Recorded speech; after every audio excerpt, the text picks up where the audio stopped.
Hi, welcome back guys. This is your friend, Cabbage Head Fanfics. Back with amazing fanfiction. This is the second part of What If Genius Deku Was an Amputee? Now before starting, please give this video a like and subscribe to the channel if you want more videos like this. Now let's get into the fanfic. Maijima rushed forward, grabbing the comm from present mic with an iron-clawed grip, and hastily held the device up to his mouth. Namuri, stop the fight, Maijima screamed into the microphone. It's over. Get him away from her now. He sees Namuri comply, shaking herself out of her shock, and intervening, pushing Bakugo away from the mangled form of one of his students. He sees Namuri call the match, ending this horror's howl. With bated breath, he watches as Namuri leans her head onto Mei's chest, and looks up towards the teacher's booth, giving them a nod. She's still breathing, thank God. With that weight of his chest, Maijima turns his fury towards Nezu, who seems indifferent to the whole display. Mind telling me why you just sat there? Maijima roared, why didn't you call the match? Nezu shakes his head at Maijima, because there was no need. It would have ended soon enough regardless. Nezu puts a paw to his chin, though I was surprised by the retaliatory strike. I expected her to simply give up. For God's sake, Nezu, that little sheet just mangled her. Maijima leans towards the Chimera, who remains indifferent. She had clearly already given up. It shouldn't have gone that far. Oh, so now excessive force is a problem? Ken interjects, I thought we didn't care if some students got rough. Maijima turns to Ken, a furious snarl on his face, but Ken continues. Besides, it's nothing recovery girl can't heal. Ken turns fully to Maijima, arms crossed. If Hatsum really did wish to end the match, she could have simply called for a forfeit. She couldn't. Maijima cries out, grabbing Ken by his costume and bringing him to eye level. The blood hero was shocked, but Maijima did not relent. Hatsum couldn't cry out and give up. When she gets stressed or nervous, she becomes nonverbal. She couldn't have called out anything if she wanted to. A cold feeling filled the booth. Every teacher was shocked to silence by that news, every teacher, but Ken. What? Why are we just now hearing about this? Why didn't you try to stop her? Because it shouldn't have come to this. Even for the standards of the sports festival, she should never have been subjected to that. Ken bristled and shoved Maijima away, towering over the shorter man at his full height. Bakugo has a destructive quirk by nature. It isn't his fault that he can't control it yet. It's why we teach these students. He walks forward and jabs a finger into Maijima's chest.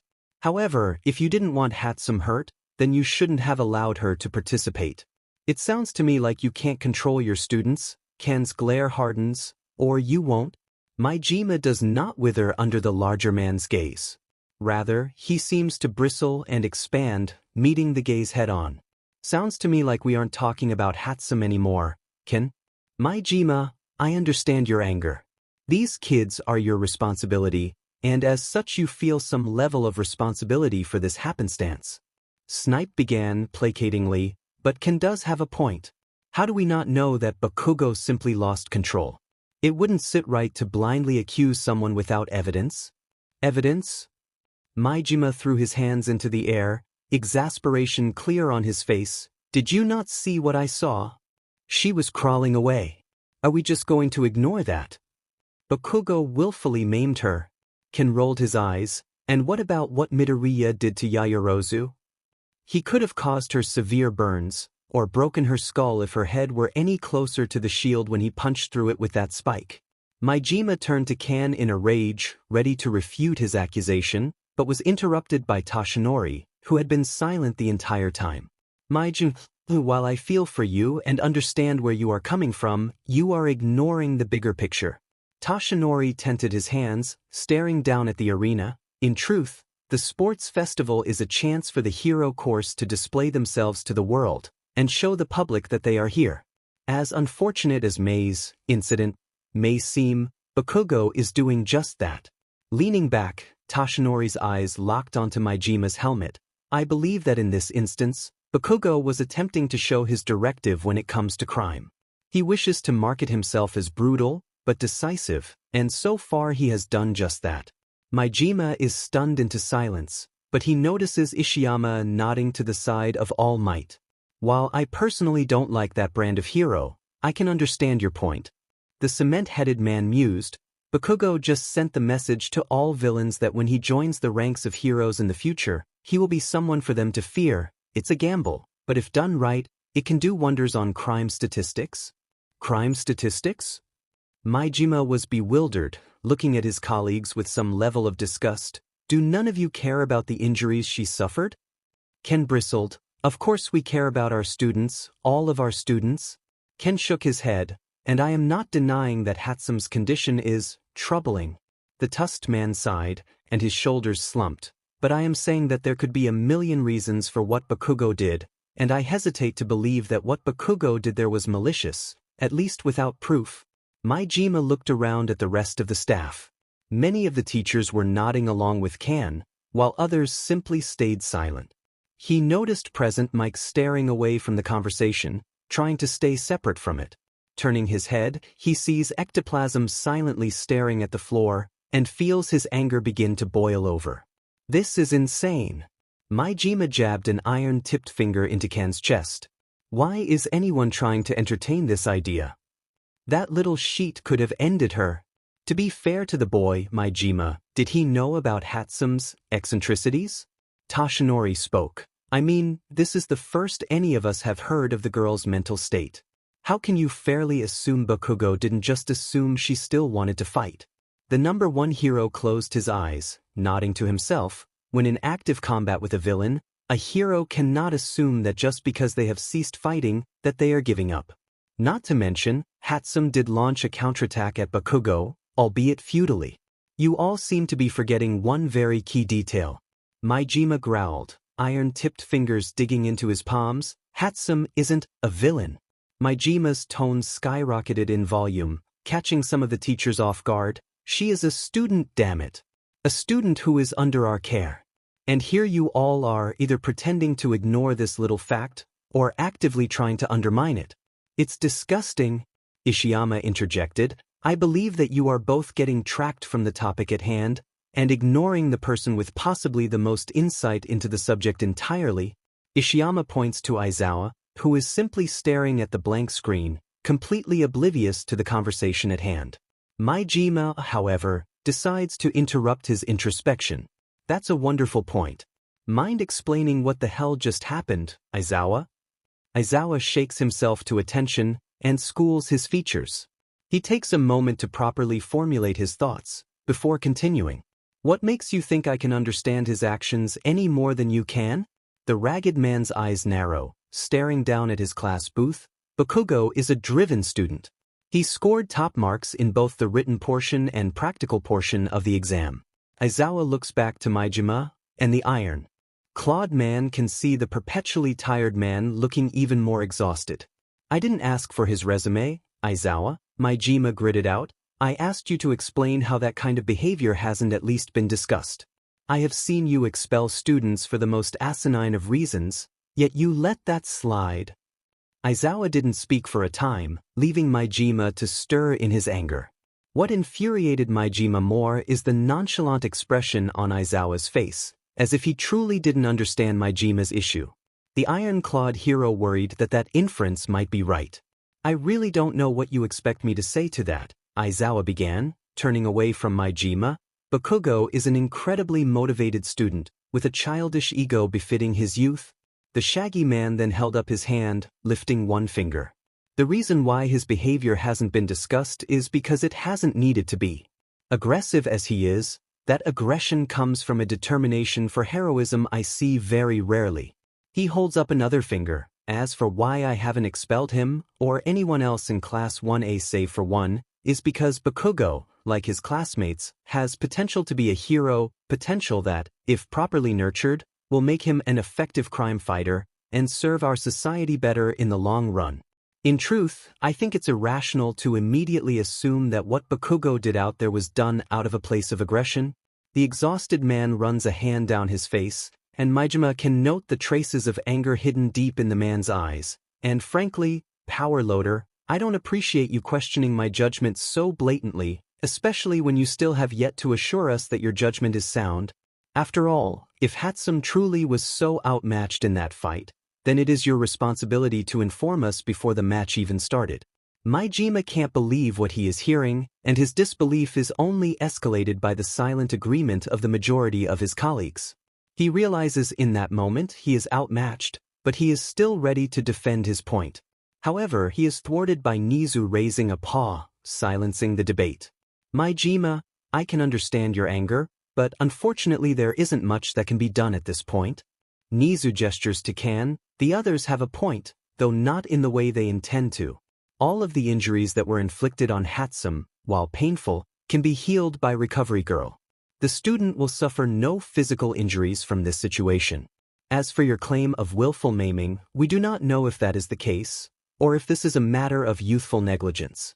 UA has had its fair share of those if you can recall.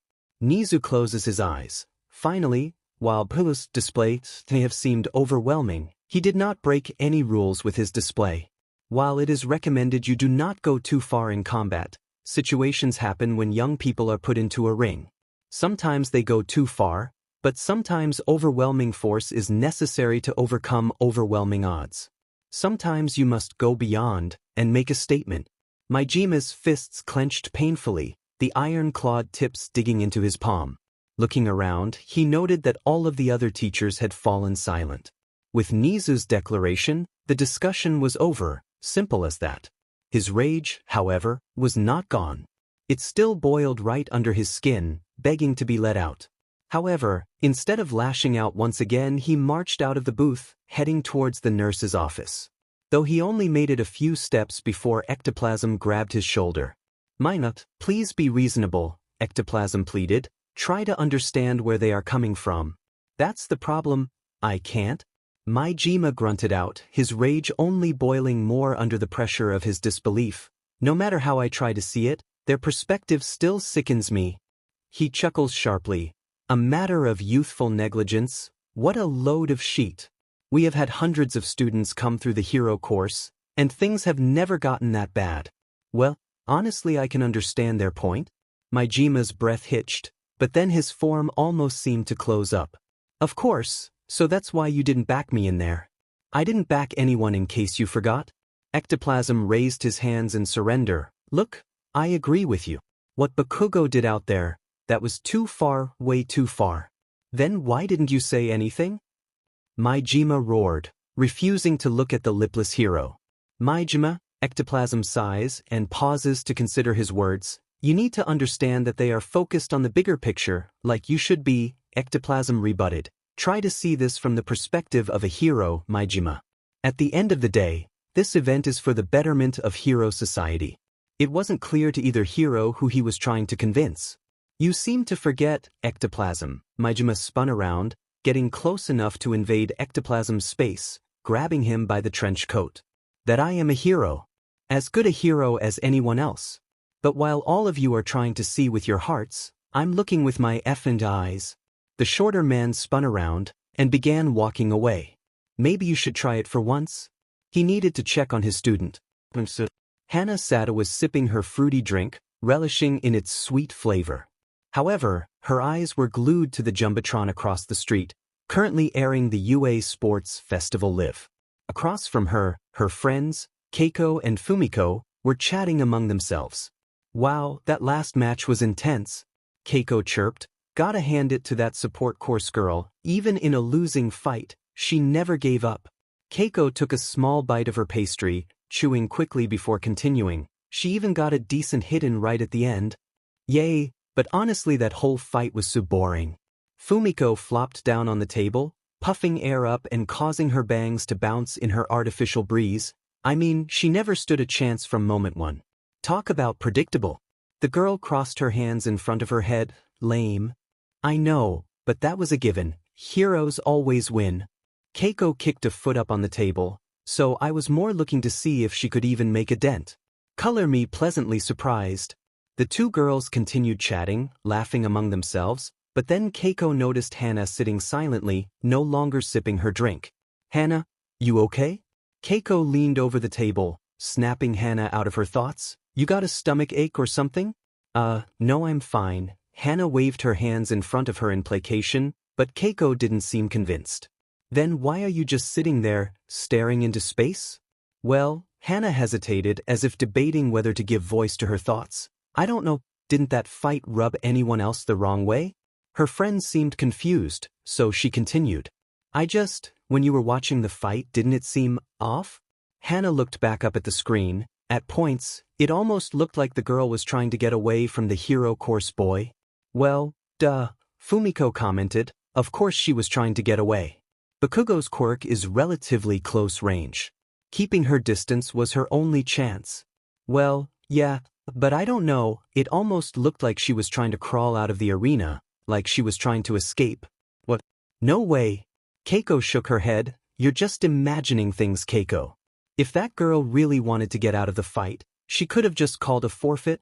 Well, what if she couldn't? Hana proposed, causing Keiko to look at her with confusion. She looked scared.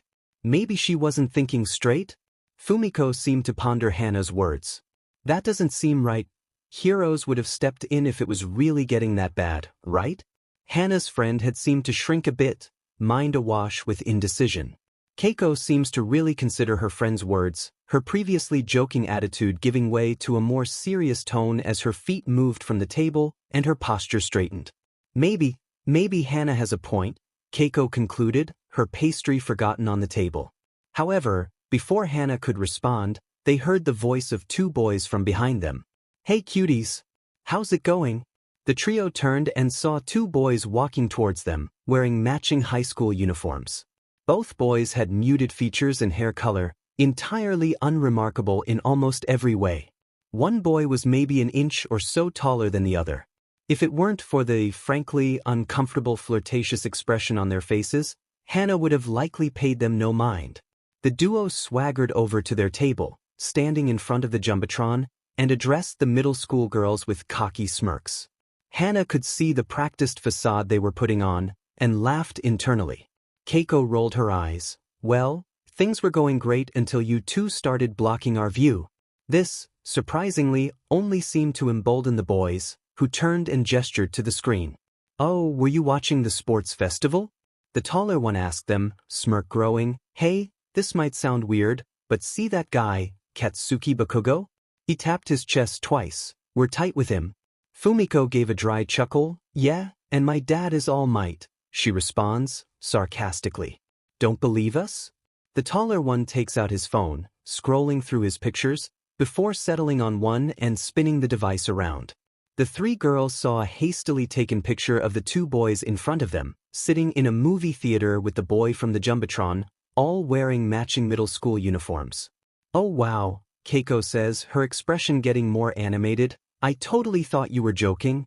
The shorter one rolls his shoulder, casually. Yeah, we're like best friends, honestly. He seems to puff out a bit. His name is Yuto, and mine is Kenji. Maybe we could even put you in touch with him? Get you an autograph? Or a date? Hana addresses the two for the first time. Honestly, after that fight, I don't really think I want to know him. The two boys look confused, but Yuto addresses her. What was the problem? You're telling me you didn't see anything wrong with that? That didn't seem, I dunno, excessive? Nah, that's just how he is when it comes to heroics. They both look up at the Jumbotron. Yeah, it looked bad, but it only looks that way because Bakugo isn't the type to hold back. He puts his all into heroics, every time. Yeah, Kenji agrees, and nobody is more destined to be a hero than Bakugo. Everyone always said it from day one. So, you don't think that was a bit too far? Hana crossed her arms, and swears she sees a moment of hesitation cross their faces, before it quickly fades. No. Kenji shrugs. Don't get me wrong, Bakugo goes hard, but doesn't that just mean he is a more effective hero in the long run? A hero's job is to fight the villains after all. Yeah, Yuto nods along. Personally, I would rather have a hero who will get the job done than a hero who is too nice to do what is necessary. He holds up a finger, which seems to extend a bit. Bakugo is the top scorer of the entrance exam. He's perfect for heroics, and everyone knows it. No way UA would give him that title if he wasn't the best. Yeah, that makes sense. Keiko nods her head, and turns to Hana. See? You're just imagining things, Hana. Yeah, and maybe you're right. Of course I am. I'm always right. Keiko puffed out her chest in mock pride. Now come on, I want to get pictures of us at the Hosu library, or else our parents won't ever let us go out alone again. Oh hey, want us to walk you there? Kenji and Yuto try to follow, but the girls seem to ignore them. The trio of middle school girls left their payment on the table and walked away from the small bistro, leaving the duo ignored, standing in front of an empty table. They wilt a bit before looking back up at the Jumbotron. Plus, everyone knows that you don't get in the way of Bakugo's rise to the top. None of the students were paying attention to the figure crouching on a fire escape just in the alley next to them. The figure was clothed in ragged scraps of cloth, with boots covered in spikes and bandages covering his arms. Mounted across his body is an abundance of knives of all different kinds. Some seem to be improvised, while others are finely tooled. On his back is a katana, tied around his shoulder with simple rope. His face was his most striking aspect. The upper half was covered in a cloth mask, and a headband acted as a barrier between his mask and his wild, unkempt raven black hair. However, the most unusual part of his feature was the visible lack of a nose, with the mask showing no protrusion indicative of a nasal structure. The figure growled to himself, staring up at the screen, and replaying what he just saw over and over ahead in his mind. His mouth opened into a terrible grimace, his oversized maw filled with equally oversized teeth, and a thick, slug-like tongue, covered in warty nodules. Ignorant fools, that was no heroism. That was torture, plain and simple. He took note of the name of the boy in the match. Fakes, all of them. Stains on the name Hero. The man licked his teeth, his tongue undulating out to a disturbing length. So many fakes, so many stains, so little time. He smiled to himself, a twisted expression only enhanced by his manic, pinprick eyes. All the more fuel for my purpose. The 1A booth had been silent since the end of the last fight, though calling it that seemed to be unfitting. The class was simply staring down at the sight of the slaughter, stunned at the display that had played out only minutes prior. Ashido felt her blood pounding in her ears, her heart hammering against her chest. Once I'm finished putting Deku's beach in the dirt, I'll make sure you understand just how bad my bite is. Did he do that because of me? Next to her she noticed Kirishima staring down, eyes locked on nothing as his sharp teeth clenched, and his hands gripped the railing so hard she swears she heard the metal creak. Looking around, she noted that Yaoyorozu had not returned after her loss. However, she saw the majority of her classmates seeming stunned, with a few displaying visible appallment. Uraraka was holding her hands to her mouth, her eyes panicked, likely due to her own experience with the explosive blonde. However, she also noted several classmates who seemed indifferent, almost unaffected by that display. Shaking her head, she stands up, causing everyone to look at her. Okay, Mina begins, I feel like this doesn't need to be said, but whatever the hell happened there? That was not okay. She looked around, are we all agreed on that? She saw Kirishima nod, with Jairu and Uraraka shakily following. She sees the subtle movement of clothing as Hagakure nods as well. However, much to her shock, the vast majority of the class stays silent, many not moving an inch. Mina stared at her class in disbelief. What's up? Why are you hesitating? Well, Sata starts, I dunno, but maybe we don't have the whole picture? The whole picture? Mina exclaims, causing many of the class to flinch. Were you not using your eyes? That was brutal. Nothing about that display was okay. Mina, are you sure you aren't projecting? Ojiro counters, causing Mina to fix him with an increasingly angry glare. I mean, everyone knows you don't like Bakugo. And I don't like him either, but do you think maybe you are letting your bias carry you to assume the worst? Yeah, Siro interjected, I think you might be letting your anger towards Bakugo cloud your judgment. Kirishima stood up, taking Mina's right side. Are you guys even hearing yourselves? That little display was disgusting. Kirishima spread his arms wide in disbelief. He just mutilated that girl. I mean, that's what Recovery Girl is for, right? Siro challenged Kirishima's point. Besides, if the teachers thought the fight was getting out of hand, they would have stopped it way earlier. Siro saw Kirishima gritting his teeth and held up his hands in defense. I'm not trying to say that Bakugo isn't an a-hole, he is, 100%, the boy lowered his hands, But are you saying we can't trust our teachers? They're pro-heroes. They know what they are doing. I dunno, Hagakure piped up for the first time. That was scary. The whole thing made my skin crawl, if I'm being honest. Ida stood up from his seat, hands chopping at his sides. I am certain that if our teachers saw a problem with the fight, they would have intervened before it got too intense. He adjusted his glasses. Our teachers are seasoned heroes. They know the difference between an intense fight and a brutal beating. Besides, Shiro continued, if that girl really was hurt, she would have just given up. The girl was crawling for her life, Shiro. Uraraka stood from her seat, looking at the rest of the class in disappointment. Did you not see her actions?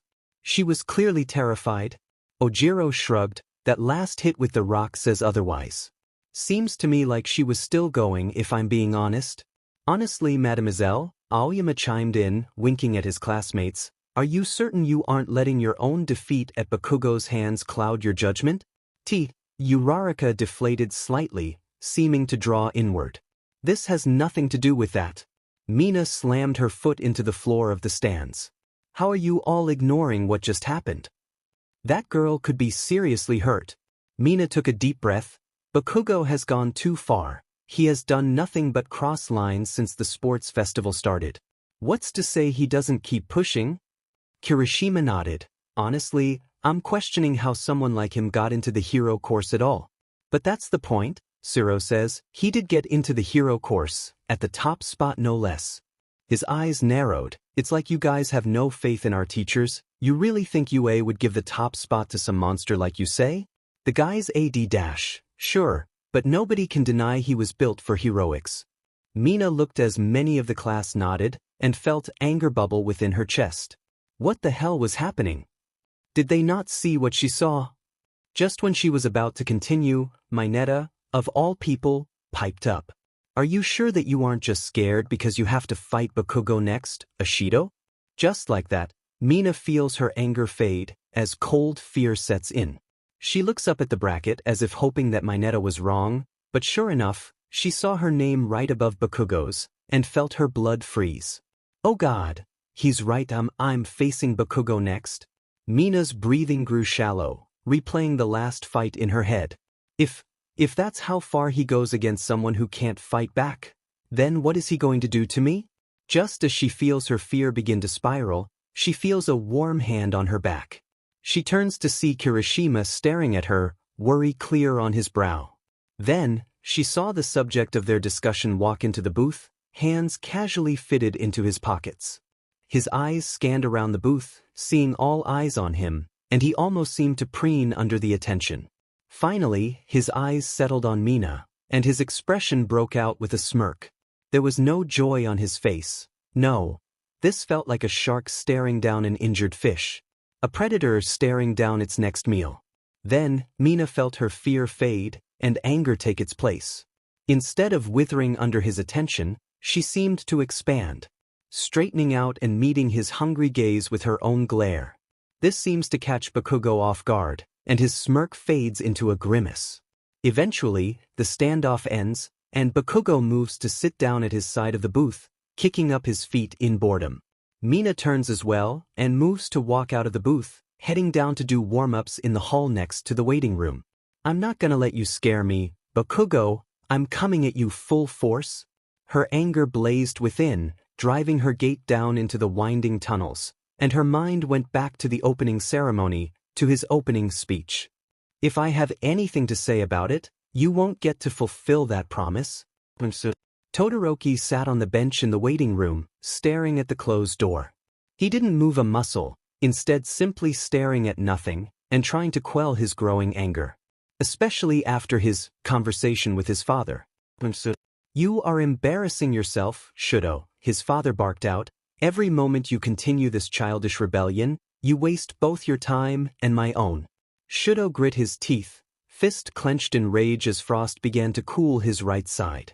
Of course, at the end of the day, it comes down to his time, his reputation. His father continued, ignoring Shudo's rage. When will you realize that all you are doing is making a fool out of yourself, out of me? Shudo remained silent, so Endeavor continued. First, you team up with a quirkless child, and let him direct you? Then, you almost lose to a member of the General Studies course. Your little rebellion almost cost you that fight without you even being able to attack. Let me be clear, Shudo. The larger man leaned in. Next up, you will be fighting the quirkless boy in his junk heap suit. Do well not to embarrass me further. Shudo still remained silent, but his mind was swirling with a storm of rage. He turned around without a word and walked into the waiting room, locking the door behind him. The heterochromic boy shook his head, focusing his mind on his next fight. It wouldn't do to get distracted right now, not when he needed to keep his attention on his opponent. Midoriya, every fight he has been in so far, he has dominated. From the sub-30-second win against Kirishima, to the absolute flooring he gave Yaoyorozu, Midoriya had won every fight without giving an inch. Todoroki noted that while his suit is impressive, Midoriya's real strength lies in preparation. He had won mostly because he had prior knowledge of his opponents and had prepared accordingly. There is the obvious weakness of his quirklessness, however. Todoroki thinks that Midoriya's biggest strength, ironically, is also his greatest weakness. Intentionally or not, it seems that Midoriya used his quirklessness as a way to get his opponents to underestimate him. This, in turn, led to Midoriya being able to catch his opponents off guard and control the flow of battle. This was a mistake that Todoroki refused to make. Will the competitors please take to the field? Present Mick's blaring voice sounded off, and Todoroki took a deep breath before standing and walking out of the waiting room, turning to face the glow of the tunnel. Todoroki walked confidently out, entering the light of the arena to the cheers of the crowd. Taking his place, he waits for his opponent to appear opposite him. Sure enough, the thundering steel footsteps begin to echo out of the opposite tunnel, and Todoroki hears as the roars of the crowd silence, giving way to deafening muted ambience, only interrupted by heavy robotic footfalls. The hulking figure of the armored suit gives way into the light, and Todoroki feels his eyes unconsciously narrow at the metallic figure, his mind going back to their conversation earlier that day. Eventually, the hulking figure stands in the starting square, opposite him, and Todoroki takes a ready stance. Midoriya takes a similar stance, lowering his form and bending his knees. Midoriya begins to speak. Still refusing to go all out? Todoroki grits his teeth. My resolve has not changed, nor will it ever. To his surprise, Midoriya let out a small chuckle, the cuff on his right arm rotating into place. Right? You have a promise to keep? Todoroki felt a spike of anger, but Midoriya continued. Fine by me. Go ahead and hand me the win. Midnight raised her whip, and with a crack, the match had begun. And in similar fashion to Todoroki's other matches, it opened with a massive glacier rocketing out towards Midoriya. Todoroki immediately feels a shallow drop in his body temperature, but he puts more power into it, trying to really show how capable he was, even without his father's fire. After a few moments, the glacier was complete, and Midnight sighed, ready to call the match, but then they heard it. A shallow but sharp bang. Then the glacier began to crack. Spiderweb cracks emanated from a point of origin, and Todoroki could do nothing but stare in shock as the glacier cracked further and further until the entire structure shattered, and there, standing in a circle of ice fragments, with a small metal ball at his feet, is Midoriya, rolling his shoulders and, notably, unfrozen. I told you before, Todoroki, that the day would come when your ice wouldn't be enough. Izuku took a step forward, hoarfrost cracking and flaking off of his armor with the motion. Well, that day? It's right now. Izuku braced for impact with the glacier, letting the magnetic rail on his left arm carry back. Once it was close enough, he slammed his fist into the rushing ice, and immediately felt the cold creeping of ice rushing up his arm. With a click, the rail shot forward, shattering the ice around him as it formed, making a small pocket in the glacier where his suit was untouched. The nipping of the cold against his body was palpable, and despite the layers of fireproof fabric he was wearing, he felt his body temperature lower, and his body started to shiver. Quickly, he pulled a force grenade off of his bandolier and activated it, waiting for the proper moment before throwing it at the ice wall in front of him. His timing works, and the grenade releases a shockwave directly in front of him, causing the glacier to start to crack. Good, now the real fight can start. Todoroki was briefly stunned by the display, staring at his opponent as the particles of ice fell around him. Unfortunately for the heterochromic boy, Izuku capitalized on his visible shock, raising his left arm and hitting Todoroki with a repulsor blast. Todoroki is squarely in the chest, knocking him down and throwing him slightly back, though the scarred boy manages to gather himself enough to catch himself before he sails out of the arena. Todoroki's gaze settled on his opponent in just enough time to see him fire another blast at him, and he dodged to the side, sending another wave of ice at the quirkless boy. He watches as the jackhammer spike rockets back, sparks flying, before the boy sends his fist rocketing forward, timing the spike to shoot back out at the same time. The spike connects with the ice wall, powered by the force of an exoskeleton-enhanced punch, and the glacier shatters in its infancy. Todoroki, however, does not relent and sends another glacier right after. He won't have enough time to reset the spike. It's over. Todoroki feels his body shivering slightly, but his senses are still sharp. However, he watches as his opponent reaches to his waist and pulls another metal sphere out from a bandolier, leaving only one in the holster. The armored boy presses a button and throws the ball, which after a short arc releases a shockwave. The shockwave, once again, stalls his glacier before it has the chance to build up strength. Todoroki grit his teeth, frustration settling in, and that frustration is only amplified as the armored boy extends his arms wide, as if gesturing to the world around them. So, that's the best that your ice can do? Izuku taunts, pointing a hand at his opponent, whose body had begun to coat in hoarfrost, because if that's the case, then maybe I overestimated you. Todoroki roared out with rage, sending a wave of ice to cover the ground.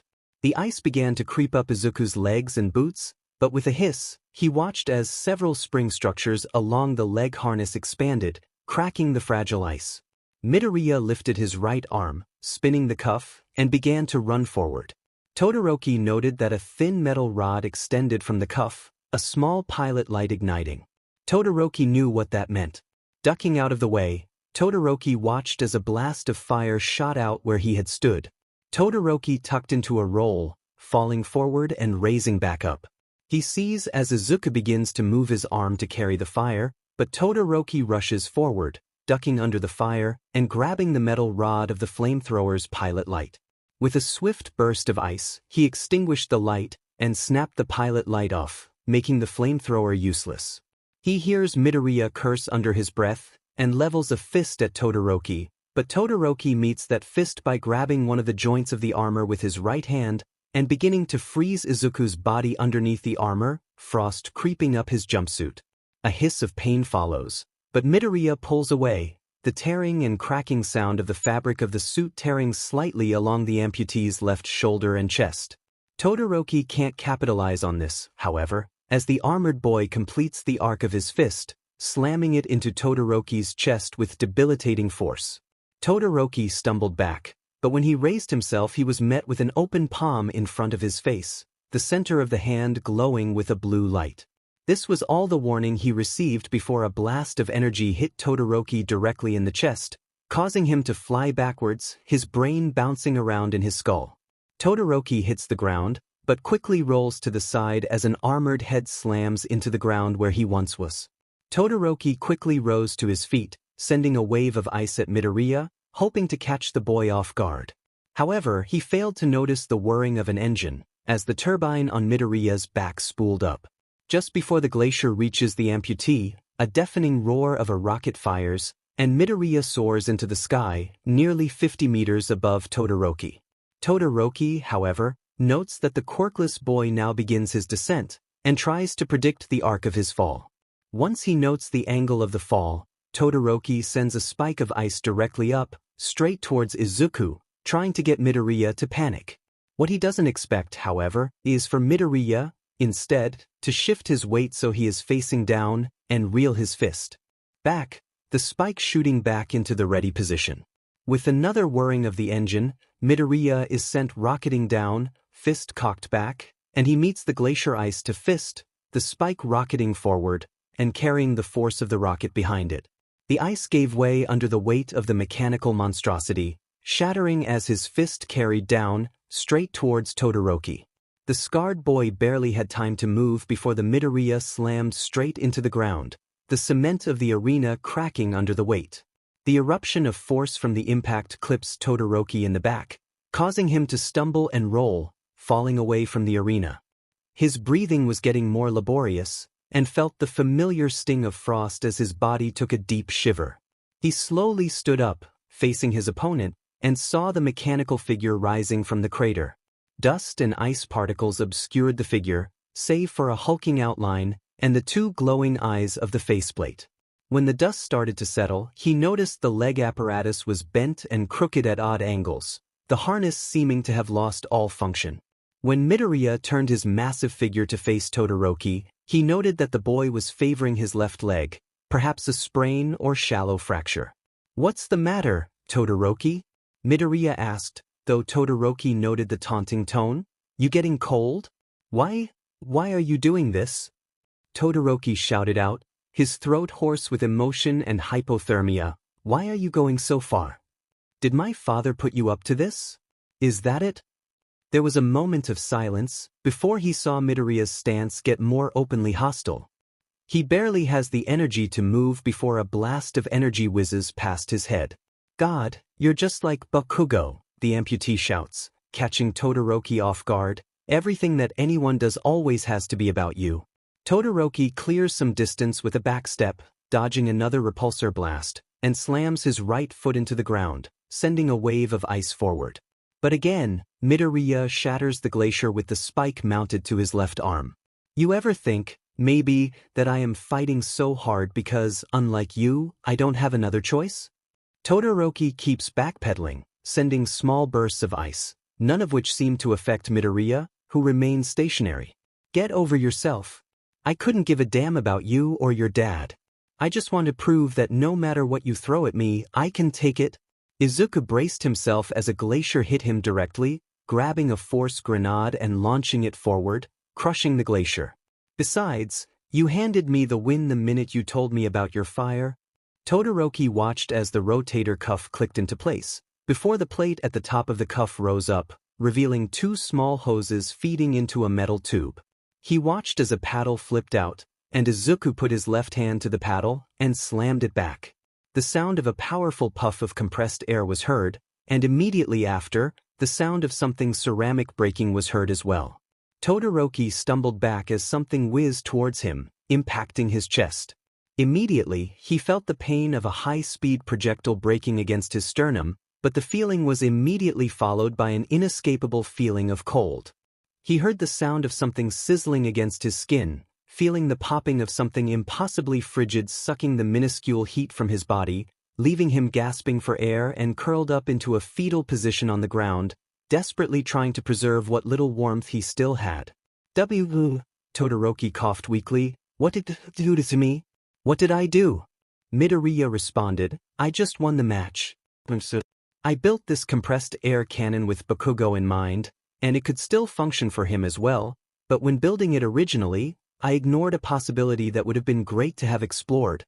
Izuku looked down at the ceramic ball that sat on a small pedestal, about the size of a baseball. The television was playing in the back of the workspace, displaying the Ishido and Shiozaki match in all its glory. However, he found it difficult to watch the battle, instead, carefully lifting the liquid nitrogen up to eye level. A device like this is impossibly versatile. Powered only by compressed air, the cannon isn't incredibly powerful, but it should be strong enough to launch the payload at high enough speeds for it to shatter on impact. He carefully poured the liquid nitrogen into a funnel, feeding into the ceramic ball, and tried to gauge the level for the round. "I need to leave a small amount of air, or else the round might not have enough internal force to aid in the shattering of the ceramic shell." Briefly, Izuku looks up at the corkboard, straight at the picture of Shudo Todoroki. Todoroki is clearly not immune to the effects of extreme cold, so all I need to do is outlast his initial bursts of ice. If I can do that, then hopefully he will have hit the drop-off point, where his body temperature can no longer keep up with his quirk. Izuku removes the funnel, staring down at the ceramic payload, and nodding to himself. If he truly doesn't use his fire, then he won't be using it to regulate his body temperature either. Then this should cause his body to go into thermal shock. And after that? It's all over. Todoroki tried to move, but the extreme cold had paralyzed him. His body had stopped shivering, and he felt his skin growing dangerously numb. He couldn't even look up, his vision had clouded and his breathing had grown shallow. This was what the cold truly felt like. I can't lose here. Todoroki tries to will his body to release another blast of cold, but even the thought of worsening his condition almost causes him to throw up. His body began to feel dangerously warm, the extreme cold giving way to an almost pleasant numbness. A dangerous sign that frostbite was inching closer and closer to irreparable. I can't move, but this can't, the end. He hears the uneven slamming of feet as his opponent limps towards him, ever closer to the heterochromic boy's defeat. Todoroki sees his situation and knows it's hopeless. I told you before, Todoroki, that the day would come when your ice wouldn't be enough. He was right. My ice isn't enough. Todoroki feels his resolve crumble under the sheer weight of the cold, and then feels his left side begin to warm, as small bursts of fire erupt from his left side. I'm sorry, mother. And the world erupts into an inferno.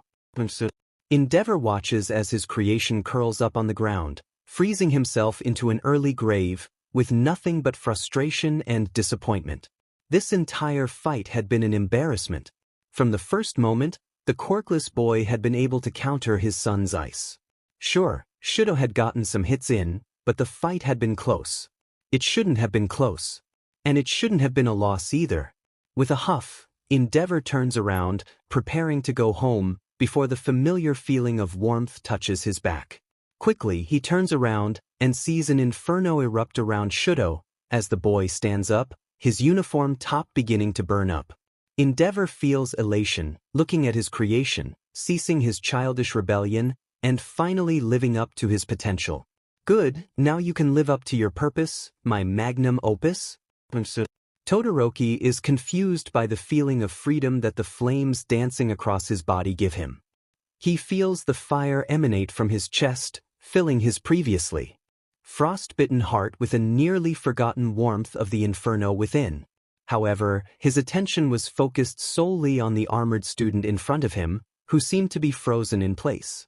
Todoroki capitalized on this by reaching his left hand outward, launching a massive stream of fire forward, pressurized and popping in the air as the supercooled air was instantly heated to dangerous heights. Izuku seemed to snap out of it and crouch his body down, putting his arms in front of his body and lowering his center of mass, seeing no option but to face the blaze head-on. When the fire met the quirkless boy, at first he felt the blaze but felt mostly unharmed. Then he felt an incredible burning on his left shoulder, followed by blistering pain rushing down his chest. He cried out in pain, turning his body to protect the now raw burn. He remembered during his initial melee with Todoroki he had ripped the fireproof jumpsuit, exposing Izuku's body fairly unimpeded to the flame where the tear was made. Still, Izuku held firm through the blaze, crying out as he heard the sizzling and popping of the epoxy coating on the plates starting to melt off. The plates began to glow, his heat meter was going dangerously high, and Izuku felt himself begin to cook within the suit, his invention slowly turning into his coffin. But, just when he felt the air growing thin around him, the blaze stopped, and he looked up to see Todoroki staring at him, flames flickering off of his left side. Izuku stood up, covering his right side somewhat to hide his burn, and faced Todoroki, armor glowing a soft orange after the inferno that enveloped him. He sees Todoroki reel his left arm back, ready to continue the infernal assault, and Izuku knows he has to make a split-second decision. At that moment, he calls out to the heterochromic teen. So much for that promise of yours then, huh? Guess your word means nothing in the end. Immediately, he sees Todoroki's eyes widen, and the boy shrinks back, flames dying down. His words had clearly hit the heterochromic boy where it hurts. Was that a low blow? Definitely. Did he care at the moment? Not in the slightest. While Todoroki was distracted by his guilt, Izuku lifted his right arm, the cuff rotating into place, and pressed the trigger. Two prongs fired out of the cuff, embedding into Todoroki's exposed chest, and unleashing a torrent of voltage directly into the heterochromic boy's body.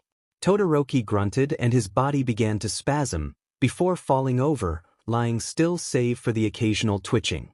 With his legs still injured, Izuku limped over to where Todoroki lay, and picked him up with one hand, throwing him out of the arena. There was a moment where everything went silent, before Midnight called out. Todoroki is out of bounds. Izuku Midoriya is the winner. There was no cheering for him as he turned and limped back to the tunnel entrance, looking down at his battered and abused suit. However, waiting for him in the mouth of the tunnel is Maijima, a wide smile on his face. I gotta say, Midoriya, that was truly something else. Against his will, Izuku felt himself smile under his teacher's praise, before his mind immediately went to something more urgent. Where's Hatsum? Maijima's smile dipped slightly.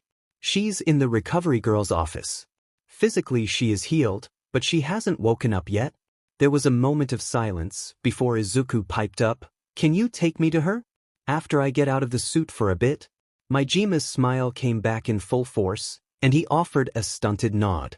"Of course, you probably need to see Recovery Girl anyways." Izuku shook his head. "I'm fine. I don't need her to look me over." Maijima looked like he wanted to press the issue, but sighed. "Alright, I won't force you," he chuckled, "but Recovery Girl might. Don't let her sweet old lady shtick fool you, she has a legendary temper." The pair walk off toward the locker room, with Maijima excitedly chatting with him about the suit's capabilities. Izuku tries to keep up, despite how much the burn on his shoulder hurts, but finds that the pain is somewhat dulled by the presence of his teacher. For the first time in a long time, Midoriya finds himself truly enjoying someone else's company. And he thinks he likes the feeling.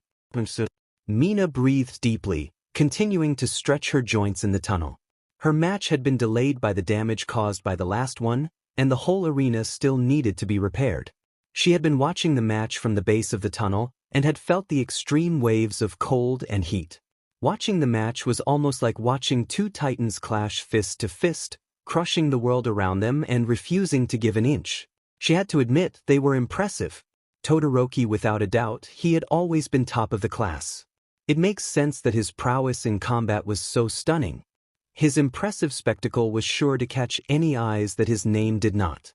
But to Mina, the far more impressive spectacle was the quirkless boy in the mech suit.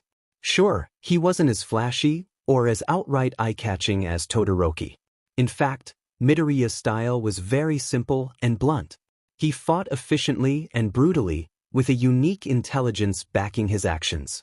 The suit itself almost seemed to reflect this. Despite how impressive the engineering was, the suit was very dull. It had no color, no standout features, and its design was strictly utilitarian, with every piece having a purpose and no material wasted on fashion. This fact, instead of detracting from its amazement, actually made Mina appreciate it more. It made her wonder what Midoriya could build if he actually wanted to impress people. However, Mina had more on her mind than the last fight. Her eyes narrowed as she thought about her opponent. Bakugo is cruel and an a-hole, but she would be an idiot to pretend he isn't strong. In fact, his attitude only seemed to bolster his combat prowess. If Mina was going to have a chance here, she would have to play it safe and keep her distance. Luckily, Mina was agile, and with enough effort, maybe she could keep a fair distance between Bakugo? Maybe not.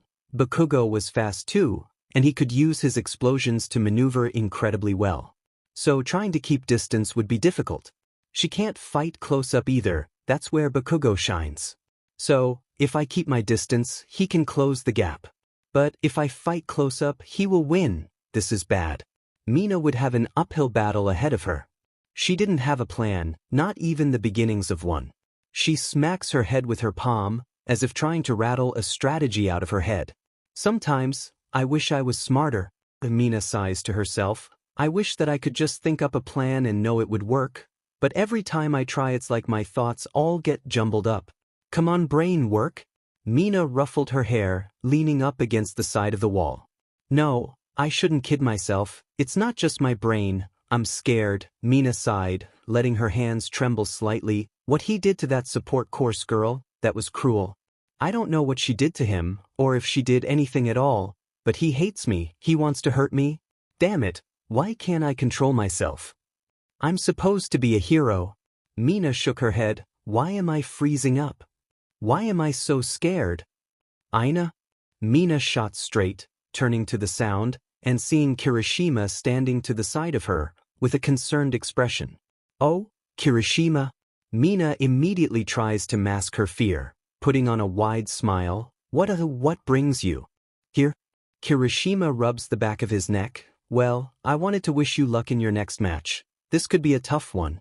Mina flinches a bit, but keeps smiling. Oh, don't worry about that. I'm not worried. Kirishima fixes her with a scrutinizing gaze, before he frowns, and Mina feels herself wilt. I always have sucked at lying, haven't I?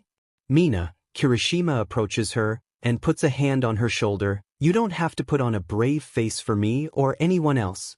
What brave face? She feels her body start fully trembling now. I'm not scared. Yes, you are. Kirishima leans closer, his expression one of gentle concern. Kirishima racks his brain, trying to find the right words to help Mina, but eventually he steels his eyes and thinks back to his idol. Everyone is scared of dying, sheet. Wait. Kirishima fumbles his words, stumbling over himself. It's okay to be dying, crap. I'm not good at this. He slumps forward, breaking his gaze with Mina, but then he hears an unusual sound. Mina snorts loudly, and then begins to laugh. That's so you. Forgetting your favorite quote. She continues to laugh, leaning against the wall. I didn't forget. Kirishima huffs indignantly. I couldn't say the right thing. Kirishima, you are a lot of things. Mina huffs out, still doubled over from laughing, but you are not a smooth talker. Kirishima crosses his arms, pouting. But his pout morphs into a small smile after a moment. Well, he thinks, at least she seems happier. She always looks better smiling. After another minute of soft chuckles, Kirishima turns to leave, but then both of them look to see Bakugo walking down the hall, heading towards the other tunnel on the opposite side.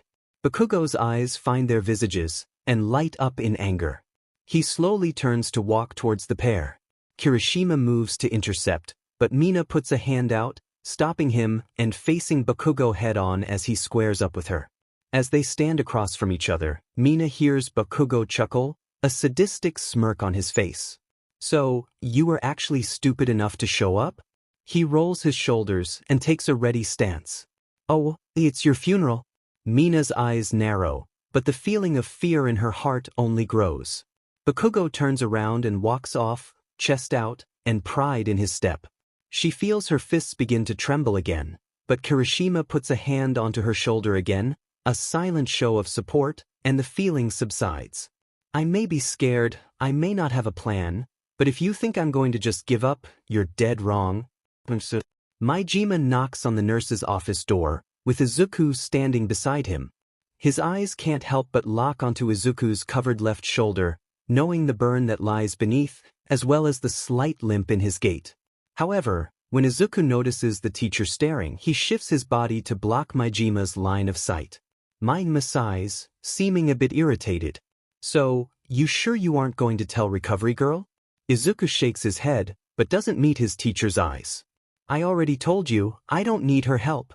The amputee sighs, plus, her quirk uses biological processes already present in the body, and just speeds them up to an astronomical degree. If I have her heal the burn, it could sap my energy. I need to keep my head clear for the final. Maijima looked ready to argue, but before he could, the door in front of them opened, and Recovery Girl answered, looking up at the pair. Hi, Recovery Girl, Maijima began. Midoriya here was just wondering if you could look a dash. Is Hatsum awake? Izuku cuts his teacher off, preventing him from telling Recovery Girl of his wounds. He gives his teacher a side glare, who simply looks ahead, entirely unapologetic. Oh, you mean the poor girl with the pink hair? Recovery Girl gestures to one of the cots, though her face portrays worry. She's right over there, she woke up a few minutes ago. Izuku makes a stride forward, but hesitates for a moment. Why am I even doing this? He thinks to himself, we're not friends, I barely know her. I should be preparing for the final match with Bakugo right now. I don't have much time between matches, and the suit needs repairs. He thinks back to Mei's match, watching helplessly through a screen. So then, why does ignoring her seem so wrong? He sees her, curled up on the ground, begging for the pain to stop. Her hands scraping at the cement as Bakugo bears down on her, relentless in his assault. The silent cries of pain as he broke her wrist. He walks forward, into the nurse's office. Mei was bandaged up on the cot. Physically, despite some bandages on her wrist and abdomen, she seems unharmed, and briefly he has to admire how effective Recovery Girl's quirk is. However, that admiration leaves his mind when he sees Hatsume's face. Despite the lack of scarring, Izuku recognizes the lost, sad look in her eyes. Her once animated vibrant yellow eyes seemed almost duller, withdrawn into her mind. He recognized that look well. He knew exactly what was going through her head right now. Tears began to flow openly as Izuku stared down at what remained of his right arm. He didn't sob, too lost in his own mind to do anything but stare and let the tears flow. He knew that feeling all too well. Hey Hatsume, Majima tried to speak gently, but he couldn't help but notice how withdrawn she seemed. A far cry from her normal animated self. Are you feeling okay? Hatsume didn't speak, she simply whimpered and curled into herself on the cot. Izuku stared silently down at her form, watching the unshed tears build in her eyes. He futilely tried to flex his fingertips, move his bicep, anything, only for nothing to change. His head fell back down onto the bed, his throat clenching, and finally he began to sob, curling into himself, and simply letting his anguish wash over him. Izuku moved forward, past Majima, and approached Hatsume's form, still curled on the cot. He moved slowly so as to not cause her panic, and gently sat down in the chair next to the bed.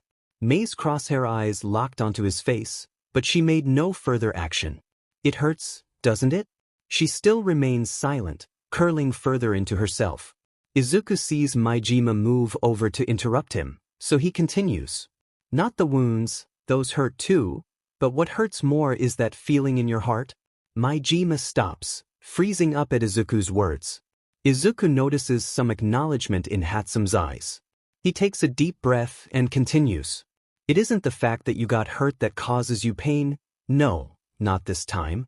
His hands begin to tremble, but he continues. No, what hurts more is that feeling of helplessness, of having your safety, your well-being so thoroughly violated right before your eyes, and being unable to do anything to stop it. His voice starts to crack, but he pushes on. But helplessness is only a part of it, isn't it? His throat begins to close up, the helplessness hurts, but the feeling of anger hurts more, the anger at the situation, at the one who hurt you, at the fact that you can't do anything about it. But worst of all, Izuku stops, holding his emotion back, trying to finish his statement. Worst of all, it's the bitter feeling of acceptance, at the fact that you know there is nothing you can do to take that feeling away. He was shouting now, letting his emotions fully escape him, but at this point he didn't care. That's why it hurts so much. Because no matter what you do, his emotions leave him and his entire body slumps forward. No matter what you do, you wonder if that feeling of safety you used to have is gone forever. Izuku lets his eyes rise from his lap. He sees Majima and Recovery Girl staring at him with concerned expressions. But he is focused on Mei, who has not moved, but her eyes seem slightly more alive than before, as if just knowing that he understands her pain is enough to bring her some small comfort. There is a silence between them, 1 minute, then 2. Majima and Recovery Girl both nod, and Majima gets up to leave, having duties to attend to in the teacher's booth. Damn it, I don't know what else to say. Izuku tries not to let his frustration show. I'm not cut out for comforting people. Izuku chose to take the initiative and undo the front of his jumpsuit, letting the garment drop and reveal his upper body. He hears Recovery Girl gasp at the burn on his body, but ignores her. Comfort won't do much right now anyways. Empathy helped, but it's not enough. Izuku thinks to himself, slowly lowering the sleeve on his right arm. She needs a distraction, something to pull her attention away from what happened to her. Slowly, he leans over, revealing his mechanical arm to her. He sees her eyes light up a bit, though still far duller than what he knew from before. Pressing a small hidden notch, he opens the panel on the arm, revealing the hidden components within. There were a lot of difficulties when I was designing the prosthetic, he began. The first hurdle was space. He pointed at the central pillar of the prosthetic, and he sees Hatsume's irises spin, zooming in her vision. Originally I wanted to run the wires down the central hydraulic mechanism, but then the wires would not have had enough spacing to avoid short circuits? He looks at Hatsume in shock, but she continues to stare at his open arm. Why, that's exactly right. He clears his throat and continues, so instead, I designed this wire cage so that. The two spoke for some time, and he noticed that Mei seemed to relax more and more as their conversation went on. Eventually, he stopped talking, seeing that her eyes had closed, and she had gone to sleep. He sits in silence for a bit, looking over her wounds, before leaning back in his chair, and trying to relax. Maybe taking a break for a minute won't hurt. Vlad King walked down the halls of the stadium, heading towards the nurse's office. He knows it's stupid, and Hatsume is probably fine, but something about his prior conversation with Maijima rubbed him the wrong way. Do none of you care about the injuries she suffered? He sighed to himself. He did care about his students, damn it. Maijima just wasn't looking at everything objectively. He was too close to Hatsume, and was letting his mind get clouded. Even still, checking up on her condition wouldn't hurt. Plus, it might take his mind off his last phone call. Vlad looked down at the caller ID and sighed. He knew this was going to be a long conversation. Answering the phone, he let his features school, hoping they would reflect in the emotions of his voice. Madam President, he began, I believe I know why you are calling. Oh, you do? The president began, that's great, then let me ask you a question. Why the hell is Izuku Midoriya still in the tournament?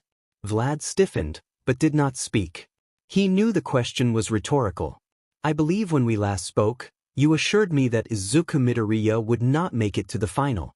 Not only did he do just that. Not only did he defeat 3 Hero Course students on the way, but he did so by humiliating the Hero Course. Vlad tried to placate the woman, I understand the dash. No, she interrupts him, you clearly don't. Tell me, where exactly is the line, King? Was it when he annihilated a Hero Course student in one hit?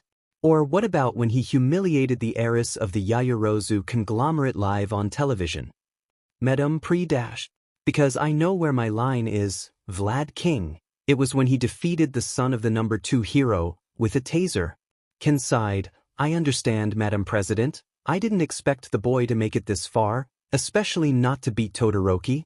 I don't really care what you expected to happen, King, Madam President sighed. I care that he is making a mockery of the next generation of heroes. That he is boldly and unabashedly attacking our way of life. The president sighed. Vlad, I came to you with this because you have always been loyal, you have always done what is necessary. But now I am starting to question if you still have what it takes. Ken stiffened, of course I do, Madam President. Nothing has changed. Pretty words, King, but your actions speak louder. The president sighs, I am not going to say it again. Midoriya needs to be eliminated from the competition. I don't care how or why. Just get him out of it and do it now. Ken feels his blood go cold. He knows what that means. And King, don't forget who pulled you out of that gutter. The phone clicks, and Ken is left on his own, in the silence of the hallway.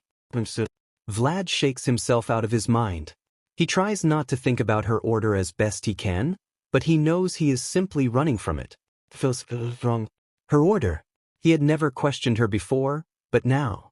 Vlad rounded the corner, seeing the door to the nurse's office opened and approached, but was stopped when he heard 2 distinct voices. So, now that she's asleep, we need to talk about that burn of yours. He recognized the first voice as Recovery Girl, nothing out of the ordinary. I'll tell you what I told Maijima. I'm fine. The second voice, Midoriya. Ken pressed his back to the wall, hiding himself behind the door. You can say you're fine all you want, you idiot boy, Recovery Girl chides, but I have seen more wounds in 1 year than days you have lived in your life. Don't think I didn't see that limp either. It looks worse than it is. I'll be fine. Fine? You're right. If you hadn't had your suit during that fight, you would be dead. If I didn't have the suit, I wouldn't have made it here at all. A silence permeates the two, and it's broken by Midoriya. I get it, okay? I messed up. I got hurt. But the suit still works. I just need to perform a few repairs, and I'll have it for the final round of the tournament. Can hears the quirkless boy take a shaky breath. As long as I have that, I can still fight, I can still win. And if you don't? Midoriya doesn't respond, but Ken's mind is swimming, processing what he just heard. If I didn't have the suit, I wouldn't have made it here at all. Ken begins walking away from the nurse's office, his eyes flaring with cold determination. As long as I have that, I can still fight, I can still win. And if you don't? He rounds the corner, closing his heart, and feeling his mind cement his plan. But first, he needed some scapegoats. Madam President hung up the phone, massaging her temples. Looking around, she met the eyes of all her advisors, who stared at her expectantly, looking to her for her direction. Of course, because these morons couldn't do anything themselves. Forgive me for my impudence, Madam President, but are you sure we should trust Ken with such a task? One of her advisors spoke, the one with glasses too big for his face. The president had never bothered to learn their names, it wasn't necessary. They all listened to her regardless. No, I am not. The president leaned forward, tenting her fingers. Vlad King has always been a good asset, but I am not one to rely on a single avenue, especially if that avenue proves incapable of getting the job done. She sighs. This problem should have been dealt with far earlier, but King's incompetence led to this spiraling out of control. She pauses. It's time we take control back. Immediately, another assistant, a balding man, pipes up. How would we go about doing that? I vote to usurp control of the sports festival from UA, taking its operation into our own hands. Her assistants look at each other, nervously, before Glasses speaks, hesitantly. While I think it's a brilliant idea, we all know the rat will not take kindly to us stepping in. Plus, do we have the authority to do that? Normally, no, Madam President sighs, but unique circumstances have come up. For one thing, while UA is the main runner of the show, the HPSC is not only the main sponsor for the event, but is also the main donor for the school itself. This gives us some pull.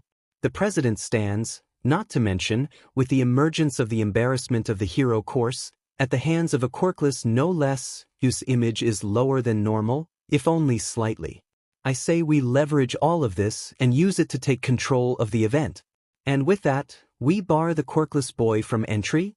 A third assistant, a small, mousy woman squeaks out. No, the president snaps, causing the mousy woman to flinch. Unfortunately, that would do more harm than good now. He has come too far. To bar him now would be bad for optics. No, he will be allowed to participate, but if, perhaps, we proctor the event ourselves, we can weigh the match properly, and perhaps use the quirkless boy's participation to our advantage. But, Madam President, the bald one spoke, if the quirkless boy is to enter the final, he would be fighting Katsuki Bakugo. How does this work to our advantage? The president doesn't speak for a moment, simply staring at the bald man, who begins to sweat under her gaze. It works perfectly to our advantage. The president walks over to the window, pointing towards the large statue of All Might located in the center of the HPSC's main plaza. All Might is growing old, the president begins. He shows himself less and less every day that passes. Eventually he will stop coming at all, and when that happens, we need to be prepared, with something to fill the vacuum. The public needs something to hope for. She turns back around. I believe Katsuki Bakugo can do just that, though in a much different way from All Might. The president places her hands on the table, looking towards her assistants. Bakugo's efforts have given him an image. A wild animal who can and will hurt or end criminals. Someone for criminals to fear. She stands, walking to the center of the room. If properly nurtured, Bakugo can and will be the next number one. And if done properly, he will owe it all to us. She snaps her fingers, and all four assistants stand. I have made up my mind, get it done. Yes, Madam President. The four salute, and vacate the room, leaving Madam President staring out the window, arms wide, encompassing the city below, the statue of All Might directly under her feet. Just as things should be. The silence of the locker room was deafening. All lights were off, and there was not a single soul living in the corridor. The only feature besides the uniform blue lockers lining the walls, and the bench set into the middle of the floor, was the large armored suit being held aloft by chains. The leg harness of the armor is bent, and some pieces of the metal cage-like structure are hanging loose. Streaks of epoxy run down the armored plates in frozen rivulets, and there are some scuffs of soot lining the plates. Yet, it still stands tall, resting on its laurels at another job well done. Though, the silence was interrupted when the entrance to the room opened. A figure entered the room, followed by two others, their features obscured by the darkness. This was rendered null when the lead boy flipped on the lights, and all three boys were revealed to the world. "Are you sure about this, Aoi?" Tanaka spoke timidly, looking at his blue-haired friend with concern. Aoi's face was twisted into a sickening smirk, his eyes alight with vindication. He turned to Tanaka and rolled his eyes. "Of course I'm sure, Tanaka." Aoi turned back towards their quarry. It's time that Defect learn his FING lesson. The smirk fades from Aoi's face, and his expression hardens. "Besides, you heard what Vlad King said?" The three boys entered the private room, with Vlad King waiting for them, facing away from them. Aoi spoke first. "You wanted to see us, sir?" Vlad King did not turn around, but silently gestured for them to sit down, which all three complied. There is a silence for a short time, each boy squirming in their seats, before Vlad addresses them. "You boys are in a difficult situation." He still had not turned around, merely watching out a window at the crowd as the preparations for the next match were underway. "Iki Aoi, Haruki Tanaka, and Rin Suzuki, you three are slated for expulsion following the festival." The boys looked down, Tanaka and Suzuki in shame, but Aoi in anger. Ken continued, "As I am sure you know, expulsion from an institute like ours, especially for disciplinary action, reflects quite poorly on your future prospects." He finally turned around, and the boys were shocked to see the hardened, business-like expression on his face. Vlad King had always been intimidating, but his expression was usually softer, more open. Now though, his face spells cold indifference, the expression of a man on a mission. Unfortunately for you, there are not many ways around this. In fact, the only reason you haven't been expelled yet is because your expulsion was postponed for the sports festival, and because, frankly, the entire subject is far less important than the festival. Tanaka and Suzuki nodded, but Aoi shook with rage at the hero's belittlement. He shot up from his seat, meeting Vlad King's eyes. "I don't need to sit here and take this from you, or anyone else," Aoi roared. "If it weren't for that Ifang charity case, none of us would be in this situation." Vlad's expression has not changed, merely staring at Aoi in cold indifference. Aoi, however, loses his bluster at his admission, and his anger makes way for fear, slowly shrinking down from his boisterous outburst and lowering himself into his seat. Vlad waits for a moment, and then continues. "Like I said, there isn't much that can be done." Vlad King then sits across from them, tenting his fingers and staring down Aoi. "You assaulted another student, beat him bloody and blatantly discriminated against him. That alone is bad," Aoi scoffs, leaning back in his chair. "However," Vlad continues, "just because I said there isn't much that can be done, doesn't mean there is nothing that can be done." All three boys shoot their heads up, staring at the hero in disbelief and some hope. King continues, "Tell me, what would you do to stay in you?" The other two boys hesitated, but Aoi shot forward, slamming his hands into the table. "You has been my dream. I would do anything to stay." Suzuki followed suit, leaning forward, but Tanaka hesitated. Vlad noted his inaction, and Aoi turned to Tanaka, elbowing him lightly. "Come on, Tanaka," Aoi whispered. "This is our chance to stay at you. Don't F this up for me." Tanaka still seemed unsure, but eventually he nodded, joining his friends in solidarity. Vlad King nodded and leaned forward again. "I am happy to hear that, because there is something that I need you to do." He paused, closing his eyes and taking a deep breath. "As I am sure you know, Izuku Midoriya has made it quite far in the festival." At the mention of Midoriya, Akai became visibly angered, but Vlad King continued, "His progress is impressive, but it has also had some disastrous consequences externally, consequences that he either doesn't understand or doesn't care about. As such, UA has decided he cannot be allowed to participate further, something that we are sure he won't accept." The three boys nodded, all seeming confused, but Vlad clarified. "As such, I need you three to do me a favor." Vlad's eyes turned cold. If he won't concede willingly, then we have to find another way to make him forfeit. Suzuki moved closer to the suit, looking the armored visage up and down, and whistling to himself. I gotta admit, Suzuki said, it's pretty impressive. Aoi scoffed and rolled his eyes. Please, it's a scrap heap. I mean, yeah, Suzuki concedes, but it's a scrap heap that took on the hero course. I don't like Midoriya either, but I can concede that this is pretty amazing. Wait, you actually think that Defect made this himself? Aoi barks out a short laugh. Please, this is clearly something he had help with. Probably that freak, Hatsum, or maybe even Power Loader himself. You know he always gives those two whatever they want. Aoi walks towards the suit, grabbing the tool case from the ground, and fishing through it for some implements. Now come on. The sooner we get this done, the sooner we can get our lives back. Suzuki bent down, aiding Aoi in his search for the proper implements, but both noticed the absence of their third compatriot. Turning to the door, they see Tanaka standing in the doorway, looking hesitant. What's wrong, Tanaka?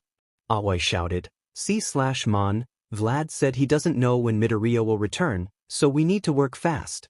I'm not sure this is right, Tanaka confessed. Like, yeah, we're getting expelled because of Midoriya, but maybe we deserve it?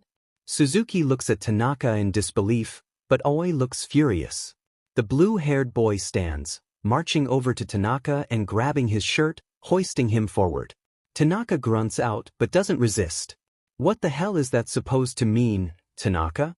Aoi spat out, glaring at his friend. That quirkless freak had it coming. Or are you forgetting that you were just as into the idea as the rest of us? I know, Tanaka shouted, shoving Aoi away. I know that I agreed then. But maybe I shouldn't have, maybe we shouldn't have. Aoi and Suzuki both took steps back, and Tanaka felt emboldened enough by the action to continue. This feels wrong. Tanaka shakes his head, and not just in the moral way. Doesn't it seem odd to you that Vlad needs 3 random students to do this? Especially if the faculty all agree that he needs to be taken out of the tournament? It sounds like we're being used. Suzuki seems to take in his words, but Aoi simply groans and rolls his eyes. You're being ridiculous, Tanaka, Aoi states, bluntly. Now, come on, let's get this over with. No, Tanaka shouts, I'm not going along with this, not anymore. Aoi moves to grab Tanaka, who steps back and turns away, moving towards the door. Aoi shouts out to him. Fine, but don't expect us to let you get credit for this. Tanaka did not turn around, so Aoi shouted again, trying to get Tanaka to stay, but in the future, when we're out working for top support companies with degrees from UA, and you're alone at home, with nothing going for you, then you're going to regret this. Tanaka stopped at the door, and Aoi smirked, thinking he had gotten to him. Tanaka spoke, not turning around. Maybe you're right. Maybe in the future, you'll be successful, and I'll be a nobody. Aoi chuckled to himself, but I'm not about to blindly follow along to your tune anymore, Aoi. I have been towing the line for you for years now, because I had convinced myself that following you would take me far. But now, I know you're just as blind as everyone else. Tanaka hesitated no longer, leaving through the door, much to Aoi's anger. Faye! We don't need him. Aoi turns around, digging through the tools again, but notices Suzuki hesitating, simply staring down at the bag of tools. What? Aoi questions Suzuki, who looks down guiltily. Oh, don't tell me you're gonna bow out too? Suzuki shakes his head. What if Tanaka is right? What if we're just being used by Vlad? Aoi scoffs again. Come on, seriously? Tanaka is just paranoid. Besides, Midoriya cost us everything. This is our way to get it all back, just like Vlad King said. Now, come on. Let's get this done so we can get back to our lives. Kirishima tried to look calm for Mina's sake, but inwardly his heart was pounding in his ears, the throbbing of his head spiking in pain in tandem with the roaring of the crowd. Still, he kept Mina's attention on him, trying to keep her focused on his face instead of the trial in front of her. Mina had her eyes closed, taking deep breaths. She was trembling in what Kirishima hoped was excitement, but knew it was likely caused by fear. Looking at his friend's plight, Kirishima wished there was a way he could help her, to make her smile again. She always looked so much better when she was smiling. Ever since school, he had known Mina to be a ball of pure energy.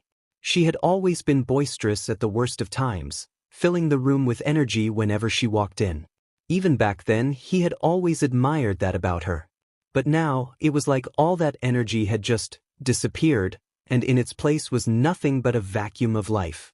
Eventually, Present Mike called out for contestants to take the field, and Mina opened her eyes, nodding to herself. She began to walk out to the pitch, but Kirishima grabbed her arm. "Hey, just remember, I'm rooting for you." Mina did smile, though the expression was marred by poorly hidden fear. "Don't worry, I got this." Kirishima feels a pang of sadness, seeing none of that desired energy in her smile, but she turns away from him before he can continue. He tried to move forward, but then some security drones got between the two. "Do not approach the arena until the match is completed." Kirishima tried to argue, but Mina waved him off. I'll be fine, Kirishima. Don't worry, just go to the stands with the rest of the class." Mina schools her features and walks out to the field. In the distance, Kirishima can see Bakugo walking out from the other side, visible feral delight on his face. Kirishima knows he shouldn't be in the tunnel, that he should be in the stands with his class. But something anchors him in place, watching from the entrance of the tunnel. Maybe it's his worry for Mina, or his aversion to seeing his classmates after their last conversation, or maybe it's a combination of both. Either way, he stays where he is, a front row seat to the event that follows. Midnight begins the match, and the two competitors explode out the gate. Even though Kirishima hated Bakugo, he had to admit that he was an impressive fighter. The fight opened with Bakugo launching an explosion at the ground, flipping over Mina to avoid an acidic wave emanating from her fingers. Once he reached the apex of his jump, he detonated an explosion to Mina's back, launching her forward in a cry of pain. Mina dropped into an acrobatic tumble, rolling forward, into a bicycle kick, shooting acid in an arc. Around her, catching Bakugo in the chest and causing his top to burn slightly. Mina flipped back around, standing on her feet, and dropping into a ready stance, and Kirishima felt himself looking at the pink girl in awe. His awe was interrupted as Bakugo dropped low to the ground, a vicious scowl on his face, and Kirishima felt his heart rate spike, this time in fear. Bakugo rushed Mina, who shot acid forward, but then he used an explosion to rapidly flit around to her side, grabbing her outstretched arm and detonating, causing her to fall to the ground in pain. Kirishima saw a large burn on the pink girl's arm and some massive bruising along the bicep. Kirishima took a step forward, but stopped himself as Bakugo approached Mina from behind, explosions popping in his hand. Mina noticed this and kicked her leg backwards, launching acid from her foot and towards Bakugo's chest. Bakugo, however, sidestepped the acid shot and lunged forward, grabbing Mina's upper ankle and releasing another explosion there, shredding her pant leg to the knee, and causing her to scream in pain as her ankle bent to an uncomfortable angle. Kirishima felt bile rise in his throat seeing the angle of her ankle, but was shocked when Mina rolled forward and landed on her feet, favoring her injured ankle. As close as he was to the match, he was able to hear the labored breathing coming from Mina. Bakugo lunges again, and Mina backpedals, crying out in pain when she puts weight on her ankle and collapsing, causing Bakugo's attack to fly over her head. Mina saw this opening and launched a kick from the ground into Bakugo's chest, unleashing a barrage of acid at the explosive blonde. Bakugo, however, shakes off the blow, ripping the acid-coated fabric off his chest, leaving only his undershirt covering him. Mina tried to get up, but Bakugo used an explosion to launch himself forward, pinning Mina to the ground and punching her in the nose. Again and again, Bakugo unleashed his fist into Mina's face, leading to bruising around her eye and nose. Mina got a foot under Bakugo and kicked him off, and slowly stood, one eye swelling shut from the blows to the head. Kirishima hears Bakugo shout out at Mina. So, raccoon eyes, the explosive blonde lets off some showy explosions in his palms, causing Mina to flinch back. "Still think I'm all bark?" Bakugo lurched forward, releasing an explosion into Mina's abdomen, causing her to double over. "I'm the greatest to ever effin' live." Another explosion, this one knocking Mina to the ground. "Everyone knows that I'm the best." "Everyone." He kicks Mina, causing her to curl up to protect her sides. And I'm not about to let you or anyone else question my greatness. Kirishima is shaking with rage at Bakugo's words. All of it is to preserve his effing ego? The hardening, quirky boy looked at Mina, who had her head down and her shoulders shaking. Kirishima lurched forward, desperately wanting to comfort his friend, before he heard the bubbling of bitter laughter coming from her. Mina was laughing at Bakugo. The laughter continued, catching both Bakugo and Midnight off guard. Mina's laughter was stilted, and her breathing was clearly labored from her injuries, but still she laughed at Bakugo, whose expression was changing from shock to fury. Mina stood up, stumbling lightly for a moment, but still laughing regardless. Bakugo begins to quake with rage, but Mina begins to speak, between bouts of laughter and coughing. I think I get it now. Mina says, "You just pathetic?" Kirishima looked at the pink girl in confusion, seeing her trying to stand tall despite her injuries, and tried to decipher her behavior. Mina continues, "You really are just another bully, all ego, no substance?" Kirishima's confusion changes to shock as he takes in the pink girl. Mina tries to puff out her chest and look big in the face of her enemy, but Kirishima notices the slight curling of her posture. Her shoulders slouched, her chin lowered, and the slight trembling of her features. She's terrified, but she's trying to act brave. And from the relaxing of Bakugo's posture, Bakugo noticed that too. Bakugo lets out a bark of a laugh, staring at Mina like a panther staring down at a dying deer. Pathetic? The only pathetic one is you. Look at you, trying to act big. But really you're terrified. Bakugo laughs, and Mina's act drops, curling down, letting her brave expression fade, and her fear shine to the surface. Eventually, though, Bakugo's laughter fades, and his stance curls downward ready to pounce. Acting all brave, when you're shaking in your boots? I hate people like you. Bakugo springs forward, tackling Mina, who struggles against Bakugo, launching punches to his face. Bakugo launches an explosion into her chest, causing her to gasp out in pain, which Bakugo uses to grab Mina by the neck, unleashing a punch to her face while holding her in place. Kirishima stares in horror, seeing his best friend pinned and crying out, but still fighting despite that. He decides that enough is enough, and starts to rush the stage.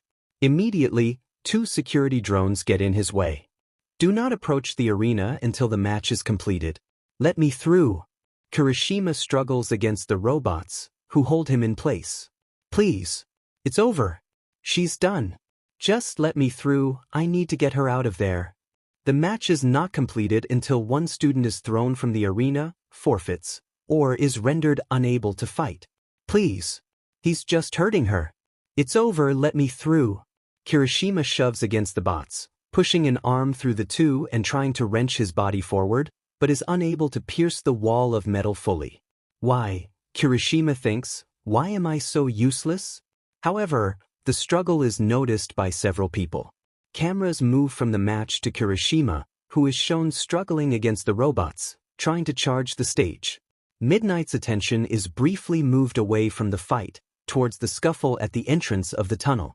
Midnight looks at Kirishima, struggling to end the fight, and thinks back to the last match with the explosive blonde. This is wrong. Midnight shakes her head. This needs to stop. I can't let that happen again. Midnight charges the stage, grabbing Bakugo and throwing him off of Mina, who simply lies on the ground, injured but otherwise still conscious. It's over. Get the hell out of the arena.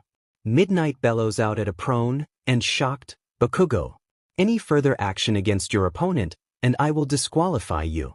Bakugo looks at Midnight in disbelief, from his position on the ground. Mina tries to stand up, tries to get back up. He can still fight. Midnight shakes her head. No, you can't. This match is over. With that, the robots move away from Kirishima, who runs towards the arena, crouching down to Mina, and letting her lean on his shoulder. The pair moves away from the arena, towards the tunnel that Mina originally emerged from. Bakugo got up and looked at Midnight in barely disgust. But when Midnight glares at the explosive blonde, Bakugo rolls his eyes, and shoves his hands into his pockets, moving away towards his tunnel. Midnight herself moved to the tunnel that Kirishima and Mina went through, trying to catch the students before they got too far, but was stopped as soon as she entered, by a man in a suit. "Hello, Midnight," the man bows. "Hiroto Kaneko, behavioral proctor with the HPSC. Midnight sneers, "What do you want?" "I am simply here to take over your position. You will no longer be needed as referee." "What? On what grounds?" "Simply put, we at the HPSC believe that UA's autonomy in this tournament has led to its mismanagement and have decided, as the primary benefactors of this event, to facilitate this tournament with a far more hands-on approach." What? Nezu would never agree to this.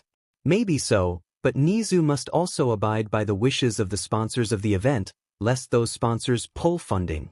The entire time, Kaneko's smile had not left his face, but Midnight could almost feel the smug satisfaction towards her disbelief. "If you have any concerns, you may take them up with Madam President herself." Midnight was frozen in disbelief, so Kaneko simply walked towards the field, taking his place on the referee podium. Her shock eventually faded, and fury made way, but that fury, she knew, was impotent. Midnight walked away from the stadium, shoulders slumping. After all, what could she do alone? Izuku walked slowly down the hall, Mei leaning on his shoulder and limping next to him, with Izuku softly talking with her. Mei nodded along, a small smile on her face, and some of that old life coming back to her eyes. Despite Recovery Girl's efforts, Mei's leg was still sore, and she couldn't walk on it without crutches. Recovery Girl insisted that Mei stay in bed to rest, but Izuku could tell the inventor was getting stir-crazy and needed to move a bit. But when Recovery Girl admitted she didn't have crutches, the elderly heroine suggested Izuku act as her crutch. Despite her statement, Izuku found it difficult to believe that Recovery Girl, a hero known for preparation and her excellent medical work, would simply forget to stock crutches. But hearing Mei hum a toneless tune next to him, he couldn't say he minded that much. He was glad that she seemed somewhat happier, if only a bit. There was very clearly still some damage caused by Bakugo, a twinge of repressed fear in her eyes, and a slight downturn of her lips, but it was better than before. Any progress is better than no progress, he surmises. "I do owe you a thank you, by the way." Mei didn't visibly react, but she let out a small grunt of acknowledgement. Izuku's shoulders supported her weight as she moved, so Izuku continued. The hammer punch, you gave me a schematic for that design, and I decided to implement it into the final product, so Izuku felt awkward. He was never good at talking to people in the best of times, and he had even less of an idea of how to talk to someone who actually seemed to want to be around him. So he settled for punctuating his statement with a short, "Thanks," and turning his head away from her. Pretending to be indifferent. Mei turned to look at his face, irises spinning to observe his features.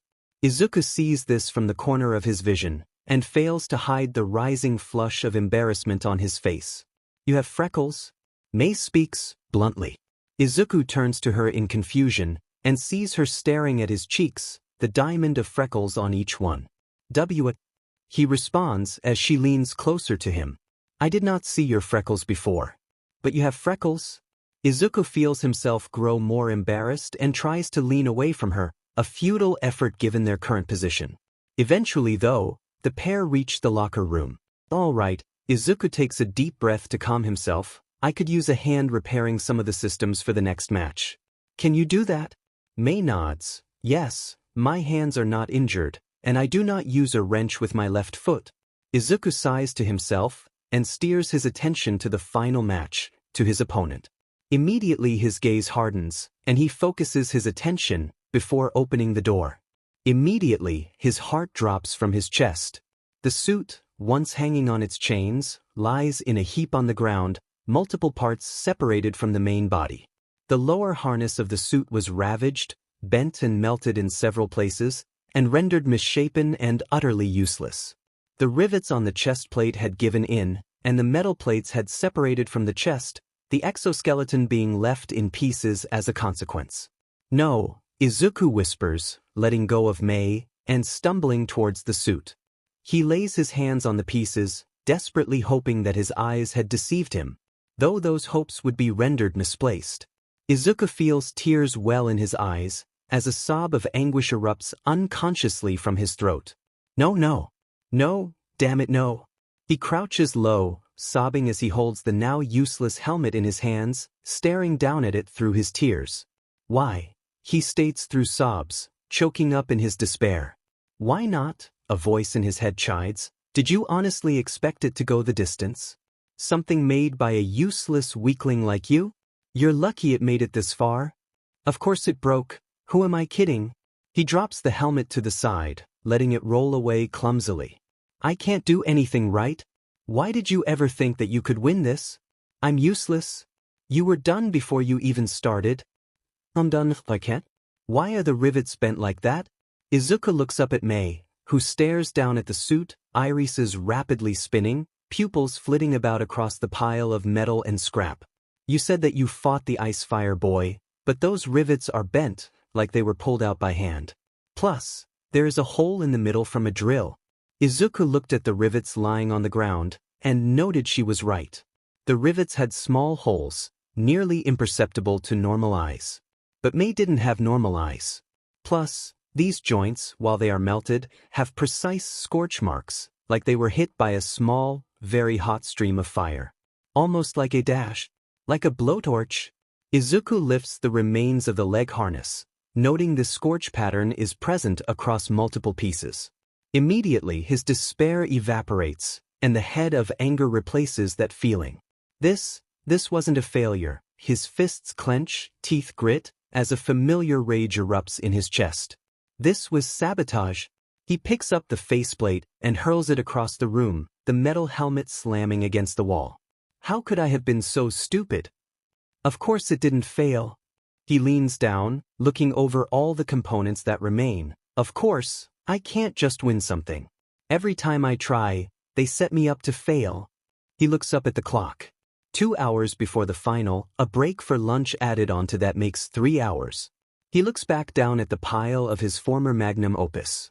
It's not enough time to fix it, but it is enough time to try something else. They want me to give up, but that's not going to happen. He stands, a plan forming in his head, and turns to Hatsum, who is still slouched on a bench, looking at the pile of scrap. Hatsum, he begins, fixing her with a determined gaze, I think I'm going to need your help. Hatsum nods. What do you need me to do? Izuku turns back around, to the pile of scraps on the ground. I have a plan. Bakugo stood in his corner, smirking at his circumstances. It seems that the quirkless freak still didn't know his place. Walking around in that junk pile he calls a suit and pretends to be big. But Bakugo knows the truth. That little weakling is a pathetic coward, and even with that stupid suit, he wouldn't stand a chance. The loud teacher called out for the match to start, and Bakugo waltzed out to the stage, licking his lips in anticipation for the chance to beat down Deku once and for all. He noted that the pervert who had been referee in the last fight was gone. That will teach her to try and rob him of his glory.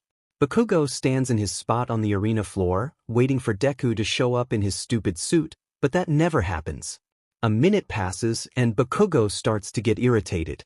He looks at the referee, who seems to be smiling to himself, and lifts his arms. Izuku Midoriya appears to not be present for the match, so by forfeit, the winner I dash. Then they heard it, the soft sounds of footsteps. Instead of the thunderous footfalls of the Iron Goliath, these sounded far more normal. There were no telltale signs of the blue glow of the eye holes. Instead, the figure of a short boy emerged from the darkness. His green hair was left wild and messy, bushing up on the top of his head, coated in a layer of dirt and grime, and falling to his chin. Some strands even fell in front of his face. Around his neck, a pair of welding goggles lay loose. Instead of his flame-proof jumpsuit, the boy wore the normal UA long-sleeved gym uniform, covering both arms. Though, on one arm, Bakugo noticed a retrofitted cannon duct taped to his sleeve. On the other arm, copper wires ran from a hole in his shoulder down to the hand, where the explosive blonde noted that damn circular light from almost a year ago. Worn like a bandolier on his chest, wrapped from shoulder to waist, are 3 circular metal objects. At the boy's waist is a gun-like object, though at the mouth of the gun is a 3-pronged hook. Finally, resting on the inventor's back is a large pipe wrench, slung through the bandolier and held in place. Wires ran all over Izuku's body, joining in at points into different parts of the suit. Bakugo looked at the boy in shock, though not as much as the referee in question, who seemed livid. Izuku made it onto the stage, looking at Bakugo with rage, which caused the explosive blonde to sneer back. The audience was silent, staring at the quirkless boy in shock. Bakugo then chuckles, laughing to himself while staring at the boy, who remains standing, glaring at the blonde. Is this some sort of joke? After all that bluster with that junk pile, you come out and don't even have it. The explosive blonde stops laughing, leaning forward, small explosions popping on his hands. Izuku leans down as well, his glare never wavering, and doesn't say a word, leaving Bakugo to growl at him. You know, Deku, he spits the word out like venom. I figured you had learned your lesson a year ago, but I guess I wasn't clear enough then. An explosion interrupts his sentence, and Bakugo fixes Izuku with a sadistic smirk. But don't worry, I plan to correct that mistake now. Instead of shrinking, like Bakugo thought he would, Izuku instead grits his teeth and puffs his chest out, smirking back at Bakugo. You may not believe it, Bakugo, but I was hoping for this, hoping to fight you here, to show the world just how pathetic you really are. That caused Bakugo to bare his teeth. But I'm not doing this for them, I'm doing this for me. The referee grit his teeth, but readied his hands, sending them down rapidly. The final match had begun.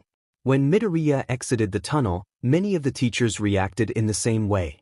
Present Mike and Ectoplasm stare in shock, and some confusion. Aizawa had risen from his chair, taking a single step forward, an action mirrored by All Might. Namuri had moved to the teacher's booth after being replaced, but once Midoriya emerged, unarmored, Namuri ran to the front of the booth, as if drawing closer might change the reality in front of her. Majima was gripping the table near him, blood running cold as he watched Midoriya take the arena. However, none of the teachers reacted quite like Ken did. While being the slowest to react, not moving until Midoriya's foot lifted from the sand and met the cement, Ken's reaction was by far the most visceral. He shot up from his chair, looking horrified, and bolted over to Nezu, who like always, showed no emotion about the scene. Gripping the arm of Nezu's seat, Ken leans over Nezu, pupils like pinpricks, and jaw set like a slab of stone in his mouth. Nezu, Ken begins, sweat beading on his forehead, stop this fight. No, I am afraid that isn't possible. Nezu says, still visible unfazed by Ken's burst of emotion. Ken does not take this kindly, slamming his fist into the table next to Nezu, knocking over his tea set. Damn it, Nezu. Ken shouts, just listen to me. You need to stop this fight. It can't happen. Still, Nezu refuses to acknowledge Ken, so he grows desperate, much to Majima's confusion. Please, Nezu. Midoriya isn't supposed to be fighting. Not without the armor. Oh, is that so? Nezu raises an eyebrow at Ken, and, why, perchance, would you think that? Ken stiffens up, but Nezu presses on. Honestly, if I didn't know any better, I would say you are less shocked about Midoriya's lack of armament, and more about Midoriya arriving at the field at all. Ken's jaw flaps open as he tries to concoct a statement, but Nezu interrupts him. But of course, I would have no proof to corroborate such claims, and even if I did, it wouldn't be right of me to misplace my trust in our staff, wouldn't it, Ken? Ken says nothing, but his body speaks volumes. His shoulders are shaking, chest slumped, and legs bent. He looks like a man desperate to be heard, but unwilling to speak. Trapped forever in a limbo of inaction. In the end, he is unable to speak. As soon as the match opens, Bakugo leaps into the air, propelling himself towards the quirkless boy with an explosion-powered lunge. Midoriya sees this attack and rolls forward, letting Bakugo fly over him. However, during the lunge, Bakugo angles himself so that one palm is down, and as Midoriya rolled, he clipped the quirkless boy in the back, causing him to grunt in pain. Landing swiftly, Bakugo turns around, only to be met with a glowing palm aimed at his head. He barely has a second to move his head to the side before a blast of energy shoots out, bolting through where his head used to be. Bakugo growls at the glowing palm, seeing the copper wires running down Izuku's arm crackle with a soft blue energy. Remember this one, Bakugo? Izuku growls out through grit teeth. I do. I remember launching you back with this same gadget, almost a year ago. Bakugo bares his teeth at the boy in front of him. You think it matters whatever pathetic little gizmo you whip out? No matter what you do, or what you bring, you will never be able to make a dent in me. Bakugo launches himself forward at Izuku, a similar lunge to before, but instead of dodging, Izuku allows Bakugo to draw close. When Bakugo whirls his right arm around to hit Izuku, Izuku quickly ducks under the sweep, letting the explosion go off right above him. Putting his palm up, right under Bakugo's chin, Izuku releases a blast of energy, sending it into Bakugo's chin and causing him to flip around and slam his back into the ground. Bakugo hit the ground hard, causing his breath to briefly escape his lungs. However, the pain of the blow faded quickly, but the shock of the attack is what kept Bakugo on the ground, lost in his own head. What the hell just happened? Bakugo thought, how did he do that? You know, Bakugo, you are far more predictable than you think you are. Izuku opened, drawing the wrench from his back, brandishing it like a club. For instance, you always lead with a right hook. Izuku swings the wrench in an arc, down towards Bakugo, and striking him in the chest. Bakugo snaps out of his shock just in time, using an explosion to launch himself to the side, letting the wrench impact the cement where he once lay. Bakugo rolls and lands in a squat, palms forward. He stands, still crouching low, like a tiger ready to pounce. But, instead of reeling back like he is used to, Izuku seems to crouch low as well, mirroring his movements. Abused and abuser circle each other, neither making the next move, both anticipating the first strike. Eventually, Midoriya smirks, much to Bakugo's ire. What's the matter, Bakugo? Izuku jabs, I thought you said I couldn't touch you. Yet, here you are hesitating. Izuku's smirk breaks into a dark smile. If I didn't know any better, I would almost think you are scared. That caused Bakugo to rage, launching himself forward and breaking the standoff. He puts both hands out, readying a stun grenade, to which Izuku raises the welding goggles from around his neck and puts them over his eyes. When the flashbang rings out from Bakugo's palms, Izuku is unaffected due to the heavy lenses and brings his wrench forward again, hitting Bakugo in the stomach. Bakugo lurches to the side, stumbling at the blow and coughing loudly. As Bakugo collects himself, his rage begins to boil, and he launches forward again. However, Izuku reaches down to his belt, grabbing the gun-like object from his waist and pointing it at Bakugo. He pulls the trigger, and a long cord launches out of the gun, tipped with a three-pronged hook.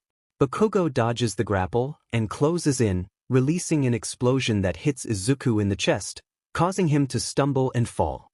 Bakugo looms over Izuku, a sadistic smile on his face, but he notes a lack of fear in Izuku's face, and hears the sound of something being reeled in. Before he can think, he feels something grip the cloth of his pant leg and pull with immense strength, causing him to, once again, fall over. Looking up, he sees Izuku standing, grapple gun in hand, and his teeth bared at the explosive boy. That was for Hatsum. Hatsum, please focus. Izuku snapped at Mei as she fed the wires down from his shoulder to his wrist, towards the repulsor fitted onto his metal palm. Mei had been zoning out, staring at the reactor fitted into Izuku's shoulder cap, but flinched at his tone, causing her to stare down at the floor. Izuku sees this reaction, and his features soften. I'm sorry, that was uncalled for. We just don't have a lot of time, so we can't get distracted. Mei nods, seeming to accept the apology, but keeps her eyes away from the reactor. Guilt swims in Izuku's chest, knowing that he had been too aggressive with his admonishment, and tries to think up a solution. He looks around the room, and his eyes lock onto the pile of scrap that was once his suit. So, you made some gadgets too, right? Izuku opened, can you tell me about them? Immediately he notices a shift in Mei's temperament, as she seems to get far more animated in her work. Yes, I made 4 different babies to show off for investors. I made 2 leg harnesses that were capable of hovering. Ooh, and the jetpack. The jetpack was my favorite baby. I also made a grappling hook to assist in maneuvering while hovering, and an apparatus for the upper body to keep someone upright during heavy movement. That's impressive, Izuku praises, causing Mei to smile. How did the jetpack work? Using compression fans fitted into the sides of the pack, They pressurized air that was stored in a tank around the sides. Then, when active, the air would release from the jets of the pack, creating a burst of upward motion. Mei connected the wire to the lens and began to feed the third wire around. I could not make it capable of sustained flight, so I added hover boots to allow me to float down slowly. Izuku puts a hand to his chin. The design for that jetpack sounds familiar. Did you base it off of Airjet? He sees Mei shoot up to his face, her expression more animated than he had seen in hours. Yes, that is exactly right. I saw their pack on TV when my parents wanted me to watch something with them, and wanted to recreate the design. Izuku seems to shrink away from her energy, trying to move his face away from hers, but she only seems to move closer to him every time he adjusts. I just took a guess. I saw the design once on my dad's table and dash. What do you mean? Izuku blinks and sees Hatsum staring in confusion. What? Oh, my dad worked on Airjet's jetpack. He built the third iteration of the modulator for turbine frequency. Hatsum seemed to stall, but then her eyes lit up and she rushed forward. Really? Your dad builds support gear. What is his name? Who does he work for? Does he have connections? Can I meet him? Izuku eventually pushes Hatsum off of him, but her energy seems to be only growing. See, can we just focus on the task at hand? He turned away from Hatsum, but one of her questions stung him a bit. Besides, my dad is dead. Hatsum stills, and the pair enter an extended silence, only broken by the soft sounds of duct tape and metal. That is not good. Mei spoke. Izuku shook his head. No, it isn't. He tried to ignore the ache in his chest and steer the question back to the original topic. Hey, do you happen to have any of these gadgets still? Mei seemed to ponder for a moment. I am not sure. Most of them were destroyed when... She shuddered, seeming to close in on herself, but Izuku reached his metal hand down, putting it on her shoulder, trying to stabilize her. After a few moments, Mei breathes deeply and continues. The only baby I know that survived was baby number 47, the grappling hook.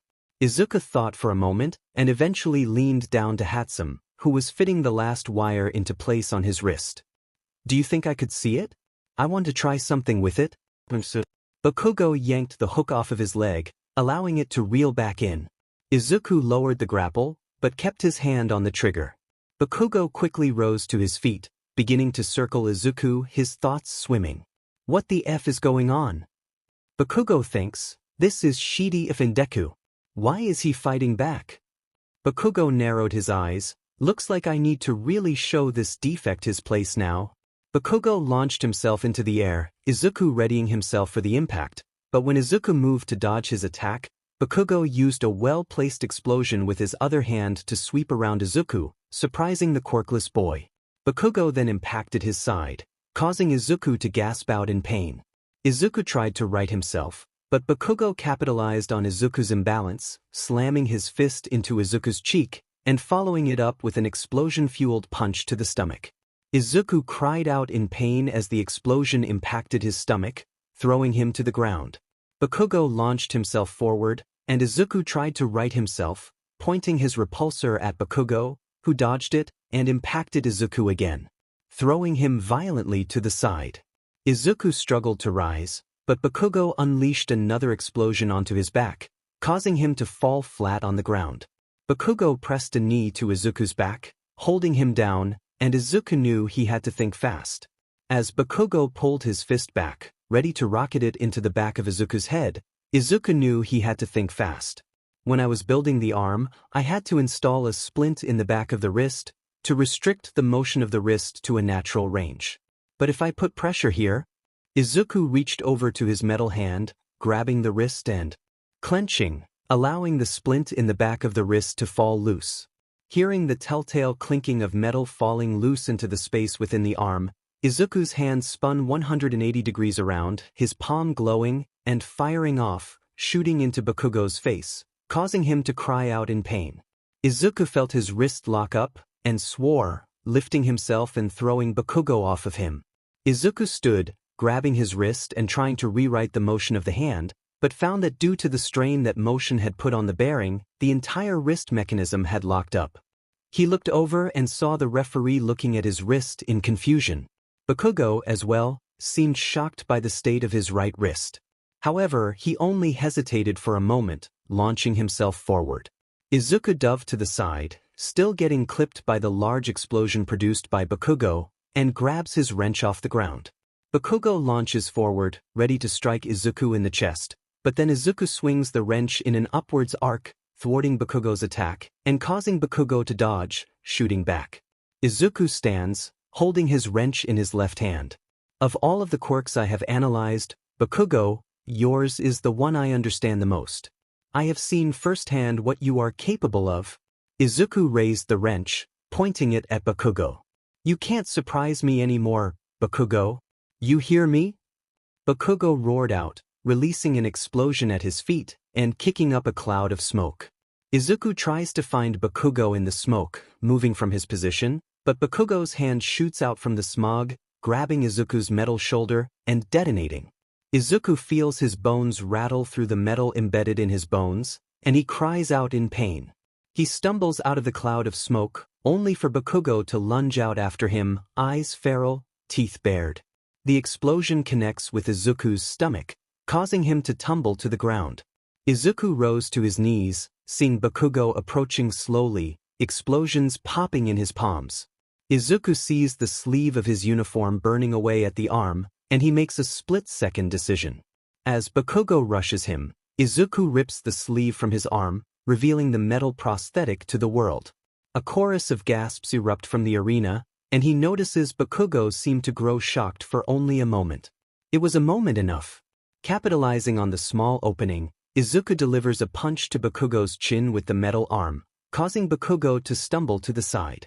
Izuku rips the rest of the sleeve pooling around his metal wrist, standing tall with his bronze facsimile visible to the world at large. Nezu, stop the fight. Now. Yamada brings a hand to Namuri's shoulder. Nem, please? No. She whips his hand off of her shoulder. I'm not going to stay silent, not anymore. She turns back to the Chimera, still in his seat. Principal, you should not allow this fight to continue. Other teachers move to calm Namuri, but Nezu holds a paw up. No, he commands the other teachers. I wish to hear what she says. Some appear hesitant, but relent, allowing Namuri to speak. It takes her a moment to find her words, but eventually, Namuri begins to speak, eyes glued to the floor. When Bakugo was beating on that handsome girl, I froze. I should have stopped that match far earlier. It shouldn't have gone so wrong, but I didn't. But I didn't freeze because of the violence. I froze because of the look in Bakugo's eye. Namuri shuddered. That boy, he was enjoying it. The feeling of beating someone into unconsciousness. The knowledge that he proved he was better than them. He was loving it, and it shocked me. Seeing someone who so boldly declared they want to be a hero seems so disturbed when they are given the chance to cut loose. Still, I kept silent. Namuri continued, maybe I had just seen something wrong. But then he fought Ishido, and I saw it again.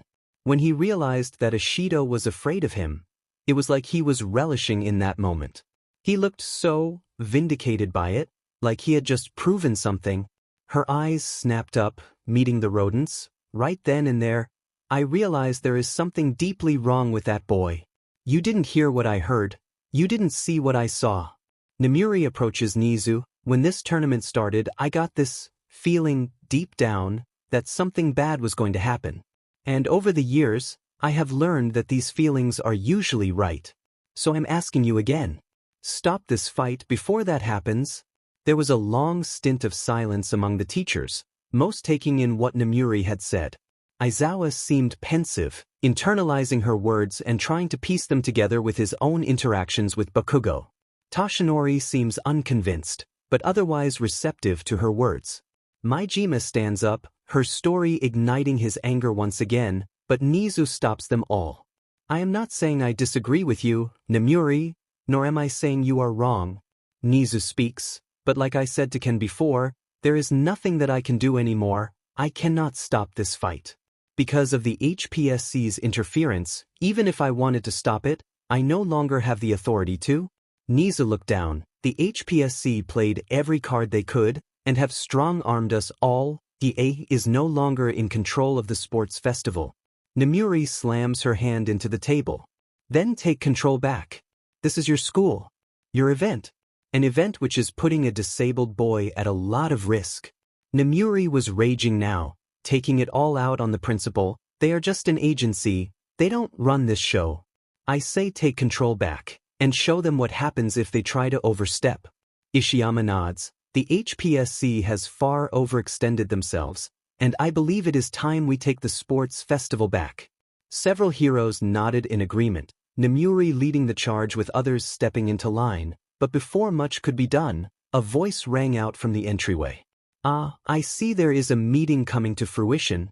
All eyes turned to see a figure in a pressed, black suit. A young man in glasses, who seems to carry a stern gaze, only matched by an even more cold gait. He marches swiftly to the table, and stands at attention next to Nezu, who remains seated, not even meeting their eyes. By all means, the man gestures to the group, please, continue. I believe I heard something about taking the festival back? Many of the previously emboldened teachers sit silent, not confirming the suited man's statement. However, Namuri confronts him directly. That's right, she states, firmly, you have far overstepped your boundaries, and everyone knows it. The leather-clad woman crosses her arms. We all know that despite how big you talk, you have no power here. I see. The man takes off his glasses, cleaning them with a cloth from his pocket. Namuri can tell this is all for show. Is that how you all feel? Several teachers nod, while others, mainly Can and Present Mike, keep their eyes firmly locked on the table, not raising support one way or the other. The black-suited man nods. I see. Thank you for confirming that, Ms. Midnight. The man turns to Namuri. I am deeply sorry for any slight you have perceived against your school. Please understand we merely mean to provide support in operations of the festival, as it became clear to us you sorely needed it. Namuri growled, and several other teachers made to stand, but the suited man put a hand up. Once again, I mean no offense. Actually, I am here to deliver a message to Midnight. An update to her inquiry that I am sure she will find favorable. Namuri raises a brow at the man, who, the first time in the conversation, seems to grow a small smirk. Allow me to be the bearer of good news. The HPSC looked into your request and took care of that family issue for you. Namuri's blood runs cold, her pupils narrow and her jaw drops.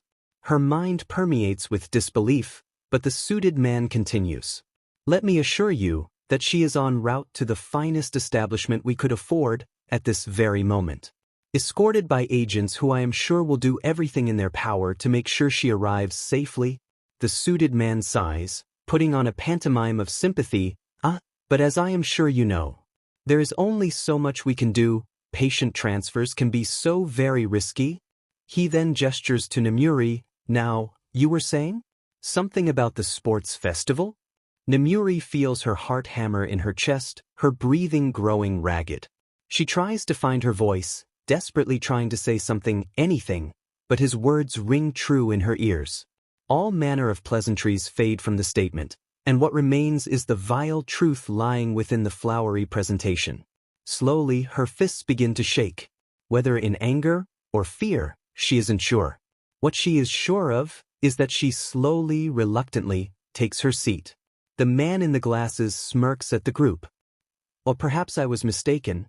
He then turns to leave. Well, my job is done. Continue on. Oh, and let me be the first to assure you that the sports festival is in good hands with our management. With that, he leaves the room, leaving the heroes to stew in their silence. Maijima is the first to break that silence.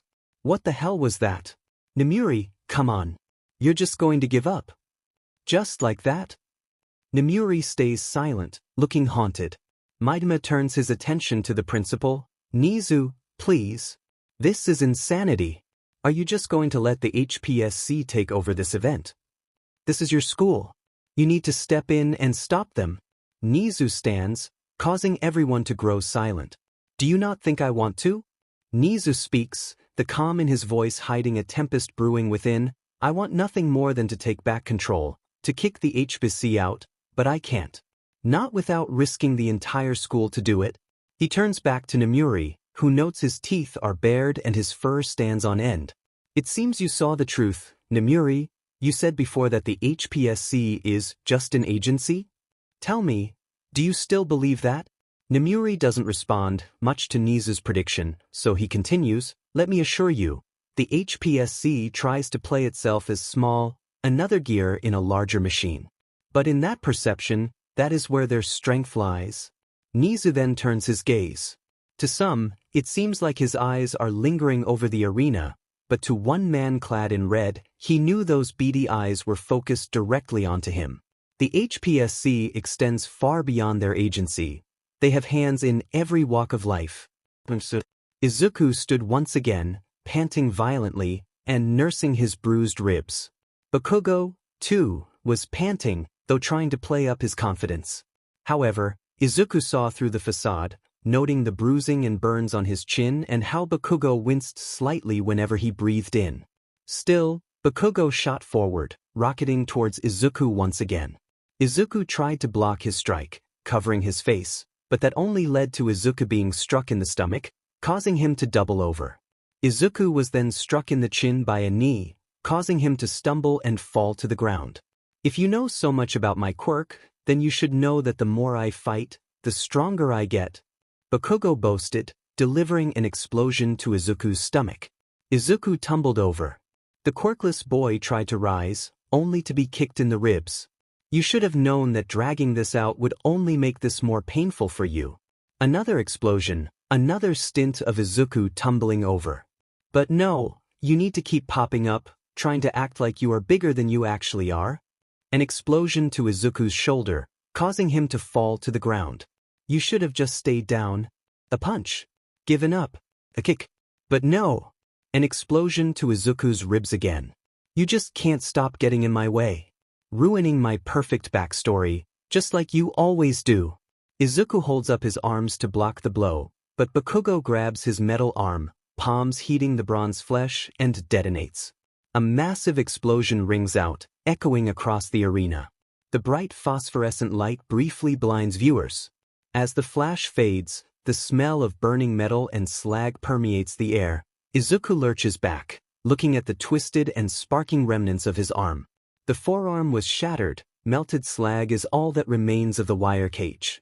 The central motion pillar is bent and warped, locking the arm in place. The hand is gone, having flown off in the wrist apparatus off to the side, taking the repulsor with it. You can't win, Deku. Nothing you can do can take me down. There was a brief silence, but then, much to Bakugo's and the referee's surprise, they heard a sound erupt from the quirkless boy's mouth. A small bark of laughter, simple and quick. But that small chuckle was followed by another and then another. Slowly, Izuku began to laugh, truly and fully. Bakugo, the referee, even the world, stared in disbelief as the bruised and battered boy kept laughing. Izuku rose to his feet, his laughter petering out, and he took off his goggles, meeting Bakugo's eyes dead on. Where Bakugo was expecting fear or sorrow, Izuku's eyes were filled with a fire, a determination permeating through his entire being. Honestly, I think I just realized how sad you are. Izuku's gaze never wavered from Bakugo, staring him down as Bakugo stared back. You're fighting a battle, and all you are concerned with is some fictional backstory? That's really all you care about? Izuku chuckled again, though unlike with Mina, Bakugo could discern no fear. You are just nothing, your life, your being. You are nothing but your quirk and your pride, and that's pathetic. Here I am, having spent so long preparing for the festival, preparing to face the next generation, and you're still here, playing hero in the park, like all those years ago. Izuku slowly moved his left arm up, looking down at the cannon fitted to his arm. I always loved studying quirks. Maybe it's the lack of one that made them so fascinating to me. He moved his hand out, squeezing a hidden valve, and causing air to shoot into the cannon, the pressure dial rocketing to maximum. Bakugo rushed Izuku, but Izuku sidestepped, raising his hand to his shoulder and pressing a hidden switch with his left hand, causing the brackets on his right arm to unlatch, and letting the arm swing free, obstructing Bakugo's path. I studied the quirks of everyone in the hero course. Their capabilities, their quirks, their weaknesses. Again, Bakugo rushed Izuku, who rolled forward, squeezing another hidden trigger, and causing the cannon to ready itself, the hidden paddle trigger rocketing out into position. But for you? I didn't need to. I know firsthand just what you can do, and exactly what I need to do to shut you down. Bakugo roared, shooting himself forward, and Izuku raised the cannon, putting the paddle in line with his chin. Pushing his arm forward, his chin trips the paddle and causes the cannon to fire. The payload shoots out, hitting Bakugo in the chest and shattering, covering Bakugo with an unknown white powder. Bakugo falls to the ground, stumbling, but gets up, caked in the powder, which immediately begins to itch his skin. The substance gets into Bakugo's eye, causing it to start to burn, which causes Bakugo to cry in pain, grabbing his eye to relieve the pain with pressure. Bakugo roars out, trying to launch himself forward again, using his quirk, but instead of shooting forward like he normally does, Bakugo instead falls flat on the ground. Grunting in confusion, Bakugo looks at his hands, seeing this substance covering his palms. Bakugo tries to activate his quirk, feeling the telltale heat of his palms, but no spark follows. No familiar popping of his quirk when he tried to activate it. Bakugo feels a new emotion, a sinking feeling in his chest that leaves him cold. He feels his body unconsciously shiver, and turns to look at Izuku. What did you do? What did I do?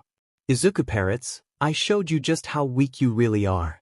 Izuku picked up the ceramic round and loaded it into the cannon, carefully sealing the powder-filled ball into the tube and nodding to himself.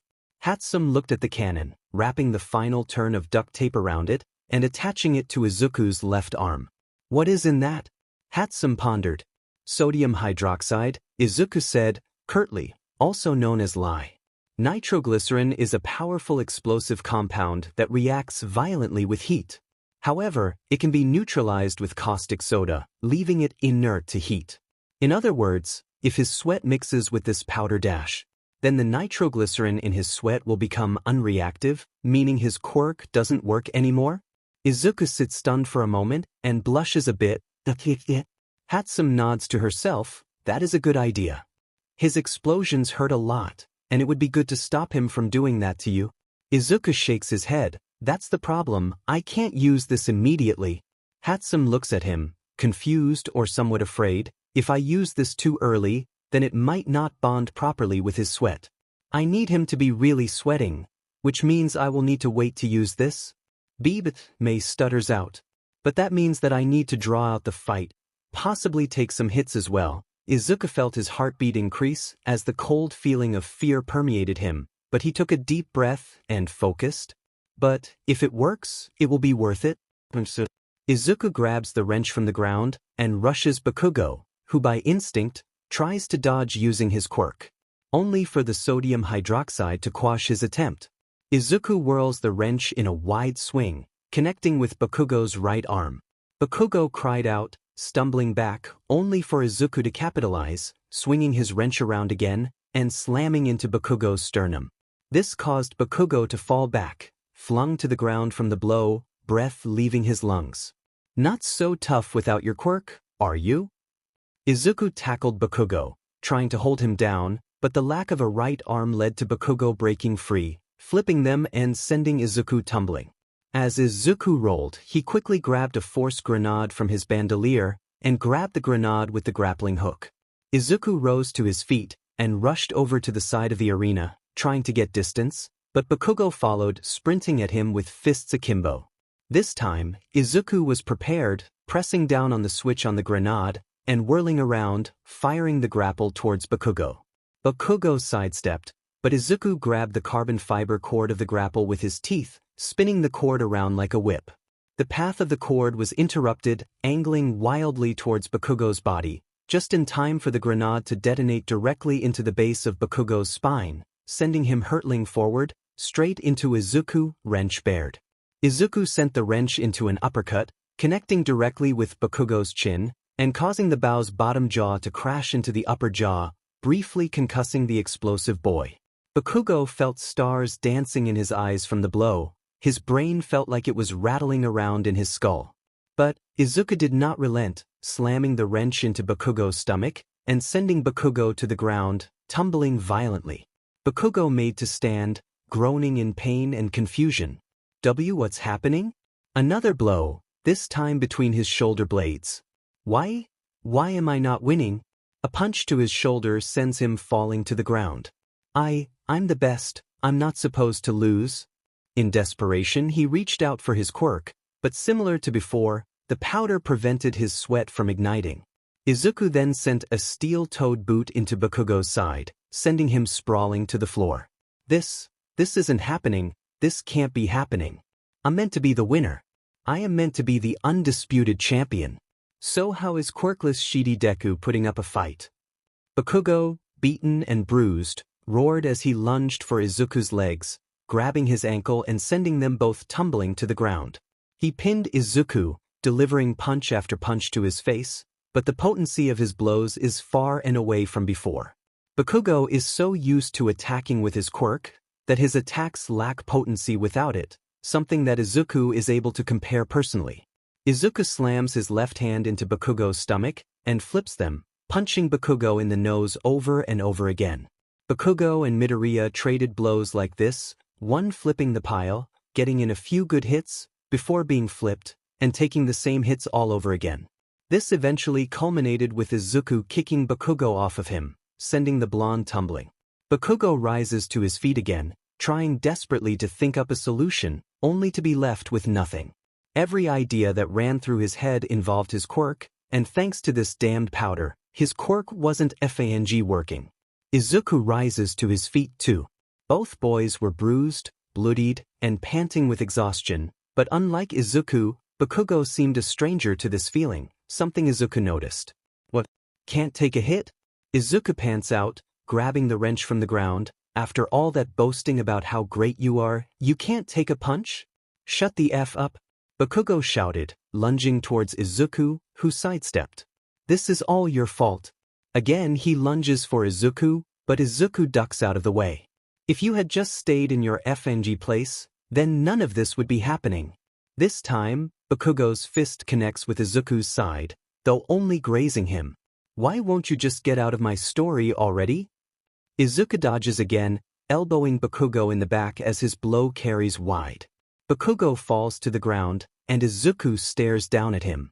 But after everything you did to me, after everything you put me through, you still ask me why. Izuku kicked Bakugo, causing the boy to tumble. I'm proving something right now, in front of everyone. That I am just as good as you, that I am better than you, even without a quirk. Izuku lets out a bitter chuckle. I mean, look at yourself. You're lying on the ground, impotent and aimless, unable to even really fight. And everyone is seeing this. Bakugo froze, looking up at the crowd. He sees cameras pointed at the arena, broadcasting the whole fight. He sees the audience, looking at the fight in boredom. Many seem uninterested, others outright apathetic. But the worst part is the ones in the crowd, whispering to each other. He can't hear their whispers, but his mind fills the gaps, permeating his head with toxic words. This is the best of the hero course? He can't even beat a quirkless kid. The best? More like average at best. This guy is pathetic. Like he could ever be the #1 hero. More and more poisonous words fill his mind, permeating through his skull, bouncing around like church bells between his eyes. The vile machinations of his own imagination thrum his head, pounding like drums, and disorienting him. More and more these thoughts attacked his soul, the image he had built up in his mind of himself, shattering in real time. Bakugo felt that sinking feeling again, this time causing his entire body to grow numb. He felt his breath shorten, as the world collapsed in on him. And then he finally realized what this feeling was. That cold, dark feeling that had such a stranglehold on his soul. It was fear. Bakugo lunged for Izuku again, tackling the quirkless boy, trying to quash this feeling, but instead of the warmth of pride, the cold fear remained. He struck Izuku in the face, which he thought would help, but the feeling only seemed to grow as Izuku shrugged off the punch, just like before. The quirkless boy was bruised and battered, his lip was bloated with swelling, but that fire in the green eyes still persisted, showing Bakugo that this fight was not over yet. You're nothing. Bakugo shouts at Izuku, you are worthless. You always have been. Why can't you just stay in your place? Izuku, bruised and battered, looked up at Bakugo, causing him to freeze up again. That Sfingy freak was still smiling. "Are you sure you are still talking about me, Bakugo?" Bakugo didn't have time to respond, as Izuku unleashed his wrench into Bakugo's ribs once again. Bakugo felt a sharp crack and fell to the side, letting Izuku rise to his hands and knees. Bakugo tried to shout, but began to cough as something sharp dug into his side. He felt for something sharp, but feeling his side simply showed him that nothing had changed, his skin had not been punctured. "My rib, it's digging into my lung. That effing defect broke my rib." "All that talk, Bakugo," Izuku panted out, "and it looks like I finally found a way to shut you up." "Shut." Another cough, but Bakugo simply shakes his head, ignoring the pain. "Shut up. I'm the best, god damn it. The best. I am destined to be number one. Everybody always said it. The only loser who never seemed to get the memo was you." Bakugo faced Izuku frantically. "I'm amazing. I have always been amazing." Bakugo rushed Izuku. "I am going to be the number one hero, no matter who I need to crush to get there." Bakugo's fist connected with Izuku's stomach, but unlike before, he felt the heat fill his palm, followed by a small explosion, sending Izuku stumbling back. Bakugo looked down at his hands, seeing that most of the white powder had rubbed off of his palms, and that his sweat was starting to cover his palms again. Immediately, he felt that cold feeling leave him, the warmth of pride swelling within him again. He turned towards Deku, who seemed shocked, and hidden deep within his eyes, afraid. At that, Bakugo felt his pride only grow. Bakugo put his hand behind him, heat rising across his palms as he rocketed forward using his quirk, catching Izuku in the chest, causing Izuku to stumble back. He grabbed the quirkless boy's jacket and used it to pull Izuku closer and detonated across the boy's chest. Izuku cried out in pain, falling to the ground and coughing loudly. Bakugo, however, ran forward and kicked Izuku in the stomach, causing him to spit up bile. Again and again, Bakugo struck Izuku with another explosive blow, all while the sadistic smile on his face grew and grew, seeing his old punching bag back in his place. Eventually, he picked Izuku up and connected his fist into Izuku's sternum, feeling the hard bone crackle against his fist, and rocketing Izuku back with an explosive blow. Izuku tumbled again and again, pooling into a heap on the side of the arena. Bakugo started to laugh, a vicious, stunted series of barks that simply bled contempt. He slowly marched towards the heap that was Izuku, but was stunned when he saw the heap start to move. Izuku slowly lifted his upper body, still kneeling on the ground, beaten, bruised, with one eye swollen suit and lip ejecting blood. Bakugo was in disbelief. How the hell are you still conscious?" Bakugo shouted at the quirkless boy, "Why won't you just stay down? You're done with that. You can't win." Izuku, still kneeling, wheezing and gasping for air, begins to laugh again, much to Bakugo's ire. Izuku coughed but continued, "You think that after everything you did to me, that this would be enough to keep me down?" Izuku let out another harsh, pained chuckle. "You think, after everything that you and everyone else put me through, that you could still hurt me like you did before?" Izuku rose to his feet, slowly, and with great effort. "You think that after living through the worst pain, all my life, you could stop me now?" Izuku finally stood tall, staring Bakugo down, and lifted his one remaining hand, pointing a finger at Bakugo. "You can't hurt me anymore, Bakugo. Not like you used to," Izuku declared, leaving Bakugo in disbelief. "I have a goal, something I need to prove, and I am not going to let you stop me now. Not anymore. I still have to show the world that I am not done." Bakugo roared out in pure rage, rocketing towards Izuku to deliver the final blow. Izuku reaches down, quickly grabbing the remnants of his old ruined arm and swings with all his might, connecting with Bakugo's head, causing the explosive blonde to fall to the side, hitting the ground hard. Bakugo rose to his hands and knees again, slower than usual. He feels liquid seep down his skull, dripping onto the ground. He reaches up, his fingers coming away with blood, feeling the deep gash along his temple, seeping like a canyon across his forehead. The explosive blonde rose again, staring at Izuku, who looked ready to pass out, and he laughed to himself. "All that talk and yet you can barely stand." Bakugo turned to face Izuku, who was panting hard. You can't win. You can barely keep yourself upright. Maybe you're right. Maybe I can't win, Izuku admitted, much to Bakugo's delight. Maybe at the end of all of this, I can't beat you. But to the world, I made sure that you wouldn't win either. Bakugo froze, his expression turning from sadistic glee to resolute anger. He lunges again, grabbing Izuku and throwing him to the ground. Izuku falls down, crying in pain.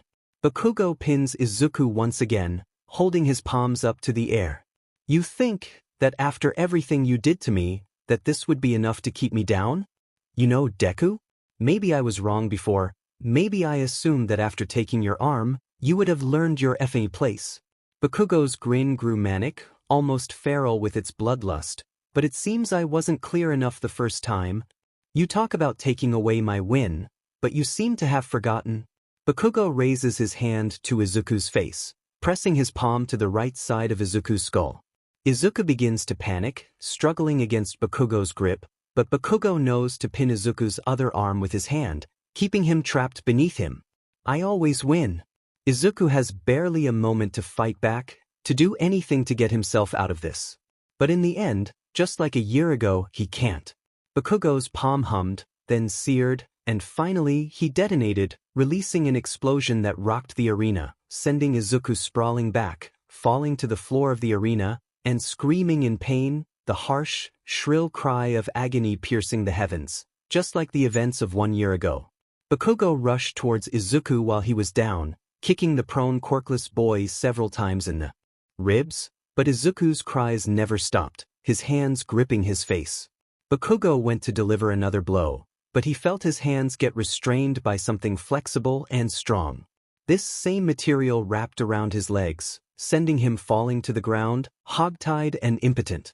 What the dash? He turns to look over, seeing his homeroom teacher restraining him, eyes glowing a sharp red. Stand down. Now. Namuri and Maijima rushed over to the side of the arena, seeing Izuku continue to scream and flail.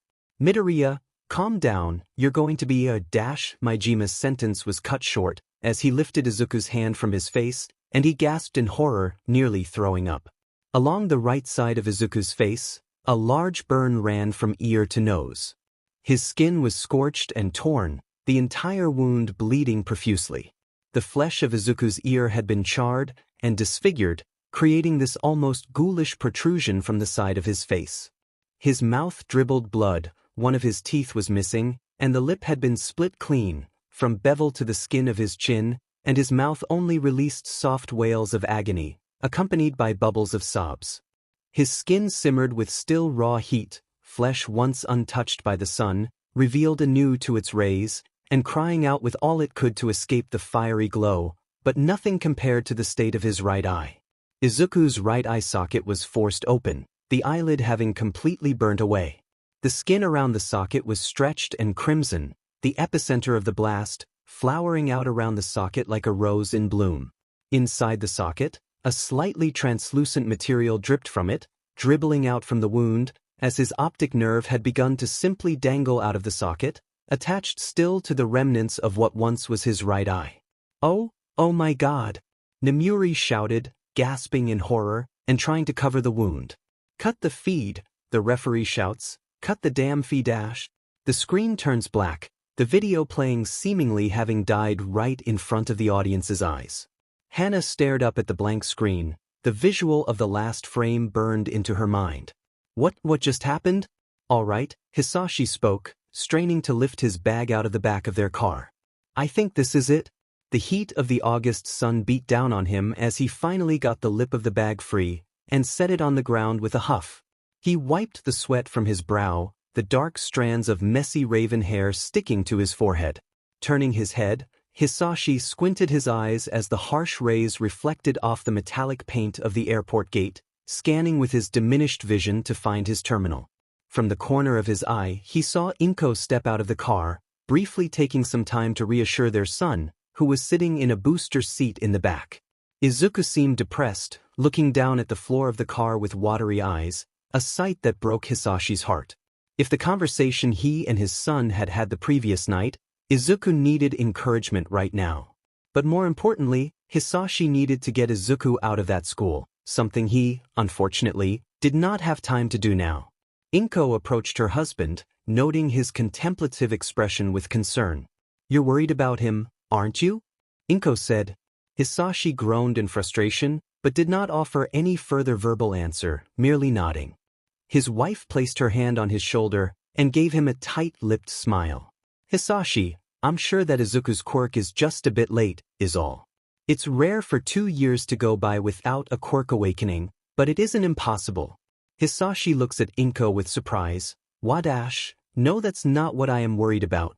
Hisashi argues, firmly, "I do not care what quirk, if any, Izuku gets. No, I'm thinking about his school." Inko looks at Hisashi in confusion. "Why? Is there something wrong?" Hisashi runs his hand through his hair. "I'm not sure yet. Something that Izuku told me just feels off." He sighs. "I'll take care of it when I get back. While I'm at Island, I'll research alternative school systems in the area and try to figure something out whenever I get a chance." Hisashi feels a buzzing in his pocket and reaches in to grab his phone, noticing the alarm he set for himself. "Crap, I don't have much time before I have to be in the air." He sighs and smiles tiredly at his wife, who seems to be looking down, saddened by this revelation. Hisashi reaches over to grab Inko's hand, intertwining his fingers with hers. "I'm sorry, Inko," Hisashi says, a twinge of guilt in his voice, "but look on the bright side. This is a huge step for my career. Detnerad is trusting me to represent the company at the upcoming tech summit. This could be huge." Plus, his excitement cools, and Inko sees hope in his eyes. "Plus, if I do well, maybe I can finally advance to a supervisor role. If I do that, then maybe I won't have to go on so many trips. I can finally start being the husband you deserve." His eyes unfocus from Inko, sharpening on the figure of his son, still in the seat of the car. "And I can be the father he deserves too." Inko follows his gaze and relaxes, trying to put on a happy facade for her husband. "You had better go, you're going to miss your flight." Hisashi laughs. I will." He moves to grab his bags but stops. "But first, I have to do something."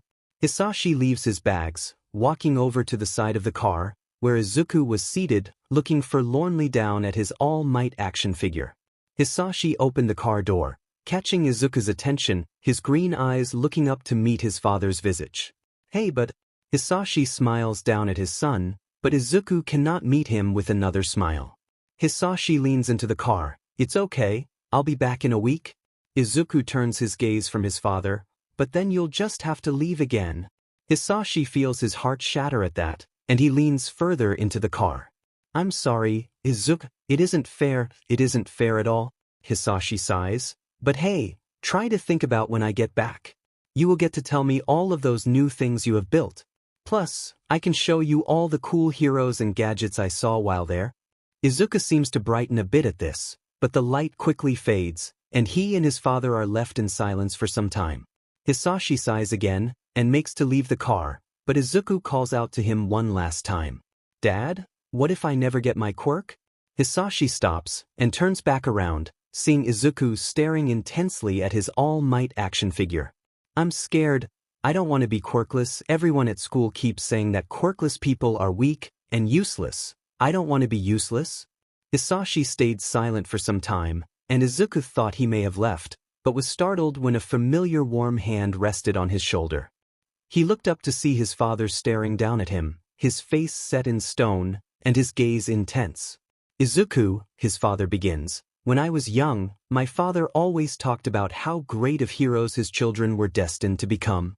Izuku focused on his father intensely. His father had never brought up his grandfather before.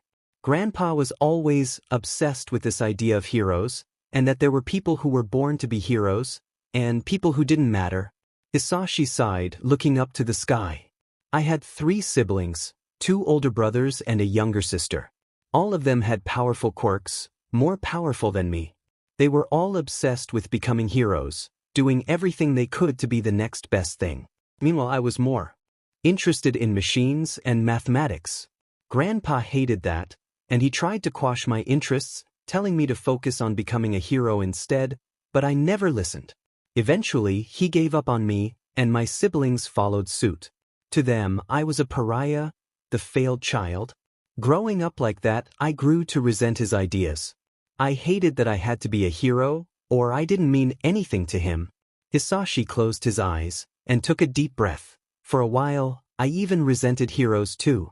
Izuku gasped, but Hisashi continued, eventually, I left that house and abandoned my family. I couldn't bear it any longer. I even changed my last name. Hisashi looked like he had aged significantly since the conversation started, but he pressed on. Eventually, life moved on, and I haven't spoken to any of them since, though my siblings ended up all becoming heroes, great in their own rights. I suppose at the end, they forgot about me. Izuku looked confused and sad, but Hisashi seemed to refocus on the moment, meeting his son's gaze again. But, he began, growing up like that taught me a lesson, one that I have carried into everything that I do. Hisashi lowered his gaze again, meeting his son's eyes once again. I learned that not all men are created equal. That there will always be those who are born stronger than others, or in a better place than others. At the end of the day, where you start is up to nothing but chance. Hisashi smiled at his son, a bright beaming smile that seemed to dwarf the light of the August sun. But who said we had to stay that way? Hisashi questioned, who says we have to let our beginnings define our end? I always found it much more satisfying when instead of being who you were born to be, you become who you choose to be. So, what does it matter if you are quirkless? Hisashi puts a hand on Izuku's hair. So what if you weren't born with power? What matters in the end is what you decide to be next. Hisashi stands up from the car, leaning out of it. Izuku seems to lean towards him, but is halted by the seatbelt. Personally, bud? Hisashi smiled down at him. I can't wait to see who you become. Hisashi walked away from the car, grabbing his bag and hurrying up the stairs of the airport. He called back to Inko, shouting, take care, both of you. I'll see you both when I get back. Hisashi walked through the doors of the airport, Izuku watching the whole time as his form disappeared behind the frosted glass. Little did he know, that would be the last time he would see his father's smile. There was a long silence on the street corner as some people began to panic, confusion beginning to stir within the group. Many were muttering to themselves, or their friends, trying to understand if what they had seen on that screen had been reality. The image of the boy's scorched face burned into their retinas. Hana Sato was motionless, trying to process what she had seen, desperately hoping that it was some sort of trick. But the more she thought about it, the less she felt like her eyes could have simply lied to her. She knew what she had seen. She hated what she had seen.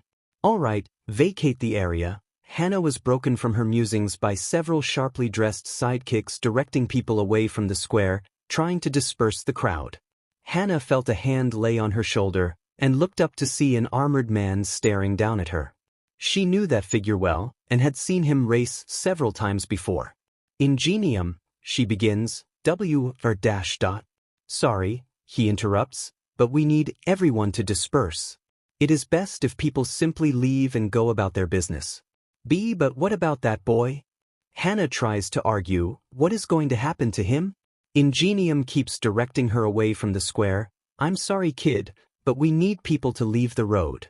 I am sure you are shocked by what you saw, but let me assure you, the heroes at UA can handle it. Right now, we need to prevent anyone from acting rash in a crowd like this. As Ingenium escorts Hana and several others to the sidewalk and away from the Jumbotron, neither noticed the figure perched on the lip of the roof above them, staring down in contempt. And just like that, it's like it never even happened. Stain's eyes shoot up to the screen, then back down again as the crowd disperses. It's easier for people to ignore the problems of society, to look away from the stains on the sheets. Disgusting.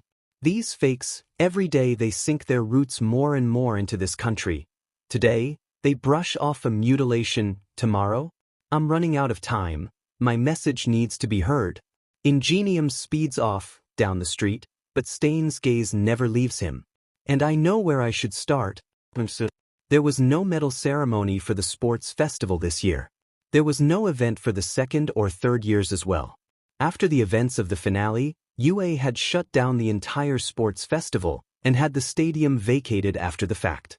Many of the teachers had been tasked with facilitating this process, namely Eraserhead and Ectoplasm, leaving several other teachers scrambling to quell the situation that had evolved since that final blow. One teacher in particular found himself sitting in front of Recovery Girl's office. Maijima's hands were supporting his head, iron fingertips splayed out. His knee was bouncing, and his gaze was fixed firmly in front of him, at the closed door of the nurse's office. Even though he seemed focused, his mind was anything but. Every time he tried to take his mind off the events not 6 hours prior, he found that his thoughts kept shooting back to the smell of burning flesh, the freshly scorched skin, and the "Don't think about it," Maijima reprimanded himself. He'll be fine. Recovery Girl can heal anything. He knew deep down that that was far from the truth. Next to him, Midnight sat shaking. Having helped Maijima carry Midoriya to Recovery Girl, with the aid of 2 robots, Midnight had decided to stay, waiting for when Recovery Girl was done. Maijima looked over, seeing Midnight trembling with concern and fear. The two sat in silence, listening to the buzzing of fluorescent lights, neither willing to voice their fears. From the mouth of the hall, they saw that the stadium had been completely cleared. Maijima moved to break the silence, grasping at his mind to find something to make this experience even a bit less grim, but Midnight beat him to the punch. "This is all my fault." Maijima looked at her in surprise, but stayed silent, waiting for her to continue.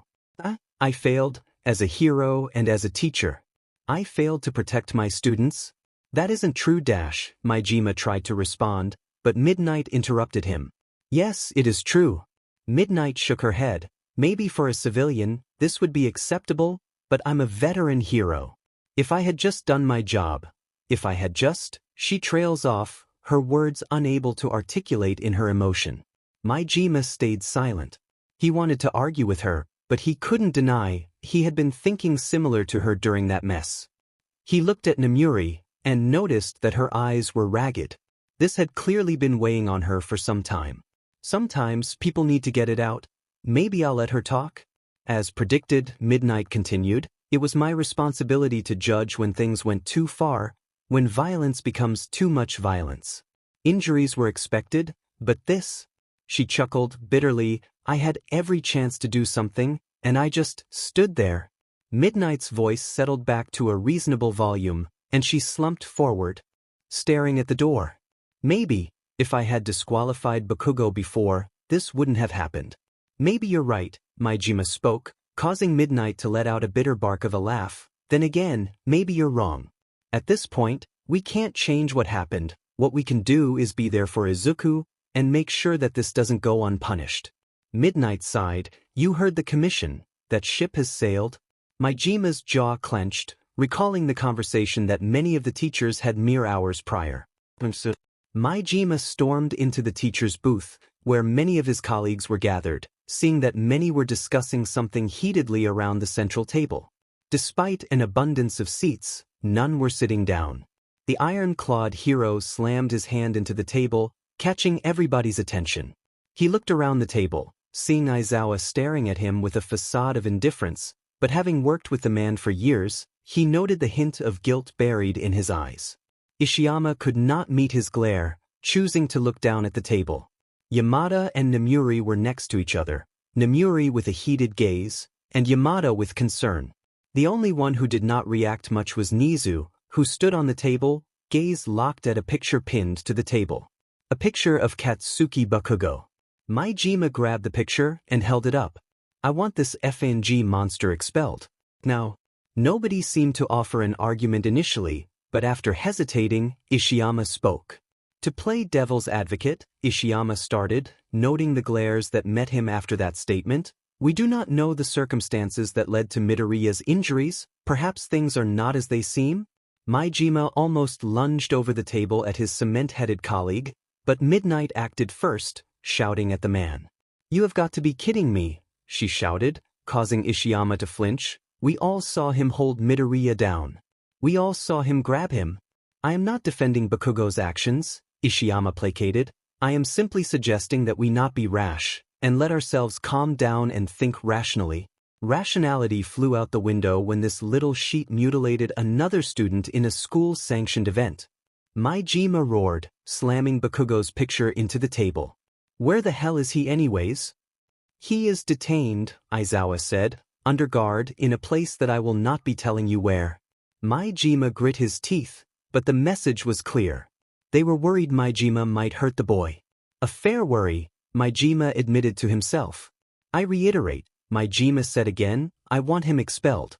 No hesitation. This piece of shit needs to go. Many of the teachers did not speak one way or the other. Even Ishiyama at this had remained silent. But then, a hand rose, and Yamada Hizashi stood. I agree with Majima, Present Mike said, uncharacteristically serious this time. Bakugo has shown a pattern of behavior that is, frankly, disturbing. He clearly doesn't care about who or what he has to hurt to win. That isn't how a hero should behave. With Yamada's declaration, several other teachers nodded along with him, including Snipe, Midnight, and, surprisingly, Aizawa. Everyone looked to Nezu to answer them, but he seemed to be focusing on the screen in the middle of the room, displaying a censored frame from the live broadcast of the sports festival, a newscaster speaking next to it. The media has picked up the story, Nezu says, it will not be long before battle lines are drawn. He looks down at the paper, I think we should make our stance clear. This type of behavior will not be tolerated, Bakugo Katsuki will be expelled. You will do no such thing. The room turns to a voice as several men and women in suits enter the room, followed by an aging woman in a professional suit. Her hair was tied into a tight bun, and her eyes were a frigid blue steel. Her face was set into a perpetual scowl. Madam President, Nezu says with a strained smile, to what do we owe the pleasure? The rest of the staff did not react so kindly, instead seeming to glare back at the woman. If she was bothered, she did not show it, choosing to meet Nezu's gaze and his alone. I had a feeling once that incident happened, you may react rashly. I am telling you that expelling Katsuki Bakugo at this point is a foolish mistake. Mistake? Majima shouts, despite the president not wavering from Nezu's gaze, Katsuki Bakugo almost ended another student on stage, and you are calling that a mistake? That is a serious accusation, power loader. Do you have evidence to prove that he acted maliciously? Majima made a rebuttal, but found that a small white paw had been outstretched in front of him. While I respect your stance, Madam President, Nezu begins, you are not responsible for the individual decisions of our school. If we choose to expel a student, we do not need your support or approval to do so. Madam President seems unfazed, and riposts with, the Hero Commission has taken interest in Katsuki Bakugo's future, and we believe that if properly nurtured and educated, he can become a great hero. She stiffened her posture. Therefore, I am ordering you to keep Bakugo enrolled in this school. Ordering? Nezu's smile begins to widen, showing his sharp fangs to the president, who remains unfazed. If I recall, Madam President, UA is a privately owned academy, and therefore we actually do not need to abide by your orders. Privately owned, but publicly endorsed by the Hero Commission. The president rebuts. Do not forget, Nezu, that the Hero Commission offers significant contribution to the continued operation of this school, and not just financially. The president takes several steps forward. Let me be abundantly clear with all of you. Bakugo is not to be expelled for this incident. We should all be allowed to learn from our mistakes. As she utters that last word, she turns to meet Majima's gaze, causing fury to build in his stomach. But before he could reply, he heard Nezu speak. As you command, Madam President, we will not expel Katsuki Bakugo for his actions in the sports festival. Several heads turn to Nezu in shock and disbelief, but Nezu does not meet their gazes, staring ahead to meet the president as she nods in confirmation. However, we at UA retain the right to punish Bakugo in other ways. He must face consequences for his actions, else he may never have the opportunity to learn from his mistakes, as you so eloquently put it. There is a moment of tension between the two, until the president nods.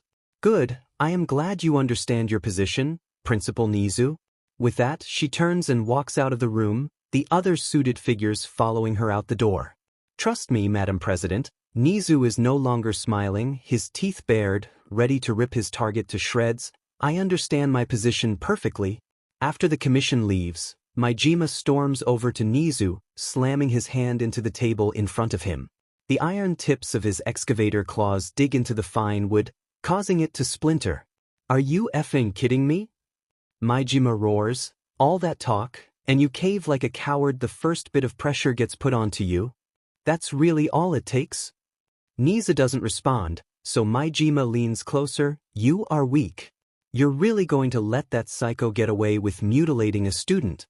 It has been 3 hours, and Recovery Girl still isn't done healing Izuku's injuries. Who the F knows if he is going to be okay after this? And you want to let Bakugo off with nothing but a slap on the wrist? Mema, All Might interjects, approaching the hunched man. I understand you are upset, but please try and calm down. Majima whirls onto All Might, who takes a step back at the fury in his eyes. Oh, of course you would say that. Gotta make sure you don't bite the hand that feeds, huh? What else would I expect from the commission's biggest show pony? Majima saw hurt in All Might's eyes, but he didn't care. He opened his mouth, ready to continue shouting, but Nezu interrupted him. I understand your concern, Majima, but you mistake my actions as relenting. Namuri approached Nezu. Usually, I am able to trust Yuzu, but here? I'm not sure I can in this situation. I just don't understand your game. Namuri's tone was calm, but Majima could see the barely restrained anger hidden deeply. She was doing everything in her power to avoid lashing out. Let me be clear with you all right now. Nezu spoke, as Napoleon Bonaparte once said, never interrupt your enemy when he is making a mistake. Right now, an opportunity has opened up. The Hero Commission laid all their cards on the table, and they misplayed their hand. I need you to trust me at least for a bit longer, and unfortunately, it involves indulging Madam President. But let me be clear, this will be the last time she tries to control my school. Some of the other teachers seem to relent, but Majima does not seem to calm. Instead, he seems to blister even more. Here you go with your FING games. I'm sick of it. You play around with people like they are chess pieces, always going on and on about patience and the bigger picture, but you are missing the reality right now. A student was mutilated. My student. And the one who did it is getting let go with not even a mark against him. Majima's fists were clenched, but they began to relax. I'm done. Consider this my 2 weeks' notice. I am not going to sit by and pretend that I think this is okay, that playing with people's lives is okay. Majima turned, and he heard several people call out to him, telling him this is foolish, but he doesn't listen, simply walking to leave the room and head to the nurse's office. He needed to be there when Midoriya woke up. Majima's fist was clenched as he recalled that meeting, gritting his teeth in frustration. He did not regret his decision back then, and he sure didn't now. He wasn't about to roll over and pretend like he was fine with this, not when one of his students was the one suffering for it. I still cannot believe that Nezu just gave up like that. Mama seethed. He pretends like he has a plan, like this is all going according to his whim, but I don't see it. Majima stands up, and even if I did, why does Midoriya have to suffer for it to work? Namuri was still looking down, her gaze affixed onto the tile floor. It was clear she was battling with the same thoughts. Majima continued, maybe if he would just explain himself for once, instead of using everyone, I would trust this, but I can't. I won't. Geez, you sure are loud, boy. Majima and Namuri's eyes snapped up, seeing Recovery Girl walk out of the nurse's office. She seemed exhausted, like her age was finally catching up with her, but in her eyes, Majima saw a deep sadness. He walked over to Recovery Girl, gingerly, fearing the worst. How? Majima can't find the words, scared to ask the question, and cement the answer into reality.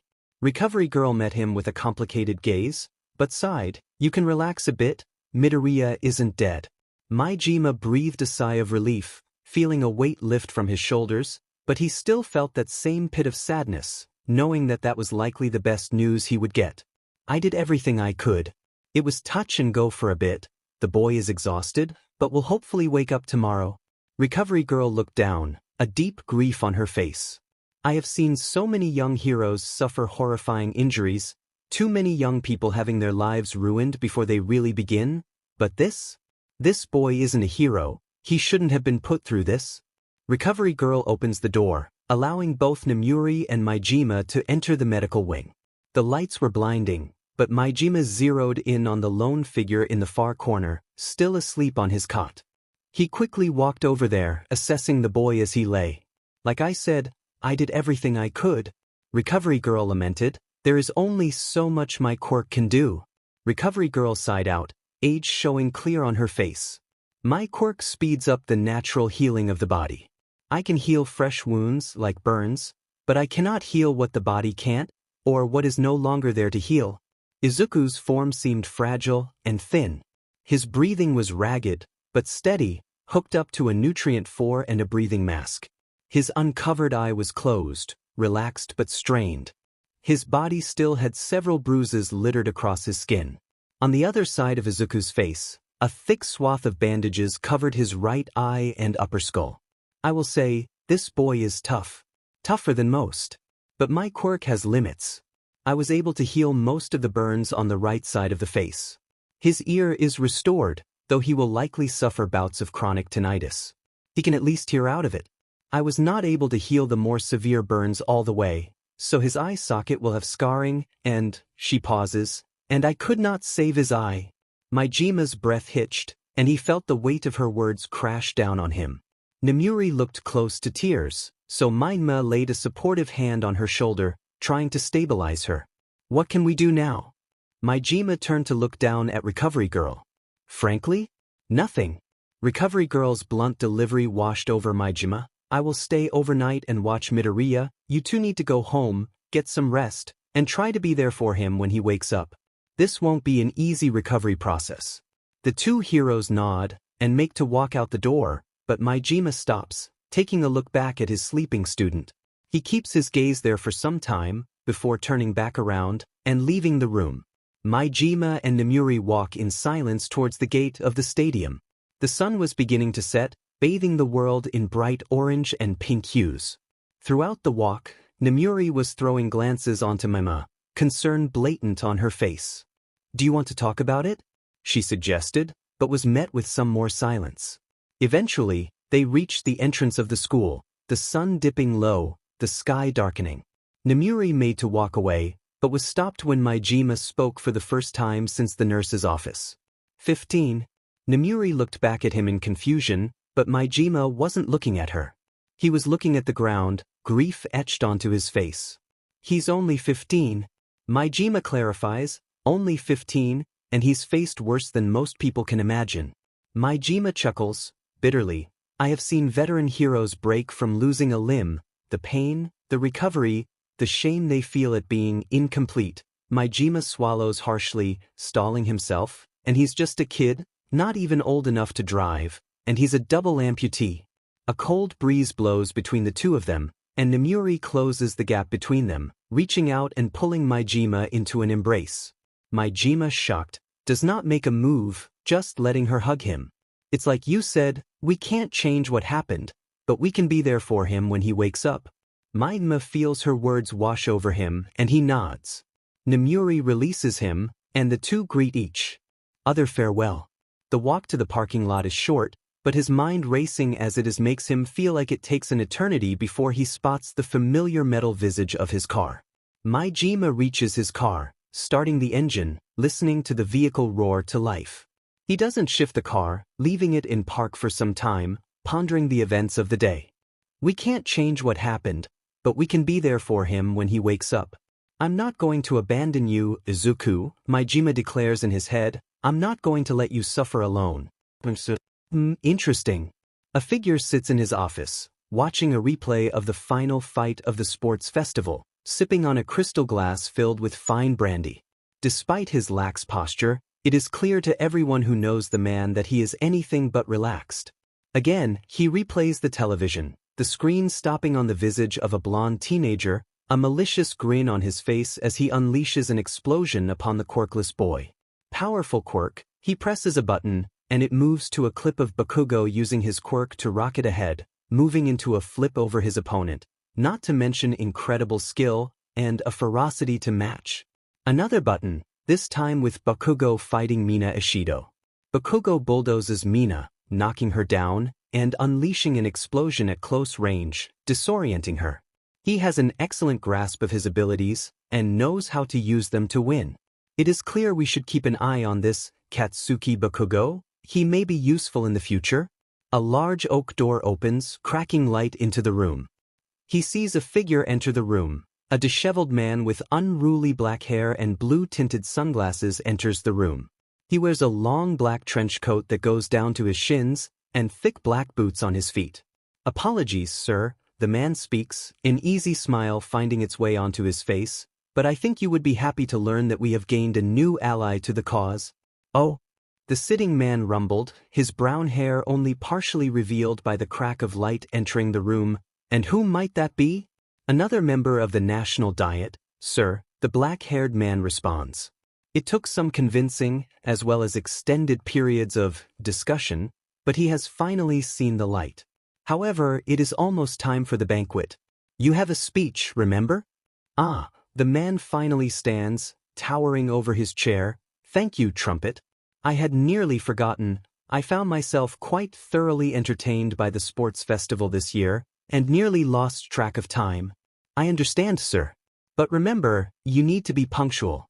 The people must see their leader as an example, and that starts with Dash." "You needn't lecture me, Trumpet." The man smiles easily, but Trumpet notes the twinge of anger in his voice, and stops himself. "Of course, my liege. Forgive me." Trumpet bows deeply before raising himself. "Are you ready, Redestro?" "Yes," Redestro replies, "I am always ready." Ingenium bid his sidekicks a good night as he left the agency. Activating his quirk, he sped down the street, following the same route he always did. Flipping up walls, and using his arm engines to propel himself into the air, Tensei let his thoughts wander, muscle memory taking over for conscious thought, as his mind went to the sports festival. The finale had been disturbing, to say the least.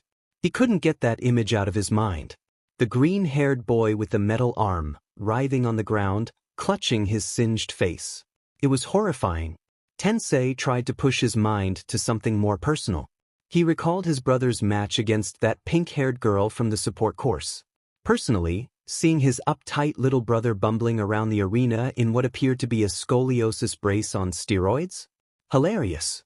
However, he knew that his parents would have other opinions. That was why he had to beat them to the punch. Perhaps he could soften the blow when he got home for dinner? Maybe bring up his recent incident where he had mistimed his leap and soared straight into a dumpster? Sure, he might be opening a can of worms by doing this, but he knew just how critical his parents could be. If he could spare Tenya from that, that would be worth it. As he leapt from rooftop to rooftop, Tensei found himself thinking about his recent conversation with his mother, and more specifically, her opinions on his relationship status. It wasn't necessarily that he didn't want to get married, he just was in no rush to settle down. But, still, his mother's words rung in his head. "It is better to secure your lineage sooner rather than later, Tensei.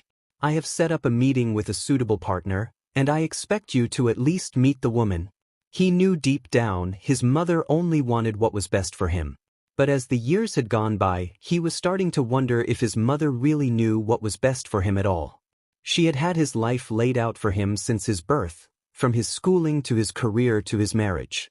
Frankly, he was wondering if his life was even really his.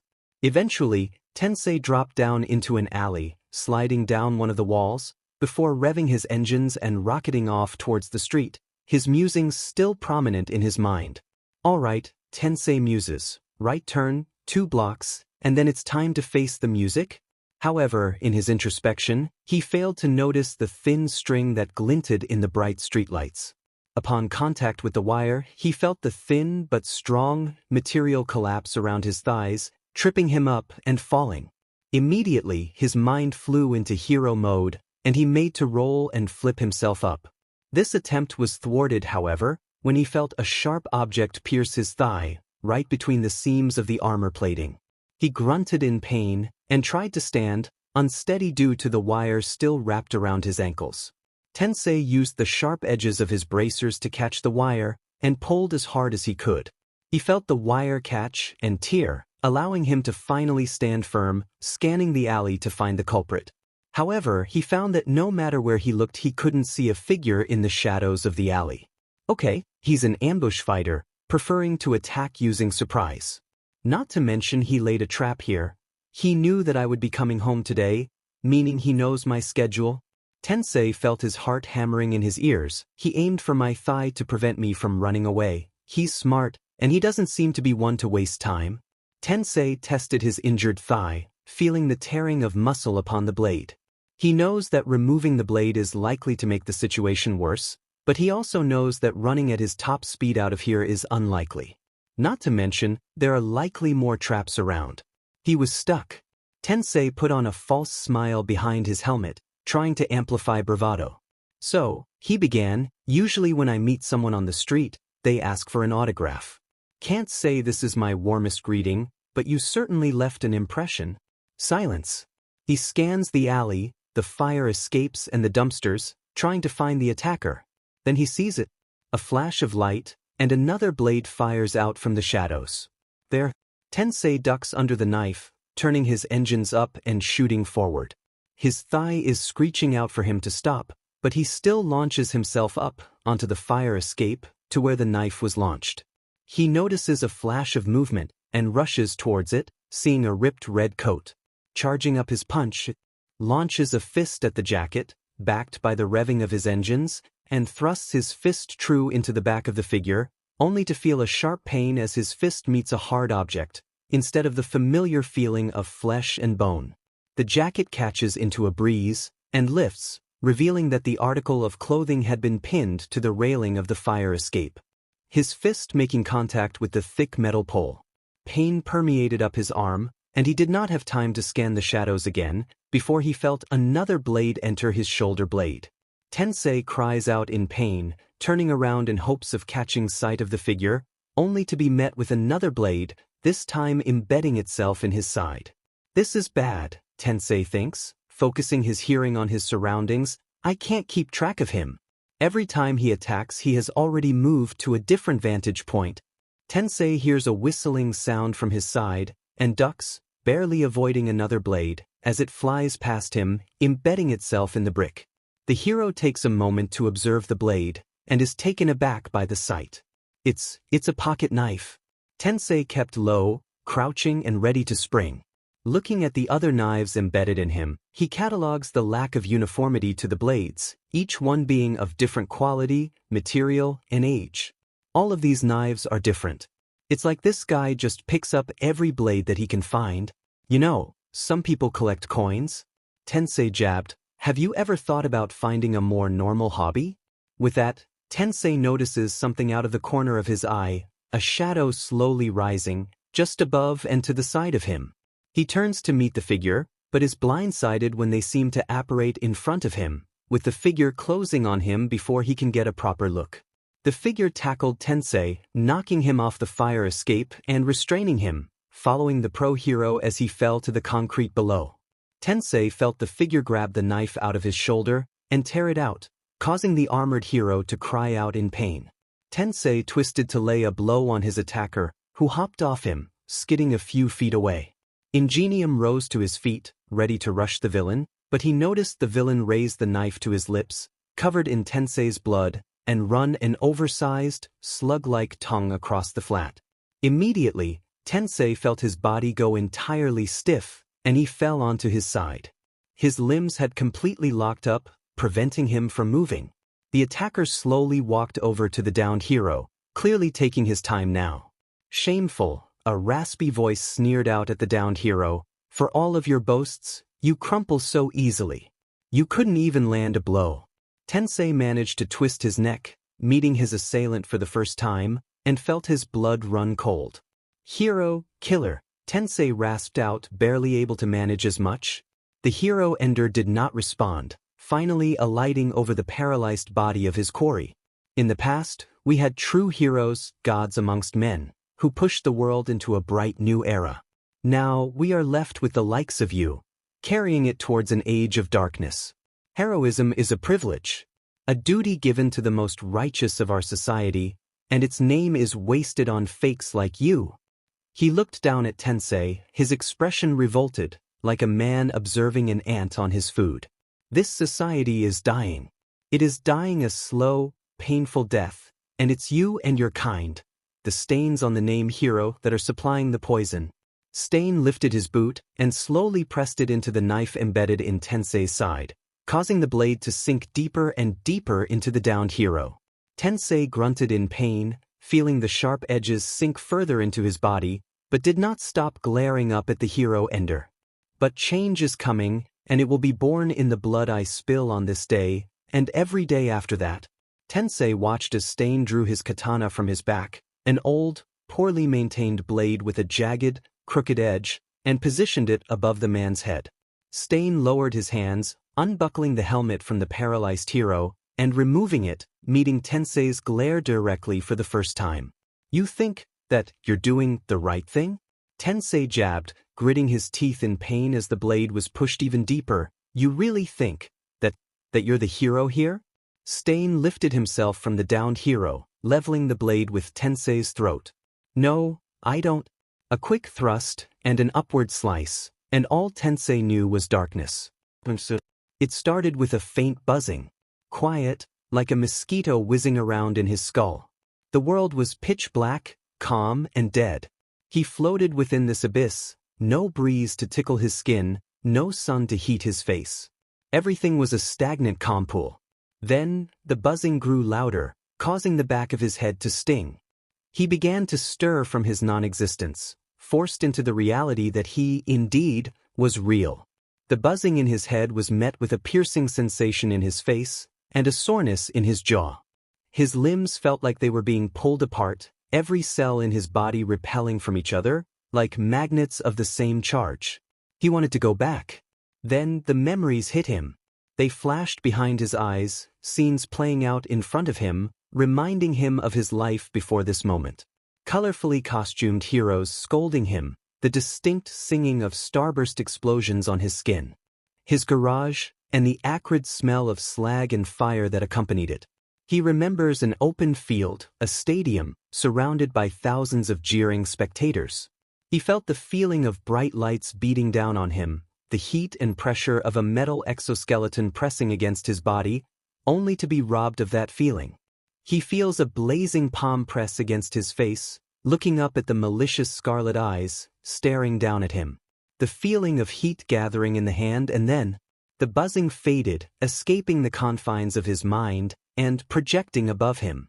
Izuku feels the world come into existence. His eyes, while still closed, felt the uncomfort of light beating down on him.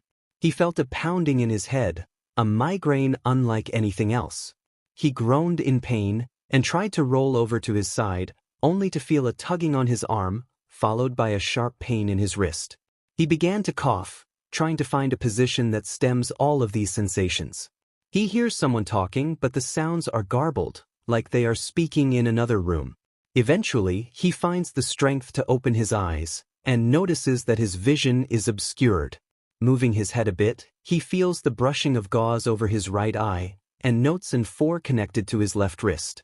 Looking up, he sees 3 figures staring down at him, all of them still out of focus, but slowly sharpening as he becomes accustomed to the fluorescent lights above his head. The figures come into focus, and he takes a moment to recognize each one. Recovery Girl stands closest to him, looking at an EKG and glancing at Izuku every few moments, trying and failing to hide her worry. On his other side, slightly obscured by the bandages, Power Loader and Midnight sat. Power Loader was leaning close to him, asking him questions he still couldn't comprehend. Midnight was still sitting, trying to smile at Izuku as he woke up, but Izuku could see the emotion in her eyes. Concern and fear ruled, but he noticed another emotion that appeared to be growing behind her blue irises. Pity. He had always hated being pitied. Izuku tried to sit up, feeling the straining of his spine as he lifted his torso. Immediately, he began to cough, causing both Power Loader and Recovery Girl to rush forward and try to settle Izuku back into place.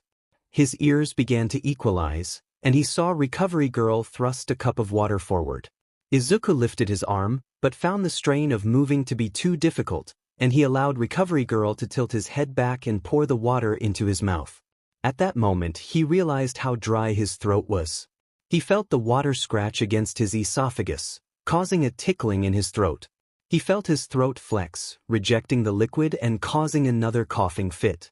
Once his coughing fit faded, Izuku left a hand rest on his forehead. Recovery Girl leaned over him and looked down. "How do you feel, boy?" Izuku tried to respond verbally, but found the process painful. So he settled for trying to communicate his condition by simply shaking his head. Recovery Girl's face twisted in pity, causing Izuku's stomach to boil. He tried again to sit up, only for all three heroes to try to push him back into the bed. "Midoriya, please just stay in bed," Power Loader begged lightly.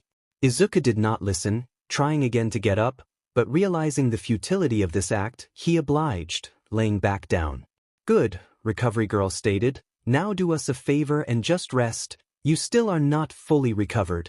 Izuku felt a sting in his heart, learning those words, as the reality of the finale of the sports festival set in.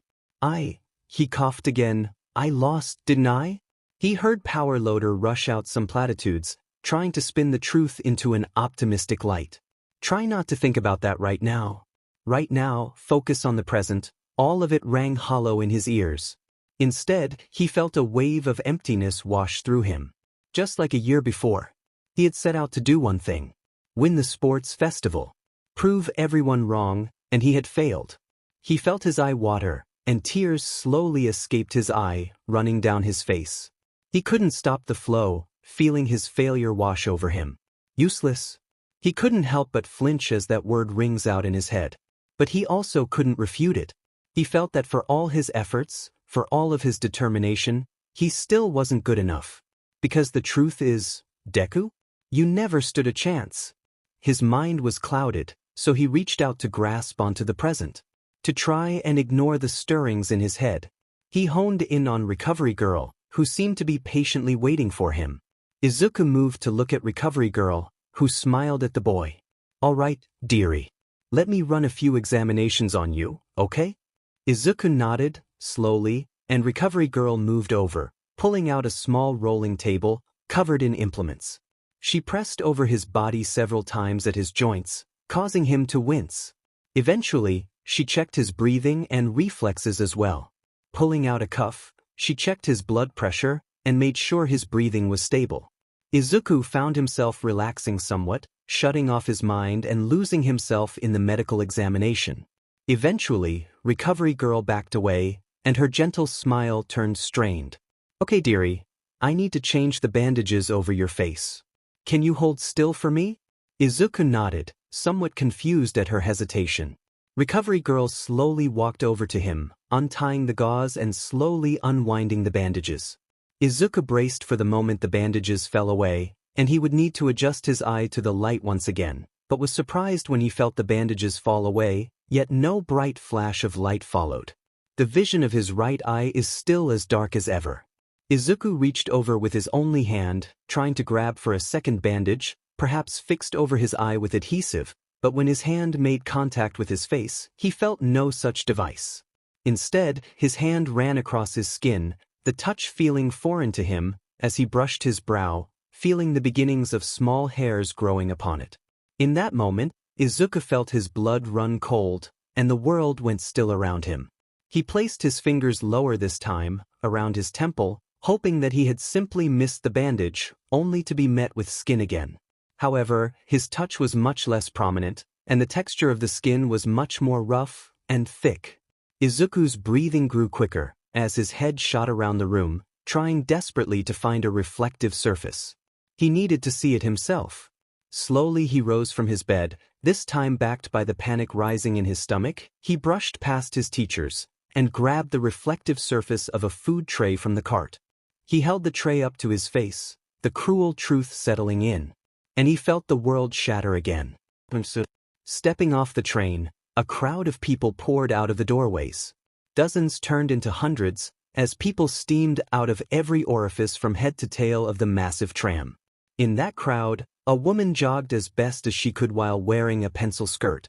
She stumbled slightly on the foot of a surly-looking man, and hastily apologized to him, fixing her dark green hair back into place as she ran.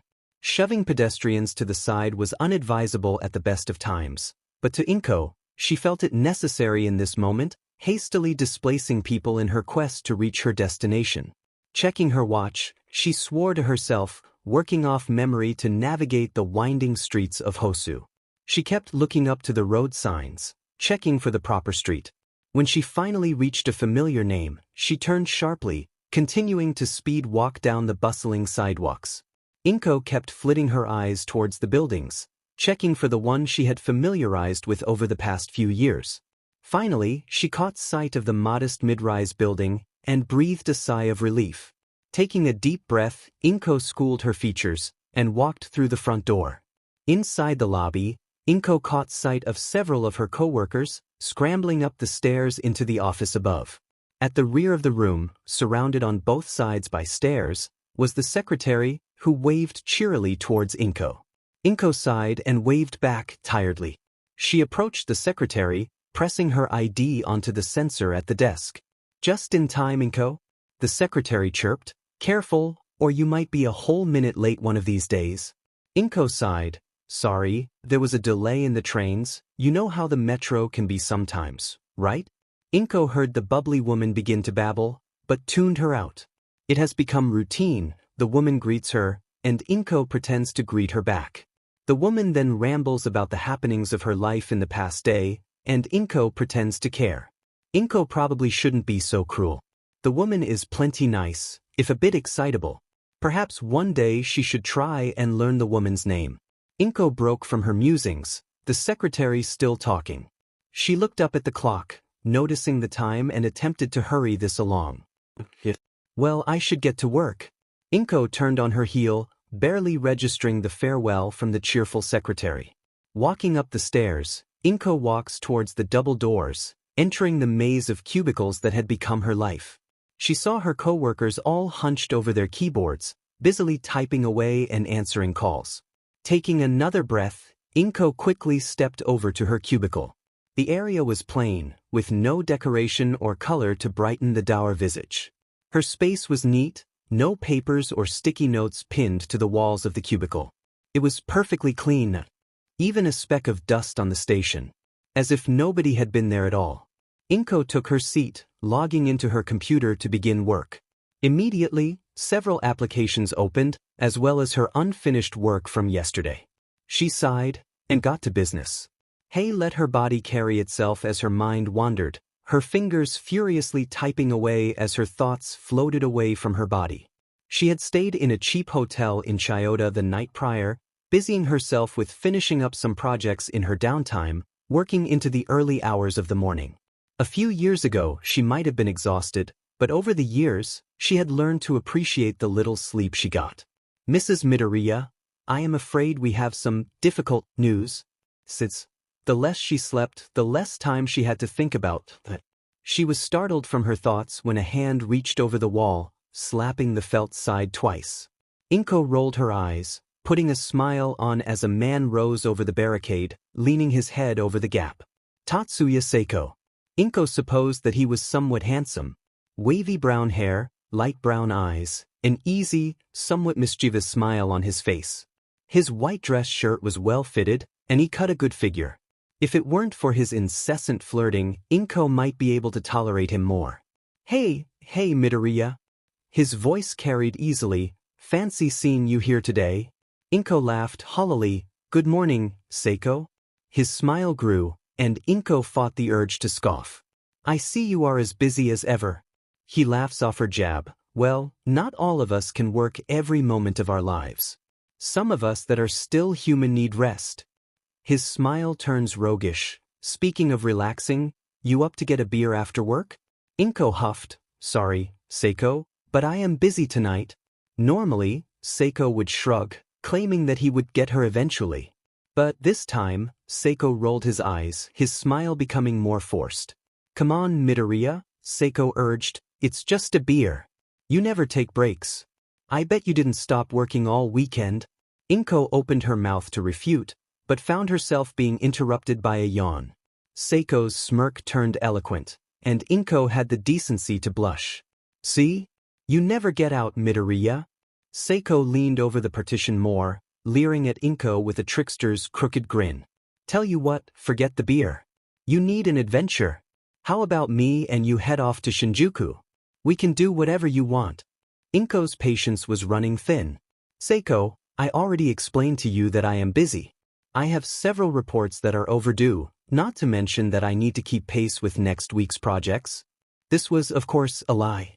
She was more than caught up on her work, but Seiko didn't need to know that.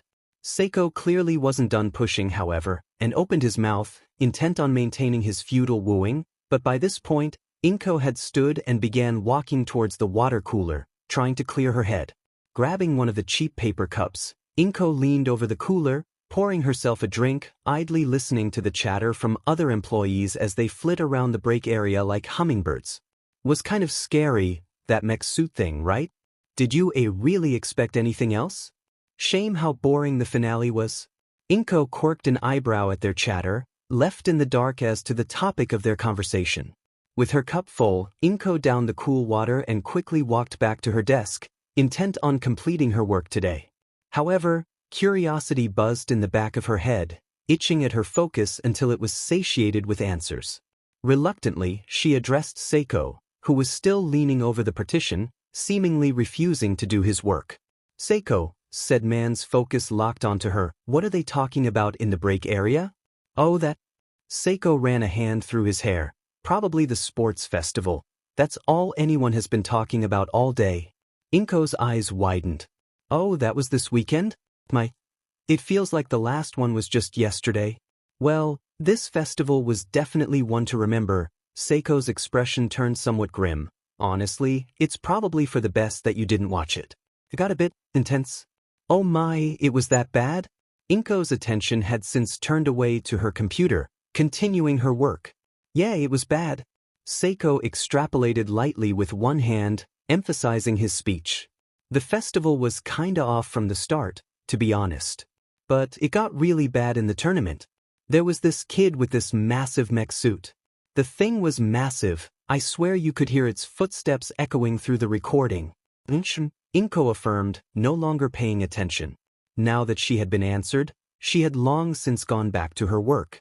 Yeah, Seiko took her response as permission to continue. I mean, don't get me wrong, the thing looked like it was made out of junk. But it put up a damn good fight. Made it all the way to the final.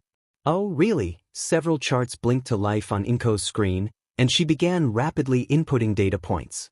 Yes, really, Seiko exclaimed, causing him to get some dirty looks. But that isn't even the weirdest part. Seiko leaned even closer to Inko, torso hanging over the partition entirely, allowing Inko to smell the peppermint mouthwash he had apparently used this morning. The kid who built it? He's quirkless? Inko's rapid taps on her keyboard ceased, her expression morphing from indifference to shock, then to anxiety. Her focus had been broken, entirely, now unable to continue her monotonous work. She refused to look at Seiko, fearing he may notice her demeanor shift. What did you say? Yeah, Seiko seemed unaware of his coworker's change in attitude. A quirkless kid managed to make it into the final. He put up a decent fight, all things considered. Seiko shook his head. Shame though. Kid clearly has talent, but he probably won't have a chance to use it given, well, you know. He left this note, Mrs. Midoriya. I think it's best if you read it to yourself. Mom? Why are you crying? I couldn't live knowing no matter what our son does, he will never be good enough. What did you say his name was? Oh, Seiko puts a hand to his chin, racking his brain. Mizo something? I'm not sure, honestly. Seiko kept blathering, but Inko was no longer listening. The world had stalled around her, her heartbeat the only sound that penetrated the miasma of emotion fogging her mind. Izuku, she thought, what did you do? The footfalls of his thunderous stride echoed across the cement. Measured, easy steps cracking against the sidewalk as Tenya Ida jogged forward. His mind was clouded by the conversation he had shared with his parents a few hours prior. He had gone for a run to clear his mind, letting the sounds of the early city morning and smell of the still drowsy air distract him. His parents were not pleased with his performance in the sports festival. He didn't blame them, truly. They had always had high expectations for him and his brother, and it had always been his job to exceed them. Yet, when he had agreed to help that support course girl with her demonstration, he had assumed that it would be a mutually beneficial transaction. How foolish he was. Still, his mind was less on the conversation and more on the missing member of his family. Tensei always made a point to come home for family dinner on the weekend, rarely missing it for any reason. Tenya could count on one hand the number of times Tensei had missed this ritual, and he always made sure to call if he was going to miss it. His parents did not seem worried, his father assuming he was off doing hero work, and his mother of the mind that Tensei was goofing off. Still, Tenya couldn't fight the nagging feeling in the back of his mind that something was wrong. Stopping in front of his house, Tenya wiped the sweat from his brow, watching the sun finally peek over the horizon. 5 laps so far, 5 to go. He looked down at his legs, the exhaust pipes poking out of them, heat radiating off the metal tubes, and nodded to himself. He had to get faster, he had to be stronger. Next time, he wouldn't lose like that. He would become a hero that his family could be proud of. With renewed energy, Tenya dropped into a sprinter's stance, ready to shoot off again. He shoots forward, blitzing down the sidewalk and turning a corner. He decides to take a different route than the previous 5 laps, electing to hook a right at the corner instead of rocketing left. His stride continues on, measured and strong, as he carries forward across the pavement, letting his footfalls play a rhythmic tune. He passes by several neighbors and locals, rising with the morning and waving at Tenya as he passes. With choppy movements, Tenya attempts to wave back, earning some fond eye rolls and giggles at his antics. He still does not understand what is so funny, he is merely waving. Jogging in place, Tenya waits for the walk signal to change, his breaths escaping his mouth in even bursts. He sees several other early birds next to him, dressed for office work or exercise like he is, and tries to remain out of their way. Eventually, the indicator shifts, and the walkway is clear, allowing Tenya to continue his jog. Tenya hooks the next corner, 2 blocks from his home, expecting a clear runway for his daily routine, but instead is met with a wall of onlookers. Confusion and curiosity peak in Tenya's mind, and he ceases his jogging to approach the crowd, trying to best understand what the situation is. Tenya stands at the periphery of the crowd, trying to get a look into the sectioned-off area, but finds the task impossible. Instead, he listens to the crowd, trying to glean information from the civilians. So young too? Shame really? Hope it was quick. Tenya mused on this information. Homicide most likely. Hearing the sirens rapidly approaching from the distance, he comes to the conclusion that the police will have this handled shortly. Backing up, he takes a sprinter's stance again, ready to continue his jog, but catches another slice of a conversation before he can take off. Would do something like this? And to a hero no less. Tenya's breath stills in his lungs. Slowly, he rises from his stance, head turning to the alley once again. His heart hammers in his chest, as confusion morphs into disbelief and fear. Tenya moves closer to the crowd, beginning to move into it, entering the mosh of people. He approaches the alley, closer and closer, and can begin to see details of the scene. Bloodstains on the floor, a knife embedded into the brick wall, and a flash of silver gleaming off the morning sun. Tenya begins to shove forward, aggressively moving pedestrians out of the way. Some pay him no mind, others curse or glare at him, but he is not focused on them. Instead, he is focused solely on the aggressive palpitations of his heart, the blood thundering in his ears. Further and further he pushes up, until finally he breaks the line of people and is met with the full picture. No, lying on the alley floor, Tensei Ida's body is splayed out, face up, arms bent at his sides.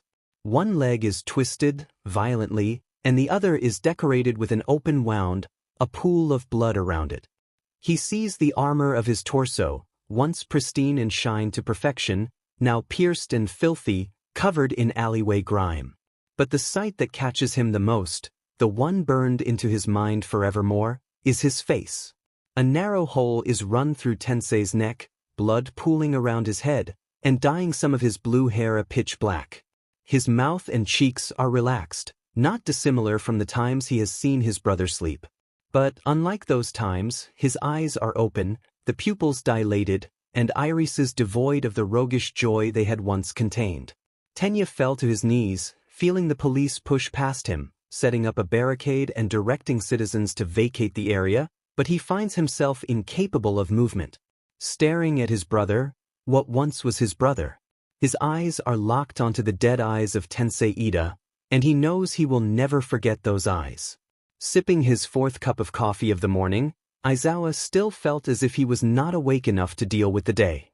Classes started in a few minutes, and he knew that today was going to be a special kind of tiresome. He is sure that the events of the sports festival are still fresh in his students' minds, and they will likely have questions for him. Questions that, likely, he won't have the answers to. How bothersome. He quickly sucked down his last cup of coffee, barely savoring the dark roast, as he turned the corner towards the familiar classroom he had come to know. Taking a deep breath and preparing himself, he opened the door, hearing all talking cease as soon as he walked in.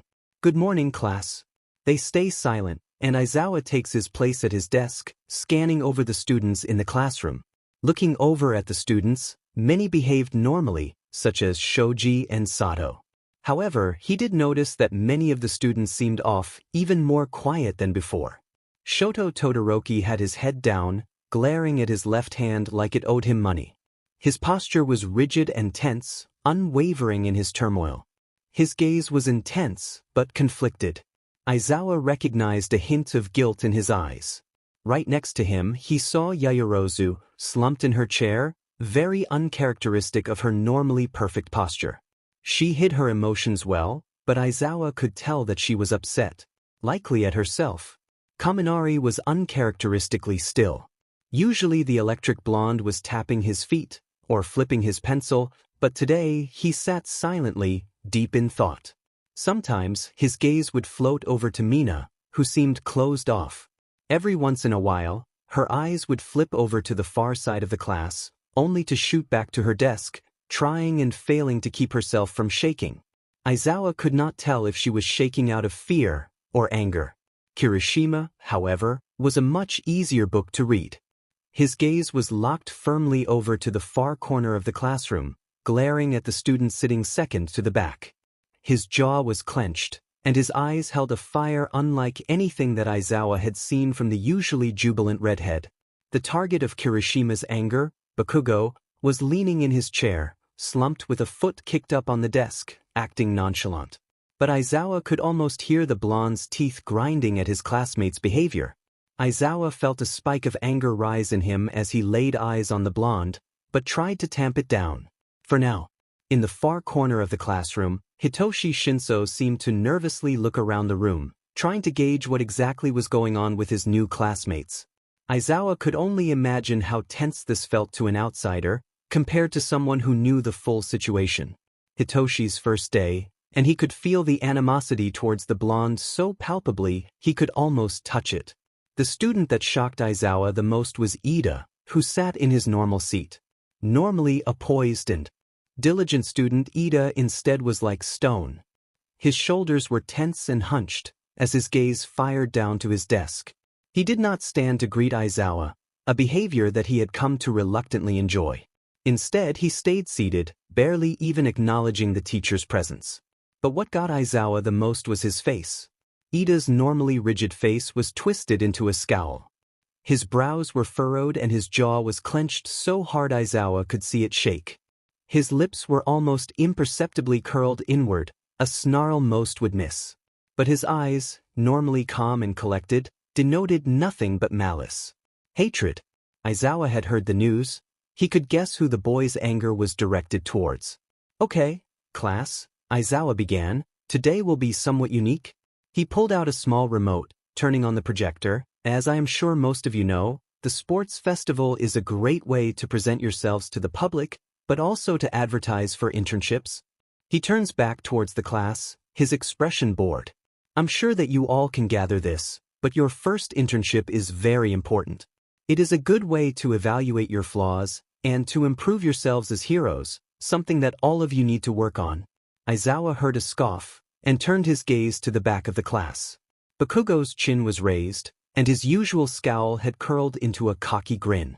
Aizawa felt his blood boil at that action, and decided to address the boy.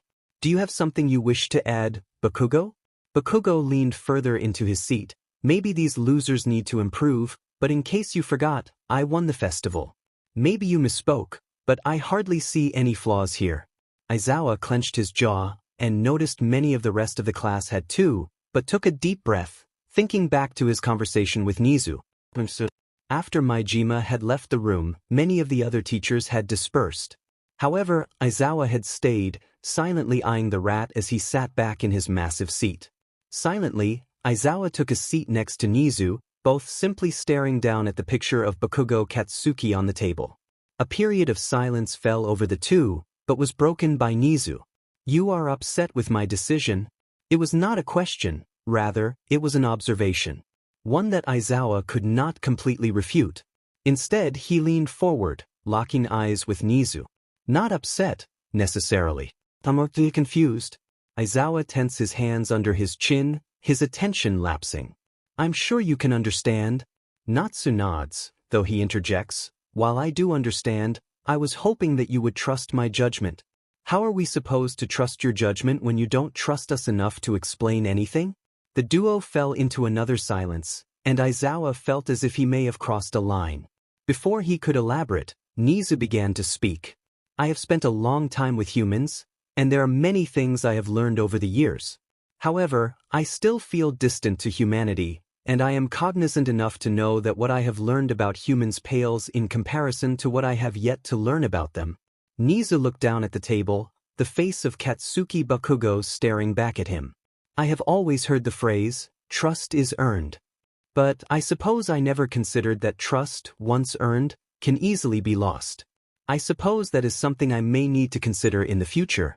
Nezu looks up at Aizawa, his eyes still betraying no emotion. I have a plan, but it is one that requires that I keep close to the vest, so to speak. After all, I have been shown that the Hero Commission has agents closer to us than I anticipated. Aizawa's eyes darted around the room, before leaning towards Nezu. You think there are spies among the staff? No, Aizawa, Nezu answers, I know there are spies among the teachers. I am near certain of one right now, all I lack is definitive proof, but I am not certain how many others, if any, are also working against our interests.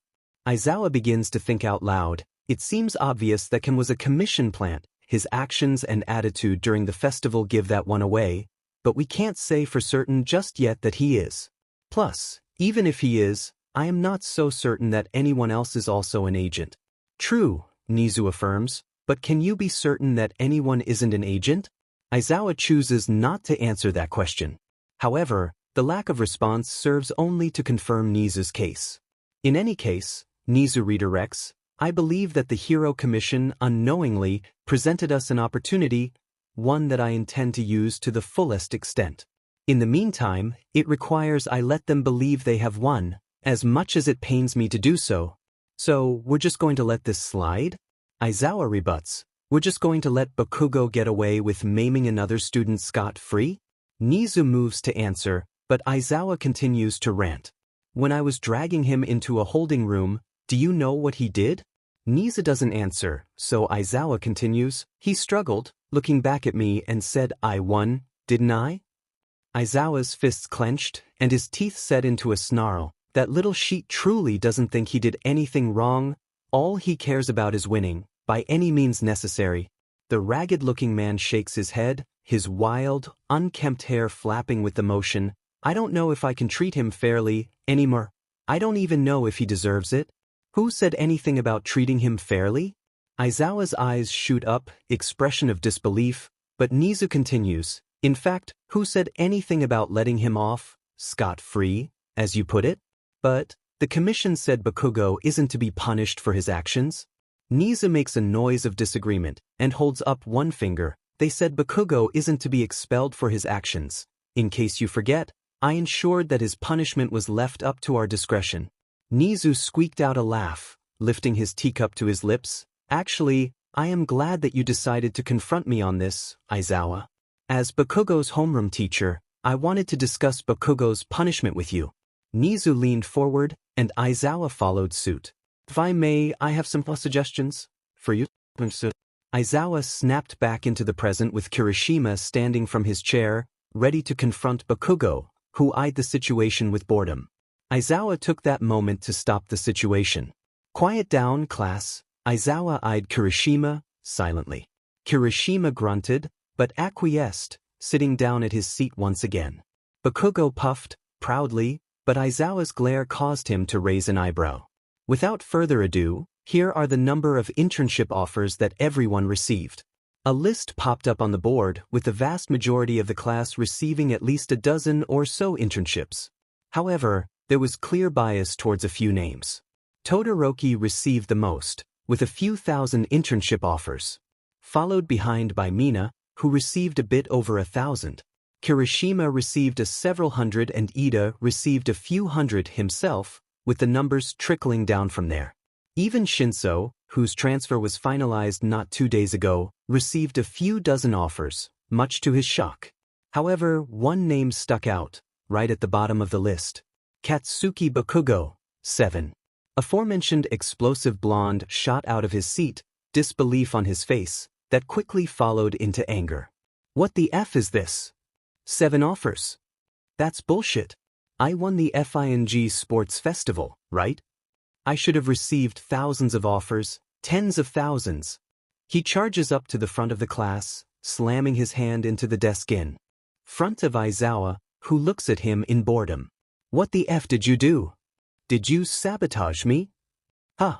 Jealous of my success while you're stuck working as a teacher, so you bottlenecked me. The class sat in silence at Bakugo's actions, but they all noticed Aizawa's expression did not change.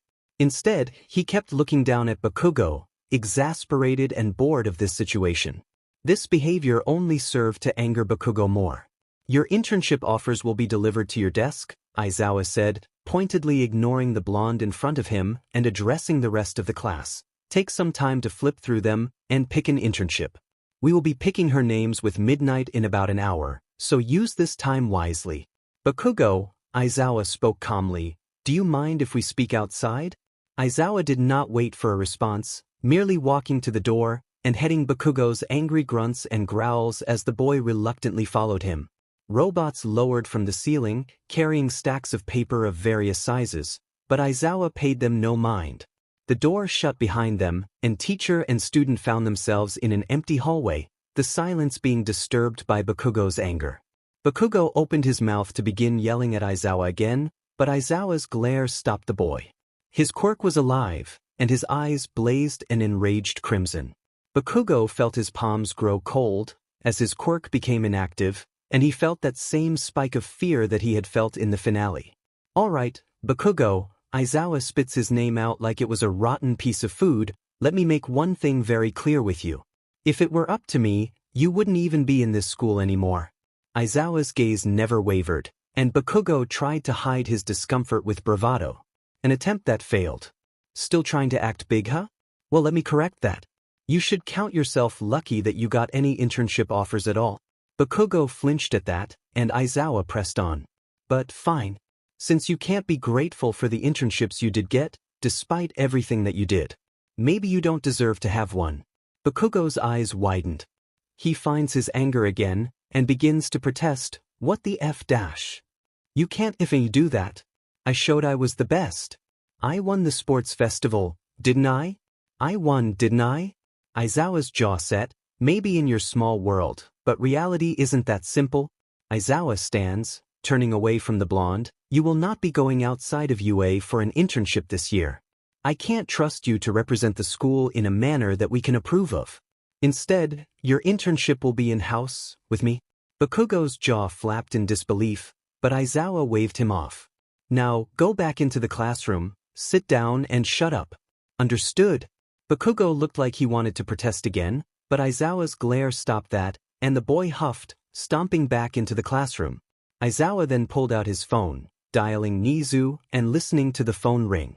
After 2 rings, Nezu picked up. You were right. He couldn't see Nezu's expression, but he could almost feel the smugness radiating from the receiver. Of course I was. I am assuming he did not take his lack of internships well? No, he didn't. Aizawa confirmed. He lashed out at me, accusing us of sabotaging him. Aizawa smirked. No idea where that theory came from. He heard some scribbling from the other end. Yes, Well, what's important is that Bakugo will not be leaving UA for his internship. Hopefully that keeps him from tainting our image further. In the meantime, I have set up a few pieces of the puzzle. I trust you will keep a close eye on Bakugo during your private internship? Trust me, Aizawa affirmed, I don't plan to make the same mistake twice. Nezu made a noise of affirmation. Good, now if you will excuse me, I need to prepare for my interview.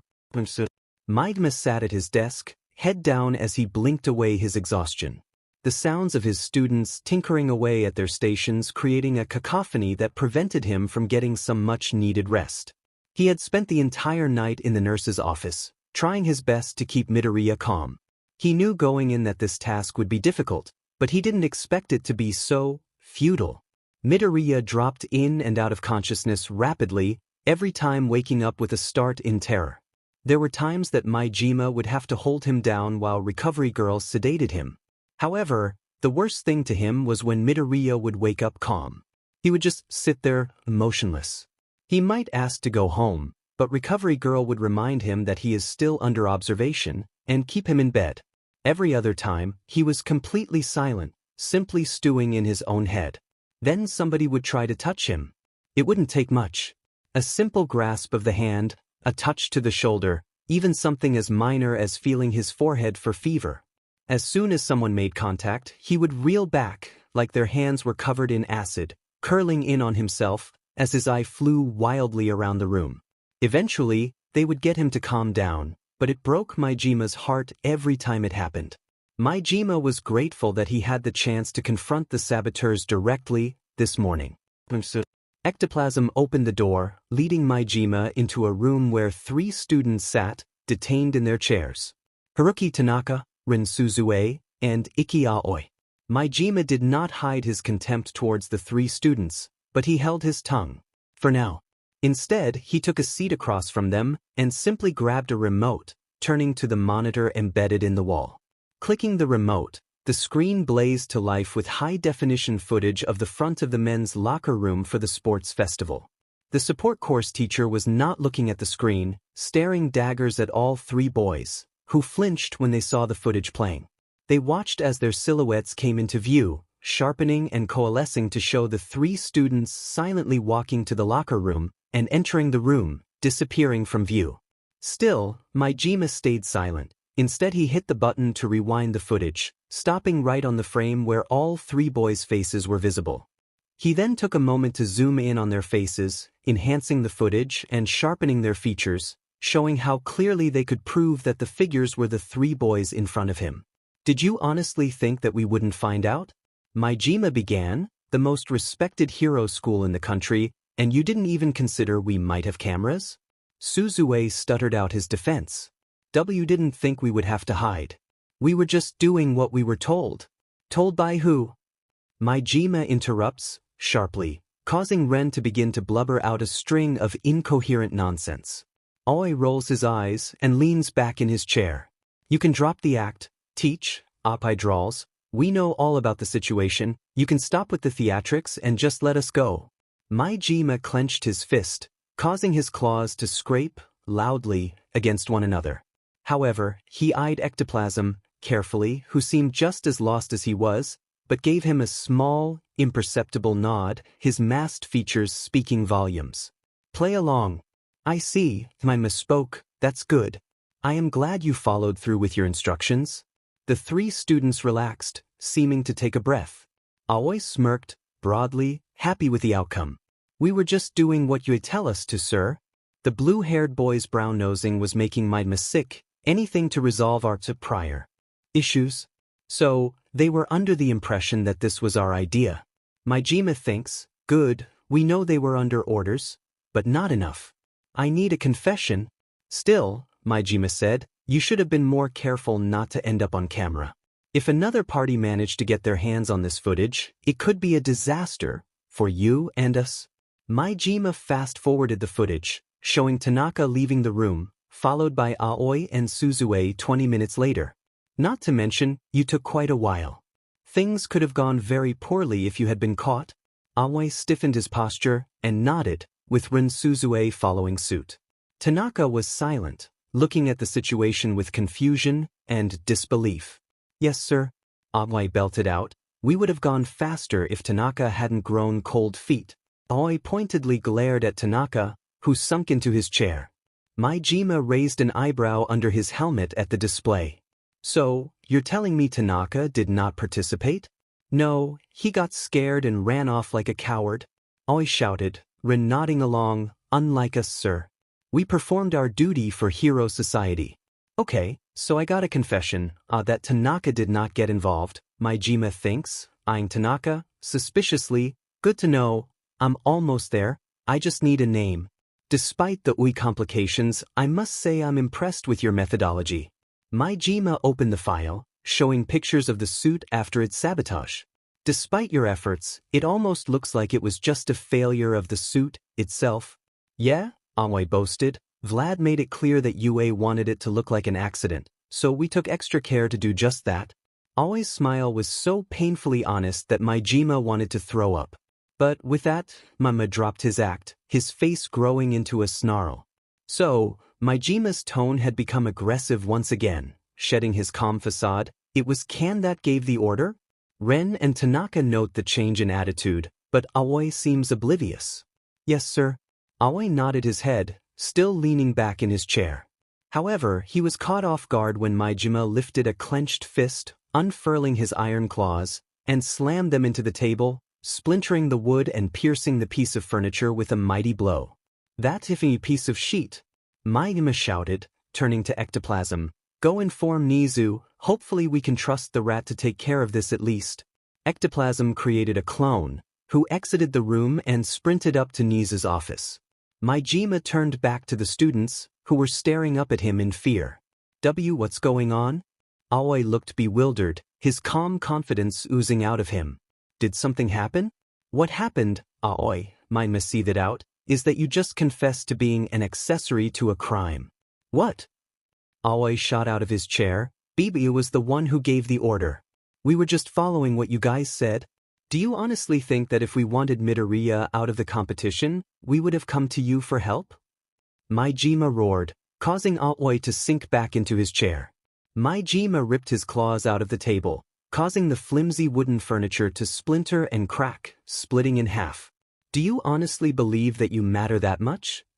Maijima leaned into Aoi, voice lowering into a growl. Get over yourselves, the only thing that you deserve is a cell.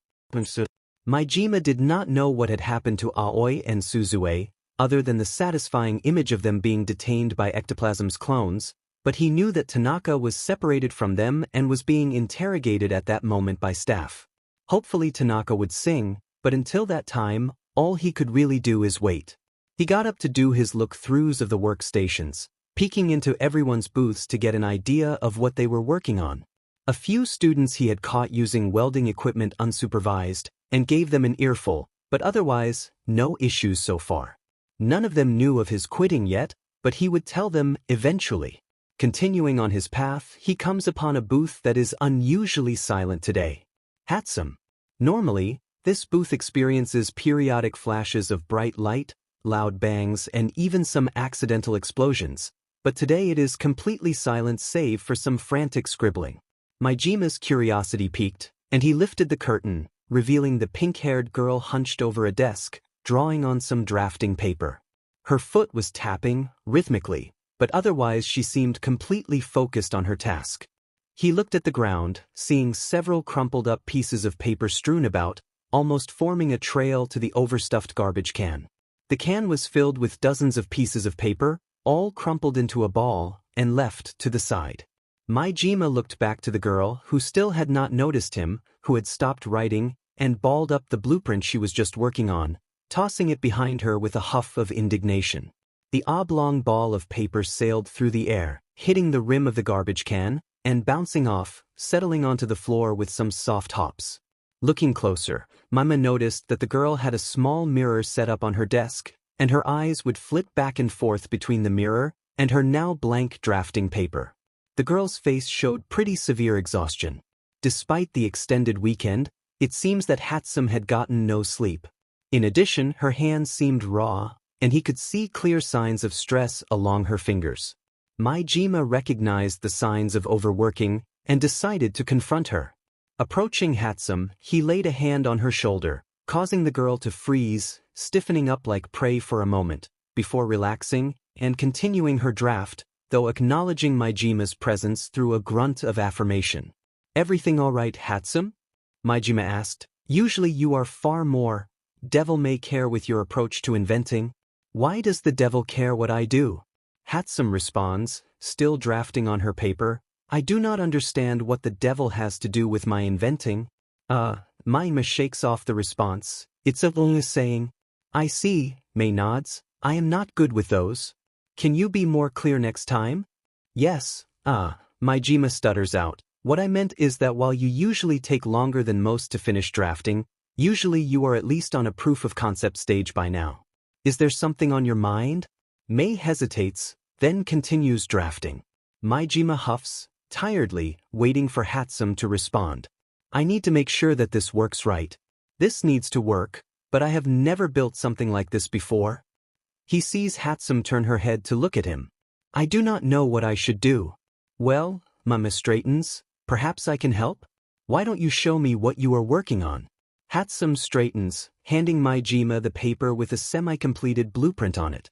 Immediately he is confused by the sketch, trying to understand the project. Hundreds of notes are scribbled into the margins, dots and lines connecting each note with a part on the drawing. The drawing itself was spherical, if a bit oblong, with two large wires running out the rear of the object. It lacked shape and some detailing that had yet to be done, but Maijima had already begun to piece together what the blueprint was showing. Does that? Connecting machine to machine is easy, Hatsum interrupts. When you have a part and need to connect it to another, it is usually as simple as creating a connection. Maijima stared at the design in disbelief, the pieces clicking more and more.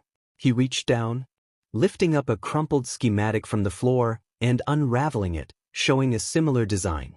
Hatsum continued, "I know how to fix machines. Machines make sense, but I do not know how to fix people." Maijima interrupted Hatsum, holding up her most recent design. "Hatsum, this? Why are you doing this?" He approaches the girl, who refuses to make eye contact with him. Instead, she stares at the floor of the workshop, gripping her pencil tightly. "You don't have to do this, so why?" There was silence as Hatsum seemed to struggle to find her words.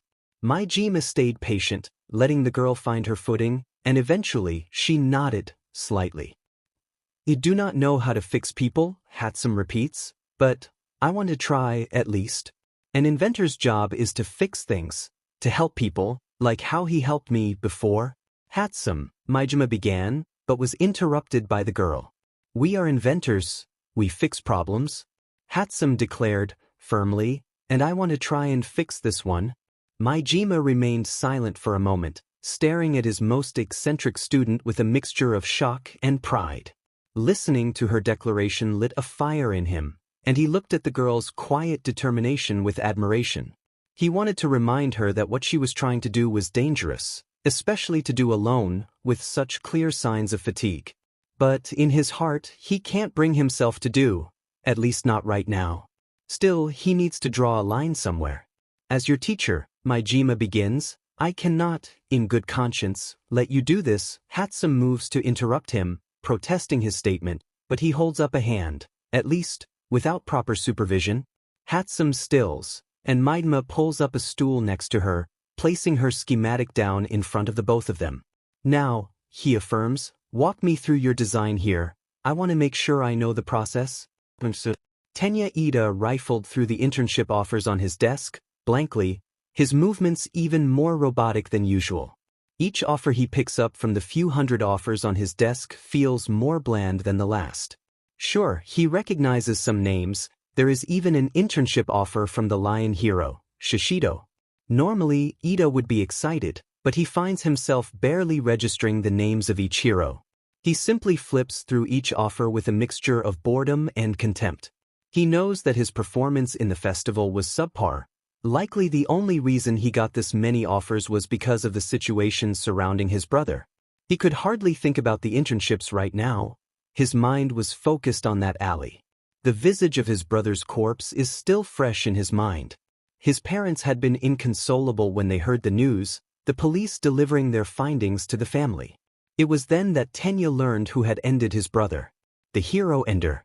The police had told his family that they were doing everything they could, and that soon, the hero ender would be brought to justice. In a way, he believed them. But his mind cried out, shouting that this wasn't enough. It would never be enough unless…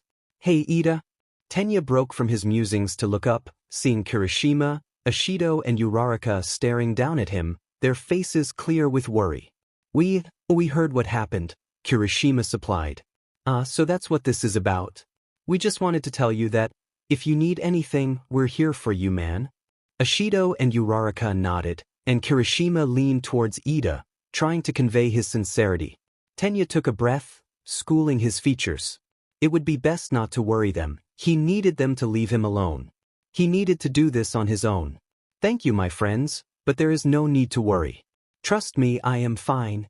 Tenya lied through his teeth. He wasn't fine. Tenya was cognizant enough to realize that. He just didn't care. Still. If you need any tea-dash, I assure you, Kirishima, I do not need your help. Tenya looked back down at his forms, browsing the internship offers and pretending to be interested. From the corner of his eye, he saw his 3 friends look at each other in concern, but they did leave his desk, sitting down and going over their own internships. I don't need them interfering. This is something I need to do. Tenya lifted an offer up, barely noting the name manual on it, but the location of the internship stuck out to him as if it glowed. I do not need your help. I need closure. I need justice. I need revenge. The sound of cameras flashing and a crowd of people muttering deafened the outside air. However, behind the massive curtain, Madam President did a final check of her appearance, making sure she looked impeccable for the address. Around her, her assistants are scrambling around, busily, buzzing through several checks with sound, security, and the reporters. Eventually, one of her subordinates approaches her, nervously, with several cue cards in his hands. Madam President? She turns to the young man, her steely eyes causing the man to flinch. They're ready for you, ma'am. She keeps her gaze locked with the young man, who seems to be looking everywhere but her. However, she eventually takes the cards from his hand, looking through them and nodding slightly. She sees her security team forming a lane for her to approach the stage, and turns back to the young man. What sort of questions will I be expecting? The man stiffens and straightens his posture to match a ramrod. The reporters are vetted, and from news sources we can trust. There shouldn't be anyone asking any unwanted questions. Good, she nods. Then let us begin. She looks up to the row of men in suits, forming a path for her into the bright lights of the stage. One step at a time, she strides with confidence onto the stage, and is met with a maelstrom of camera flashes, paired with a cacophony of questions, all drowning each other out. Her stride brought her to the stage, her grip finding itself on either side of the podium. In front of her, various labeled microphones from several news stations looked back at her. She leaned forward and began to address the crowd. This public address comes in the wake of several tragic events. The president pauses, letting the public hang on to her words.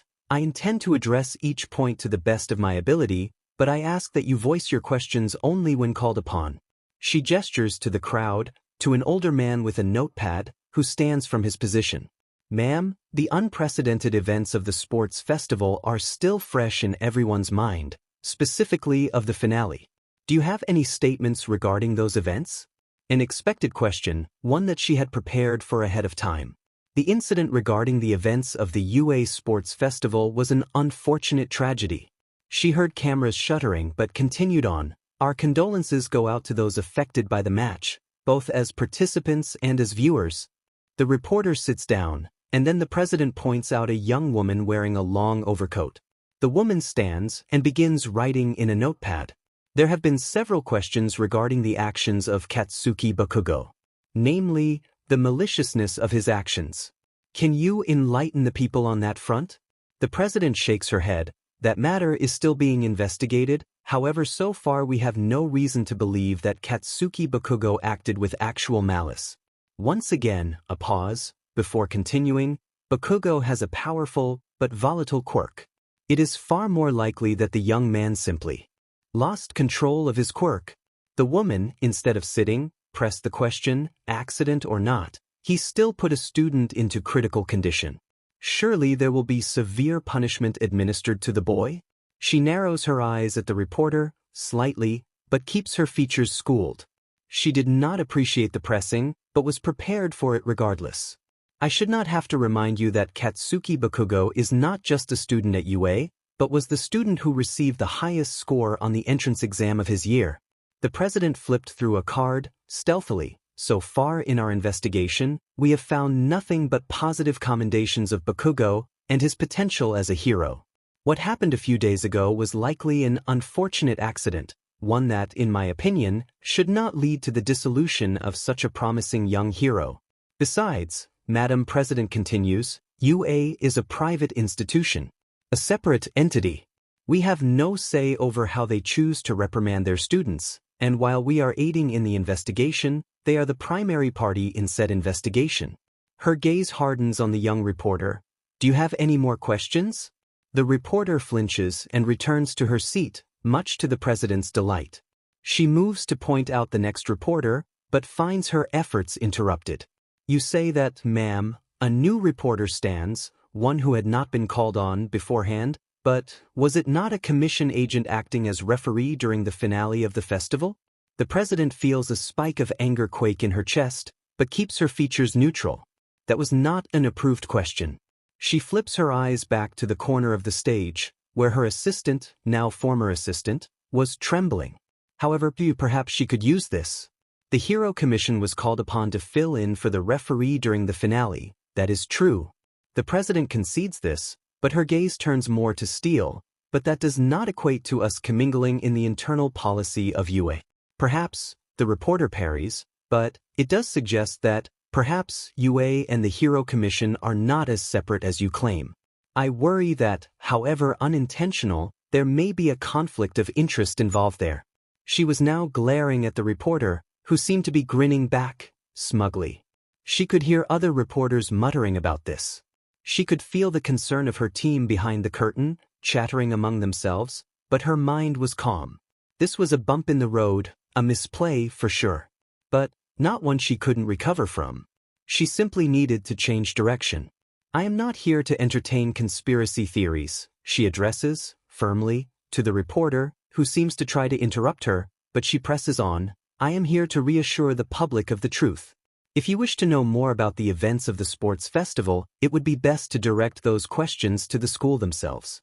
The Hero Public Safety Commission, however, has far more pressing matters. The reporters lean in, gripping her every word. Yesterday at 10:08 p.m., tragedy unfolded in the Hosu Prefecture. Ingenium, civilian name, Tensei Ida, was murdered. The camera flashes grow, and the president leans forward. This information was kept private for the sake of his family, but due to the nature of the crime, it seems prevalent to address the pattern that was presented to us. There was an uproar in the crowd, who stood, trying to glean more information about the murder. All seemingly forgotten about the sports festival. If the president wasn't still on stage, she might have smiled at how easily she could herd the sheep. A young, promising hero was taken from us, his future robbed by a madman. A villain, known only as the Hero Ender. She declared, with the reporters standing from their seats, firing questions at her, and the commission is dedicated to finding this evil man and bringing him to justice. For the safety of both our heroes and the public at large. The crowd continued to rapid-fire questions, but at her insistence, they began to sit down again. She turned and saw that the reporter who had been derailing this conference was gone, likely removed by security during the fuss. At least some of her subordinates could actually do their job. The brightly lit room scorched his retinas, yet, Kin could only sit in the chair, looking down at the surface of the cheap, scuffed table that lay in front of him. He lifts his head, taking in the unmarked, dull gray walls surrounding him, only being interrupted by a door and a large mirrored pane. A position, unfortunately, that Kin was quite familiar with. He was just more used to being on the other side of the glass. He sighed to himself, staring up at the single light bulb swinging in an invisible breeze above him. The motion of the bulb made the shadows of the table, and his own dark reflection, dance around in a drunken, macabre waltz. He leaned back in his chair thinking back to the events of the past day. As soon as the school day had ended, and he was walking to his car, he noticed figures hidden in the trees and alleys. When he got to the parking lot, Ectoplasm, Nezu and Power Loader were waiting for him. In the end, the ambush mattered not. He was going to go to the police station after school that day, anyway. All they had really changed was he was being interrogated at UA, not the police. Perhaps this was actually better, less chance of the commission interfering. A knock on the door rang out, before a figure entered the room. Nezu took a seat at the table holding a file and flipping through some pages. Ken leaned forward, straightening his shoulders, and flicking his eyes between the smiling rodent and the unseen glare of the support course teacher to their side. So, Nezu begins, I am sure you know why we are holding you here? Ken does not speak, but nods, gauging the reaction of Nezu. As usual, the rodent seems unaffected, patiently waiting. However, he knows that facade hides one of the most creatively sadistic minds he had ever known. You know, Nezu begins, I remember seeing your resume when we hired you. UA alumni, excellent grades, a decade of service without a single complaint or failure. Nezu squeaks out a small giggle. Honestly, the only thing this is missing is a gold star in the corner. But I am sure that you know, Nezu continues, I did not hire you for your resume. I hired you because I believed that you were somebody that I could trust with the next generation of heroes. Nezu closes his eyes. It appears that I was wrong. I didn't think it would go this far. Ken admitted, I thought that if his suit was destroyed, Midoriya would have simply quit. It wasn't supposed to be like this. Oh, so that excuses your actions? Nezu quirks his eyebrow at that, causing Ken to flinch. Because you miscalculated, and didn't expect this to happen, that excuses what you did? Nezu's voice was even, but Ken knew how to see the barely perceptible anger boiling just under the surface. Yet, he did not respond in any meaningful way, leading to Nezu flipping through pages of the file. Continuing on, Nezu states, your file is quite impressive even before high school. I actually never took a look at it myself until recently. Youth Leadership Scholarships, Good Samaritan Awards, you even earned a commendation from your middle school for your intellect and drive to be a hero. With each statement, Ken only deflated more, unable to muster the ability to pretend to be proud of those lies. It truly is a shame that none of it is real. Nezu speaks with finality, and Ken can almost hear the other shoe drop. Is it Blood King Ken?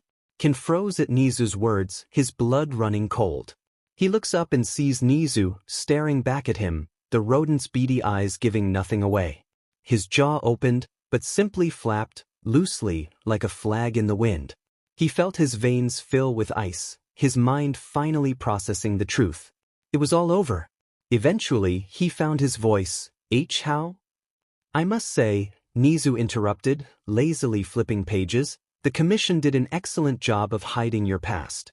Any trace of your past was almost completely wiped clean. Nezu sighed, I honestly cannot blame my predecessors for failing to see that your records were a complete farce. The astroturfing done here was impeccable. But, Nezu jeers, every armor has its cracks, and when properly prodded, the armor fails. Nezu lifted his gaze, I am sure you know that well, given your action against Midoriya. The rodent flipped the file down on the table, showing Ken two different records, side by side. On the left, the idealized life, a picture of a young, determined Ken, staring at the camera with seriousness. The other side, his sorrowful reality. A disownment deed from his parents. A stack of police files that could have only been his record, and a young Ken, staring at the camera with a sneer, tattoos clear on his arms and the base of his neck. His eyes held malice, but hidden deep within them, a pain, a desire to be free of his cruel truth. Ken could not bear to look at the files, either of them, for more than a moment. So instead, he stared down at his lap. Nezu, however, walked across the short table, grabbed Ken's chin, and forced him to look up at him, staring down at the defeated man. Nezu looked down at him with disdain, an all too familiar sight, and Ken felt a wave of shame consume him. Do refrain from wallowing, Ken, Nezu orders, it is quite unbecoming. His hand left Ken's chin, but Ken's eyes stayed locked firmly on the rat, who turned around and sat back in his chair. Instead of blubbering in defeatist machinations, I want you to explain the truth to me.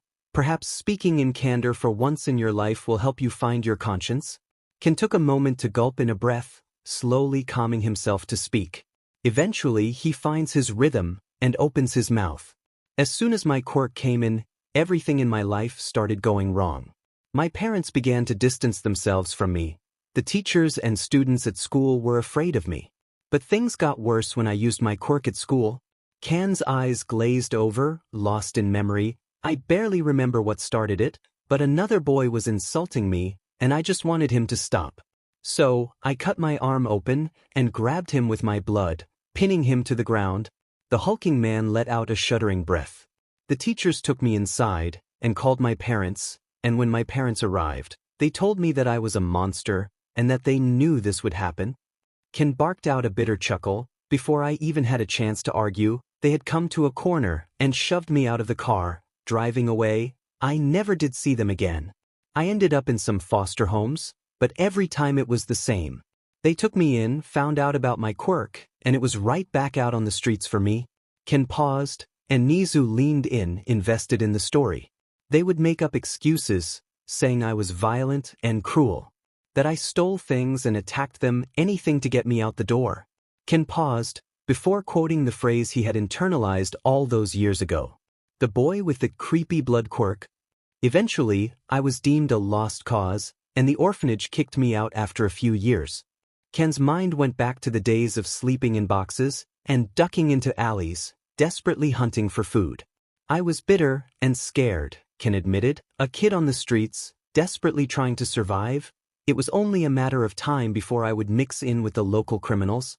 Ken shifted, rolling up a sleeve and displaying the Yakuza tattoos decorating his arm. It would start off small, an odd job here and there. Pickpocketing someone, tripping someone else. I didn't care because I had found people who didn't think I was scary, who didn't think I was a monster.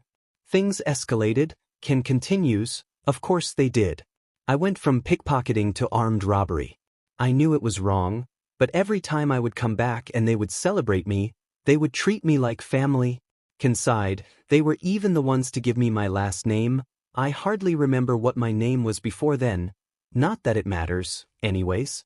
How did you end up working for the commission? Nezu asks. I got caught, Ken sighs, a botched robbery, a bit too much looting, not enough running. I was 16, but I was also in charge of the job, so I stayed behind so that the rest of the gang could get away. Ken shakes his head. Instead of being brought to a prison, I was brought to the commission building and was interrogated by Madam President herself. Nezu's eyebrows rose in surprise at that revelation, but didn't interrupt. Ken continued, she told me that I had potential, that I could leave the Blood King behind and make something great of myself. Ken lowered his head. I wanted to be better than everybody thought I was. I wanted to be more than what I was born with. So of course, I accepted. Well, Nezu said, straightening his posture, your first mistake was believing what she said. Ken moved to speak, but Nezu interrupted. Do not mistake. I believe that she did truly see potential in you. Just not the potential you were thinking of. Nezu leaned in, pushing Ken's file to him. She saw a young, naive boy who wanted, terribly, to prove the world wrong and would do anything to do it. She saw a teenager who had never been given a chance to be great and played you like a violin. She saw someone who was loyal to the point of self-sacrifice, young and desperate. Nezu stood, hopping down from the chair. In other words, she saw the perfect attack dog, a pawn. Ken felt the truth behind Nezu's words stab him to his core, each deduction dismantling what he thought he was, and revealing to him exactly who he had become. He felt himself begin to shake, as his mind clouded with guilt, anger, and sorrow. So, Nezu approached Ken, tapping his leg. Here is what is going to happen. You are going to tell me everything you know about the Hero Commission, their inner workings, their agents, their procedures and operations. Ken turned his head, staring down at the diminutive chimera at his feet. Is this supposed to be an outreach? Are you trying to offer me a deal? Oh, Nezu squeaked out a chuckle. I assure you, Ken, that there is no deal. Nezu declared, your actions led to a disaster, personally, publicly, and reputationally for UA, And the commission. Nezu turned, walking away from Kan. Sure, perhaps the Hero Commission can play it off, perhaps if this gets out, they drop accountability and move on, but the reality is, your life is over. Kan shuddered out a shaky breath, but nodded. He had accepted this was the outcome. What he had done was unforgivable, and he had nobody to blame but himself. No, Nezu stated, I am not offering you a deal, what I am offering you is a chance to do the right thing. I am giving you a chance, for the first time in your life, to decide what you do next. Not the society that rejected you or the foster parents that slandered you, not the commission that used you. Nezu pulled out a small device, a small square with a microphone sticking out of it. Now, Nezu pushes the microphone to Kan. What are you going to do? Kan stares at the microphone like the barrel of a loaded gun. His heart crawled into his throat, as if willing itself to escape his body, and he felt his breathing grow labored. His mind immediately began weighing his options. He thought that if he stayed silent, that he may be able to salvage his relationship with the commission. If he protected those that had given him everything, surely he would be rewarded in time. But, in truth, he knew there was only one option that he could live with in the end. Slowly, Kan grabbed the microphone, hit the record button, and began to speak. Maijima hurriedly walks down the hall, turning the corners that are starting to become dreadfully familiar. The walls changed from their pristine white and bold red finishings to a much more muted cream color. Passing a few rooms, Maijima turns another corner, seeing the door to the nurse's office at the end of the hall. He takes a breath and begins walking towards the room, but stops when he sees Recovery Girl open the door, closing it behind her and shrugging on a jacket. When she sees Maijima down the hall, she lets out a sigh and slowly approaches the support course teacher. Maijima moves as well, meeting her halfway. When Maijima gets close, he opens his mouth to speak, but the healing heroine puts up a hand, stopping him. He's fine, she answers an unspoken question, and Maijima closes his mouth. He's resting right now, which is good for him. Recovery Girl's eyes narrowed a bit, and Maijima's shoulders hunched. I know, Maima slumps. I know he needs his rest, and it's good that he's sleeping now, but I'm worried.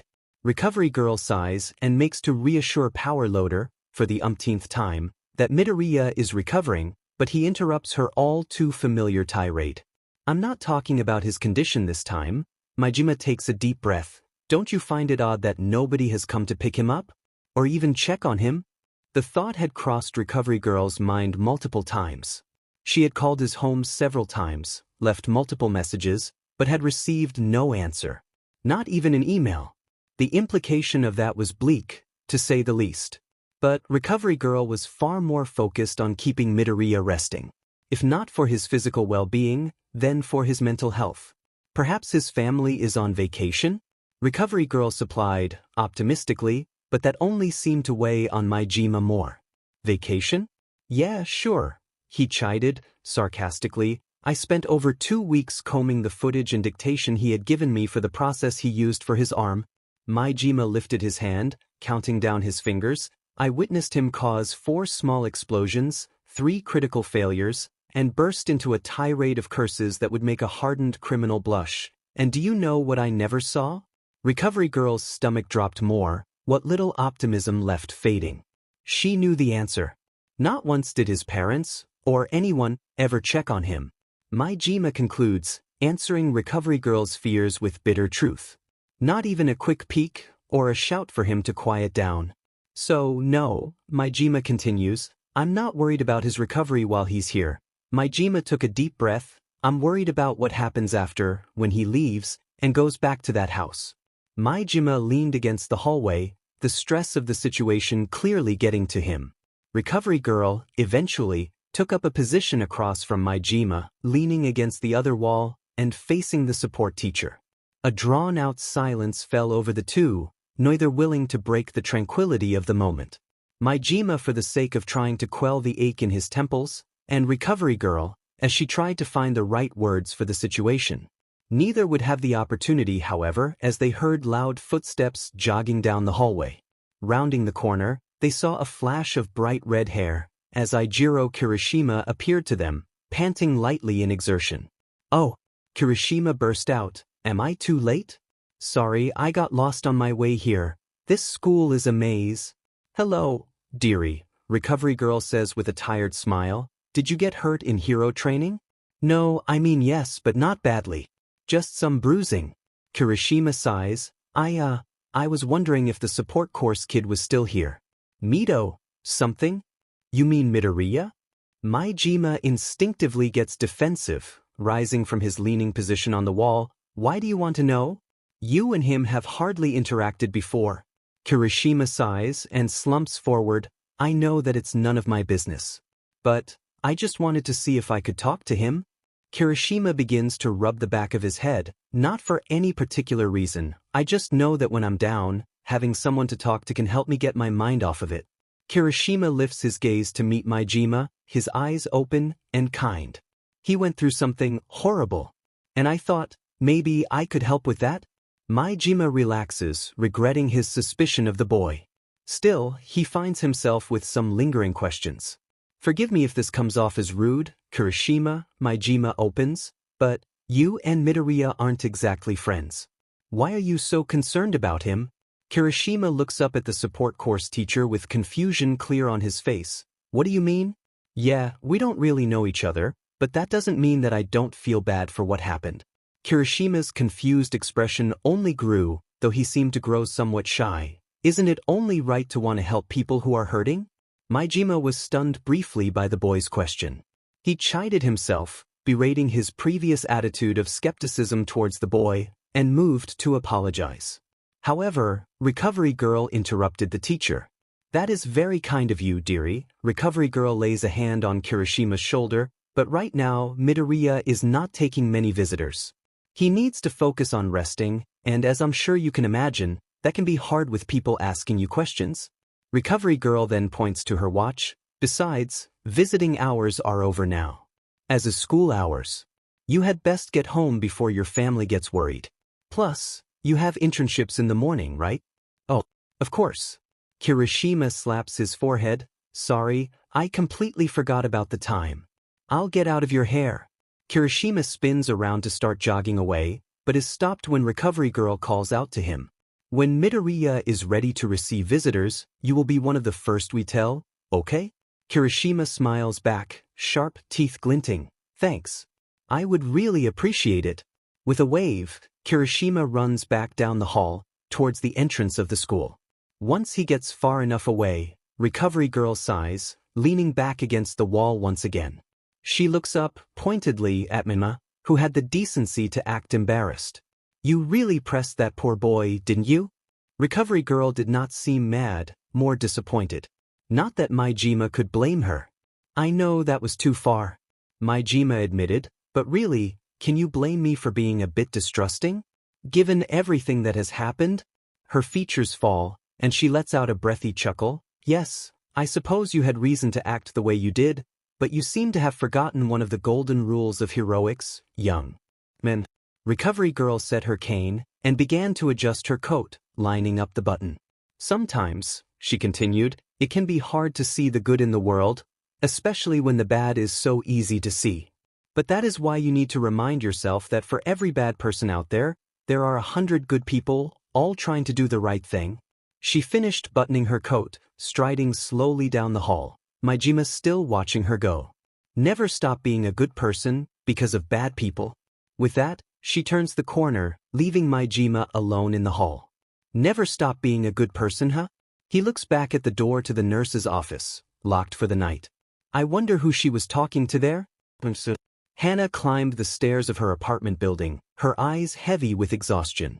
Today was the first day of her school's career fair. All day she had wandered the school listening to lecture after lecture from people, all talking about their careers and why they should be interested. In truth, she had found the entire spectacle quite boring. It wasn't that there weren't any exciting jobs. Far from it, several scientists had been explaining their research on Island. There were media members talking about the adventure of investigative journalism. Even the Wild Pussycats had shown up to give a talk about rescue hero work. No, the lectures weren't inherent. Why boring? Hannah just failed to see herself in any of those positions. With a sigh, she approached her family's apartment. Pulling out her key and turning the lock, she is greeted by the smell of baking salmon tickling her nostrils. Breathing in the smell, she entered the living room, seeing her mother in the kitchen, managing several pots, and the oven with practiced ease. Off in the corner, her father is busy on his computer, finishing off some work left over from the hours before. Oh, her mother chirps, "Good evening, dear. How was school?" Hana plastered a smile to her face. "It was fine, nothing special. I heard the career fair started this week," her father called out, still busily typing away. "Did you find any jobs that interest you?" Hana fought the urge to roll her eyes. There were some very interesting career paths, just none that caught my attention. "Oh," her father replied, "well, that's not terribly surprising. You're still in middle school. You have plenty of time to figure out what you want to do with your life." Hana sighed, her father's words striking a chord in her stomach. The rest of my life? There was something about deciding what she wanted to do for the rest of her life that just paralyzed Hana. She was barely a teenager. How was she supposed to know what she was going to be happy doing until she dies? Not to mention, she found it hard to concentrate on her career path after the sports festival. It was like that moment was burned into her mind. The quirkless boy's face, the raw, red skin and his. She was taken from her thoughts with a gentle hand on her shoulder. Looking up, she saw her mother, looking at her with concern. Her father had stopped his work and was looking at Hana with confusion and some worry. I am sorry," Hana stated. "Were you saying something?" Her mother's brows furrowed. "I was trying to tell you to get washed up for dinner, but it seems you were thinking of something else. Is there something you wanted to talk about?" Hana's immediate instinct was to deny it, but her tongue twisted and stopped her from speaking. She paused, but eventually began to speak her mind. I have been thinking about the sports festival, the finale." Her parents' concern turned to understanding, and they both nodded.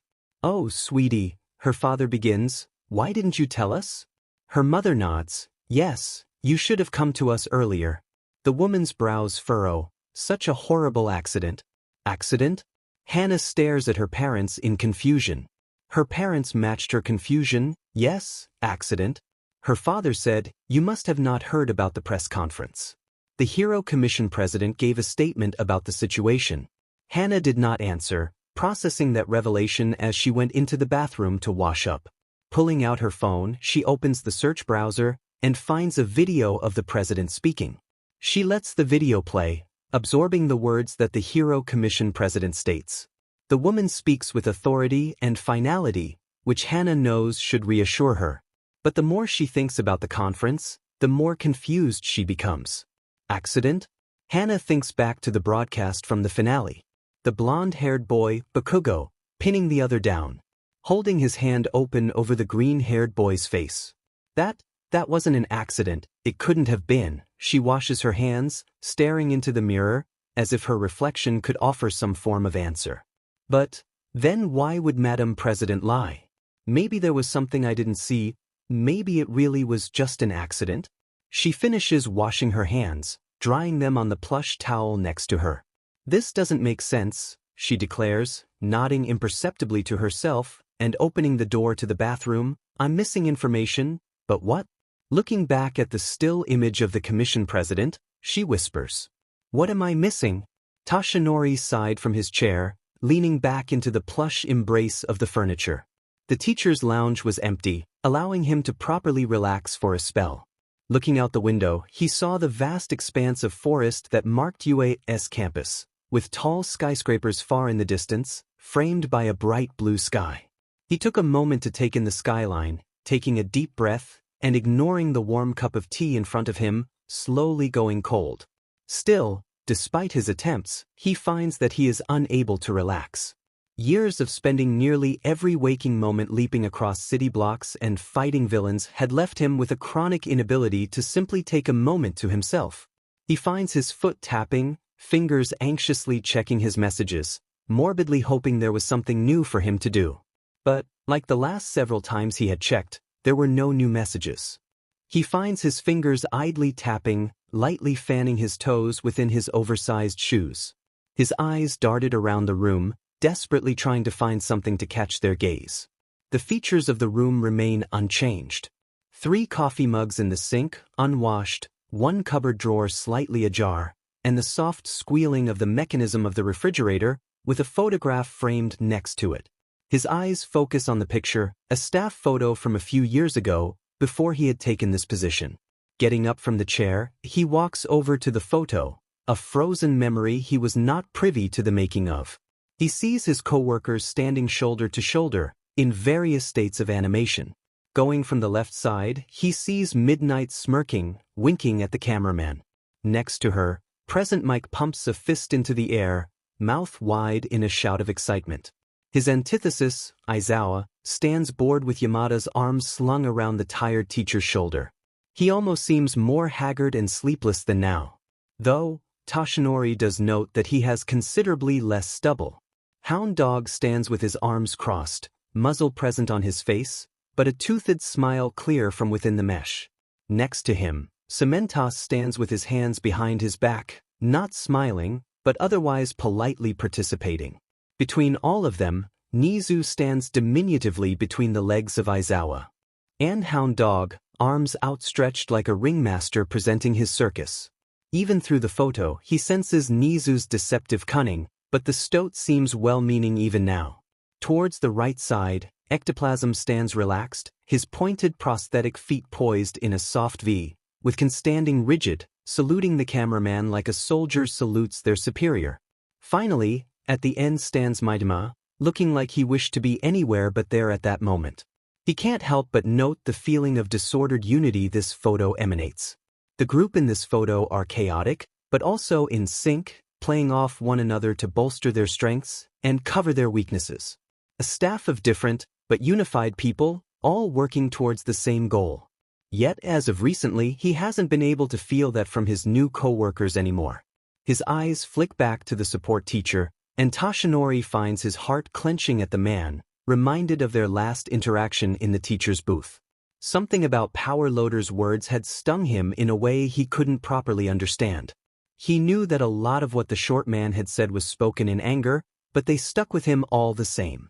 He just didn't understand why. Sure, by consequence of his career, All Might had become synonymous with the commission. He hadn't had a choice. The Hero Commission decides who gets a hero license, so of course he would cooperate with them early in his career. If he hadn't, then he would have never been able to do so much good. In order to do what has to be done, one must play the game. It wasn't his fault he wasn't there to write the rules. What else would I expect from the commission's biggest show pony? Toshinori closes his eyes, turning away from the photograph and to the window, looking down at the entrance of the school below. He tries to distract himself, focusing instead on the students currently heading out the front gate of the school. In pairs, he sees the first-year students chatting animatedly as they head out the door, Aizawa and Namuri following close behind. Ever since the revelation of Kan's involvement with the finale, Nezu had put Namuri in charge of Class 1B's continued education, at least until they found a proper full-time replacement. From what little he could see from his perch above the crowd, she seemed to be taking her position very seriously, bringing a smile to Toshinori's face. Perhaps she should look into taking over the role permanently? His eyes catch on a shock of red, with Kirishima and Ishido exiting the school, talking with one another with clear excitement. He focuses on the red-haired boy, and nods to himself. While he had wanted to talk with the boy before internship started, he had not had the chance given the chaos of the previous few days. So, instead he had opted to use the internships as an opportunity for a test of sorts. Pulling out his phone, he scrolls down through his contacts, hovering over the one he had in mind. His thumb freezes over the call button, heart hammering in his chest, before finally hitting the name and holding the phone up to his ear. A ring buzzes, then another, and a third begins, before being abruptly stalled, followed by a voice. Well, a ragged, harsh voice rings out from the other end, the great All Might, making time to call an old teacher of his? Must be my birthday. The familiar sarcasm of his former mentor's speech helps to calm Toshinori's nerves a bit. Hello, Gran, he takes a breath. Unfortunately, this is not a pleasure call. Can you speak right now? Of course, it's business, the old man sighs. What do you want? I have a student I have been looking into recently. A young man from Class 1A, he gulps. I have his internship information here. I was wondering if you could evaluate him, for me. Let me get this straight, Torino starts, and Toshinori can almost see the man counting on his fingers. You want me, an elderly man, to stalk a 15-year-old boy, crash his internship, an important step in every young hero's journey, and essentially kick the hell out of him, just so you can evaluate if he's good enough for you to give one for all? Toshinori stutters, trying to find his words, but he hears the old man let out a chuckle from the other end of the phone. Sounds like fun. What's his name? Kirishima sneezes, brushing one of his fingers under his nose to clear any debris. He sniffs, loudly, blinking rapidly as the wind assaults his face. To his side, he sees Mina looking at him, quizzically. You alright? She asks, with mild concern. Yeah, Kirishima placates. Just something in my nose, I think. He sighs, leaning his head back. Fingers crossed it isn't a cold. That would be the worst timing. Mina nods, but doesn't respond further.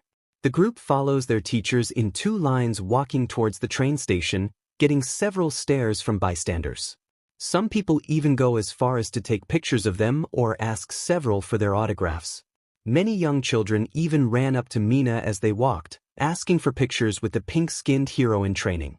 Kirishima looked her up and down. He supposed he understood where they were coming from. Looking to the front of the lines, he saw Aizawa and Midnight talking in a hushed tone, piquing Kirishima's curiosity. They had been told that Midnight would be taking over as homeroom teacher of 1B for a while, but when his classmates had asked why, Aizawa shut them down with a simple, "There is a pending investigation." The stone-skinned boy could not speak to his classmates' thoughts. However, he knew the vague answer had got his mind buzzing with possibilities. He didn't want to make any assumptions, but the timing between Vlad's absence and the finale of the sports festival was suspicious to say the least. He really hoped that his worries weren't true. On the other hand, an absence that left no confusion in his mind was Bakugo. Kirishima had seen his blonde classmate sitting at his desk, seething as he watched the rest of his classmates pick up their costume cases and head out the door, following Aizawa. He also swore he saw an ectoplasm clone enter the room after they left, perhaps to keep an eye on Bakugo while Aizawa was gone. Kirishima shook his head, not wanting to spare that person another thought. The classes made their way onto the platform of the train station, students moving from neat lines to small groups, chatting animatedly with one another. Kirishima moved over to the route chart, mapping the train line he would need to take to get to his internship. He traced a finger across the brightly colored lines, checking his phone for directions. He nods, finding his stop, and moved back, crowding into a group around Aizawa and Midnight. All right, Aizawa commands attention, every student turning and fixing their attention on him. I should not have to tell you all this, but the minute you step onto those trains, you represent you, got it? Don't do anything stupid. Aizawa's blunt words of advice hit most of Class 1B like a wet fish, clearly seeming put off by the statement, while Aizawa's class just brushed it off. Midnight cut in, lightly elbowing Aizawa in the side, but don't let that discourage all of you from enjoying yourselves and learning from your new teachers. Does everyone know where they are going? There was a sea of nods, broken by a few students shaking their heads. Midnight called the students who were confused, helping them get to the right station, while the other students lined up on the platform at the proper gates. Kirishima saw Mina running over to him, lugging her briefcase with her. Oh hey, we have the same train. Mina cheered, pumping her free hand into the air. Kirishima smiled at her enthusiasm, meeting her open hand in a high five, causing the girl to smile. The two stood side by side, taking in the somewhat chaotic surroundings of the platform. Kirishima sees several students triple-checking the gate number, making sure they have the right train. Far across the station, he sees Ida, who seemed to be staring off into space. The red-haired boy had tried several times to get Ida to open up to him, but every time their class president had shrugged him off. Before, Ida had at least attempted to give Kirishima platitudes, saying he was fine, or he didn't need help. But eventually, Ida had stopped doing even that, merely ignoring Kirishima. Kirishima hopes that once the internships are over, Ida will open up a bit. Continuing to look around the platform, he sees Yaoyorozu looking down at her feet, suitcase grasped in both hands, and he can't help the spike of pity he feels for the girl. Ever since her match with Midoriya, She had seemed very withdrawn. She didn't talk to any of her classmates. He wasn't defending the girl's beliefs, but there was something about seeing the once poised and proper girl looking so defeated. Maybe this is a good thing in the end, Kirishima thinks. Maybe that loss will serve as a wake-up call for her. Hey, is this the H line? Kirishima and Mina turn around, seeing Kaminari looking at the sign in confusion, and Shinso standing next to him, not meeting their eyes. Kirishima was unsure of what to think of their new classmate. The boy was quiet and seemed somewhat aloof, but he hadn't done anything to make Kirishima think ill of him. Plus, Kaminari seemed to vouch for him. When Shinso had entered their class, Kaminari had been quick to greet the tired-looking boy and welcome him into the class, and had been quick to invite Shinso to their lunch table during free periods. Yeah, Kirishima confirms, causing Kaminari to breathe a sigh of relief. The two boys joined their classmates in line for the train. Sorry, Kaminari apologized. I was having issues understanding the train lines. Just looks like spaghetti to me. Kaminari gives his classmates a tired smile. Just glad I found the right one, eventually. Kirishima nods to Kaminari, before turning to face Shinso. He gives the boy a smile, and holds out his hand for a shake. Hi, Kirishima chirps. I'm Kirishima, you're Shinso, right? Shinso stares at his hand in disbelief, before flicking his eyes up to meet Kirishima's gaze. The violet-haired boy's posture is rigid, his body withdrawn. Kirishima feels a sense of nerves wash over him, but pushes on. Oh, don't let the teeth fool you, I don't bite. Kirishima jokes. This seems to ease Shinso's tension a bit, his shoulders slowly relaxing. Shinso reaches out and meets Kirishima's hand, completing the handshake. Kaminari slings an arm over Shinso's shoulders, and Shinso's reaction gives Kirishima the impression that he would rather be anywhere but there at that moment. Look at you, Kaminari beams, making friends already. Though that isn't terribly surprising, Kirishima is basically the golden retriever of Class 1A. Hey, Kirishima remarks, I am not. Mina moves closer to Kaminari, moving to his ear, and stage whispering, oh, poor boy is in denial, isn't he? Kaminari lets out a laugh, and Mina joins him, while Kirishima tries his best to mock anger at his friend's antics. Kirishima opened his mouth, ready to admonish the pair, but was interrupted by another voice muttering to themselves. Well, fingers crossed he's housebroken. We'll be on the same train after all. Kirishima turns to see Shinso, who seemed shocked that he had said that. Kaminari and Mina had also turned to Shinso, whose face was growing red. The tired boy made to apologize, or retract his statement, but was interrupted by a chorus of laughter from his classmates, Kirishima included. When the laughter died down, Kirishima gave the boy a thumbs up. Yeah, you're gonna fit in just fine. The ringing of the bell signals the end of a short school day for the support course. Power Loader addressed the students from his desk. Alright, class. Power Loader's tone is exhausted, and his posture is more slouched than usual, and his mouth hangs slightly ajar. Today is a short day, due to internships, so be sure to check your train schedule to the proper time if applicable. Hikaru stands from his desk, packing his things and getting ready to head out for the day, but finds his gaze catching on his teacher, who stands with a groan, and heads to the workshops in the back of the room, with Hatsum following close behind. Hikaru noted that Hatsum seemed equally as exhausted as Power Loader. Her hair was matted with grease and oil, her face had light burns and stains of oil. But, unlike Power Loader, she had that same animated smile on her face. He watches as she bounces on the balls of her feet, humming a noiseless tune as she follows Power Loader to the back of the classroom. Normally, he wouldn't pay too much attention to the actions of his eccentric classmate, but he had noticed that every day for the past few days, she and Maijima had been staying late after class. So his curiosity had been piqued.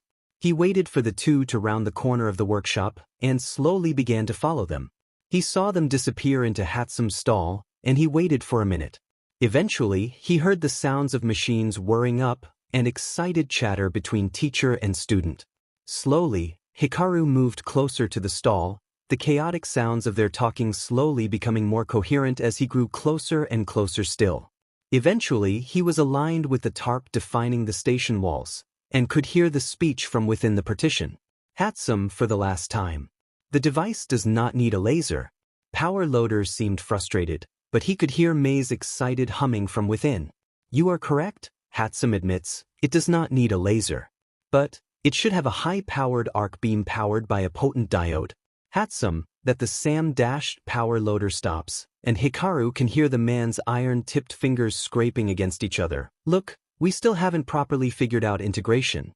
How about we focus on that first, then we think about lasers? There is a silence, likely caused by Hatsum pondering the thought, but eventually she responds with a short, yes. What are they talking about? Hikaru thinks to himself, integration? Lasers? What exactly are they building in there? Now, Power Loader speaks, and papers shuffle from within the partition. I think we have a good design laid out. The idea of using several lenses within the mechanism to align sight was brilliant. Hatsum seemed to preen at his praise. However, this doesn't matter if we can't actually implant the device. I still believe that a direct connection would work best, Hatsum argued. It would allow for as perfect information delivery as possible. But, Power Loader remarks, like I have said before, it is also the most risky option. Mei grunts in disagreement, but Power Loader continues, you are talking about connecting a processing cable to his optic nerve, Hatsum. Do you know what could go wrong with that procedure? There was a silence, and the pieces began to click in Hikaru's head. Hikaru ponders what they are saying, but why? Why are they doing this? He hears Power Loader sigh, I didn't mean to shout at you, but you understand my point, right? Again, a silence, but he can assume Hatsum nodded. Okay, so let's think about how else we can make this work. But I promise you, Hatsum, this will work. I don't understand, Hikaru thinks. Why do all of this, for somebody who you barely know? He turns to face the ceiling, face twisted in confusion. Hatsum and Midoriya have barely spoken before, and Power Loader is just his teacher. It doesn't make sense. What happened to Midoriya was bad. But I'm sure that the heroes are working to make it right. They have to be. His thoughts stop, and he finds himself drawn inward, to a memory from almost half a month ago. You sat to the side, pretending it wasn't happening until a hero came along and started to pressure the students. That's what it takes, huh? For a hero to get involved? The words had stung then. Hikaru remembers feeling them stab him in that moment, but now it was more like a dull ache, one that hurt less, but lasted far, far longer. He knows deep down why that is. Everybody sits there, watching atrocity after atrocity, only ever doing anything when a hero tells them to. It's because they were true. But, what am I supposed to do? Hikaru ponders. Why should the responsibility of all the problems in the world fall onto me? Why is it my fault? Why do I feel so guilty? Did you speak with Midoriya today? Hatsum asks Power Loader. Power Loader sighs, loudly, not yet. But I heard something from Recovery Girl, some good news for him. It might help him feel better. Hatsum lets out a hum of acknowledgement. That is good. Does he know about this? No, Power Loader admits. Not yet. I want to leave it a surprise for him, for when he gets back. There is a long silence between the pair, the sounds of clinking metal and the shaving of glass serving as the only interruption.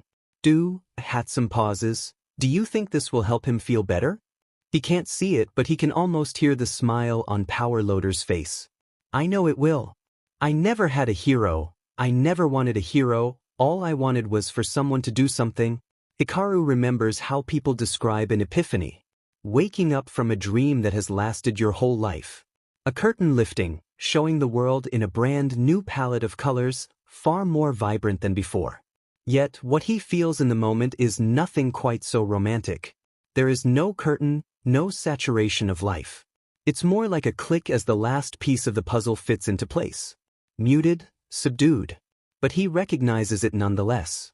With a deep breath, Hikaru turns the corner, entering the booth. Power Loader and Hatsum stare at him in shock, and he immediately feels himself grow embarrassed, but he pushes through the feeling and speaks. I overheard what you were talking about. He pauses, trying to find the right words. I want to help. I'm not an expert in mechanics, but I know brain chemistry. He speaks a bit too loudly and curls a bit in on himself. Power Loader and Hatsum do not speak, so Hikaru continues. I think I know what is happening here, and I want to help. He nods, roughly. I think I can help, if you want me to. Power Loader and Hatsum look to one another, silently coming to a consensus, before they turn back, and Power Loader gestures for him to continue. Hikaru nods. I agree with Hatsum about direct integration. He sees Power Loader move to stop him, but he keeps speaking. I know it's dangerous, but that's only if you can't match a negative feedback frequency for the input cable to the action potential in the brain. Power Loader freezes, and Hatsum leans in, a big smile on her face. If you can do that, then you end up with a positive potential going in, but negative potential leading out, meaning that there is no way for feedback to occur. Hatsum jumps to her feet, grabbing Hikaru by the shoulders, and seating him in the stool. Hikaru lets out a grunt of disapproval, but she pushes a pencil into his hands. Keep going, Hatsum encourages. Hikaru looks up at his teacher, who still seems a bit shocked by his statement, but the man takes a deep breath and offers the boy a smile. Well, Power Loader claps his hands together, his iron fingertips clinking against one another. Let's hear what you've got. Recovery Girl enters the nurse's office, hanging up her phone on the way in. She doffs her jacket, hanging it on a nearby coat rack. With a breath, she walks around to the only occupied cot in the office, seeing Midoriya sitting up, awake. Oh, she remarks. Sorry dearie, did I wake you? Izuku shakes his head, eyes never meeting hers. Well, I'll just do some monitoring. She moves over to the four hooked up to Izuku's arm. Do you think you can eat now? Izuku nods, and she presses a gauze to his wrist, slowly removing the needle from the injection site. She holds her hand on the gauze, gently pressing the gauze down on the boy's left wrist. She sees him looking down at his wrist, at the gauze as it slowly blooms with a crimson spot in the center, and Recovery Girl can't help but note how much the boy's eye had changed. In their first meeting, when she looked into his eyes, she saw an angry flame hidden within their green hues. He was hurt in more ways than one, but still determined, fueled by the fire hidden within the pools of his eyes. Now, with a thick bandage covering the right side of his face, it was hard for her to gauge how much that fire had died down. But within his still-present eye, she couldn't help but note how dull they felt now. It made a chill run down her spine. But perhaps her recent call will cheer the boy up. I have some good news for you, Recovery Girl chirped, trying to amplify her excitement in efforts to boost his own. I just got off the phone with a colleague of mine, an independent doctor with a practice a short ways away. She tries to put another hand on the boy's shoulder, but he flinches, causing her to reel her hand away, focusing on putting pressure on the forewound. His quirk isn't healing necessarily, but it does work wonders for cosmetic surgery, such as removing birthmarks and scars. She sees Izuku turn slightly towards her, still not interacting meaningfully, but seemingly more interested. UA is willing to fund for you to go through the procedure, to remove the scar from your face. Her smile turned strained. He can't fix everything, but he would be able to help you get rid of the scarring at the very least. Izuku finally looks at her straight, his one eye meeting hers, and she thinks she can see them brighten ever so slightly. If you would like, I can drive you to his practice as soon as I clear you to leave. Immediately, she feels the boy flinch and lean away from her. She tries to soothe Midoriya, but before she can, she sees his mouth open. A cough, his voice haggard from disuse. I can get there myself. She almost wants to smack him for his stubbornness, but calms herself down, trying to reason with him. I understand that you don't feel comfortable around me just yet, but be reasonable. She shakes her head in frustration. You're still hurt, physically and mentally. I do not feel comfortable letting you go on your own. She leans over, trying to put a comforting hand on his shoulder, but he reels back as if her hand was on fire. His eye has widened, and he seems afraid of her.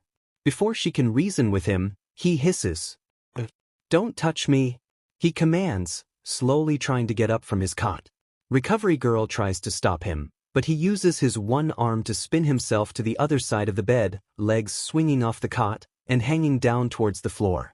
Midoriya leans forward, letting his body slide off the cot and onto his feet, which immediately buckle under his weight, causing him to slip and nearly fall. Recovery Girl rushes to the other side of the cot to help the boy stand up, but he pushes his body up on his own, using his arm to prop his body up.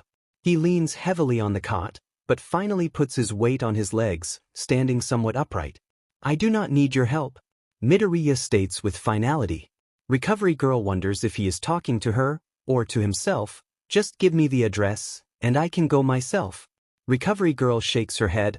I am not about to let you do that. She moves closer. Just let me take a look at you, and then we can go dash. She puts her hand on his side, and he brings his up, swatting it away. Recovery girl steps back, less in pain and more in shock at the boy's face, which is twisted into a scowl. I told you not to touch me. He whips his hand towards her for emphasis, but winces as the bruises on his ribs flare up. Recovery girl breaks from her shock and tries to help him, but he takes a step back, putting a corner to his back, eyes darting around the room. The nurse takes a deep breath, trying to calm the boy down by putting her hands in the air and backing away. She sees Midoriya take a deep breath, but his eye stays locked on her. Just tell me where he is and I will go there. She doesn't respond, so Midoriya emphasizes, please. Recovery girl eyes him for another moment, but sighs, walking over to the desk and writing it down in a notebook. Tearing the page from the book, she faces him again, putting the paper on a desk between them and backing away. Izuku slowly moves from the corner, never leaving her until he reaches the desk. He grabs the paper and takes a few steps back, hugging the wall as he approaches the door. Finally, he reaches the entrance of the nurse's office and turns to leave, but Recovery girl calls out to him. You know, she begins, you can trust me. If I had wanted to hurt you, I would have, but I didn't. Izuku doesn't respond, so Recovery girl presses, it might be hard for you to believe, but there are people who want to help you here. Izuku hesitates for a moment, but opens the door. You're right, he admits, that is hard to believe. Stepping through the door, he lets it shut behind him, leaving Recovery girl alone in the room. Taking a deep breath, he looks down at the paper, deciphering the flowery lines of her penmanship. Tatsuka Tower? Hosu? Izuku feels a stab in the back of his head, anxiety filling him, wondering if this is just another trick, a cruel joke. She could be lying to him. It wouldn't be the first time. Could all be fake, a lie. But he thinks, if it is true. He holds a hand up to his bandaged face, tracing over the scarring that he knows is there, under the thick padded gauze. He steels himself, taking another deep breath, before slowly walking into the darkness of the school after hours, supporting himself on the railing on the sides of the lonely hall. The roaring of the trains rang out as the Goliath of steel and copper soared down the railway, the nose flying forward with a stream of air that kicks up wind. Slowly, the train decelerates, until coming to a stop in the station, opening its doors and letting a deluge of people escape its confines. Dozens upon dozens of people, all shapes and sizes, pour out, all going about their lives, from the lonely salaryman anxiously staring at his watch, to the students chatting excitedly with one another, sharing the stories of the day with their friends as they meandered home. However, Ectoplasm ignored most of these people, his vision locked solely on the bandaged boy just a few people up, fidgeting in line as he checked a piece of paper in his hand for what had to have been the 100th time. He couldn't see the boy's front, but his body language spoke volumes, leaning inward and withdrawing from everyone around him. His head twitched, speaking to the boy, cataloging everyone and everything around him. He noted how the boy's head would violently twitch to the right, denoting that he was moving his head in order to properly see what was on his right side. Ectoplasm's stomach twisted every time he did that. The action simply reinforced Recovery girl's warning to him. You want me to do what, exactly? He heard Recovery girl sigh from the other end of the phone. I want you to tell Midoriya. He left the nurse's office a few minutes ago. He's likely heading for the nearest train to Hosu. And you just let him leave? Ectoplasm sighed. Mina is going to give you hell for that, you know? Despite saying this, Ectoplasm is already heading down the hall, to the front entrance of the school. Watch your tone, boy, Recovery girl grunted out. Or did you forget who has more experience dealing with trauma? The nurse takes a deep breath. I tried to get him to drive with me to Hosu, but when I said that, he took it about as well as me asking him to cut off a finger, and immediately rejected that. A pause before she continues. I tried to push him to accept it, but he got up from the cot and backed himself into a corner. He was looking at me like he thought I may attack. Ectoplasm let her words sink in, a chill running down his spine. He had a feeling he knew where this was going, but he let her finish. If I had tried to push it more, I was worried that Midoriya might lash out and hurt either me or himself. Ectoplasm nods. In a medical office, one is within arm's reach of sharp or dangerous objects at all times. If Midoriya had felt threatened, he didn't want to think about that further. So, I decided to let him go. Maybe not my best decision, but I didn't exactly have a lot of options. At the conclusion of Recovery Girl's story, Ectoplasm finds himself agreeing with Recovery Girl. Maybe it wasn't the best move, but in the moment, it was definitely not the worst. The cloning hero let out a grunt of affirmation before speaking. So, you want me to go with him? Ectoplasm opened the front door of the school, feeling the crisp air hit him front. The chill of the night air hits him in full force, as he was out of uniform now, wearing a button-up shirt under a sweater, with slacks covering his prosthetic legs. Not exactly, Recovery Girl admits. It is probably best that he doesn't know you're there, so instead I would like you to send a clone to follow him. Just make sure he gets where he needs to go and doesn't get lost or hurt. Ectoplasm's stomach twists, and he shakes his head. I don't feel comfortable with tailing a 15-year-old injured boy. It feels wrong. I know, Recovery Girl agrees, but I'm not asking you to stalk him, just make sure he's safe. There is a long silence before the elderly hero continues. I'm worried about the boy. He's not well, even beyond his physical injuries. In all my years as a doctor, I have never seen somebody so afraid of me, and what he said to me when he was about to leave. Ectoplasm hears her let out an exhausted breath. I don't like what I saw, what I felt in that moment. Ectoplasm processes her words for a moment. Do you think the boy is afraid of heroes? The question hurts to say. It feels so backwards, but it is the only conclusion that he can think. Recovery Girl takes a moment to respond. Fear is likely a large part of it, yes. But I'm worried it doesn't end in fear. A shrill bell rang out, bringing Ectoplasm back into the present, seeing a train pulling into the station. He looked up at the signs, confirming that this was their train, and began to enter, following a short distance behind Midoriya. The casually dressed hero pulled out a surgical mask, putting it on to cover his large, lipless mouth, and stepped onto the train, observing Midoriya from the corner of his eye. Midoriya seems to press himself into the wall of the train, eye darting around to each and every passenger. He tentatively walks to the corner of the train car, where an open seat lay, and presses himself into it, his body withdrawing into the corner and facing outward towards the rest of the passengers. Ectoplasm sees how he scans the car, cataloging every other person there. The sight makes the hero's heart clench. But he also can't help but notice the looks that the green-haired boy gets. Several passengers are staring at the injured boy with a gradient of different emotions. Some look at the boy with annoyance, others in confusion, but one emotion Ectoplasm notes that the majority of passengers seem to feel is pity.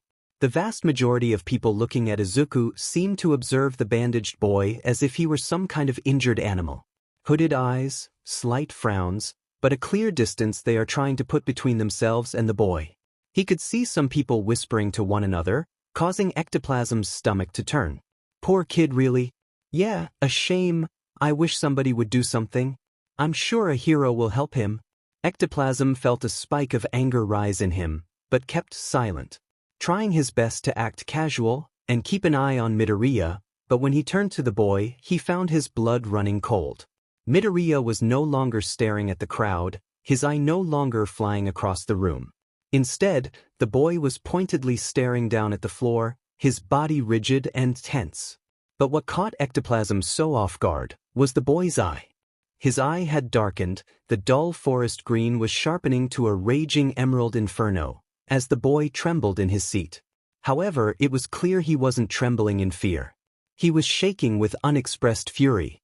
Ectoplasm tensed in his seat, ready to move in case something happened, but before that became necessary, Izuku stopped trembling and simply clenched his fist, his rage bubbling to a simmer inside of him, causing the hero to let out a sigh of relief, relaxing slightly in his seat, but his thoughts still swarming from that interaction. He finds himself reconsidering Recovery Girl's words from their call. I'm worried it doesn't end in fear. Kirishima stood outside of the Fourth Kind Agency, his heart pounding in his chest. His body was rigid, and his breathing was stuttering slightly. He flinches as someone bumps into him on the sidewalk, giving him a slight scowl as they pass, and Kirishima forces himself to swallow his nerves. From the outside, the building seemed relatively normal. It's a mid-level office building only a few stories tall. The entrance is wide and tall, which Kirishima attests to some of Fourth Kind's sidekicks being relatively large. The windows are a bit dirty, and he believes that the place could use a paint job. In fact, if it weren't for the yellow and black stripes on the front of the building, the office would have hardly stood out at all. Kirishima takes some level of comfort in that fact, like the office being somewhat bland makes everything feel more manageable. He still felt like he might throw up, but at least he wasn't so dizzy anymore. Kirishima takes a deep breath, trying to calm his nerves. This is nothing to be scared about, Aidra. This is a good thing. The next step in your hero career. All you need to do is just walk inside. So why couldn't he move? Kirishima takes another deep breath before forcing himself to take a step. He stopped, however, hearing footsteps rapidly approaching from his side. Turning, he saw a flash of silver rushing towards him, before the boy stopped right next to him, hunching over and panting, trying to catch his breath. Observing the hunched-over boy, Kirishima found that he recognized the swatch of silver hair and beady eyes. Hey, Tetsu, right? The now-named Tetsu looks up, taking gulps of air as he straightens up, his suitcase slapping against his hip. Oh, you're Kirishima? Tetsu smiles, his posture becoming more casual. The steel-quirked boy extends one of his arms, offering a handshake, which Kirishima obliges. What are you doing here? Kirishima smiles at Tetsu as they break the handshake. Tetsu rolls a shoulder. I'm interning with Fourth Kind. This is Fourth Kind's agency, right? The steel boy suddenly becomes nervous, pulling out his phone and rereading the directions he had been sent.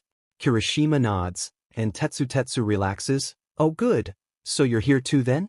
Yeah, Kirishima confirms. I was just about to head inside. Both boys turn and walk into the entrance.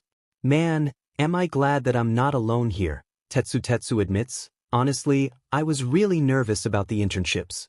But knowing someone else from my grade is here makes it feel a bit easier, you know?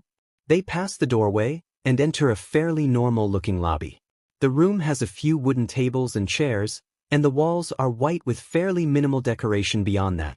The far wall has a large wooden desk area, with several tapestries of oceans framing the desk. Sitting at the desk is a shockingly muscular man in business casual attire.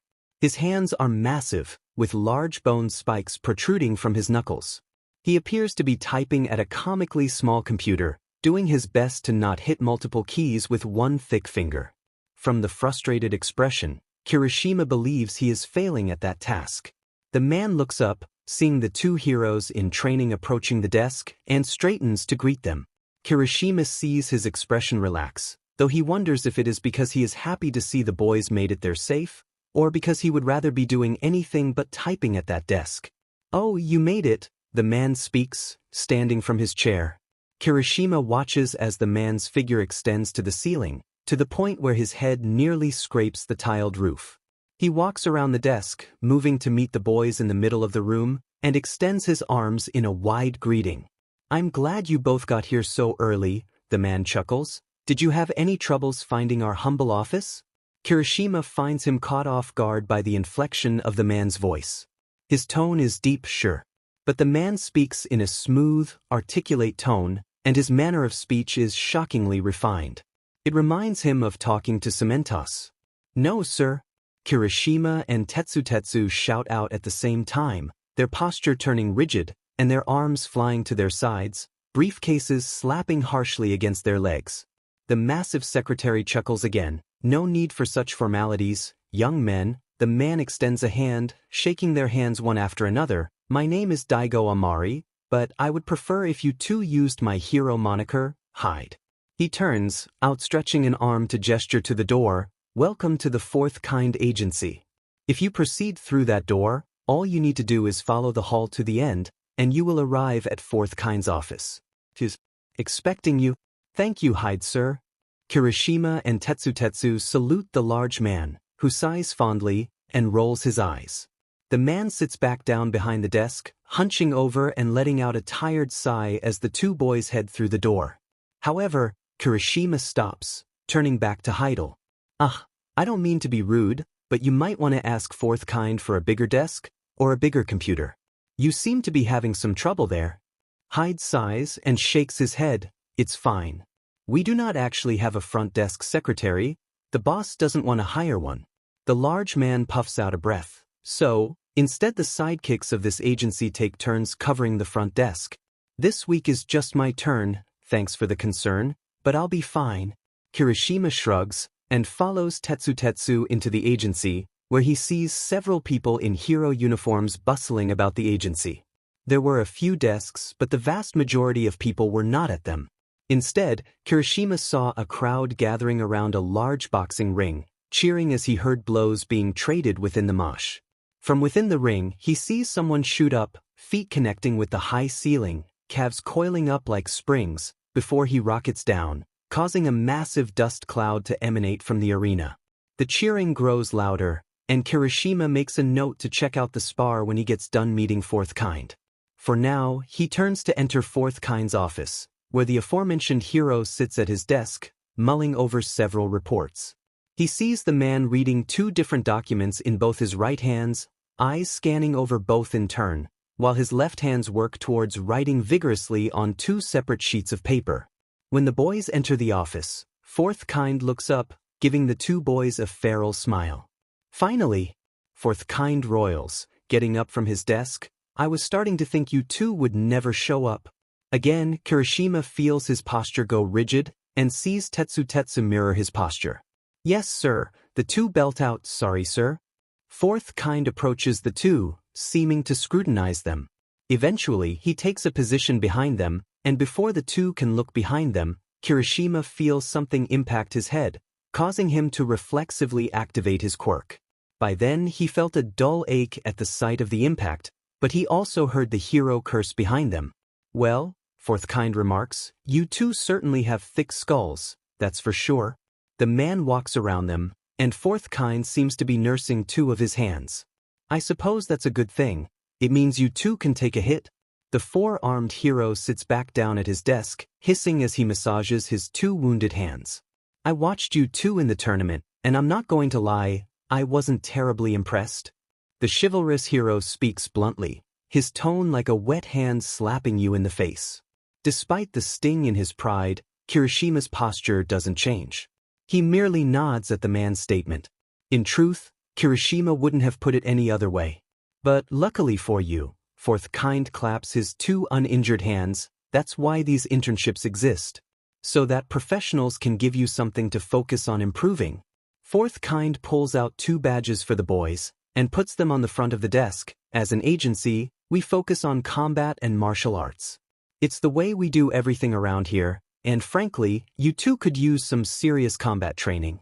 The four-armed hero smirks again. After all, strength only gets you so far if it isn't properly utilized. The two boys nod, and fourth kind continues, all right, go get changed into your costumes, and meet me at the boxing arena. I think you two could use a demonstration of how we do things around here.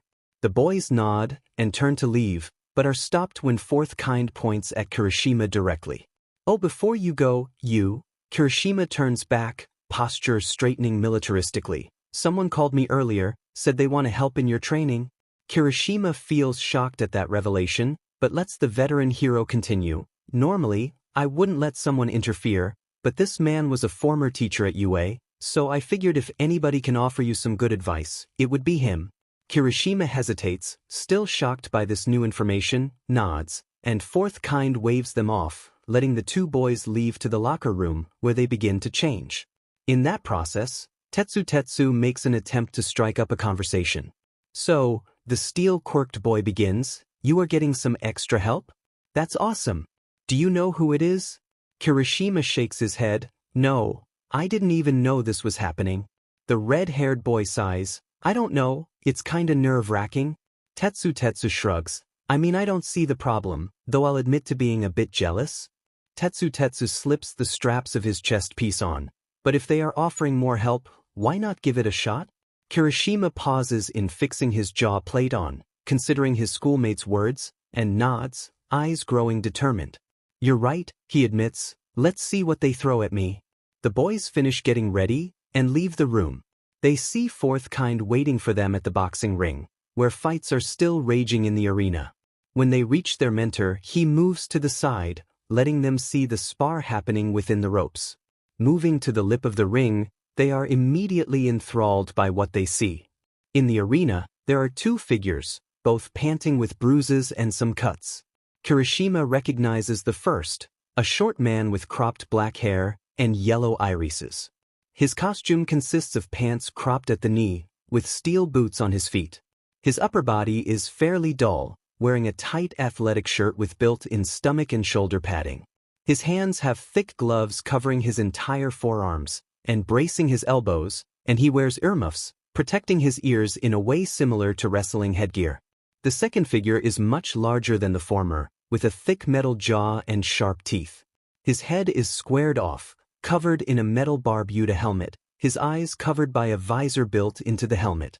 His body is hulking, with thick metal plating covering the vast majority of his body, and then covered further by a thick fur overcoat. Kirishima watches the two circling each other, and fourth kind leans down, speaking to the two boys. Now, their mentor begins, who do you think has the advantage right now? Tetsu immediately answers, the bigger man, sir. Fourth kind nods subtly but begins to smirk. Yes, he admits, inherently, the bigger guy in the fight usually has the advantage. Kirishima watches as the shorter man's thighs begin to twist and clench, shaping into springs underneath his skin.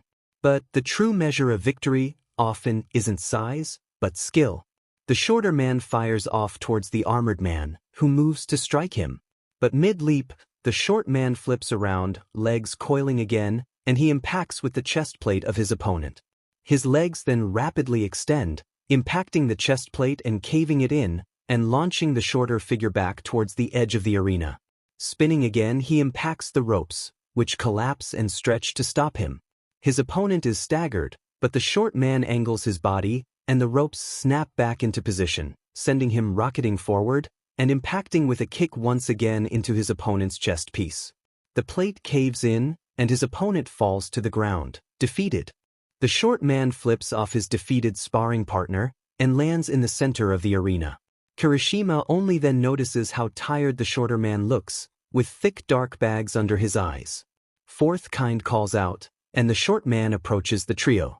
Kirishima, Tetsu. Fourth kind claps a hand on the short fighter's shoulder. This is Roundhouse, one of my sidekicks.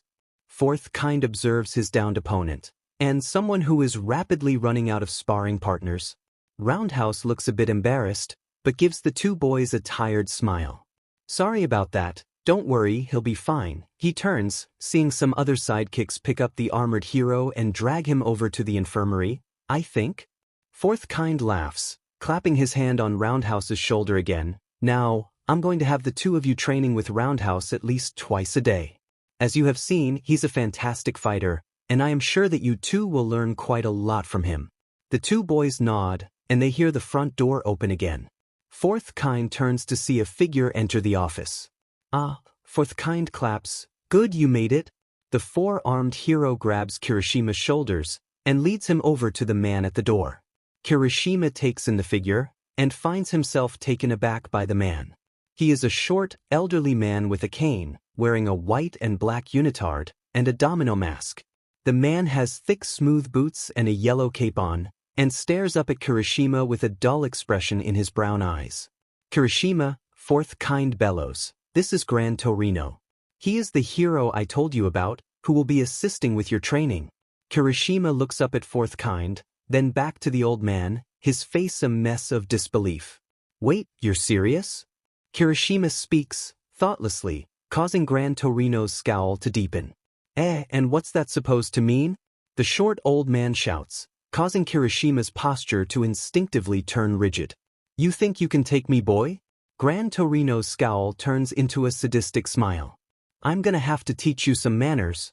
The rigid wooden chair bit at Bakugo's back, with the scratchy desktop in front of him becoming a more enticing pillow by the second.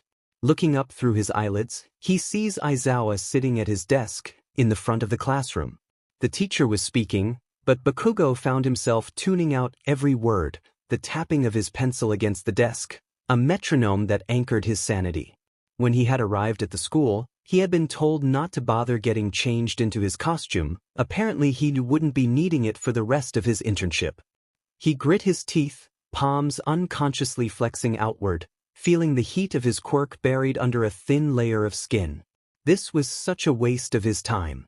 Once he had sat down, the hobo teacher had made it clear that he wouldn't be learning anything actually useful, like combat. Instead, this would be a purely theory and lecture-based internship. The revelation made Bakugo want to gag. Bakugo is so lost in his thoughts that he barely misses the eraser flying at his head, impacting his forehead with a soft thunk. He instinctively looks up, hand massaging his forehead, and sees Aizawa glaring at him. "Oh," Aizawa speaks with a false lilt, "I'm sorry, am I boring you?" Bakugo rolls his eyes and leans back in his chair. "I'm just waiting for when this internship actually becomes worth my time, and then I might pay attention." He sees his teacher's eyes briefly flash red, and Bakugo feels a cold settle over him, that same emptiness echoing through his stomach. It almost makes his heart clench, but he pushes that feeling down. The same feeling from the finale, when that freak, "Damn that Deku, what did he do to me?" Then, as soon as it comes, the red eyes switch back to their usual coal black, and Bakugo feels heat ignite within him again. He lets out a breath that he didn't know he was holding, and glares at his teacher. "You know what, Bakugo?" Aizawa says, standing up, "You make a good point.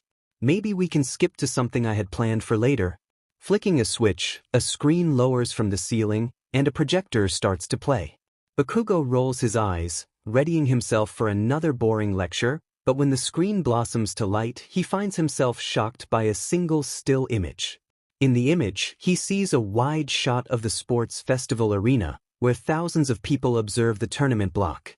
In that block, two familiar figures are present. One, laying on the ground, one arm outstretched with a metal cylinder attached to it, and the other slightly obscured by a cloud of white powder. Seeing the image makes his teeth clench and his eyes narrow. He recognizes the scene immediately, and it fills him with nothing but frustration. Still, Aizawa pulls out a long pointer and gestures it to the Bakugo displayed on the screen. "Can you tell me why, despite being untrained and from the support course, Midoriya managed to not only make it to the final, but almost beat you, despite being at a clear disadvantage?" Bakugo shoots up from his chair, eyes blazing. "That loser didn't almost beat me. He didn't even come close. That weakling never stood a chance." "Oh." Aizawa's face blooms into a smile, something that Bakugo finds even more infuriating. "Is that so? Then explain to me why for a good amount of that fight, you spent it flopping around the arena like a fish out of water." Bakugo grits his teeth, fists clenching. "He effing cheated, that's why. He did something with that stupid white powder, and threw me off." "No, he didn't cheat," Aizawa informs. "Midoriya stuck to every single rule in the tournament. Plus, he did his homework." Aizawa then pulls out a report and sets it on Bakugo's desk. "This is a chemical data report on the substance Midoriya covered you in. Sodium hydroxide, a caustic agent that can bind to and neutralize nitroglycerin." Bakugo feels his heart stop, Aizawa's words finally sinking in, and the teacher continues. "In other words, this stupid white powder, as you so eloquently refer to it, is a direct counter to your quirk. It is something that, if you get hit with, you are left functionally quirkless." Bakugo slams a hand into his desk, shaking his head. "No. I'm the best. I wouldn't be beaten by something so stupid. You're lying just like you lied before about my offers." He glares up at his teacher. "You're just trying to sabotage me." Aizawa stares at Bakugo, a bored expression on his face. "Believe it or not, Bakugo, I'm not sabotaging you." Aizawa turns back to the board. "You do a fine job of that yourself." Bakugo looks like he is about to explode, but a quick glare from Aizawa, and he moves back into his seat. Aizawa approached the boy's desk and placed his hands on the front, leaning over above the seated boy. "You know, Bakugo," Aizawa begins, "you may think that you are a one-in-a-million talent, and the saddest thing is, I think you truly do believe that." Bakugo scoffs, but Aizawa continues, "But truth is, I have seen 1,000 of you walk through those doors, and 1,000 times it turns out the same.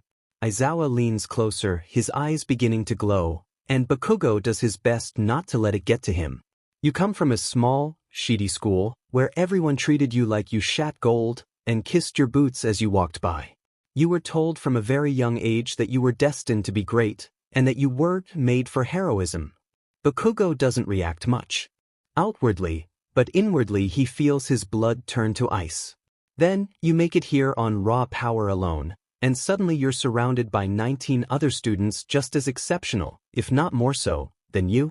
The explosive blonde lets out a short chuckle, finding his teacher's statement amusing, but Aizawa's glare reminds him that this is not a joke.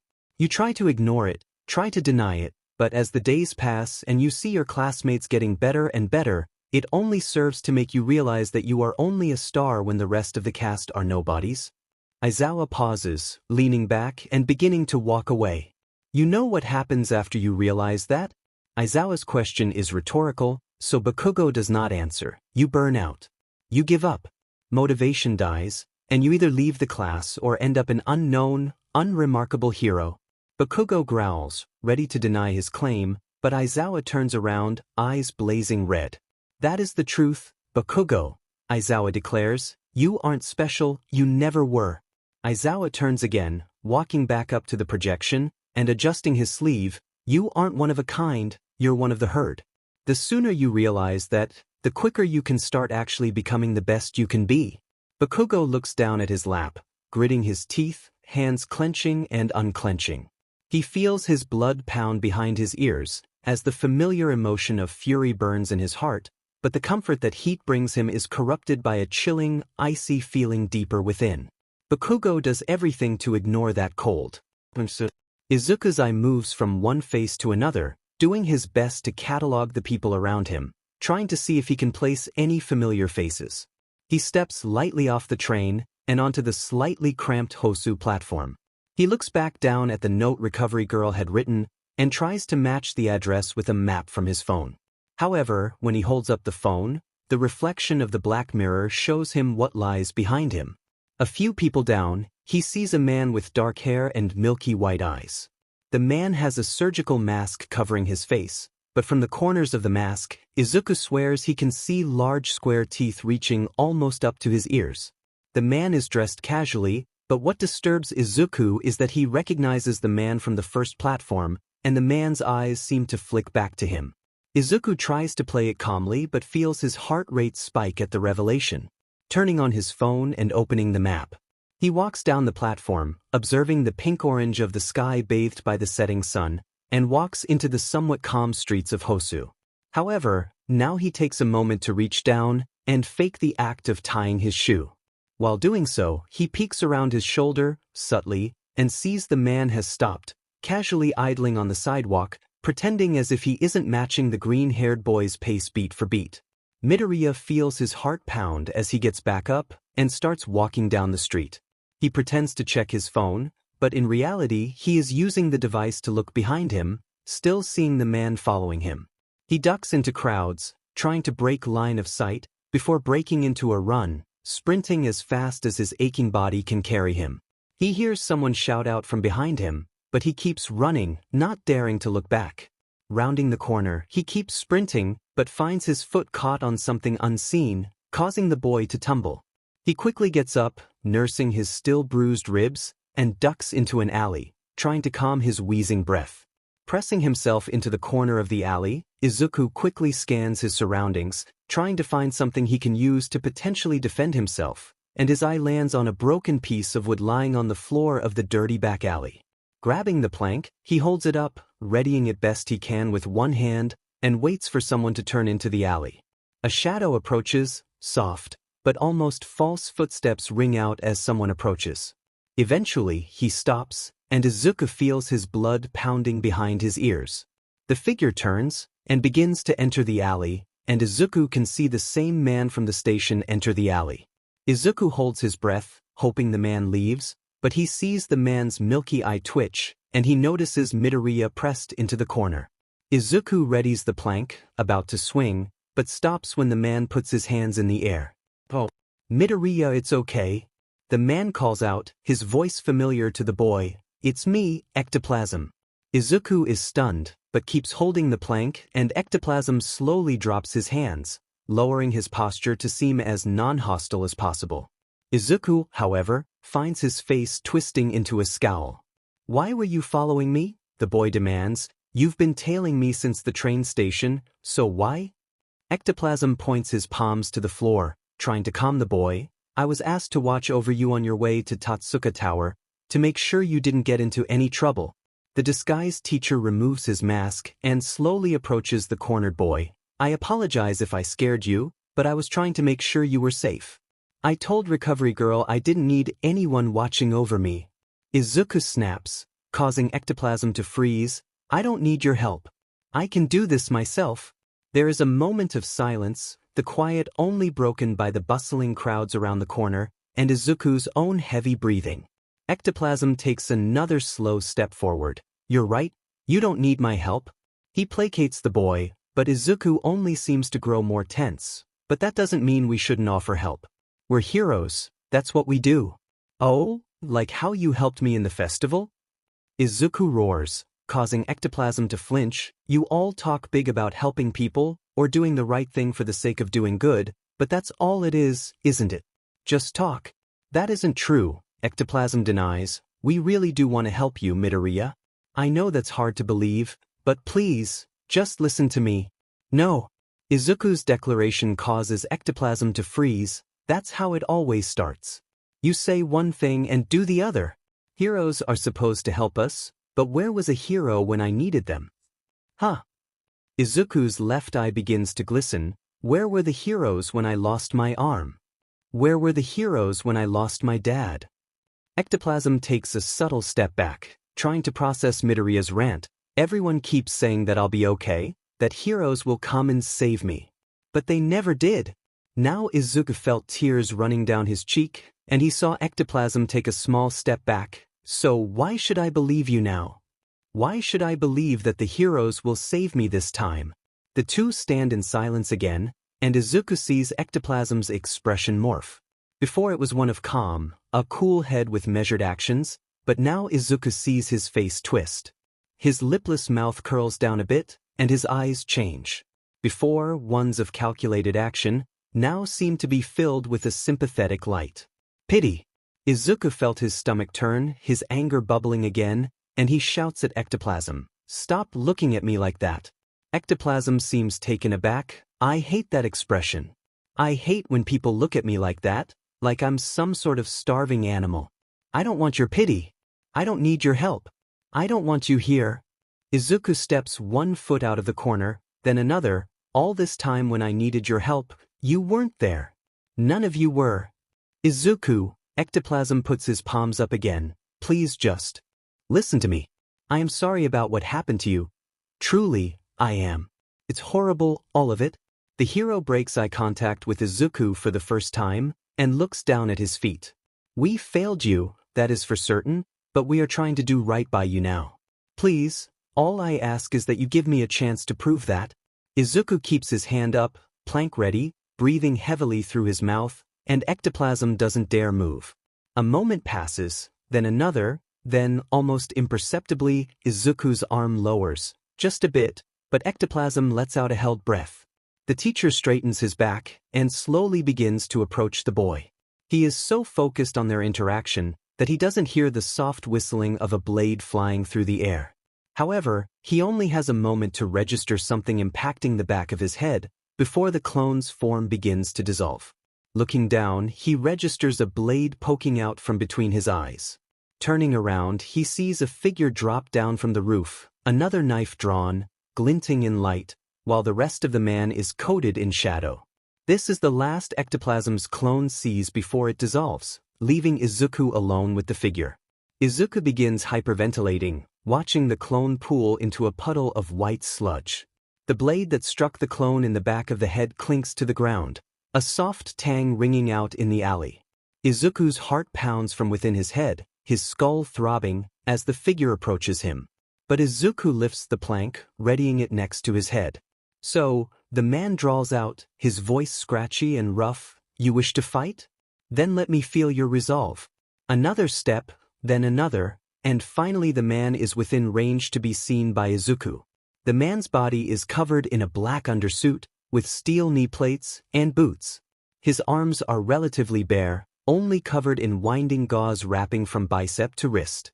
His chest is covered by a tactical vest, where a plethora of different knives and improvised shivs lay in their sheaths, waiting to be used.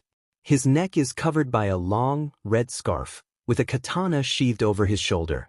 His face is covered by a red headband and a white strip of cloth with 2 holes cut in it for eyes, acting as a makeshift domino mask. But Izuku also notes the man's pointed, large chin, wide mouth, and lack of a pronounced nose, finishing with his wild, unkempt hair. But what seems to trap Izuku is the man's eyes. Izuku can almost feel the fire burning from behind the man's beady eyes, the zealous drive that pushes each step he takes. Eventually, the man stops in front of Izuku, looking down upon him, and Izuku finds his breathing only growing more rapid. But still he lifts the plank and takes a swing. The man catches the plank with one hand, blocking Izuku's futile attack, but Izuku then rushes forward, into the blade-covered man's stomach, driving his metal-coated shoulder into his abdomen. The man grabs Izuku and throws him to the side, letting the boy tumble to the ground. He hears the boy gasp out and curl up, and begins to approach the prone amputee. But when he finally reaches his position over Izuku, he is surprised when the boy whirls around and stabs Stain in the thigh. There is a beat, Stain looking down at the knife embedded in his leg, and then looking to his waist, where one of his knives is missing from its sheath. He looked back down at the green-haired boy. The boy's expression was drowning in fear, his pupil nearly a pinprick as he stared at the knife embedded in his assailant, the blood now coating the handle of the guardless dagger, as well as the young boy's hand. But, buried within that fear, deep within, is an emotion Stain recognizes well.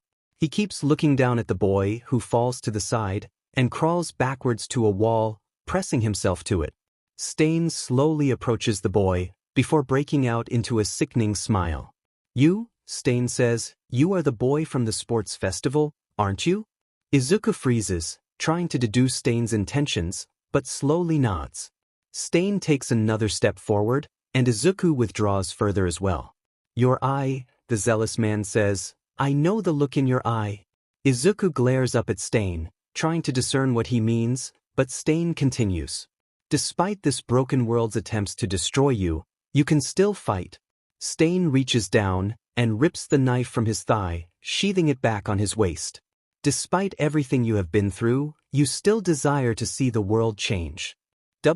Izuku stutters, but finds his stride. "What do you want from Emi?" "What I want," Stain says, "is to show you the truth." Stain approaches the prone boy again, kneeling down next to him. "I heard your declaration before. Your eye sees this corrupted world for what it is, a disgusting facsimile full of fake heroes and fake justice." Stain reaches over, grabbing Izuku's head, and opening his eyelid, peering into his iris as Izuku tries to look anywhere but the man in front of him. "Your eye hides a fire, the same fire that burns within me." Stain removes his hand, and stands up, towering over Izuku. "The same fire that drives me forward on my crusade to right the wrongs of this corrupted world. As this world is now, justice is impossible." Stain declares, "Justice is merely a placation, a perversion of its true meaning. I want to change that. I want to bring true justice to this unjust world. And looking at you, boy, I think you do too." Izuku looks down, the blood from the knife coating his palm, before looking back up at Stain. The last rays of sunlight began to disappear. The warm pinks and oranges now a violet hue in the sky. Stain reaches down, holding a hand out for Izuku to grasp. "I can show you the path to justice. The path to seeing this world born anew, a better world, where you can finally live free of the burdens that have been thrust upon you from birth." Stain's eyes hold resolutely, Izuku sensing the belief behind them. "All you have to do is come with me." Izuku looks at the man's outstretched hand. His eye flicks over to the puddle of ectoplasm on the floor of the alley, to the street outside of the alley, and finally back to the hand outstretched in front of him. Stain's words seem to infiltrate his mind, latching onto him. He thinks back to Yue, to Maijima and Hatsum. He thinks about what Recovery Girl said to him before he left. It might be hard for you to believe, but there are people who want to help you here. His thoughts turn to Ectoplasm, his words just before Stain purged the clone. We failed you, that is for certain, but we are trying to do right by you now. But, Izuku thinks, what if they weren't lying? And what if they are? His mind snaps back at him. Are you really so much of a fool that you would let them trick you again? Izuku shakes his head, but his mind continues. They don't care about you, none of them do. You can't let them hurt you again. Izuku stills, his eye opening again. His mind swarms with turmoil and trepidation, but he steels himself. Stain's words cling to him, finding perch in his thoughts, and he nods to himself. The violet sky shifts, darkening into the blackness of night. And Izuku's hand outstretched, meeting Stain's in a clasp. Sprinting as fast as he could through the dark streets of Hosu, Ectoplasm's false feet tapped hurriedly on the concrete sidewalks, trying to pinpoint the location of his last clone. His milky eyes shot side to side, looking for any sign of the all-too-familiar white sludge pooled on the ground somewhere. He had just gotten home when he felt a sharp stinging sensation in the back of his head. Usually the feeling of a clone popping does not distract him so much. In most situations the pain is something he expects, so it is easy for him to ignore it. But this was different. He had only had one clone out at the time, and no reason to expect the clone to pop. And if that clone was down, then something very, very bad had happened. He had called Recovery Girl when he was leaving, informing her that his clone had gone dark. After some colorful language from the aged heroine, she informed him that she was on her way. And bringing power loader, shit. Still, Ectoplasm had far more immediate concerns to worry about. Namely, trying to locate his deceased clone. Stopping suddenly in the street, Ectoplasm sniffed the air, focusing his mind on the familiar tug of his clone's ectoplasmic remains, and nodded. He was close. Whirling around the corner, he started to slow, sensing the tug grow stronger and stronger, pulsing in his skull like a radar's ping. One more step, 2 and 3. The pounding in the back of his head grew, as did the beating of his heart. He peeked forward, seeing a fairly regular alley. The walls have thick bands of dirt on them, the windows of the alley are fogged and grimy, and the fire escape is rusted and seems to be out of commission. But on the filthy alley floor, Ectoplasm sees a puddle of white sludge pooling into a malformed circle on the ground. A metastatic stain of white on an otherwise dark floor, glinting in the low light of the streetlights. Ectoplasm sighed in relief, taking a step forward, but hesitating. His eyes scan the alley, looking for any signs of struggle. He pulls out a flashlight, clipping it onto the lip of his trench coat, and pulls out his phone, pinging his location to Recovery Girl. Looking around the alley, he scans the light over the filthy walls, trying to catch a glimpse of any would-be assassin, but finds no such sight. Eventually, he nods to himself, crouching over the puddle of white. He always hated this part of his quirk. Ever since he had accidentally reabsorbed his ectoplasm when he was a kid, the experience had been tainted with feelings of extreme surreality. Seeing himself through the eyes of another, while existing in the same physical form, it scalded him with a sense of existential dread. But he would be a fool to deny the usefulness of it. Bracing himself, taking a deep breath, he plunges his hand into the ectoplasmic goo. Immediately, images fill his mind. First, the creation of the clone, staring back at its creator, just barely born but already knowing its task. The clone leaves, sighting a green-haired boy walking away from the school, and follows briskly. The memories flash forward, showing him the train station, and following with the sight of the same boy pressing himself into the corner of the train car, looking at everyone around him with fear and distrust. He sees that fear ebb away, leaving a deep-rooted anger within the boy's still-present eye. The memories shift again. Suddenly his clone is in this alley. Midoriya pressed against the blind corner, holding a plank in defense, eye locked onto his teacher, glaring at him with nothing but terror. But again, Ectoplasm watches as that fear changes into anger, and Midoriya begins to speak. Midoriya's words scorch him, each word causing Ectoplasm to grow more and more concerned. He finds himself bothered by the sheer distrust Midoriya expresses not just for him or Recovery Girl, but for heroes and people in general. More so, Midoriya's visceral response to pity fills Ectoplasm with a different kind of worry. But to Ectoplasm, the thing that cuts him so deeply is that no matter how much he wants to refute Midoriya's words, no matter how much he tries to disagree with the boy, he can't deny anything that Midoriya said. You had failed this boy, more than that, heroes had failed this boy. However, the final moments his clone had experienced before dissolving was the most concerning, but also the most enlightening. He felt the knife enter the back of his skull, piercing through his head and protruding between his eyes. He feels himself turn around, watching a figure drop from the fire escape, and slowly walk towards Ectoplasm and Midoriya. The last thing the clone sees is the piercing, manic glare of a masked man staring down at him. Ectoplasm snaps out of his clone's memories, finding himself back in the present. Looking down, the ectoplasm is gone, reabsorbed into his own body, and he nods to himself. He knew the beginning of this story, now to find out what happens next. He comes upon the blind corner of the alley, closest to the wall of the building next to the sidewalk. The place where he knew Midoriya was last, before his clone popped. He traces the wall, seeing several scuffs on the back of it. He looks over to the side, seeing the plank lying on the ground a few feet away. The boy had lost his weapon, not good. Looking on the ground, he follows forward, to the supposed path of the assailant, finding a small stain of red on the ground. But he takes a hand, running his fingers across the stain, finding that the liquid had long dried, meaning that the injury had happened more than an hour ago. That lines up with the timeline of events before Ectoplasm arrived, so he feels confident this bloodstain is related. The worry is he doesn't know whose blood this is. Ectoplasm racks his brain, trying to figure out who the figure was. He did not recognize the attacker, so it wasn't one of his rogues gallery at least. But the tactics and technique are what catch him. Most know that Hosu is a relatively poor, but safe district. However, there is one recent threat that has found its home in Hosu, a villain who specializes in ambushes and quick murders with blades. The Hero Ender. Ectoplasm was willing to bet his job that it had been the Hero Ender that had attacked him, which gives him the who. But the problem is the why and what happened next. A dark thought crosses Ectoplasm's mind, the potential that Midoriya had fallen at the hands of the psychotic murderer that had destroyed his clone, but he quickly dismisses the thought. He does not want to entertain that theory if he doesn't have to. A few things give Ectoplasm some level of comfort.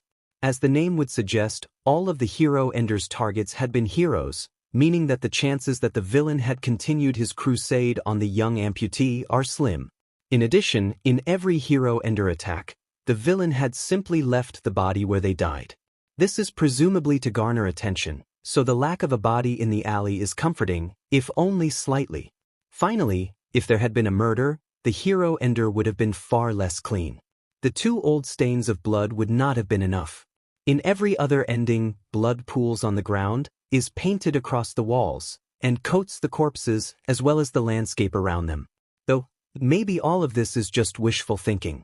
The sound of tires screeching to a halt outside the alley catches Ectoplasm's attention. Hearing 2 doors open on the car, he turns to see Maijima sprint into the alley, looking around frantically in search of his green-haired student. Recovery Girl follows shortly after, less erratic but no less concerned. Where is he? Maijima shouts, where's Midoriya? Ectoplasm shakes his head. I don't know.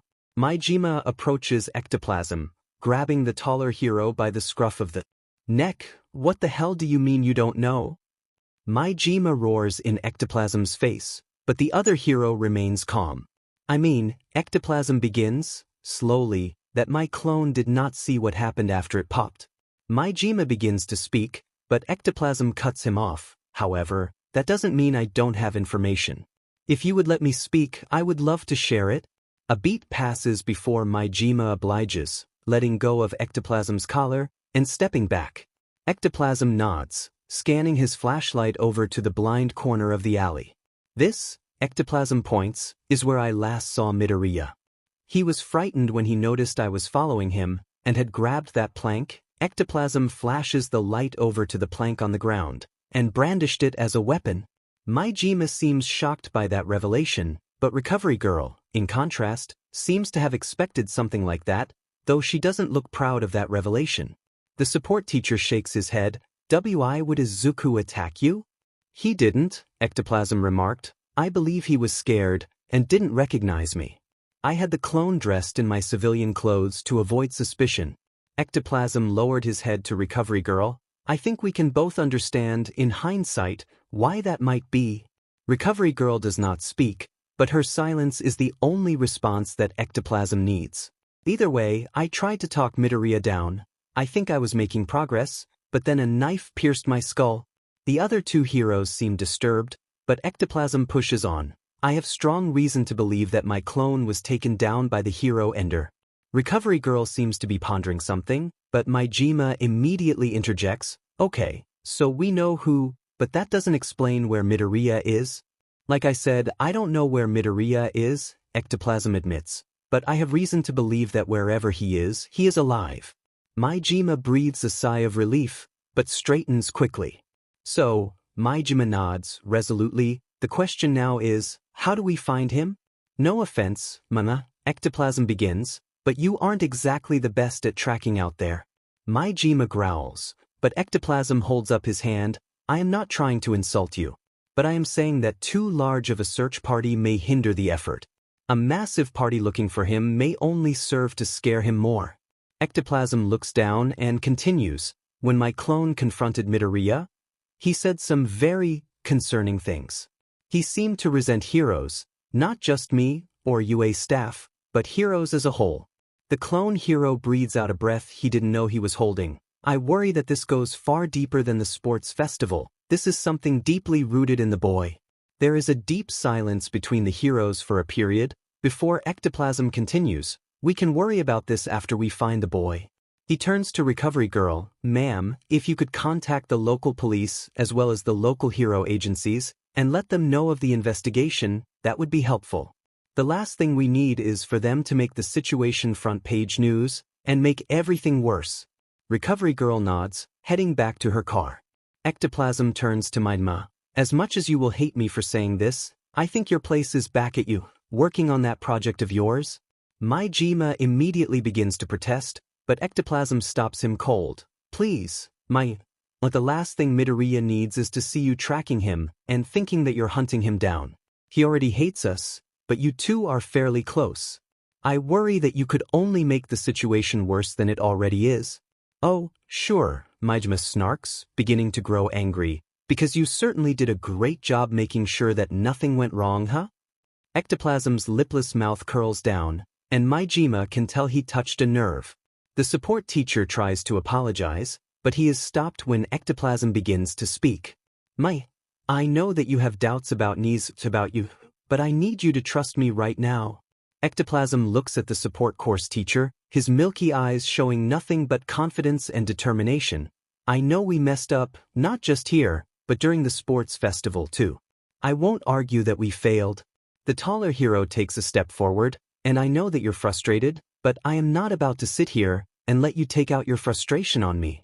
Majima takes a step back. You seem to act like you are the only one who wants Midoriya here and safe, but you aren't.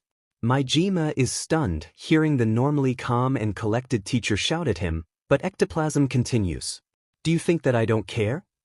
I want Midoriya to get better just as much as you do. So don't you dare use me as an outlet for your anger. Don't treat me like I'm like Can. The two heroes stare each other down, neither one breaking the silence. A subtle understanding floods through them, and Ectoplasm finishes with a resolute declaration. I swear to you, I will find him. Majima hesitates for a moment, then another, before finally letting out a long breath of frustration. Fine, but I don't want you handling this alone. Ectoplasm nods. Of course, don't worry, I know exactly who to call to help. The clone hero pulls out his phone, dialing a familiar number and holding the device up to his ear. After a few rings, he hears a gruff voice pick up from the other side. What? A low, gravelly voice asks, irritation clear. It's nearly midnight, Ectoplasm. What do you want? Hound Dog. Ectoplasm uses his hero name, which he knows gets the hero's attention. I have a situation. One of our students, Izuku Midoriya, went missing in Hosu. I need your help to find him. There is a moment of silence before a far more awake hound dog responds. Send me a location. Kirishima wheezed as Gran Torino slammed into his back again, causing him to fall forward.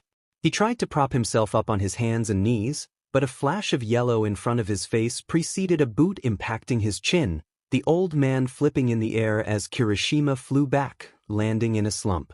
Come on, boy, Torino shouted, his form blurred as he ricocheted off the walls of the arena. Show some fight.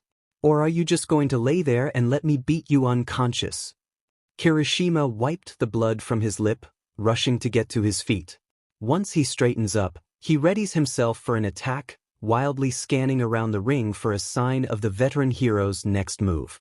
From the corner of his eye, he sees a flash of yellow rushing at him, and Kirishima puts up his arms, hardening the limbs to protect his face, only to hear two bursts of air and feel a boot impact the back of his head, causing Kirishima to stumble forward. Is this really the best that UA has to offer nowadays? Another kick, this time to the ribs. If you had been in my class, you wouldn't have lasted a week. Kirishima sees Torino rocketing towards him and takes a swing, but catches only air. This is immediately followed by a swift kick to Kirishima's knee, followed by a punch to his stomach, and then punctuated by a final kick to Kirishima's groin, causing him to fall to the ground and for a bell to sound, signifying the end of the fight. Kirishima couldn't breathe, the pain in his stomach paralyzing him on the floor of the arena. Torino skidded to a halt, approaching Kirishima's downed form, and giving the boy a soft kick to the top of his head as he was slumped on the ground. Honestly, Torino grunted, disappointed, you didn't even land a hit. It's like the new generation of heroes don't even try anymore. Kirishima finally caught his breath after the groin blow, and growled out, I am trying. Kirishima managed to right himself on one foot, trying to rise from his prone form. We've been at this for 2 hours. And in 2 hours, you haven't landed a single hit. Torino growled, not even a glancing blow. The veteran hero sighs, and rolls his shoulder, muttering under his breath, honestly, what does Toshi see in this one? What? Kirishima inquired, finally able to stand. Did you say something? Nothing, Torino snaps. Honestly, you treat this like it's some kind of game. What? Is this some kind of game to you? Midoriya's words from their match echo in the rock-quirked boy's head, and Kirishima grits his teeth. If this is such a waste of your time, then why did you come all this way? Torino turned back around to the boy, who continued, I don't know what you want from me. What I want, brat, Torino snapped, is for you to show me why I'm here. Torino set himself back at his end of the arena. Now, let's go again. Kirishima groaned, but the sound of the bell sharpened his senses in turn. Torino rocketed off, beginning the familiar zigzags of the ricocheting old man. Kirishima tried to track the man's movements, doing everything he could to keep his eyes on the yellow flash shooting from wall to wall. But he finds himself unable to keep up with the old man's movements, no matter what he tries. A flash of yellow, and Kirishima feels the familiar sting of a blow to his left cheek, followed by several smaller blows to his back and to the back of his skull. Kirishima curled in on himself, hardening his body, as the old man relentlessly assaulted his form. What is this old man's problem? Kirishima roars internally, enduring every blow. It's like he has some kind of grudge against me. The old man hits Kirishima in the small of the back, causing him to plunge forward, so he curled on the mat, protecting his face and chest. Questions about the weird old man later, Kirishima thinks. For now, I need to figure out how the hell to fight him. Kirishima feels a LUL in the blows, and then hears Torino begin to speak. Yes, the old man taunts. Keep curling up on yourself and taking hits. Kirishima can almost hear the old man's bitter sarcasm. Maybe if you get lucky, you'll bore me into submission. Kirishima grits his teeth and tries to rise from his prone position, but the force of the short old man's body impacting Kirishima's back in an elbow check causes the boy to fall again. Kirishima knows what comes next, and protects his face as Torino aims a kick at his forehead. I can't keep up. Kirishima laments, no matter how much I try, I can't keep track of him. He feels more kicks whittling away at his hardened skin, and knows that he can't keep this up much longer. His quirk lets him move in the air. Mid-attack he can just switch it up and attack from somewhere else. Then when I'm on the ground he just wails on me. Kirishima feels a blow hit the back of his head, then his lower back, then his leg. Over and over again his hardened skin grew weaker and weaker with every blow. Headback. I don't know what to do. Headback. If this is really the best you got, then I'm not gonna waste my time on a lost cause like you. There's no pattern, they can't. That's it. Anticipating the blow to his leg, Kirishima waits for the last possible moment. When he hears the familiar whistling of wind rushing past the old man, he quickly flips around and grabs Torino's outstretched leg, right before he impacts Kirishima's own leg. With a roar, Kirishima carries the force of the blow, slamming Gran Torino into the mat with a vicious thump. He sees surprise in the old man's eye, and Kirishima whirls around, standing up. I'm not gonna just give up and walk away. Kirishima yells, so keep talking sheet. I can take it. Torino gets up from the mat, brushing his uniform off a bit, before meeting the boy with a vicious grin. Oh, Torino drawls, is that so? The old man crouches, and Kirishima takes a boxing stance, readying for his attack. Well, if you're finally taking this seriously, then maybe I should start getting serious as well. Kirishima barely has time to process those words, before a boot meets his face, knocking him out immediately. Kirishima groans as he rolls up from the bench that he was resting on. Immediately, he feels a sharp pain in his back, followed by a lingering agony in his skull. He groans, crouching low, and massaging his bruised ribs. Here, a voice says, "You may want this." Kirishima gingerly looks to his left, where he sees Roundhouse leaning over, an ice pack in one hand and a water bottle in the other. The hero in training takes the sidekick's offerings gratefully, greedily drinking his fill of the water, and pressing the ice pack to his temple. How? Kirishima winces, gripping his ribs. How long was I out? Roundhouse shrugs. A few hours. He gestures to the windows, where the cityscape of Tokyo is lit by thousands of lights in the distance. Kirishima looks at the clock, and his eyes widen. He tries to stand, but Roundhouse grabs him, lowering him back into a sitting position. Hey, Roundhouse eases the boy. No need for that. Just sit down and relax. Kirishima shakes his head, but finds trying to stand causes a sharp pain to erupt in his chest and head. Sorry, Kirishima muses, I really messed up back there, didn't I? Roundhouse gives the boy a curious look, so Kirishima continues, I mean, that was embarrassing, right? I got Maya's handed to me over and over again, and all it did was prove the old man right. The boy curls his arm around his stomach, the ice pack still pressing into his forehead. I really did waste his time. Well, Roundhouse interrupts, I won't say that wasn't rough, but you can apologize to Torino tomorrow when he comes back. Kirishima's head snaps to Roundhouse in confusion, who smiles at him. Don't tell Torino I said this, but when you went down, he said that he didn't expect you to catch him like that. The older sidekick puts a hand on Kirishima's shoulder. I think you did far better than you realize, kid. Kirishima seems stunned for a moment, but wearily he smiles, leaning back and letting himself relax a bit. He tries to stretch his arm out, but finds the act triggers another coughing fit, causing Roundhouse to fret over him. That being said, the old man gave you a beating, didn't he? An awkward chuckle escapes the sidekick's lips, and Kirishima nods. Maybe you should take it easy for a bit? Kirishima shakes his head. No, I'm not gonna take it easy. Roundhouse tries to stop him, but the intern stands, finding his footing and pushing up from the bench. I only have a week to learn everything I can from you guys. There's no time for me to rest. Roundhouse seems stunned briefly, but then breaks out into a boisterous laugh. Kirishima turns, confused, but Roundhouse puts up his hands. I'm sorry, Roundhouse apologizes between chuckles. It's just, you remind me a lot of myself when I was younger, I guess. Roundhouse meets Kirishima's gaze with a tired smile. But, you do need rest. If only so you can be at the top of your game tomorrow. Rest? Kirishima muses, turning inward.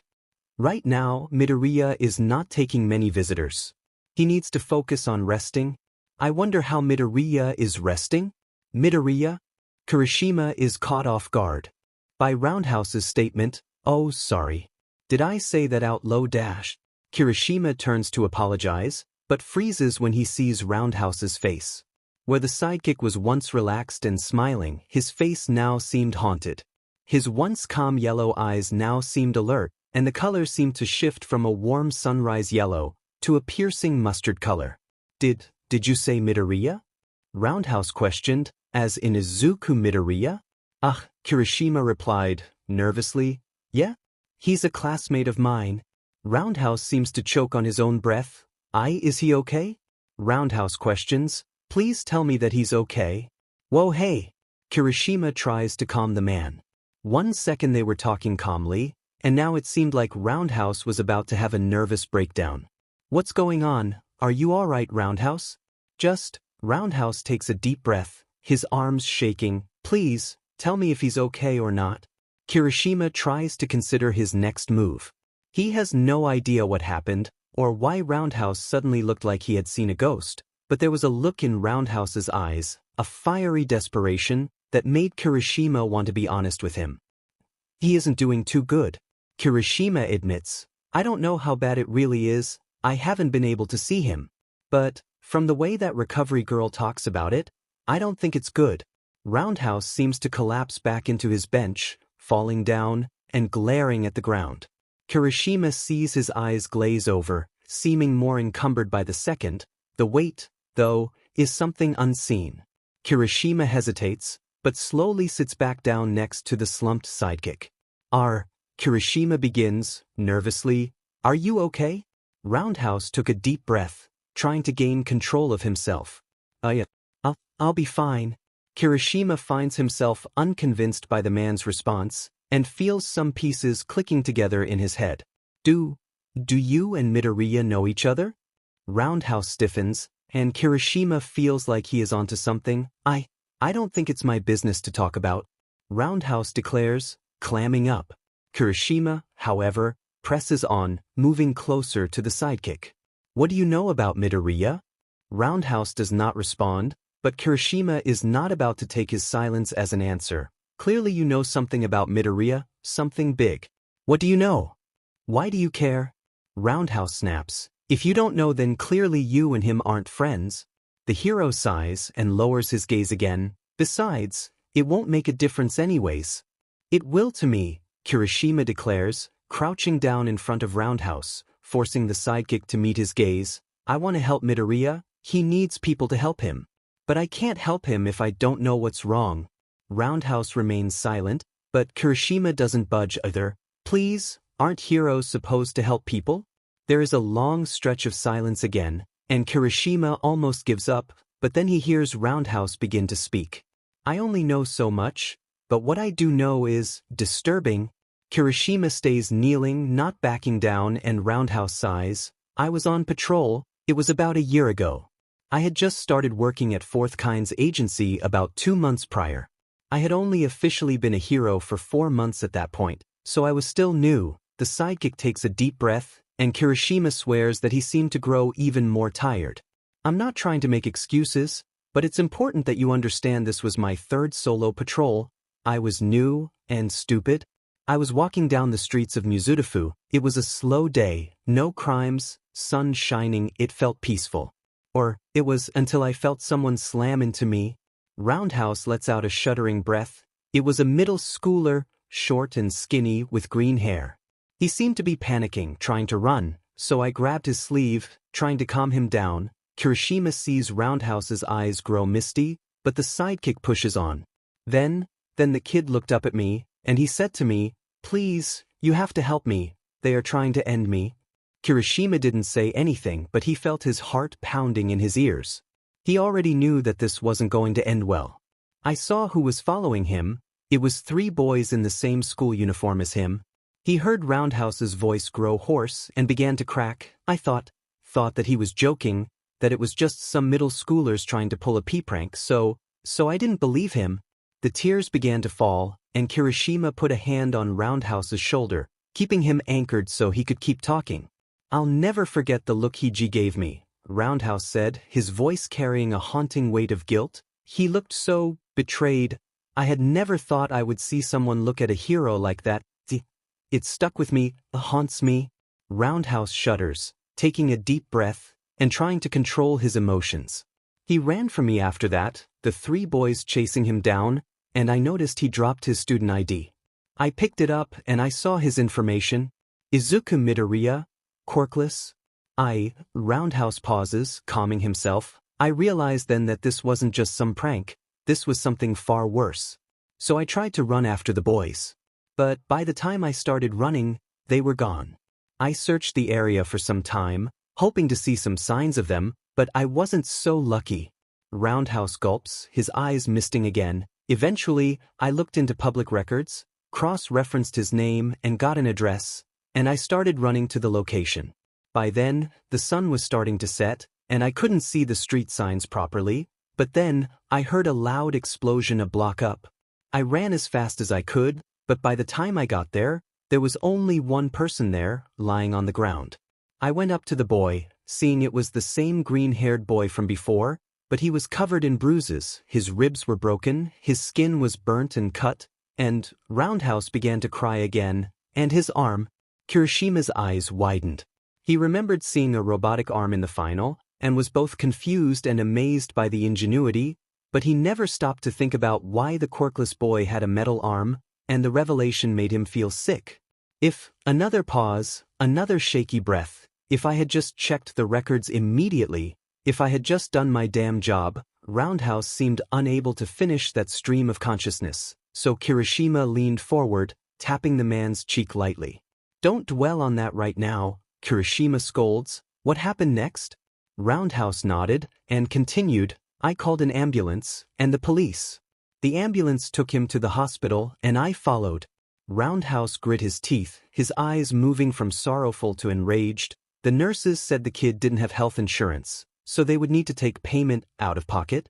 His hands clenched into fists. A kid just had his effing arm blown off, and all they care about is payment. So I offered to cover the bills, any medical expenses that the boy would accrue. I chose to pay myself. After that, I followed up with the police. I asked if they wanted my testimony, but they said that it wouldn't be necessary, and that they already had a conclusive case. They told me it was a lab accident. The way that Roundhouse spits out those words makes Kirishima curious. Do you not believe that? Roundhouse shook his head, staring Kirishima in the eyes. Kid, I have seen accidents before. Roundhouse's gaze is hardened, resolute in his belief. That was no accident. A set of footsteps touched down on the concrete roof of the building, with a softer, lighter set of feet closing the gap. Stain looked up at the decrepit water tower that he has come to call his temporary home, and quietly checked for any sensors or devices on his person. By the time Izuku had reached him, Stain had taken off a boot, checking the soles for any small machines that had come to roost on him. Eventually, the hero Ender nodded, and turned to Izuku, who seemed to be struggling to catch his breath. That, Izuku gulped out, that was a lot? Stain grunted. To you maybe, but to me, this is every day. The hero Ender's eyes narrowed. If you want to keep up, you will need to get faster. I am not going to slow down just so you can follow along. Izuku shook his head, calming his breathing, before straightening his posture. He looked at Stain, and the villain saw that familiar fire that he had come to know still present behind his emerald irises. I don't expect you to go easy on me. Izuku nodded. The world has never taken it easy on me. This is just par for the course at this point. Stain met the boy's determination with a sickening grin, and gestured for him to climb through a small gap in the metal tub in front of them. Good, Stain praised, but for now, it would be best for you to get some sleep. Tomorrow, I will begin to teach you the truth. Izuku feels his words make his heart cold, and he starts to feel the weight of his decision burden itself on his shoulders. His heart begins to pound, and his mind begins to race. Still, he nods and moves inside the corroded water tower. Immediately, he is met with a glinting moonlight across the metal walls of his surroundings, and looks up, seeing the top of the water tower is littered with several holes, some big enough to fit his head through. Looking around, he sees a few dozen bladed objects embedded into the floor of the metal shell. He observes them silently, seeing a vast variety of blades in this collection, ranging from cheap kitchen knives, to cleavers, to fine steel combat knives. He approaches the knives, running his fingers across the pommels of Stain's collection of weapons. Izuku looks to the corner, seeing an improvised cot made of an old mattress and some ratty blankets. Still, he feels his eyes grow heavy at the sight of the disgusting bedroll and collapses into it, turning over and looking up at the dilapidated roof above him. When the moonlight meets his face, Izuku is left to finally let his choice sink in. What am I doing? Izuku thinks, this is crossing a line. This isn't right. This man has ended a dozen heroes, and yet here I am, following him? And why shouldn't you? His mind echoes back to him, why shouldn't you follow him? He and you are the same, even with one eye you can see that. No, Izuku shakes his head, I'm not a ender. This is wrong. This is very wrong. Wrong? The voice taunts him, and Izuku tries to drown it out. What's wrong is this hellish world. Every day of your life, you have been made to pay the price of being born wrong. You never chose this. But ever since day one, you were destined to be hated. But, Izuku hesitates, but what if I'm wrong? What about Recovery Girl? Or Maijima? Or Hatsum? Izuku's thoughts spin, what about Dad? Maybe, but what if you're right? What if you were right ever since you lost your arm? Izuku felt himself wilt a bit. Are you really going to let the world hurt you again? Are you really going to keep fooling yourself? Izuku's mind leaves him with that unanswered question, and he tries his best not to think about it. He turns to his side, shading his face from the soft platinum glow of the moon. This is my only choice. This is the right choice. It has to be. Izuku's eyes close, and his mind drifts into a fitful slumber. Hound Dog let out a loud, growling yawn as he approached the alley. He scratched his shoulder lightly, ducking into the grimy alleyway that Ectoplasm had told him about, and sees the clone hero leaning against a wall. Ah, Ectoplasm straightens his posture, approaching Hound Dog. Good, I'm glad you could get here so quickly. Hound Dog grunts in annoyance, checking the time on his watch. Yeah, well, don't expect me to be all sunshine and rainbows, the dog hero growls. You know how I get when I don't get my sleep. I know, Ectoplasm nods, but you should also know that I wouldn't have called you if it wasn't important. Hound Dog groans but doesn't complain otherwise. Ectoplasm leads him over to the blood stain on the ground, and leans over the dried stain. I am not sure whose blood this is, but I know it isn't mine. Ectoplasm stands again, turning to Hound Dog. That means it's likely either Izuku's or he pauses. Never mind. Hound Dog leans down to the stain, then looks up at Ectoplasm from the ground. You should know by now dried blood isn't a very good smell indicator. I may be able to get a general direction, but beyond that it'll be difficult. Ectoplasm seems disheartened by this, but nods. Okay, then just do what you can. I'll take it from there. Ectoplasm waits, tapping his false foot on the ground as he waits for Hound Dog.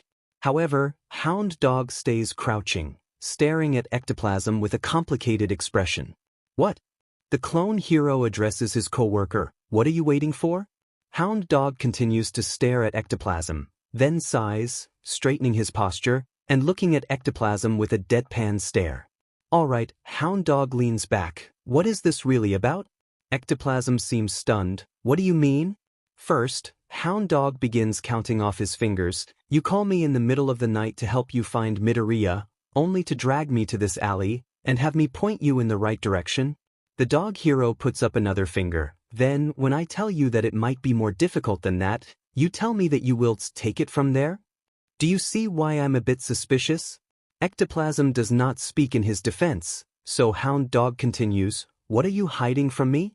Ectoplasm briefly remains silent, but eventually he sighs and nods. The reason Midoriya went missing is because of me. I was supposed to be keeping an eye on him, watching him as he went to an office here, but I got distracted, and my clone was taken out by the hero Ender. Hound Dog's eyes widen, and his mouth curls into a growl. Why the hell didn't you tell me the hero Ender is involved? Because, Ectoplasm grunted, I knew how you might react. Right now the focus needs to be on finding Midoriya, not the hero Ender. Rio was snarling now, hands open and claws extending. Please Inui, let's focus on one thing at a time. The hero Ender will get what's coming to him someday, but for now I need you to put your personal feelings aside and help me. There is a long stretch of silence between the two of them, Hound Dog growling at Ectoplasm, who remained unfazed. Finally, Hound Dog's growl ended in a sharp bark as he took a deep breath, looking back up at Ectoplasm. I hate it when you're right. Ectoplasm sighs, sometimes I do as well. The clone hero then leans back, away from the bloodstain, but Hound Dog is still looking at Ectoplasm with confusion. So, the dog hero snarls, "You think this blood is Izuku's?" Ectoplasm nods, and Hound Dog crosses his arms. "Well, what if it's the hero Ender's?" Ectoplasm shakes his head. "No. It's unlikely that Midoriya was able to injure the hero Ender in his state. It is far more likely that it is his." "More likely, yes," Hound Dog agrees, "but not proven." His arms remain crossed. "I have never known you to be one to ignore possibilities. Ectoplasm, what has you so certain?" Ectoplasm feels his mouth twist in frustration. "Look, every second that we waste here is a second more that Izuku is out there, doing God knows what. So just," he stops, taking another breath, "just, please, tell me where the blood leads. Even if it leads to the hero Ender?" Hound Dog inquires. It doesn't dash again. Ectoplasm takes a deep breath and tries to continue, but Hound Dog interrupts. "Doesn't what?" Hound Dog prods. "Doesn't matter?"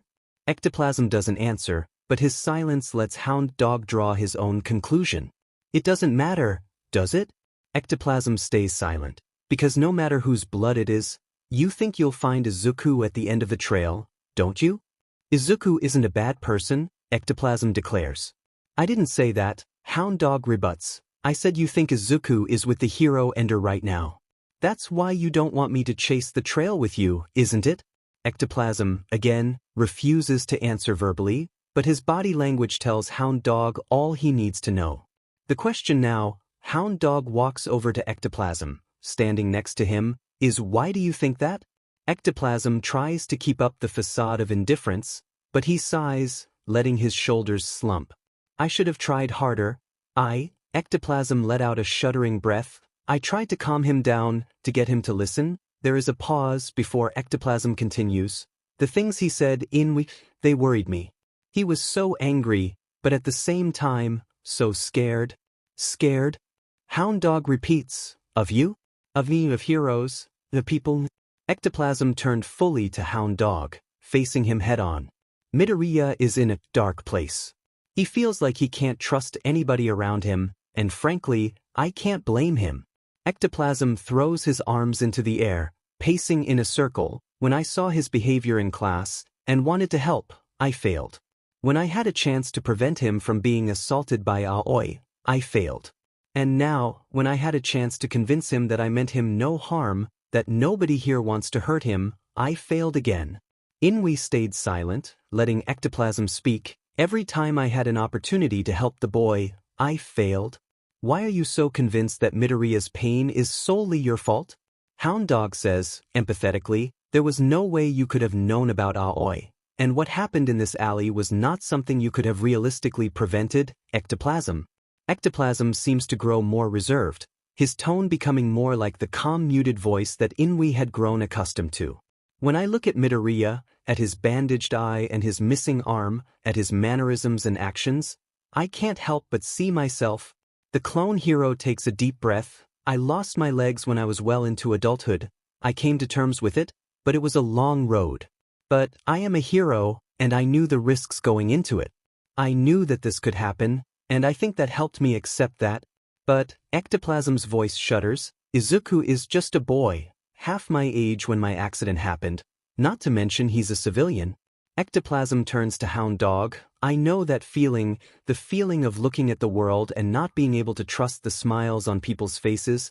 I know the maelstrom of anxiety that comes from those feelings, how paralyzing it can be.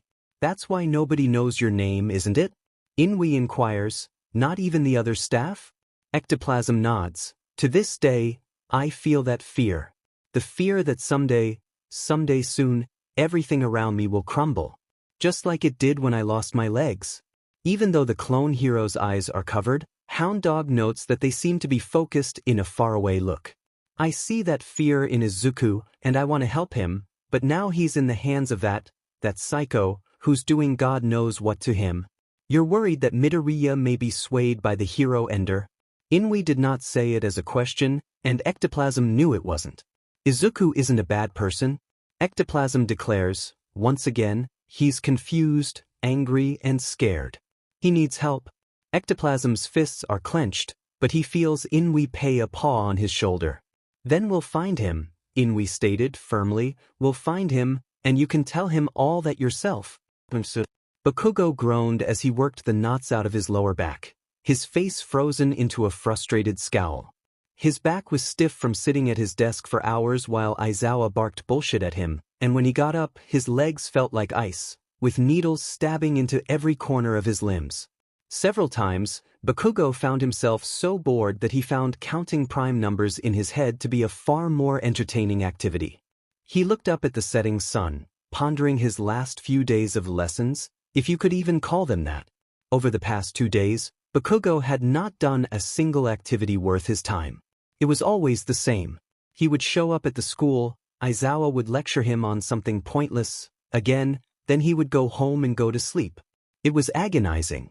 UA internships were a massive part of every alumni's story. They always spoke fondly of the invaluable experience they gained in such a short time, and everyone knew that having these internships would make you look better after graduation. Now, UA was robbing him of that experience. They were preventing him from his perfect story and holding him back from growing into the hero he was destined to be. He hadn't done anything wrong. Since his win in the sports festival, his hobo teacher had been treating him like shit. Not to mention the Ret who ran this joint had given the man carte blanche to ruin his life. It wasn't fair, he hadn't done anything to deserve this. But now, they were jailing him here like some sort of FING criminal. He wasn't allowed to leave campus until the end of the day. He was constantly being watched by either the hobo or another one of his co-conspirators. Hell, Aizawa had called the support company and revoked the use of his grenade gauntlets. This was supposed to be Bakugo's path to the top. He had planned it ever since he was 6 years old. Get into UA, win the sports festival all 3 years, intern with top heroes each year, graduate top of the class, and move on to his true destiny. But now it felt like every chance it had, the world was intent on trying to rip that from him and ruin his life. There were times Bakugo had contemplated ditching the internship and going home to sleep or do something else. It would probably be a better use of his time, at the very least. But he knew that would only make Aizawa come down on him harder, and as much as he was growing to hate the hobo, that would only make things worse. So unfortunately, Bakugo's only option right now is to just toe the line, no matter how much it pained him to do so. He climbed the flight of stairs to the train platform, rolling his shoulder to pop the joint, and checked his phone, noting the time of day. Walking to the familiar train platform, he got ready for the short ride home, trying his best to calm himself down and brace himself to do it all again the next day. However, Bakugo felt eyes on him and scanned the platform.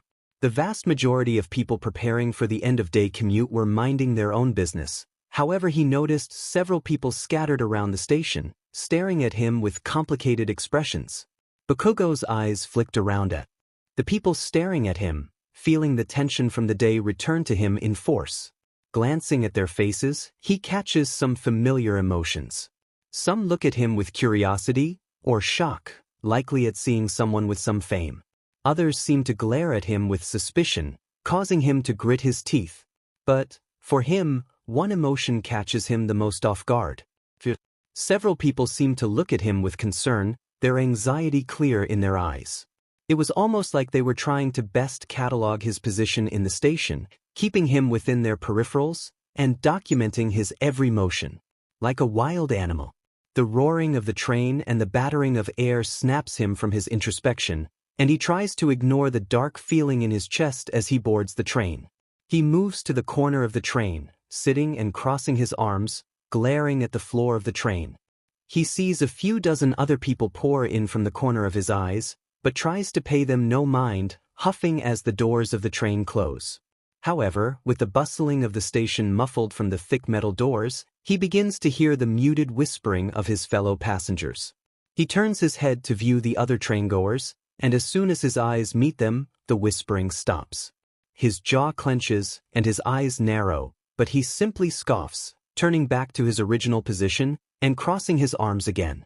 The periodic thumping of the train on its tracks overtakes the car for a time, no other sound daring to interrupt it. But soon, even that fades as the whispering begins anew, and Bakugo tries to ignore it.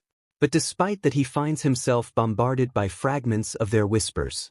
The boy from the sports festival, right? Looks mad, let's be careful. Bakugo's jaw quivers under the force of its clenching, his fist balled in his crossed arms, and he feels his anger bubbling up. His scarlet eyes blaze with an untapped frustration. Normally, he could ignore the chatter of extras like these, but the last few days had left him on a short fuse, and their gossip was only serving to add fuel to the fire. Bakugo could ignore praise. He could even ignore anger, but what he doesn't understand is why they are looking at him with fear. The extras on TV never look at heroes like that. Every time All Might came on screen, people looked at him with nothing but admiration and praise. The only people who felt fear were the villains. So why were they looking at him like that? I don't get it. What did I do? Bakugo's mind raced. Why are they looking at me like a... Mom, look, a child's voice pipes up. It's the bad guy from TV. Bakugo's head snaps over to the voice, seeing a child standing on a seat, excitedly facing her mother. She wasn't even looking at him, but he noticed her hand. The arm was extended outward, straight like a tree branch, and the hand was fixed into a point that was directed straight at him. Bakugo shot up from his seat, turning to face the child and her mother. What did you say? He roared, the child seeming to back away to her mom, curling into her side, eyes closed and clearly startled. The girl's mother encircled the child with her arms, and she looked at Bakugo with a combination of anger and fear. The train had gone silent, eyes now locked onto Bakugo, and he looked around, seeing everyone staring at him with that same emotion as the mother. Their brows were creased and narrow, eyes filled with trepidation and fear. Several people near the mother and child seemed tense, and he noticed several others pulling out their phones and beginning to record him. There were several moments of silence, nobody moving for a period. Bakugo was looking at everyone else in the train, feeling their eyes set on him like the weight of 1,000 worlds. It made his heart rate increase, but not in the normal mantra of rage, but in stilted palpitations of that same cold that he had been trying so desperately to ignore. Eventually, he unclenched his fists and slammed himself down into the seat once again. He took a breath, trying to calm the bubbling fury within, but the tension in the train car only seemed to grow. All chatter ceased for the rest of the ride, but he could feel the eyes of nearly every passenger on him, still staring at him with that same anger and fear. Why? Thinks. Why won't they stop looking at me like that? Kirishima nursed his bruises, wincing as he lifts the harness from his chest and plops it down on the ground. He unfastens the jaw guard that he wears, massaging his jaw, and noting the blooming of a large red bruise on the side, near where his cheek meets his chin. Looking down at his stomach and sides, he sees several large bruises there as well, and by the throbbing pain of his back, he is sure that his back is littered with welts and bruises, likely more than anywhere else. He feels a tap on his shoulder and turns to see Tetsu getting into his casual clothes. The steel-quirked boy is looking at him with concern. You okay, Kirishima? The rock-quirked boy sighs and nods. Yeah, I'm fine. Just a bit sore. Looking at that bruising, I'd say you're more than a bit sore. Tetsu pokes a bruise on Kirishima's back, causing the redhead to wince and flinch away from his touch. You look like you're turning into Grimace? Gee, thanks, Kirishima deadpants. However, his disapproving expression melts away as he lets out a tired smile. Even so, I feel like I'm getting better every day. The red-haired boy holds up a fist, nodding to himself. Sure, Gran kicks Maya's a lot dash. Try all the time. Tetsu chuckles, causing Kirishima to roll his eyes. But, Kirishima continues, pointedly, I feel like every time I step into that ring, I get a bit better each time. The redhead's smile becomes ecstatic, pointed teeth bared in a large grin. I'm really learning a lot from him. I can see why he taught it you. Tetsu huffs. Yeah, must be nice. He slips his shirt over his head, groaning as he does so. Meanwhile, Fourthkind is drilling me on how to properly make coffee. It's not fair. Kirishima rolls his eyes. You are in the arena almost as much as I am. Tetsu. The only difference between our internships is that fourth kind hits you less. Oh yeah. Tetsu gets up in his face, acting tough, but still smiling. Wanna prove that? Before Kirishima can answer his challenge, he feels a buzzing in his pocket. Looking down, he sees a call from Ishido. Oh, sorry. Kirishima spins around. I gotta take this. Damn, Tetsu taunts. That's how you react when she calls? You must be whipped. Kirishima answers the call, holding up a middle finger to Tetsu as he does so. He tries to ignore the other boy's laughter as he picks up the line. Hey Mina. Kirishima greets. How's it going? God, just shoot me, the pink girl replies. I don't think I've been this sore in my life. Yeah, Kirishima notes the bruises on his body. I think I can relate. Besides that, is everything going well? I should be asking you that, Mina snarks. I heard you got a surprise in your internship. Some old UA teacher came to train you personally? Kirishima briefly is stunned into silence but replies, yeah, how did you know about that? I didn't even know until I got here. Tetsu complained to Kendo, who told Momo, who told Uraraka, who told me? Mina replies, bluntly. Pretty sure the whole class knows now, if I'm being honest. Kirishima turns to glare at Tetsu. Seems confused. Oh, is that so? Yep. Mina chirps, but it probably got hyped up down the grapevine. I heard that he's a demon who beats you black and blue every time you step into the arena. I also heard he's a sadist and can teleport.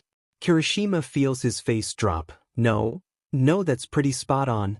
He shakes his head, a smile returning to his face. But enough about me, how is your internship going? I heard you went with Yoroi Musha? Must be nice training with a top 10 hero. Instead of the excitement that Kirishima is used to, he finds Mina becomes a bit reserved, her voice losing its usual pep and becoming far more subdued. Yeah, it's going well. Kirishima tries to gently prod for more information. Sounds like that may not be the case. Is there anything you want to talk about? Mina hesitates, but she replies, it's nothing. Just something I have to deal with. No big deal. Kirishima, however, is not convinced. Come on, Ishido. He takes a deep breath. I can tell that something is bothering you, so let's hear it. He hears silence on the other end for a period, and briefly wonders if he had pushed too hard. But before he could apologize, he hears her let out a deep breath. She begins. I went with Yoroi Musha to learn how to fight better, and I think I am. But he hears Mina let out a shuddering breath. There are times when we're sparring and he comes rushing at me, and I just freeze. Kirishima doesn't respond, letting her continue. I don't know what it is, but when I see Yoroi rushing me, all I can see is Bakugo. Kirishima grits his teeth at the mention of their classmate, but takes a deep breath. Getting angry now wouldn't solve anything. Do you need someone to talk to? I don't know. Mina mutters. I shouldn't be letting him affect me like this. He isn't worth it. But I can't help it. It's like every time I fight now, I can't help but flinch and try to move away. She sighs, and Kirishima can hear the weight behind the act. I just feel so weak. No, Kirishima says, you aren't weak. Kirishima pauses, trying to collect his words properly. Just because you're scared doesn't make you weak. What Bakugo did to you was horrible, and you shouldn't feel bad about being scared of him, and being scared doesn't make you weak, okay? Mina doesn't reply at first, so Kirishima continues. Besides, Bakugo's an a-hole anyways, so who wouldn't be afraid of him? Immediately Kirishima realizes his words came off as harsh, and tries to backtrack. Not that I'm downplaying what he did to you. It was awful. I'm just saying that he's a scary guy, not that you need anyone to tell you that. I mean shit. Mina does not speak for a time, and Kirishima gets worried, but eventually, he hears a watery laugh from the other end of the phone. Geez, Mina chuckles out, I don't know what it is with you. Sometimes you say the greatest things, and the next you're tripping over your words like it's a sport. Kirishima sighs in relief, and lets out a tired smile. Well, if it was, I'd probably be a finalist at least.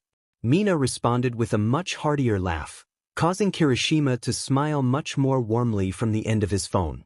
Please, you'd be a gold medalist, easy. The two shared a laugh, simply relishing in having someone to talk to, before lulling into silence. Thanks, Kirishima, Mina said, I needed that.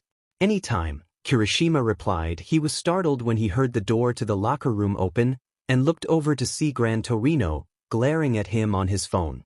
Ugh, I gotta go, Kirishima hastily informs. I think my mentor is about to end me. He hears Mina question him, but he hangs up the phone, gulping as Torino approaches him. I've been sitting out here for half an hour, waiting for you to finish changing, and you've been sitting here talking to your girlfriend the whole time? Kirishima blushed, and Gran Torino stared up at him with a piercing glare. It's not like that. Kirishima blurts out, she's just my friend. She was just calling to chat. I don't care, Torino snaps, causing Kirishima to immediately stop speaking. I need to talk with you. Tomorrow, you're going on patrol with Roundhouse, right? Kirishima nods, immediately, posture straight like a soldier. Gran Torino growls, bah, fine. I'll let you have your fun. But the next day me and you are going on patrol. Torino grins, and we're gonna be going to my home turf? Kirishima seems shocked, but nods, yes sir. He withers a bit, where is that sir? Hosu, Torino replies, impatiently, usually pretty calm, should be a good start for you. The elderly hero's eyes flick to his charge. You think you can handle it? Kirishima clenches a fist to his chest, and nods, yes sir. I must say, Manuel remarked, I was not expecting you to take up my offer for an internship. The normal hero looks back at his charge, who stood ramrod straight next to him in full armor. Ida did not respond to Manuel meaningfully, merely supplying the hero with a small nod. The two walked around the streets of Hosu, patrolling the blocks close to Manuel's agency. It became clear to Tenya that Manuel was a man who knew most everyone around the area. Everywhere they went, several people referred to him casually, calling him Manuel or even shortening it to Mani. An older woman even walked up to Manuel and called him by first name, handing the man a baked good, and patting the fin on the hero's head. Manuel seemed slightly embarrassed, but otherwise accepted the treat graciously, offering to split it with Tenya. However, Tenya found he wasn't focusing much on Manuel's activities. Instead, he finds himself glancing into every alley they walk past. If he finds nothing there, he looks up, checking the rooftops for any signs of blades or crimson clothes. Tenya was eyeing crowds, looking for unruly black hair or vile crimson eyes, in hopes of finding his quarry. But with every passing day, he finds himself growing more desperate. He feels a tap on his helmet, and looks over to see Manuel looking at him with concern. You okay, Tenya? Ida turns his head away from the normal hero and nods, yes, I apologize. I was lost in thought, that's all. Manuel gives Ida a complicated look, but continues their patrol. They were coming to the end of their route, returning to Manuel's agency, where Manuel opened the door with a small sigh of relief. Phew, another day, Manuel breathes out, removing his shoes at the door. I'm sorry that took so long, Mrs. Cochillo likes to chat a lot. Manuel takes off his helmet, letting his brown hair spill out, and Ida can't help but notice how fondly Manuel speaks of the woman. Yes, Ida replies, still not removing his gear. That was quite a long patrol. You were stopped multiple times by several people along the way. Yeah, sorry about that, Manuel capitulates. People tend to get very familiar with me here. But, if it helps them feel safer, then I don't see much harm in it.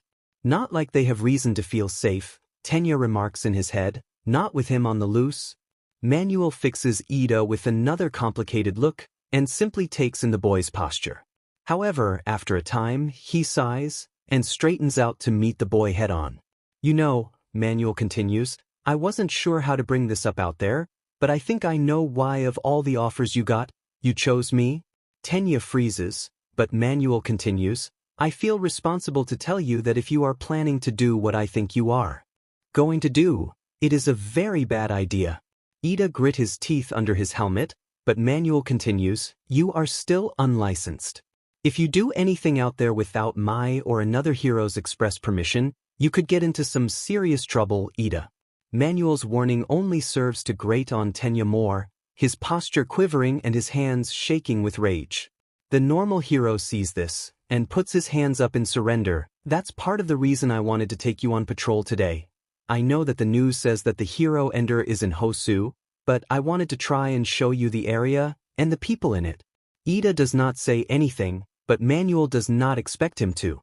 Just keep in mind, Tenya, when you go off books like that, when you pick fights with bad people, it's not just you that you're involving, it's everyone around you as well. Other heroes, and civilians too. Manuel looks down. I know that you're upset about what happened to your bro the Dash.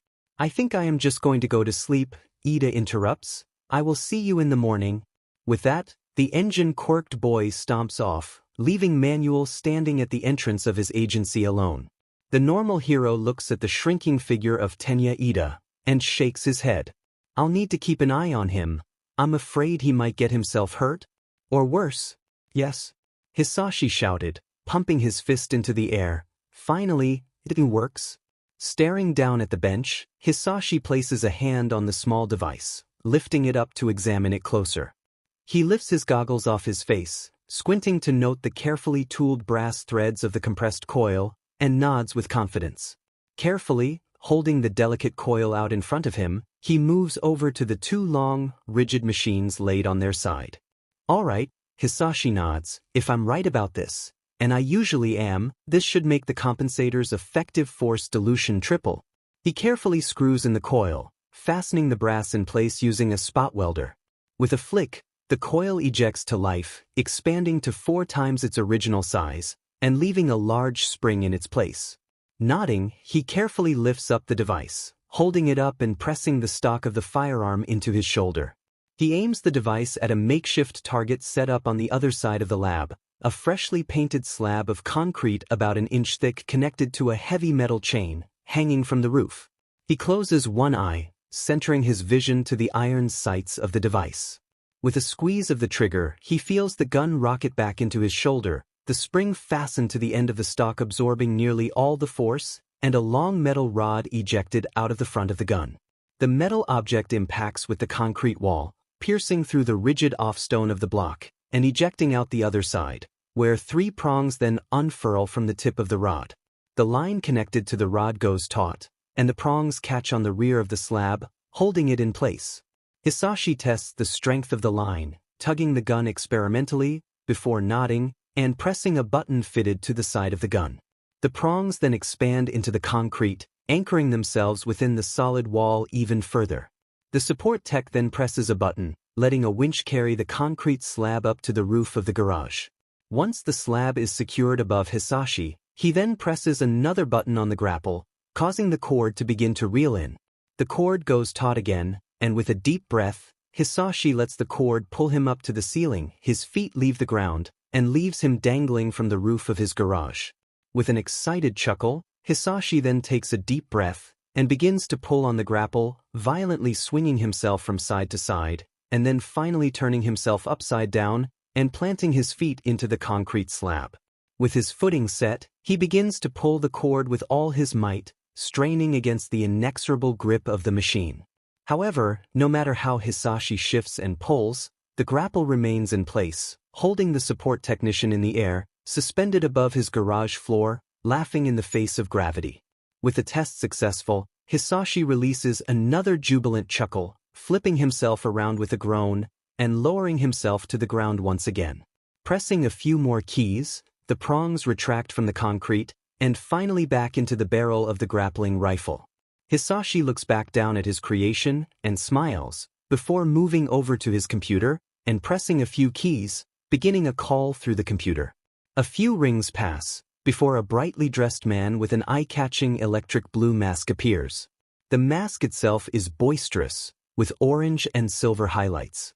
But what is the most eye-catching thing to Hisashi is the man's eyes, which are yellow with small, round pupils that classify better as pinpricks. Ah, Hisashi. The man belts out, good to hear from you, my friend. Hello, Aguila, Hisashi greets. I just wanted to show you the device that I came up with. The support tech lifts the grapple rifle up to the camera, showing it off to the Lookador hero, whose eyes begin to scan over the device. I came up with a high-powered grapple design that can hold itself in place even if your full body weight is applied to it, and I think it will work perfectly. The Lookador hero listens to Hisashi's words, but there is some clear hesitation in his eyes. He begins to rub the back of his neck. Ah, I see. Hisashi notices the man's hesitation, and puts the grapple down. Is there a problem, Aguila? It's just, Aguila tries to find the best way to speak his mind in this situation. You know that I trust your judgment, Hisashi. You've done right by me in the past. The hero is placating, which causes Hisashi to furrow his eyebrows, but don't you think it's a bit bland? Bland, Hisashi repeats, and the Lookador hero puts his arms up in defense. I'm not saying I don't like it, the hero bargains, it's just, my brand is flash, pizzazz, you know? Aguila sighs, I dunno, when I asked for something to help me soar above the villains, that isn't exactly what I meant. I was more thinking jetpack? Or wingsuit?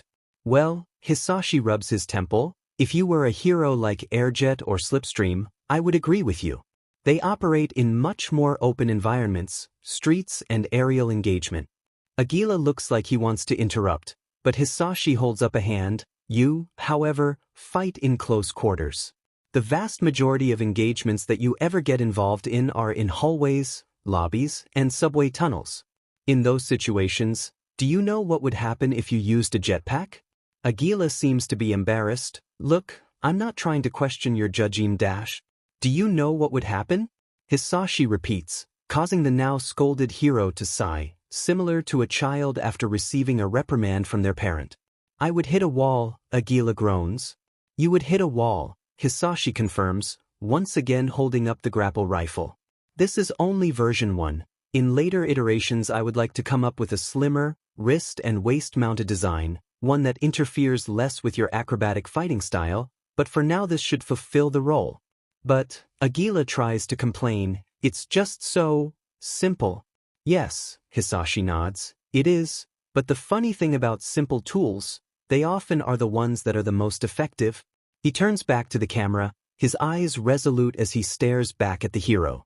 I promise you, if you give it a chance, you'll find that this piece of support gear is far more useful than any jetpack or wingsuit. The support tech smirks, who knows, maybe you'll even come to like it? The Lookador hero still seems hesitant, but Hisashi can see his denial cracking. With a sigh, he looks down at the grapple gun, or I can just not give it to you if you really do hate it so much. Gah, Aguila groans, fine. I'll give it a shot. Hisashi smiles at the hero. Trust me, you won't be disappointed. The call ends, and Hisashi looks down at the grapple gun one more time, before nodding, and setting it on the bench, moving on to his next project. He is so engrossed in his work, he doesn't see the pair of green eyes and small hands peeking out from a crack in the workshop door, having heard everything that his father had said. Izuku is shaken awake by the feeling of a foot impacting lightly with his rib. He coughs, groaning as he lifts himself up on his only flesh arm, staring up at the familiar figure of the hero Ender, who is handing him something wrapped in tinfoil. Taking the foil-wrapped item, Izuku opens it, and is met with a stale, cold bagel. He cringes a bit at the sight of the hard bagel, but Stain rolls his eyes at the boy. Don't exactly have Michelin-tier cooking supplies here, kid. The hero Ender drawls. If you won't eat it, I'll be happy to take that off your hands. Izuku's stomach gurgles at the worst possible time, causing the boy to cover his gut with his one remaining arm.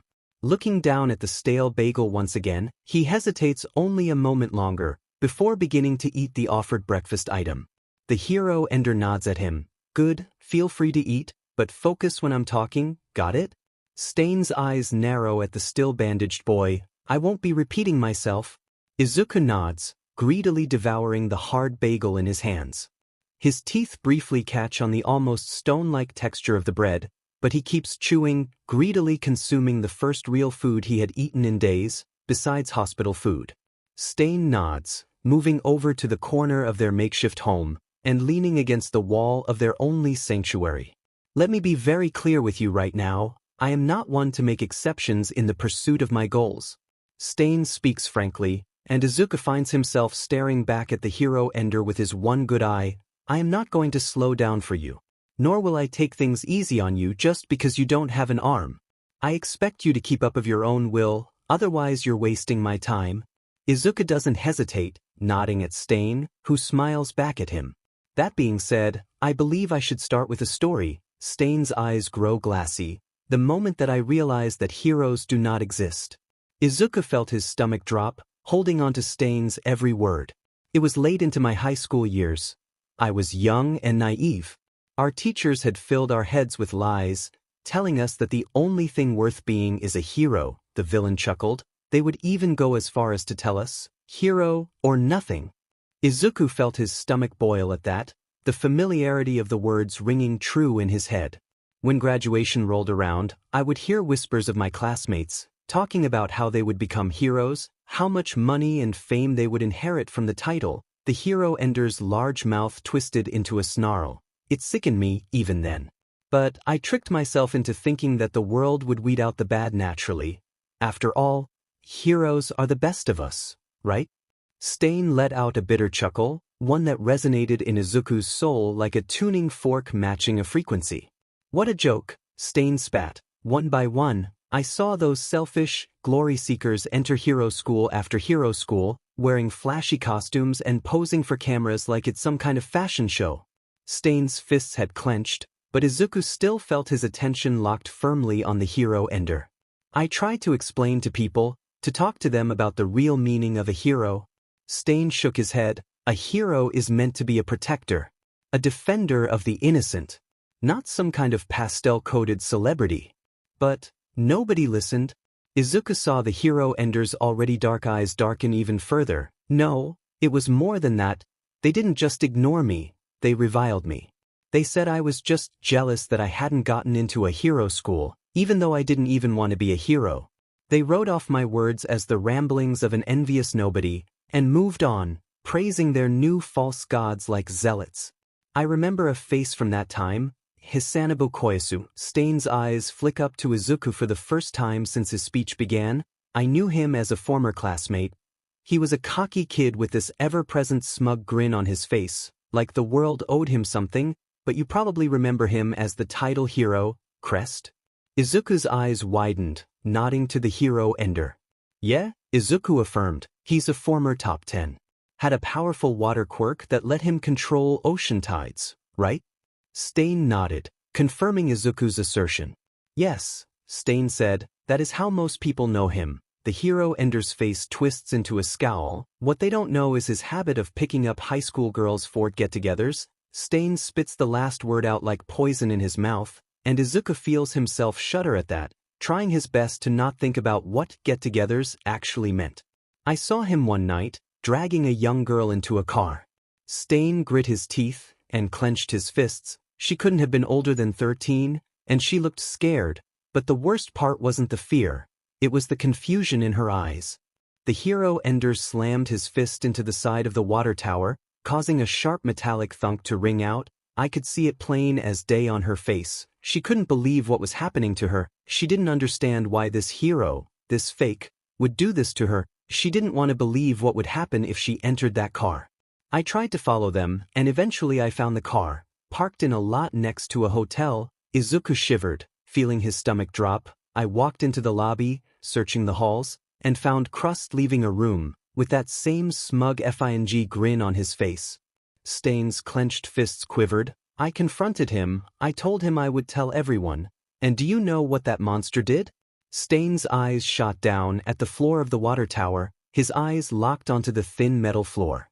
He laughed, the hero Ender stated, simply. He even laughed and told me to go ahead. Stain's eyes shot up, meeting Izuku's. He said, nobody will believe you, and even if they do, the commission will shut them up. There's nothing you can do, so just give up and move on. Izuku felt those words stab him like a knife. His mind started reeling. Because the truth is, Deku? You never stood a chance. You were done before you even started. And you know what? Stain's sneer grew. He was right. Izuku lowered his head, taking in the man's words. I tried to tell people, but they wouldn't listen to me. They all said I was crazy, that a hero would never do such a thing. Some even said I was simply a jealous man, who wished I was as successful as the number 6 hero. Stain lifted his hands to the sky, as if speaking directly to God himself, and the ones that did listen? I found they were not as quick to listen the next time. He turns to Izuku. I don't think it takes a genius to wonder why.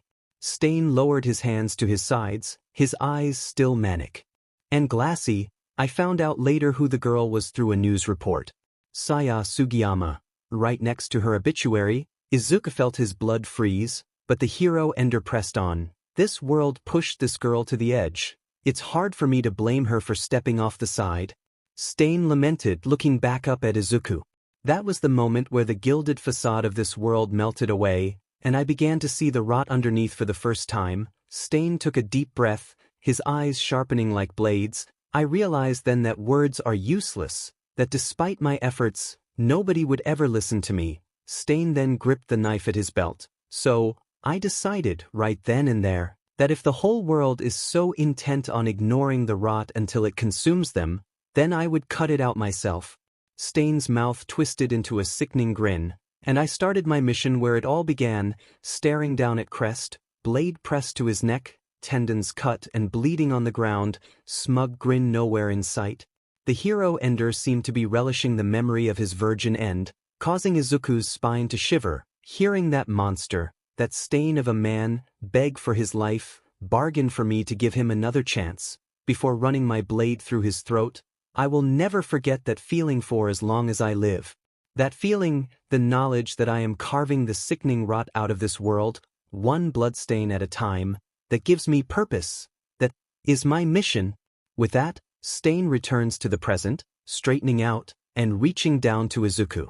I can see that same drive in your eye, Stain affirms. I see purpose, an inferno of determination to see a better world, no matter the cost, buried deep within.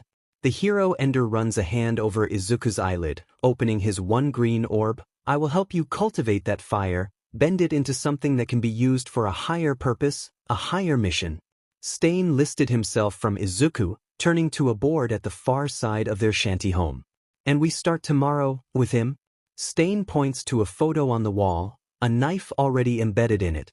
The man in the photo has shoulder-length black hair, and eyes with narrowed, small pupils.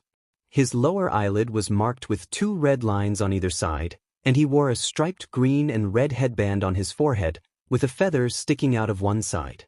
Izuku recognized the hero in the photo, and spoke his name. Native. The sound of metal creaking against metal, gears clicking loudly as the joints of the hulking machine loomed over her.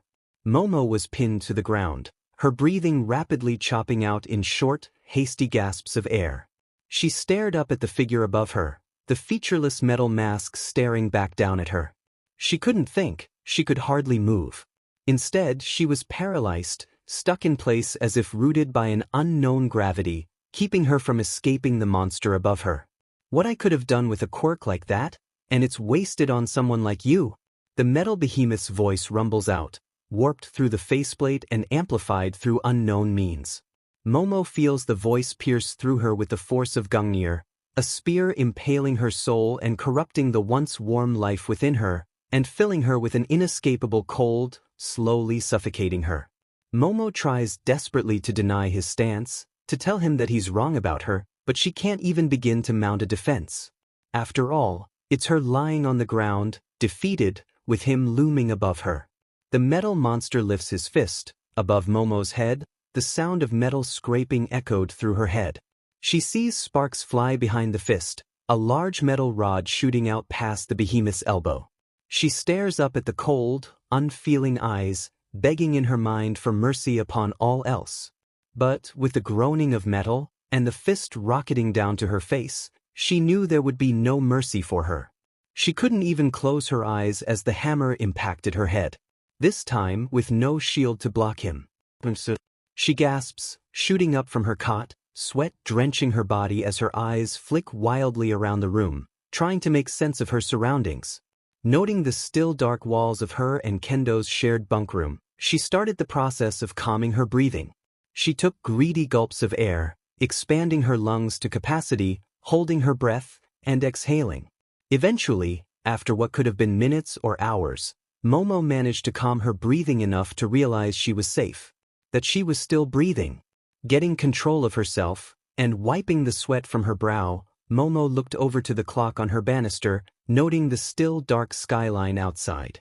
She takes in the glowing digits on the screen, and flops back into her cot with a loud groan. For in the morning, I should try and get back to sleep. The very thought of returning to her dreams causes dread to fill her stomach, the visage of the hulking metal monstrosity looming over her, like death over all of humanity, left Momo simply staring at the ceiling, unable to return to her slumber. She should be used to this by now. This same nightmare had been plaguing her nightly ritual for almost 2 weeks now.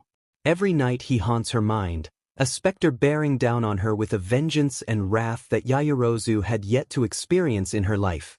Every night she relives the fight, knowing what happens next but being unable to do anything to prevent it. Even with knowledge of the future, she can't stop his assault. Then, when he has her pinned, the events begin to change. She knows deep down that the quirkless boy had tossed her out of bounds to win, but her mind insists on tormenting her with glimpses of alternate realities. Sometimes from their position, he delivers a strike to her face. Other times he lights his pilot light and releases a bout of flame.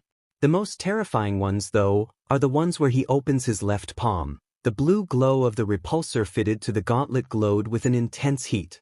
She could feel the sizzling of the air in front of her as it superheats, before he fires a blast, causing her world to turn dark.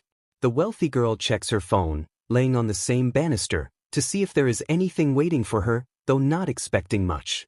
However, when she observes the device, she finds herself surprised to see a message from her mother waiting for you. Remember what we talked about, dear. Momo feels herself tense at those 6 words, her mind carrying her back to the day after the sports festival. Momo tensely stepped out of the car, letting the driver close the door behind her, and began the short walk to the door of her lavish home. The mahogany portal was opened for her by a butler, revealing the familiar gilded interior of the only home she had ever known. The sloping bifurcated staircases framed the main hall of the mansion, a large doorway that seemingly always remained open.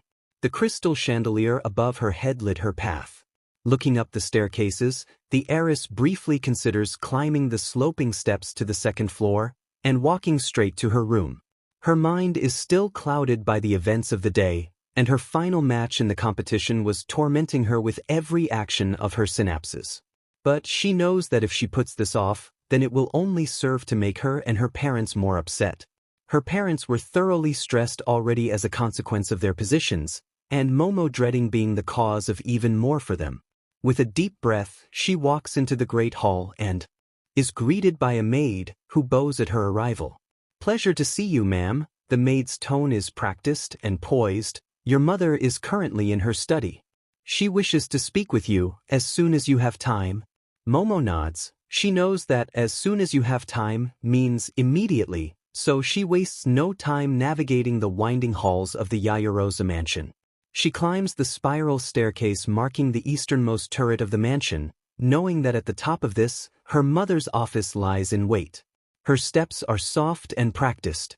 She had been drilled on how to properly walk and talk for years, and she knew that faltering on that training now would only serve to send a bad impression. No matter how she felt, she knew she could not slouch. She straightened her back, kept her gaze forward, and reached the top of the staircase. The office was a massive, circular room with several large floor-to-ceiling windows, letting in a significant amount of natural light. Fitted across the office are shelves full of awards and framed pictures of her parents with different high-influence figures, shaking hands with presidents and posing with models. There are even several where her parents are seen smiling next to top 10 heroes of past and present. Hanging from the walls are dozens upon dozens of certificates, ranging from degrees to awards for one of the various corporations her mother owned and operated. Momo had seen them hundreds of times over the course of her life, but every time she walked into the room, the walls seemed to occupy even more of these framed markings of success, like a lichen spreading across an old building.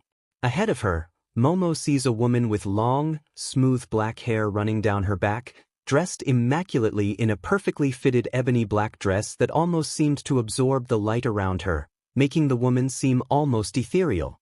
Momo stood rigid, clicking her heels together and fixing her posture to the best of her ability, before delivering a bow to her mother, who had yet to turn around. Her back arched down 90 degrees, and her eyes stared down at her boots, before Momo began to speak. "Good afternoon, mother," she says. "I understand you wish to speak with me?" Her mother finally turns around, acknowledging Momo's presence physically for the first time.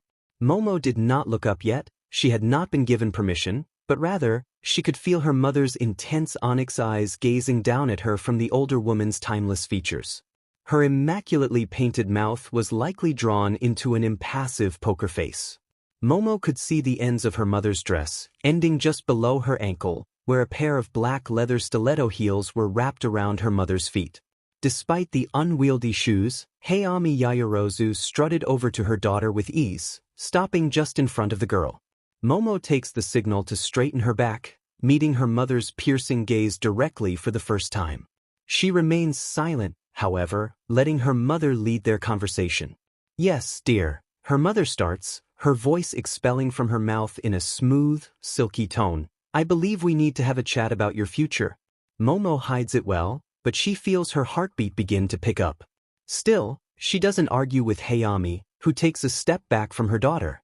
"I have been keeping track of the aftermath of that match." Her mother's voice doesn't change perceptibly, but Momo can hear the slight twinge of irritation as Hayami speaks of the fight. Luckily, the vast majority of the public are focused more on the finale of the festival, and not on your match. The older woman nods. "So, you've avoided a PR nightmare by a hair, you got lucky?" Momo lets out a breath she had been holding for a while, though her posture does not change in the slightest. She merely nods sharply at her mother, nearly militaristically in discipline, and waits for the woman to speak. "That being said," Hayami speaks, "it would be impossible for me to ignore this glaring flaw in your image. So we will be making an effort to bury any conversation that may arise from these events." Hayami's eyes narrow a fraction. "In exchange, I expect you to make an effort to improve yourself and avoid a repeat of these events. Am I understood?" "Yes, ma'am," Momo says automatically. She knows better than to argue with her mother, given the efforts they had gone through to cultivate her image for her. Besides, it isn't like Momo disagreed with what her mother said. Meanwhile, Hayami spoke, her mouth dipping into a slight frown. "I will be having a chat with your school about why that was even allowed to participate." The woman shakes her head. "Honestly, UA claims to be the best hero school in the country, and it had better be given what strings we pulled to get you in, yet they allow defects like that to not only enroll, but participate in public events?" Hayami's poise never left her, but Momo had gotten good at detecting when her mother was angry. Right now, the woman was livid.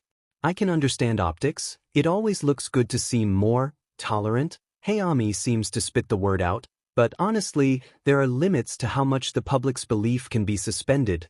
Do people actually think that it built such an advanced piece of machinery? Hayami's face broke into a grim smile. "It's almost laughable, the thought of it." Momo did not speak, merely nodding along with her mother, taking in the woman's words. A large part of her held onto every word, finding comfort in the idea that her opponent had not been capable of such a feat. However, a smaller, buried part of her can't help but question that truth. "I have taken the liberty of reaching out to several ranking heroes to offer you to them for an internship," her mother states, though the knowledge of that makes Momo's heart sink. Of course, she knew her mother was just ensuring her success, but the notion that she had been offered for the internships, not the other way around, it stings. "A few of the agencies have reached out back. I believe that Iwabami's offer is acceptable." The mother turned to her daughter, who stared diligently ahead. "You will take her offer. Iwabami is sure to put your image out there, which benefits us in the long term." The heiress nodded, and her mother waved her off. The girl immediately turned around, walking poised to the spiral stairs, only for her mother to stop her. "Oh, and dear." Momo stopped, turning back around to her mother. "You will be taking more lessons on proper posture. It is clear that you are lacking in that area." With a final turn, Hayami waved her daughter off, ignoring the stab of shock and hurt that crossed the girl's face. Momo said nothing though. Her mother had spoken, and so she would obey.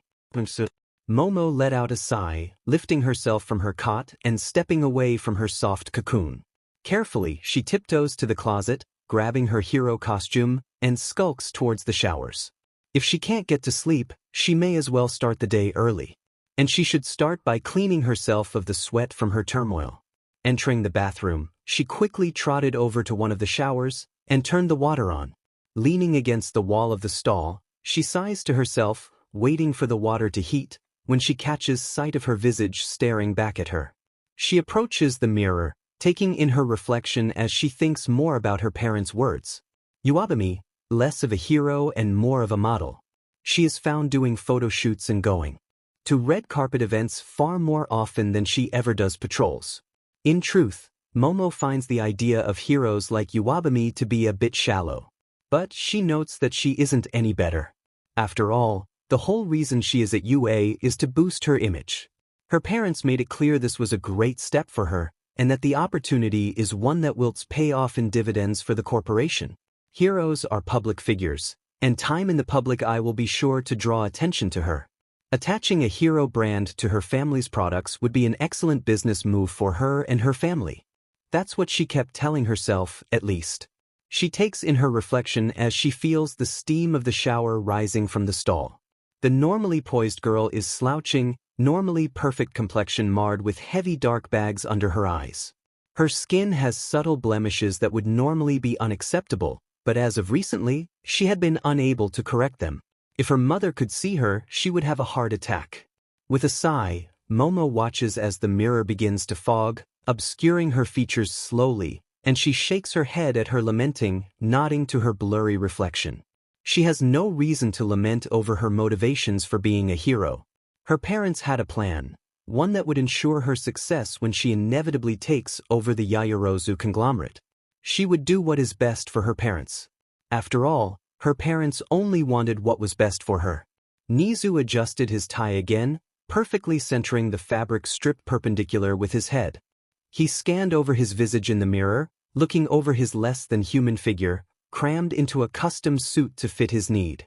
The black coat and pants were paired with glossed black shoes. Looking closer to the shoes, he couldn't help but note the flaws in their design.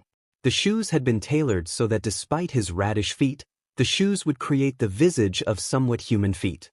Nezu had always found that one of the hardest obstacles for him to overcome an image is that his clothes had never fit him right. It wasn't until he was able to order custom-tailored clothing that he had found a way to leap past these hurdles. However, despite looking immaculate as always, he couldn't help but feel unnatural in the garments. Looking at himself, a stoat, wearing a suit and tie, it never failed to fill his mind with a twinge of discomfort. He knew it was simply his mind playing tricks on him, but if only self-awareness was a cure for insecurity. Subtly, he extended his toes within the shoes, feeling the walls of the leather footwear press in on his feet. The inner shoe had been shaped to force his feet into a more anthropomorphized position, which in turn caused the knuckles of his feet to ache, locked in a slight arch within the leather-bound prisons. Still, he would endure. Every bit of his image needed to be perfect right now. A bit of discomfort was simply the price he would pay to further his goals on this day. Without further ado, an unseen man calls out, "Please welcome to the stage, the principal of Nezu." There is a roar of applause, and Nezu takes a deep breath, plastering his famous reserved smile onto his face, designed so that his lips work to cover his fangs, even if he talks. He turns from the mirror, righting his feet once again, and steps out from behind the curtain, being greeted by a raucous wave of sound from an enthusiastic audience. Though, noting the massive neon applause sign hanging just out of camera shot, Nezu wonders how enthusiastic they really are. Nezu steps up a small step stool they provided to him, doing his best to remain as poised as he had before turning on the stool and sitting down in the padded, elevated seat. The host of the show, a man with an even faker smile than him, walks up to Nezu and shakes his hand, being sure to pose for several glamour shots along the way. Nezu fights the urge to roll his eyes, though he does laugh internally at his own hypocrisy. The host sits down, and the short stint of peppy music fades, taking the audience's applause with it. Nezu sees the host turn to him, his face still plastered with a wide, porcelain smile, and nods to the man. "Now," the host starts, "I feel that we need to address an elephant in the room, sir." The host pauses, though it is clear to Nezu the pause is more theatrical than analytical. "In your near decade of serving as principal for UA, not once have you ever agreed to come onto any news channel or talk show for an interview." Nezu nods, and the host continues, "So, I must ask you, Why here and why now? I suppose that is a fair question, Nezu concedes. It is certainly quite odd to the unaware, but I feel to the majority of people with context, the truth becomes quite clear. The sports festival, the host answers Nezu's unasked question, and the chimera nods, confirming the talking head's suspicion. Yes, Nezu agrees. In truth, the aftermath of the sports festival has left many questions unanswered, and has left room for speculation. Nezu sits up straighter. I intend to clear up as much as I can today, in an effort to quell the rumor mill, so to speak. Well, the host adjusts some papers on his desk, straightening them out with several small taps. I am sure most would appreciate a bit of illumination on that end. With that, the host turns fully to the diminutive rodent in the other seat. Let us start off somewhat light, Midoriya. There has been a lot of speculation as to why he didn't use that mechanical suit that he wore for the entirety of the festival during the final. Nezu nods, though inwardly his mind begins to spin, thinking up the answers to questions that have yet to be spoken. Some speculate that the suit broke after his bout with Shoto Todoroki, while others think it may have been a situation of misplaced pride, believing that he didn't need the suit to win. Nezu can't help but bristle slightly at the two options presented. The insinuation is clear: either Midoriya was incompetent and his suit failed when he needed it, or he was arrogant and therefore partly at fault for what happened. He hates how easily he anticipated that spin. I can actually speak definitively on this subject. Nezu muses, reviewing the footage of the locker room, we found evidence of tampering performed on Midoriya's suit between the semi-finals and the final, while Midoriya was visiting an injured student in the infirmary. Was the latter part of that sentence necessary? No, but it certainly served his narrative. So wait, the host supplies, you believe there was foul play? No, Nezu leans in, I've confirmed there was foul play. The stoat pauses briefly, hearing some muttering from the live studio audience. Unfortunately, I cannot give specifics, as there is a pending investigation, but I will say that this happenstance came as a shock to all of the staff. Does this investigation have anything to do with the recent suspension of hero Vlad King? Nezu frowns, but inwardly he is giggling. This host will happily voice every insinuation he makes. He knew this was a great idea. Like I said, I cannot confirm or deny that, not that he needs to, Nezu muses, but I can confirm that the investigation is ongoing as both an internal affairs team and the police investigate the tampering thoroughly. I understand, the host nods, though I do have to wonder. Do you believe that this tampering invalidates the results of the finale? Oh, absolutely, Nezu nods. In fact, we are already in the process of informing the podium members that the results of the festival have been called into question, and are revoking any titles given by their positions. Nezu sighs, and shakes his head in a pantomime of disappointment. There is no way to know how much foul play was performed, a lie, or by who, another lie, but I am sure that those of our students who placed high in this tournament will be most distraught. Speaking of, I suppose we should get this out of the way, Katsuki Bakugo. Nezu nodded, anticipating this question. Many people are confused about his status as a student in UA. I have seen several debates personally about what should become of him. Can you offer us any insight into UA's stance on that? First, Nezu begins, let me ask you a question, sir. The host seems a bit surprised, but otherwise does not object. What do you believe should happen to Bakugo? Nezu sees the host's eyes widen a slight bit, but the man seems to shrug off his surprise adeptly and moves carefully into answering. Well, frankly, I'm not sure if I am the person to be asking that. The host admits, sheepishly, beyond the talk show, I am just an ordinary person, like everyone in the audience. The host flashes the audience with a sharp smile, and is met with cheers from some. Nezu fights the urge to gag at the blatant pandering. Ah, Nezu interjects, raising a paw, but that is exactly why I asked you. The host fails to mask his confusion this time, and Nezu relishes in catching the man off guard. Let me ask you this, what is the purpose of a hero?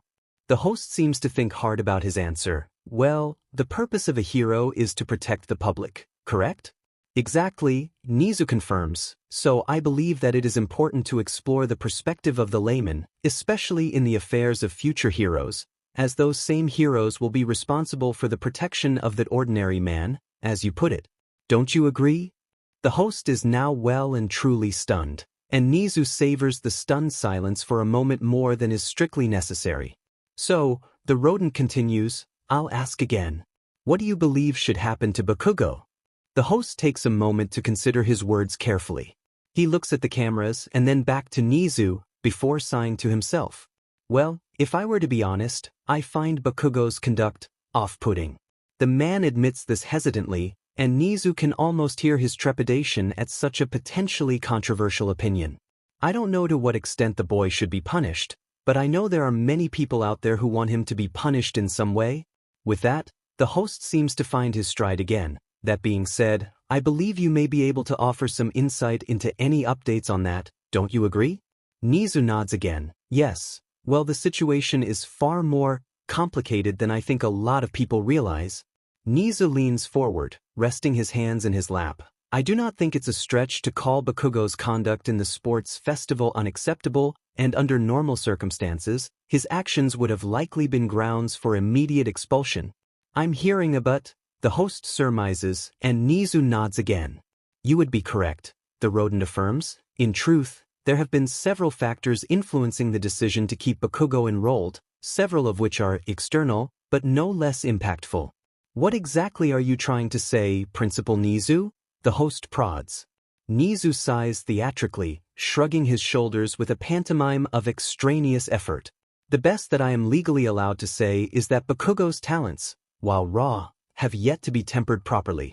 The rodent smiles, trying to portray a dim sense of ignorance. There are even those in the Hero Commission that believe that he has potential as the next symbol of peace. There was a loud gasp in the audience, and several people began to mutter to himself. Nezu feigns trepidation, plastering a concerned expression on his face, but inwardly he is relishing this moment. The fatal flaw of the Hero Commission is they believe that the public are stupid and lazy. Nezu, however, subscribes to a more interesting philosophy. The public are not stupid, lazy, but they aren't stupid, merely blind. All you have to do is know where to prod, and they all open their eyes in sync. I'm sorry, the host begins, are you insinuating that the Hero Commission are propping Bakugo up? Oh dear, Nezu tries to act disappointed, aiming that act at himself. I believe I have spoken out of turn. The rodent stands, picking the lapel microphone off of his vest. I apologize, but I believe it would be best to stop this interview here. Nezu ignores the uproar of the crowd, several people standing up, demanding answers and turns, disappearing behind the curtain, leaving the host to try and cover for Nezu's blunder. Hearing the squawking of the crowd, the sounds of anger and confusion, Nezu finds his smile widened, baring his fangs to the world from the privacy of behind a curtain. He loves it when a plan comes together. Native yawned to himself, stretching his arms out above his head, trying to quell the aching of his spinal columns. He saw a few civilians wave to him cordially, recognizing him as a hero, but seeming unfamiliar outside of that. He ignored the slight disappointment in his gut, and waved back to them, offering the people reassuring smiles. Yes, maybe he wasn't the most well-known hero, but surely that would change with time, right? He had only been a pro for 3 years now. Surely with more experience, he would be able to make the top 100. But in order for that to happen, he would need his big break. Which, unfortunately, was unlikely so long as he patrolled Hosu. Truth is, when he had been offered a fully salaried hero position in Hosu, he had been ecstatic, paid far better than his former sidekick salary, and had a far greater amount of autonomy. He had rationalized with himself that would allow him to get his name out far easier, as he would have more time to do solo patrols and fight villains at center stage. Hosu even had a fairly low hero concentration, so he figured that would be a massive advantage for him. What he had forgotten to consider was the reason why Hosu doesn't have a lot of heroes. Simply put, there isn't any need. Hosu has a very low crime rate, and any crime that does occur is usually petty theft or assault, never anything that would be considered villain-tier crimes. And, frankly, why would there be any villains here? Hosu doesn't have anything that would be worth a large-scale theft when compared with the risk. Sure, Hosu doesn't have high-ranking heroes around, but there are several high-rank agencies stationed within a few minutes of Hosu, making the place a crime-dead zone by consequence. As such, most of Native's patrols were dead. Just him walking around the city, saying hi to people, stopping at one of his favorite sandwich shops for lunch, and then punctuating it with more walking. A part of him knows that complaining about how easy and boring his job is a privilege. And really, he should probably be happy there isn't much crime for him to stop. Less crime means less people getting hurt. But a larger part can't help but wonder if patrolling in Hosu is a waste of his talents. He had graduated 5th in his class at Ketsubutsu, with several extracurricular activities to his name. Surely, he deserved a more glamorous position, right? At least better than grunt work like this. Walks past the familiar office building, marking the southwestern corner of his patrol route, and turns a corner, crossing over to continue the route. While the hero tries to keep himself positive, at least outwardly, he finds the monotony of his routine weighing on him.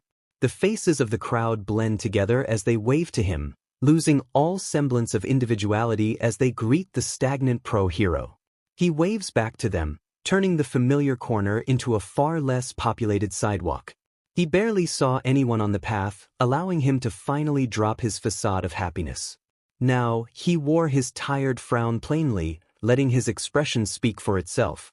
He let out a loud sigh, allowing the shadows of the buildings to drown him in shade provided by the setting sun. That is when he heard the noise. It was soft at first, barely even a cry, but the tone caught his ears, like whistling of the wind, and gave him pause.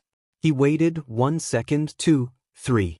Finally, after 10 seconds, he heard it again, this time far more clearly. His breath caught as the tone danced across his ears again, this time far more clear. A voice. Immediately, Native snapped to attention, activating his quirk, and feeling the world sharpen around him. Immediately, he felt like his senses had kicked into overdrive, and the familiar sting of a headache permeated his skull. Still, he persevered, focusing on the sound of the voice, and feeling his senses leave his body. His quirk had always been an odd one. It allowed him to sharpen one sensation at the cost of others. Here, he was sacrificing his sense of touch and smell to amplify his hearing to an incredible degree. He heard the wing beats of a fly like the echoing of helicopter blades. Mice scurrying along the ground pounded like an army of horses rushing across a grassy plain. Finally, he caught the voice, sharp and clear from an alley to his left. "Help me, please." Native rushed into the alley, the odd lack of sensation as his feet tapped the ground, something he had always struggled to get used to. But he followed the trail of the sound, turning the corner, and seeing the origin of the soft plea. Deactivating his quirk, Native felt the world crash down on him again, observing the source of the sound with care. It was a boy, likely no older than 16. He was crouched against a wall, coated in only a plain t-shirt and some jeans. His red shoes were scuffed and torn with use, and his green hair was matted and coated with either sweat or blood. However, Native immediately noticed the bandages covering the boy's stump of an arm and matching gauze wrapped around part of the kid's head. He rushed forward, kneeling down next to the kid. "Hey," Native spoke calmly, "you okay?" He stopped, waiting for the boy to provide his name. "Midoriya," the boy spoke. He had a bit of blood leaking down his lip, and his one exposed eye was bruised slightly. The boy appeared to be heaving, perhaps an internal injury as well. "Midoriya," Native confirms, pulling out some supplies from his belt. "Can you tell me what happened?" "I was attacked." The boy coughed out his response, causing Native to put a hand on his shoulder for support. It happened so fast. 1 second I was walking down the street, another second I'm lying here and they're gone." The boy quivered, and Native felt himself lean closer to the injured boy. "Okay, Midoriya, just stay here and I'll radio for help." Native made to reach into his jacket, but as soon as his arm moved, he felt a sharp pain in his shoulder, followed by something heavy impacting his back and knocking him to the ground. Native hit the ground hard, letting out a wheeze as the air was squeezed from his lungs. He turned his head, seeing a dark figure standing over him, and a blade embedded into his shoulder. The figure was staring down at him with a malicious glare, his beady eyes swimming with unrestrained rage. The wide mouth of the figure has been twisted into a sneer, and the various sharp objects littered around the man's body spoke gospels as to who this man was. "Hero, killer," Native spoke with effort, trying to calm the turning of his stomach and the freezing of his blood. The villain's sneer only seemed to grow, before twisting into a sickening grin. Native felt pressure in his shoulder, the thrumming of blood pumping towards his wound, before the sickening ripping sensation of the blade being removed. He yelped in pain, feeling warm blood, his own blood drip onto his face as the hero ender lifted the knife to his gaping maw, extended his thick, warty tongue, and gave it a savoring lick. Native feels his body completely lock in place. His muscles and joints freeze, and no matter how much he wants to shift, to squirm, to do anything, but his body simply wouldn't listen to him. He knows he is terrified. He had never been so scared in his life, but he knows that this paralysis was not due to fear. Was it a quirk? Or perhaps some kind of poison? Native didn't know, and looking at the sadistic glee on the hero ender's face, he likely would never know. I must say, Midoriya, the hero ender praised, I wasn't so sure at first, but your plan worked like a charm. Native felt his heart stop as he turned to the boy in front of him, who was now standing, dusting his clothes off slightly, and looking at the hero ender. His expression had completely changed. Gone was the stuttering and shivering. Now, he stands tall, if a bit hunched from his injuries. His eye, once dark and reflecting fear, now seems to have sharpened. The eye shifts down to Native, who looks up at Midoriya with shock as the boy glares at him. There is rage behind that eye, a hatred that boils shallowly below the surface. But Native can also see conflict ion in the green orb, a hesitation suppressed by the boy's fury. I told you, Midoriya said, this was the most successful option. With that, Native feels the pieces finally click into place. This was all a ruse. A trick to get him into a position where he can't fight back. And he fell for it. This is terrible, Midoriya states, bluntly, after hearing Stain's plan to take down Native. Stain's expression twists into a scowl, and his posture gets more hostile.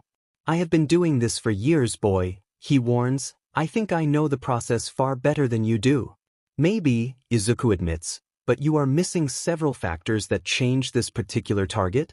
Izuku walks over to the board, where several objects are scattered around it and pinned in place with blades. He begins to remove the blades, shifting objects around, all while talking with Stain. Your strategy relies on your usual ambush takedown approach, and while effective, you are ignoring the factor of Native's quirk. Izuku plants a photo of Native in the center of the board. Not only does Native's normal patrol route not have many places where an ambush would work, if you did try to get him in any of these blind areas, his quirk might alert him of your presence. Izuku continues to shift the pictures and objects around, and Stain's posture relaxes, becoming more pensive. How can you be so sure that Native's quirk will be active when I strike? How can you be sure it won't be active?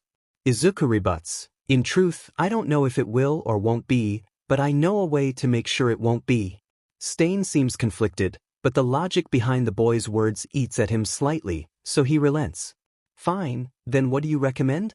In truth, your original plan is mostly sound, but needs some tweaking. Izuku grabs another knife, one of the many strewn about the floor, and digs it into the board.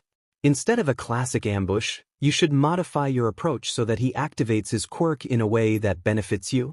Izuku pauses, letting his hands move automatically. Native's quirk enhances one of his senses, at the sacrifice of two others. By nullifying 2 of his 5 senses, Native can supercharge one of them, making him the ultimate scout. In addition, Izuku continues, Native's quirk has a cooldown element to it, where those 2 senses remain nullified, but his enhanced sense returns to normal, and he can't use it again for a few minutes at least. Based on general consensus, Native is likely to nullify either taste or touch immediately, but if we can get him to enhance his hearing, there is a good chance we can force him to use his quirk, then turn it off before he notices you. That should lead to an effective ambush. Okay, Stain admits, this idea sounds good, but how exactly are we going to lure him into using his quirk? Easy. Izuku slams a dagger into the side of the board. We'll use bait. Izuku gestures to himself. If I fake some injuries and call for help, that should cause him to hyperfocus. If need be, he'll come up with a story of a robbery to get his attention.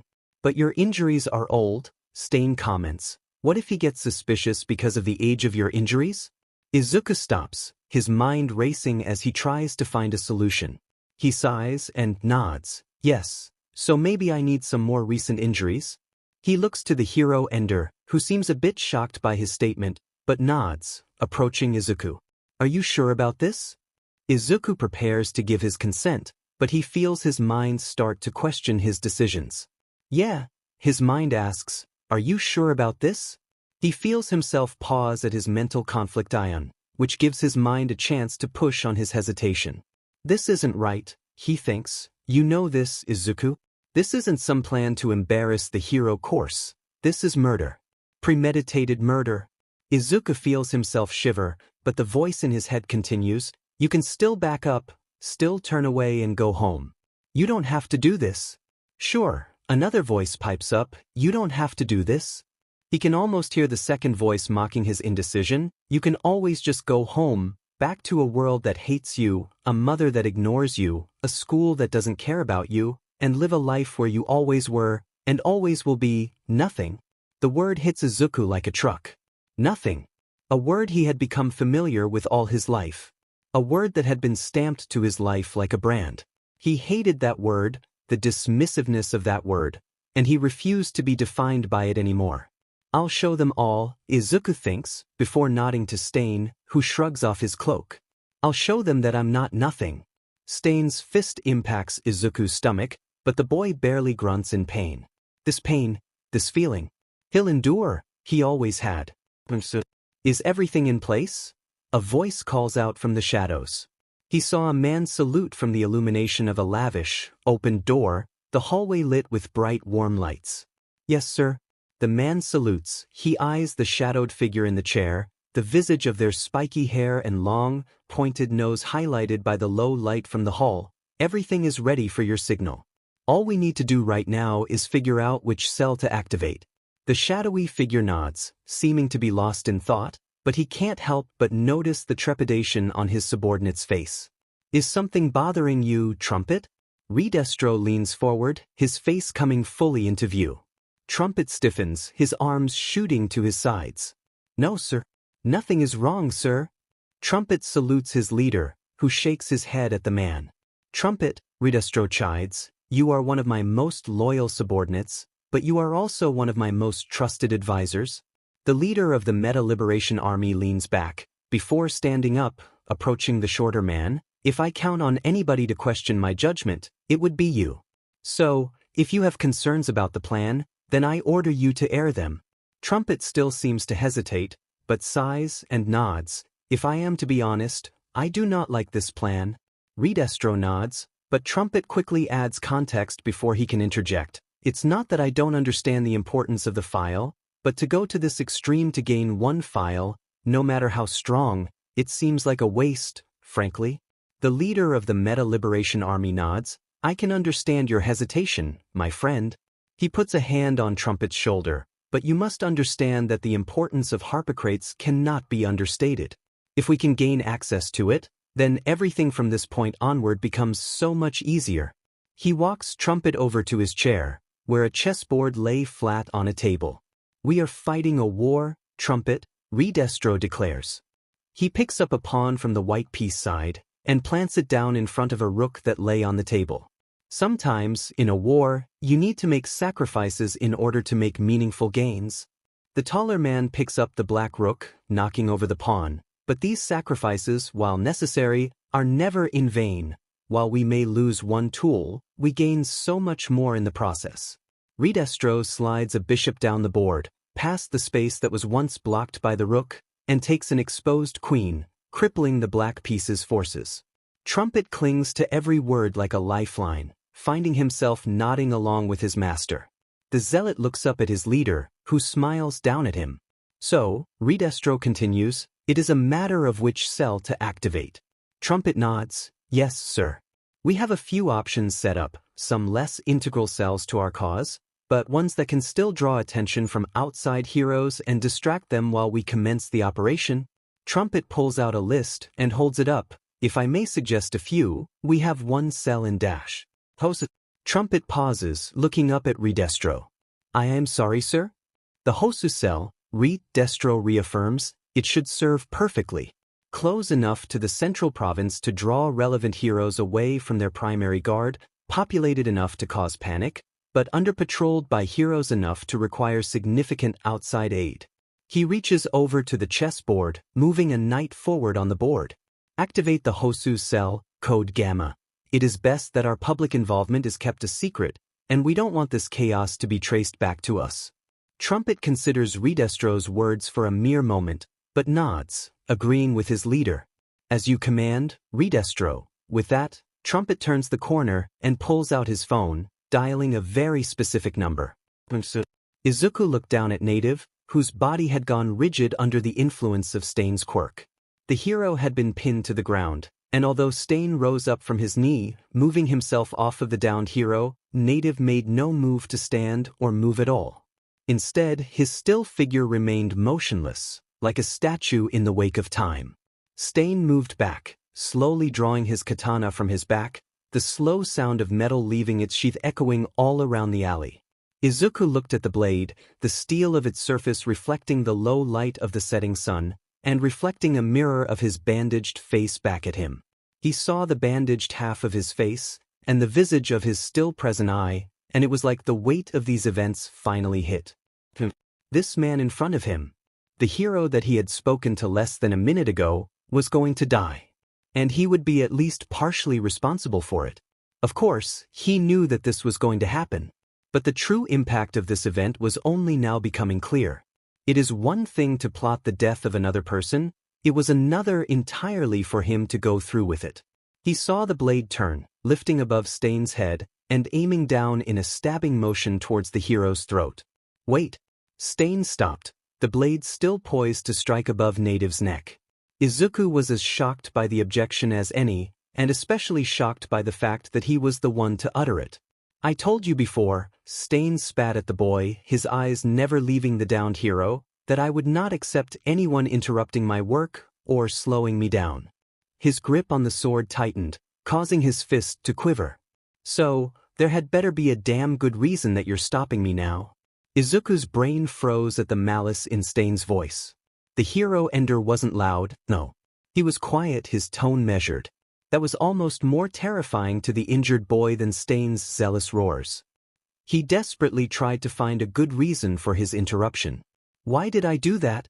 Izuku scrambled, mentally. Why did I stop him? Isn't this what I wanted? Izuku was desperately grasping at straws. You never told me why you're going after Native. The boy knew he had made that up on the spot, but he had made his bed, and now he had to lie in it. Stain had turned to look at Izuku, seeming to regard him with a quizzical gaze. Why does it matter? Stain questions, why do you need to know what he did? You are the one who told me that you go after the fake heroes, Izuku continued, carefully, like addressing a rabid dog. You made it clear that the heroes you go after are not real heroes. I want to know why you say Native isn't one.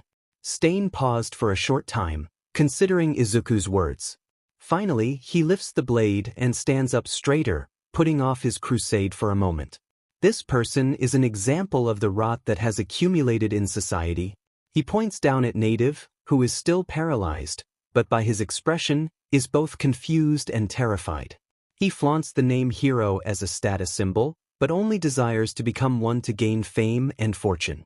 He talks openly and frequently about how he feels that the world owes him a favor, how he deserves the fame just because he decided to be a hero. Stain stamps his heel down into Native's back, causing the paralyzed hero to yelp in pain. Heroes are meant to protect people, not seek social gain. They should desire only to help people and protect the innocent. But this Stain lying before me only seeks to enrich himself and his life. He is exactly what the word hero has come to mean. Izuku is stunned by Stain's ranting, letting the hero ender's words sink in. That's why you're going after Native? That's the only reason? Why should there be another reason? Stain spits, causing Izuku to flinch back. This is the core problem with heroes of the modern age. This mentality is what leads to people like Crest, to people like Katsuki Bakugo. The mention of Bakugo causes Izuku to boil with anger, but another emotion comes to the forefront of his mind. A realization. But, Izuku continues to argue, but this is different from Crest. Izuku looked up towards Stain, Crest used his influence to do horrible things. From what you've said, Native hasn't done anything wrong yet. Why give him the chance? Stain's eyes were growing manic, and Izuku felt his blood begin to pump faster as adrenaline flooded him. All heroes are the same. They claw at every ounce of power they can gain, and when they have enough, they use that power to abuse the weak, lording their influence over them like an edict from God. But how is that different from any hero? Izuku shouts, causing Stain's eyes to widen. Every hero cares about their image. As much as I hate it, to single one person out for it makes no sense. Izuku chuckles with frustration. Hell, even All Might only cares about his eye dash. The sound of a knife whizzing past Izuku's head, followed by a thunk of the wall behind him, causes Izuku to pause. He feels something wet dripping down the left side of his head, and reaches up, running his fingers along the shallow cut along his cheek. The distinct metal tang of blood fills his nostrils, and he looks up, seeing Stain's hand outstretched, where the knife had flown from, and glaring at Izuku with a potent air of malice. Don't you ever, Stain spits, compare trash like this to All Might? Izuku is stunned by Stain's rage, confused and worried as the man continues to rant. All Might is so much more than just a hero. He is an icon, the ideal monolith of what a hero should be. The hero ender turns, and growls at Izuku, thumbing another knife on his waist. I will not sit here and allow you to slander someone as pure as him. What? Izuku's mind is frozen, looking at the hero ender as the man glares back at him. Did I hear him right? Izuku shakes his head, the world seeming to go still around him. He sees All Might as the perfect hero? Izuku's mind races. That doesn't make sense. I have seen All Might, met him, I was crushed by him. Izuku's head pounds, taking in the situation again. How could Stain be so wrong about him? Any and all heroes who dare to besmirch the name of those like All Might are trash. Nothing but swine waiting for my blade. Stain roared. I will not suffer their putrid existence any longer. Stain lifts the blade once again, poised to carve the life out of the hero underneath him, and feels the muscles tense, ready to dive his blade down. Suddenly, there is a loud bang. The street begins to shake, and Izuku looks up at the sky, seeing large plumes of smoke rising from the buildings around them. Rubble seems to litter the streets from the exposed alley, and there is a rising crescendo of cries of fear from the streets, and then thunderous roars of footfalls growing louder and louder as a cavalcade of panicking citizens rush past them, storming past the alleyway, shouting in fear and confusion. Izuku looks back to Stain, who seems almost more confused than he is, and immediately turns to look out of the alley.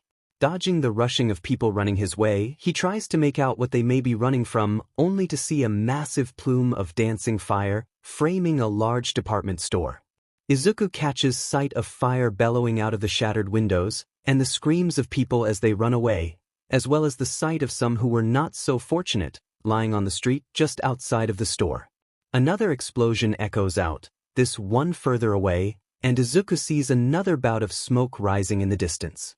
He hears sirens begin to belt in the distance, as well as more screaming, and can only stare at the flames rising from the department store in horror.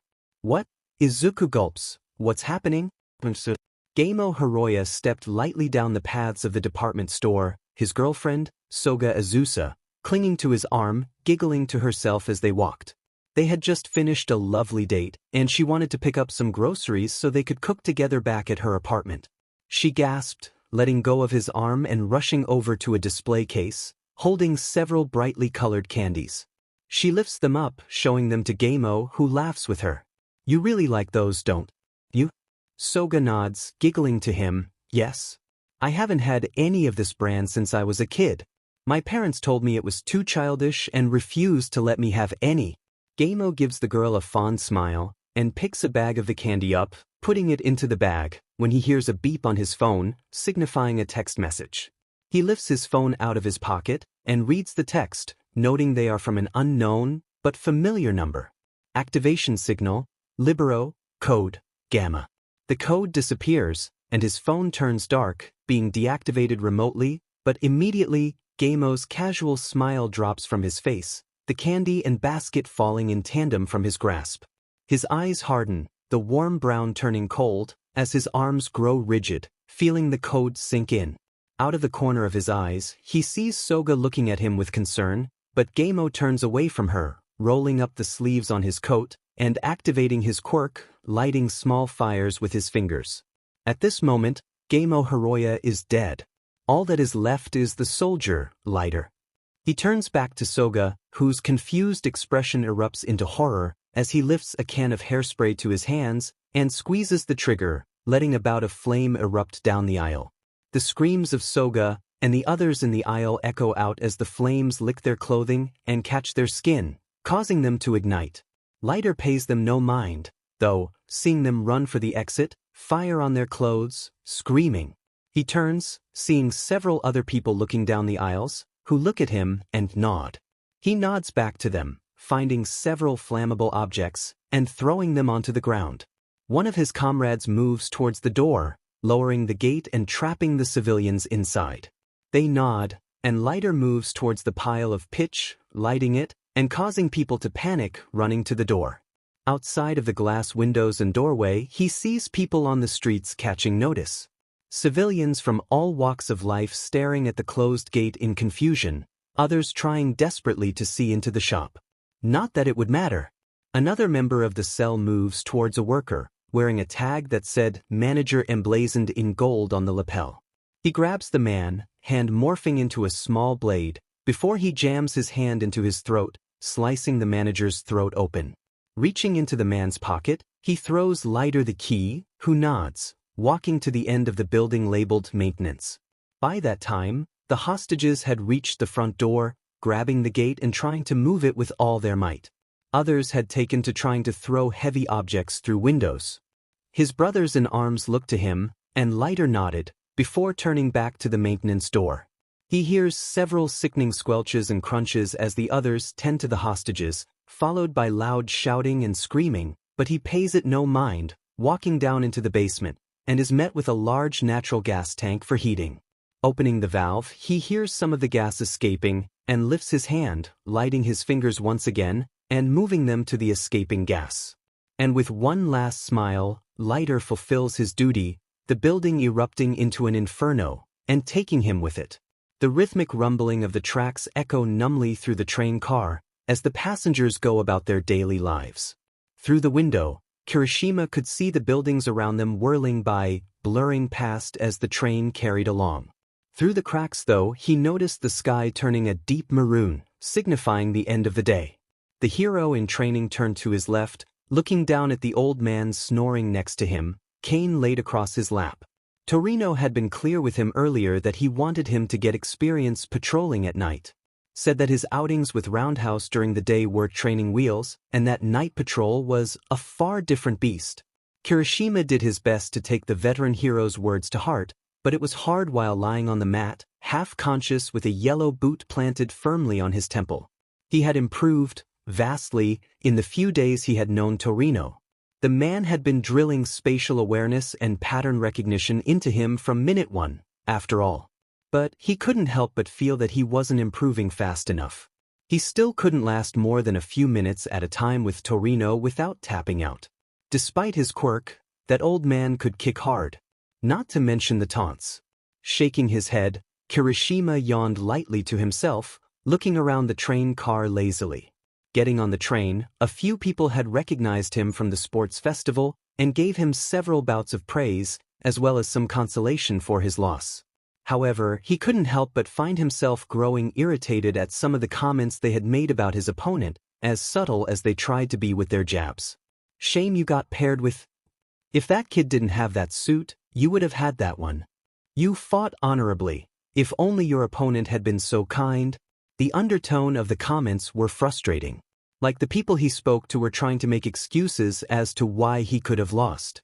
It really wasn't that complicated. His opponent was strong and outplayed him. He lost because the better man won. Simple as that. He didn't appreciate them making comments about Midoriya, saying that he didn't deserve his win. And yeah, while that is frustrating, what irked Kirishima more was the insinuation that without the suit, he would have been able to win. Yeah, that much is obvious. But it irritates him that people saw the fight that way, that the only possible way he could have won is if his opponent wasn't allowed to go all out. Why did they think he needed a handicap to win? The boy took a deep breath, calming himself down. He shouldn't take their comments so seriously. They were just speaking their minds, as much as Kirishima didn't agree with them. Not to mention, they weren't there. The only opinions that should matter when it comes to that fight was him and Midoriya. Nothing else matters, and the truth is that he had lost fairly, and he needed to work harder to win the next time. If there is a next time. Kirishima shook his head, stopping his thoughts. It wouldn't do good to worry about Midoriya's condition now. He's in good hands, back at UA with Recovery Girl. He needs to let them take care of him and worry about doing the best he can on this internship. A chime goes off, signs above the doors of the trains flashing green, and a voice announced over the intercom. We will be arriving at Hosu Station in a few minutes. Please prepare yourself to go off board at the proper stop, and check that you have not left anything on the train. Kirishima turned back towards Gran Torino and nudged the old man gently, who then shot up, wide awake, and smacked Kirishima in the side with his cane. I'm up, blockhead. Torino roars, didn't ask for a wake-up call, you brat. Sorry, Kirishima dodges another blow from the cane. I wasn't sure if you were awake or not. Torino grumbles, crossing his arms, but saying nothing further. The train begins to slow down a bit, and Kirishima takes the time to look around the car, watching his fellow passengers with curiosity. He sees people playing with their children, some exhausted salarymen checking their watches, heavy purple bags under their eyes. There were also a few young couples, no older than him, discussing whatever topic came to mind. The sight made Kirishima smile. Wish things had remained that calm. The train had yet to stop. The station was still a fair distance away. If Kirishima had known to look for it, he would have heard a soft ping of a phone notification a few seats down. He barely noticed a man standing up shortly after receiving the notification, nor did he pay attention to the two other passengers standing in unison with him from further down the car. His mind probably filled in the gap, thinking they were just getting ready to offload from the train. However, he couldn't help but notice the three figures, one woman, two men, moving in unison towards the front of the train, moving cars as a group. He heard one of the men's friends call out to him in confusion, and saw some others staring at the group with befuddlement. It was odd, and something about the blank expressions on their faces unnerved Kirishima. He turned to Torino, who was already standing up and addressing the three. Hey, you three, barked Torino, causing the trio to stop. You mind explaining why you are moving up the train? Kirishima took this time to take in their appearances. The woman was fairly tall, wearing a jacket and jeans. She seemed like the average university student, not really standing out in a crowd. If it weren't for her cherry red hair, Kirishima would have hardly noticed her in a group. One of the trio turns around, a man in the front of the group, plastering a faux polite expression onto his face. He is sharply dressed, in a bland salaryman suit with a black tie. He was older than the woman, maybe mid-30s, with a slightly receding hairline. Finally, the man in the back of the group was big, standing tall next to the other two. He wore a leather jacket and cargo pants, with running shoes underneath, and sunglasses covering his eyes. He was the oldest of the group, with some slight graying in his hair at the sides signifying advanced age. I just need to use the restroom, sir. The salaryman spoke calmly, but there is an undertone of excitement repressed beneath. The redhead and leather-jacketed man turned to continue, and Torino narrows his eyes, and subtly gives Kirishima a three-fingered hand signal. Ready yourself. Kirishima held his breath, imperceptibly bending his legs, and preparing himself for a fight. Torino, however, remained calm, and offered the man a wry smirk. Oh really? Torino jabs his thumb backwards, because the bathroom is in the fourth car, not the first. Only thing that's up that way is more passengers, and the cab. Kirishima watches the man's expression fall, from a tight, forced politeness, to a disturbingly empty expression. You wouldn't have any business up that way, especially not with so many of you. Torino's posture tightened, and Kirishima lifted his fists, one to his side, locked and ready to fire, the other up near his face, covering his chin. Oh, the salaryman replies, I don't know these two, they just happen to be heading the same way I guess. Yeah, no, Torino replies, I don't think I believe you. Then, All hell broke loose. The woman and one of the men sprinted through the door, into the first passenger car, heading towards the cab, while the last man remained in front of the door, acting as a bulwark to keep the hero duo out. Kirishima watches through the glass as the red-headed woman grabs a handle from the other side, twisting and slamming it down, locking the door. Kirishima rushed forward, with Torino shooting forward in a flash of yellow and a burst of air. Kirishima saw the elderly hero move to deliver a lightning-fast kick to the man. If only he was a moment faster. The man takes a deep breath, before letting out a loud, thunderous boom that echoes through the train car.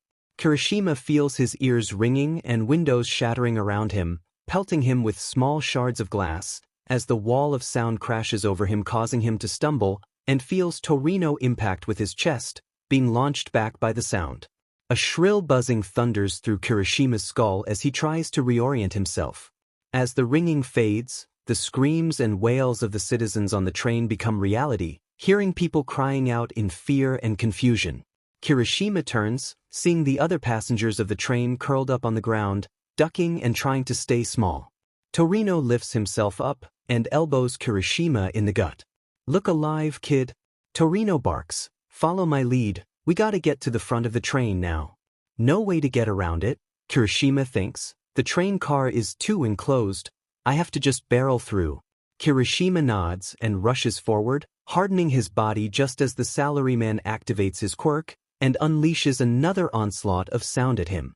Torino ducks behind Kirishima, who covers his face, and keeps inching closer to the man, trying to resist the sound. From behind Kirishima, Torino remains relatively protected from the sonic boom, while Kirishima takes the brunt of the impact, and once the boom has dissipated, he whirls around Kirishima, launching himself off of the rock-quirked boy's chest. A whistling of wind, and a flash of canary yellow, and Torino's foot crunches against the salaryman's nose, causing the man to crumple to the ground. Kirishima sprints up, grabbing the door and trying to open it, but finding the door to be locked from the other side. Growling in frustration, he hardens his hands and slams them repeatedly into the mechanism of the door, finally reshaping the side enough to expose the latch to him. With a swift punch, the latch breaks, and the door swings open. The duo crossed into the lead passenger car, seeing the other two criminals trying to force the cabin door open. The older man had lowered his sunglasses and had bright white beams firing out of his eyes, melting the lock, while the girl had taken a woman hostage and was holding her hand up to the woman's neck. Her fingers had extended into needle points, and one was pressed right to the elderly lady's neck. "One false move, and I pierce her neck," the redhead shouts, holding the woman up in front of her, putting the innocent in the way of the heroes. Kirishima's heartbeat was pounding in his ears. His breathing had become quickened and labored with nerves. He knew he was starting to panic, but he didn't know what else he could do. Charging the duo could lead to the woman's death, while not doing anything could lead to something worse. "What exactly do you guys want?" Torino grumbles out, standing poised. "Why try to hijack a train?" The redhead doesn't answer. Instead, she presses her needle-tipped fingers to her hostage even closer. Kirishima's mind was racing, overcome with nerves, but also trying desperately to find a solution. His eyes dart to Torino, who is looking dead at the hostage, and notices the man's hand moving. A finger outstretched to the booth next to him, where a citizen is crouched down, covering their head. Kirishima follows the point and sees a bag of groceries had spilled over the train car, but within the bag lay a small bag of flour, still within the paper article. Torino motions with his eyes, darting them from the flour to the laser-eyed man at the front, and Kirishima nods, understanding the message.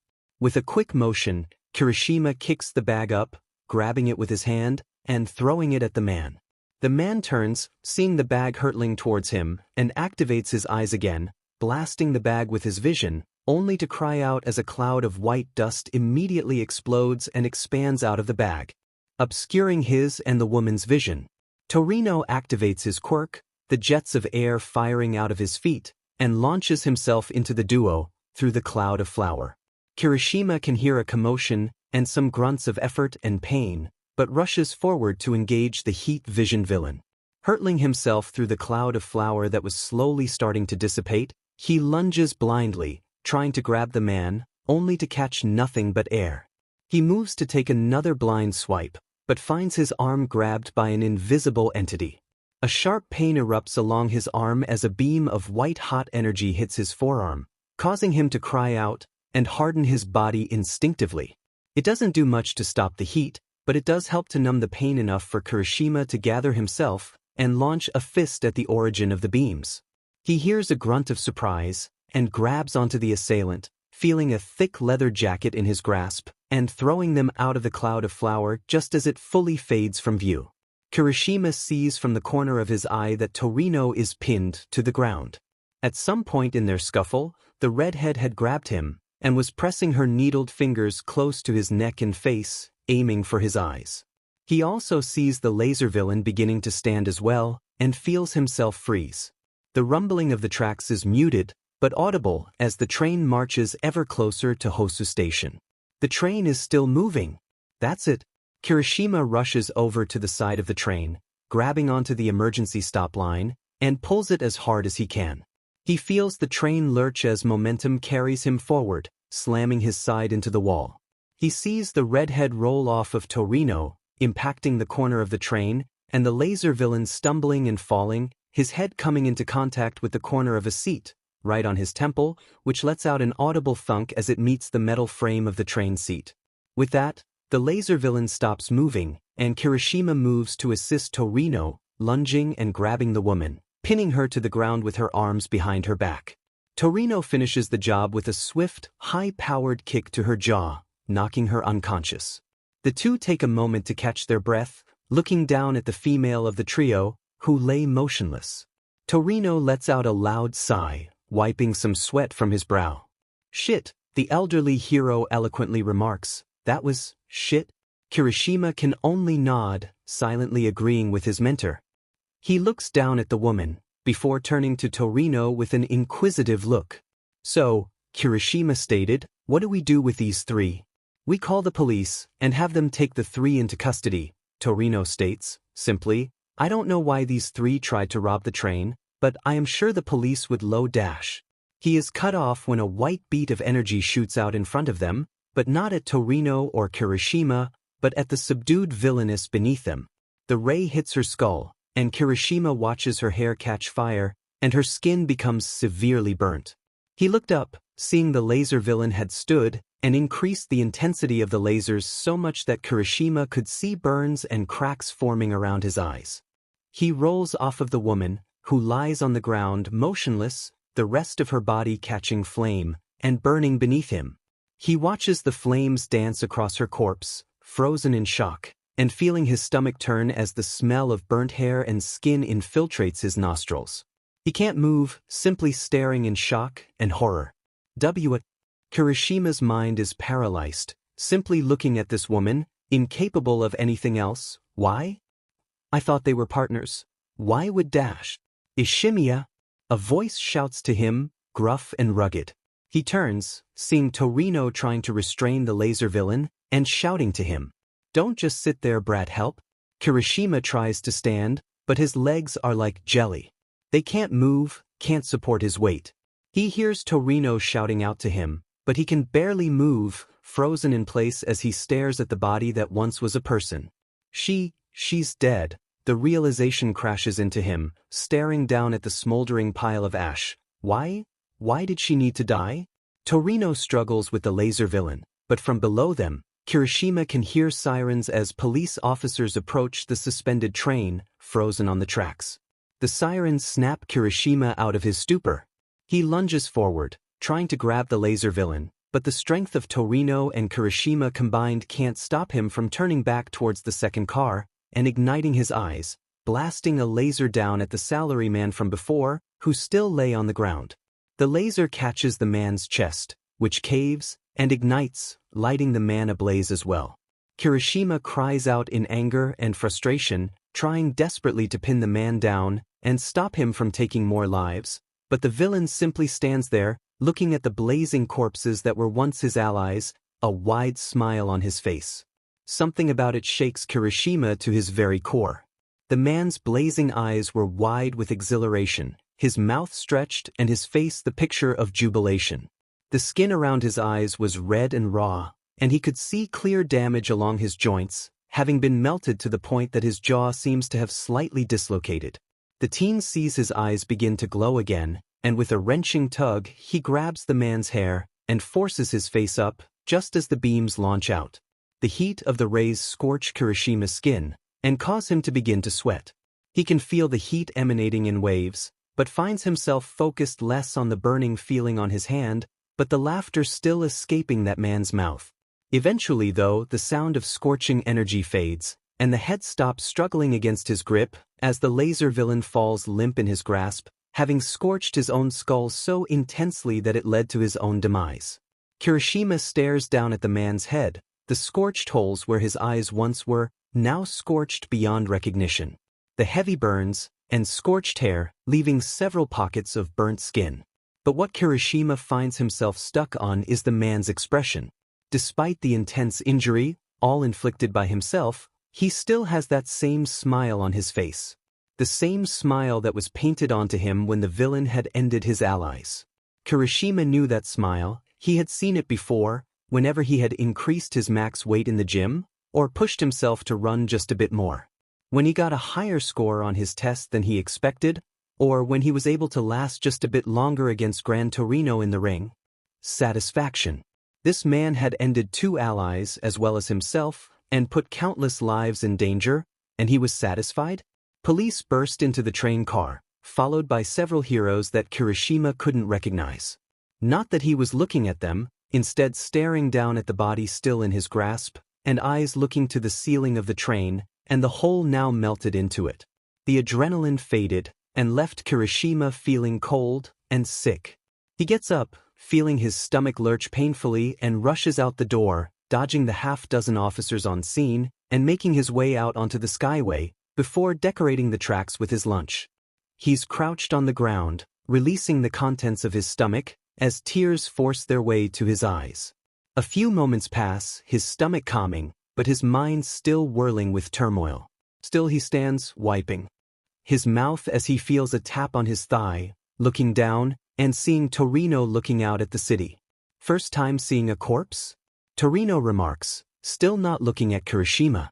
The teen nods, feeling his hands shaking at his sides, but not trusting his voice to work. He sees Torino nod along with him, before letting out a deep breath.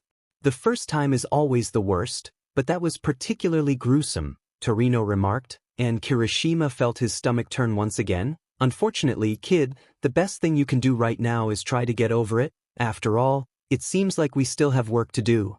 Kirishima looks down at Torino in confusion, but the old man points out at the city, not meeting his eyes. The teen follows his finger, and gasps as he looks at the city skyline, seeing plumes of smoke, and the glow of fires popping up at several places in the distance, with more seeming to join with each passing second. Kirishima stares at the fires, the smoke, the destruction. He imagines the screams of the people at each once, scared and alone, waiting for someone to come help them, to come save them. It fills him with dread, and he feels a cold feeling begin to blossom in his heart. There's so many. Kirishima laments, I just started training. I'm not a hero yet. These people, they need real heroes who can really help them. Why is this up to me? The world grows dark as his thoughts sink in. They constrict him, rooting him to the spot, keeping Kirishima from acting. I'm scared, Kirishima admits. I can't handle it? Torino finishes for him, can't swallow your fear and do what's right? Kirishima doesn't answer, but he doesn't need to. Torino grunts, turning away from Kirishima. It's not a bad thing to be afraid, Torino grumbles out. Tonight, boy? Tonight. Fear will keep you alive. It's not about having confidence or not knowing fear. Kirishima stops, remembering those words, letting them permeate through him. I'm a hero, and that's why I protect people. So boy? Torino asks, what are you going to do? Once I've decided that in my heart, then it's something I'd die for. Kirishima takes a deep breath, before exhaling and opening his eyes, a new fire blazing behind them. Living a life with no regrets. That's what chivalry means to me. He turns to Torino, who looks up at him wearily. Let's go, Kirishima states. Izuku stares up at the billowing plume of bright fire, lighting up the otherwise dark sky like a sinister star. The billowing flare and clouds of smoke seem to grow even louder and wilder. He hears sirens approaching from a few streets up, and snaps out of his paralysis, ducking back into the alley, and seeing Stain had shaken off his confusion as well, holding his blade up, poised to strike native and exterminate the hero. Wait! Izuku calls out, the police are on their way. There was an explosion nearby, a store or something. Izuku turns back, looking at the entrance of the alley. We need to go now. Once I am finished, we will leave, Stain stated simply, as if completing a crossword. Izuku feels his heart race, seeing native lying on the ground helpless, and racking his brain to find a way out. Is native really worth getting captured over? Izuku tries to reason. Native isn't a ranking hero, he's a small-time target. Are you really going to risk getting sent to prison over him? Especially when there is so much work left to be done. Hearing himself speak, Izuku couldn't help but find that the words left a bad taste in his mouth. Is that really how he felt? He shook his head, denying it, but he also couldn't help but find that he recognized some truth in his words. He may not have completely subscribed to them, but there is some part of him, buried, but there, that believes these words. They felt so angry, felt robotic. He lifted a hand, grasping his right shoulder, and feeling the cold metal frame housing the small generator in his shoulder plate. Robotic, a voice in his head mocks. Why are you backing away from it now? That kind of thinking pushed you forward in the sports festival. It kept you going through making that arm. He hears the voice bark out a laugh. Hell, it's the only thing that stopped you from launching yourself off that roof over a year ago. He was brought back to that moment, standing on the edge of the rooftop, the dull throbbing of his freshly amputated arm pulsing pain through his head, the wind catching him, beating against his side like a drum. The words that All Might had said to him. If you want my honest opinion? No, I think what you are asking is impossible. Izuku tried to center himself in the moment, staring at Stain, who had yet to reply to his statement. The hero Ender had frozen, seeming to comprehend the boy's words, but shakes his head, eyes never straying from his target. The mission is all that matters, Stain states, firmly. I will not be made to look the other way, while fakes walk our streets, causing harm and staining the name hero. Not again. Izuku feels the world slow down, watching as Stain raises his blade, ready and poised to strike it down on native. He sees the hero look up at him, pinned on his stomach, helplessly staring at him as the hero Ender gets ready to fulfill his name. Izuku has but a moment to think, a second to find a way to stop this. He racks his brain, trying to find a weakness, a crack in the armor, something he can use. I can't overpower him even if I had both arms. I don't think I could beat him in a fight. Izuku thinks, the blade getting higher in the air. I also don't see him listening to reason. He's too far gone, too ready to end. I have nothing.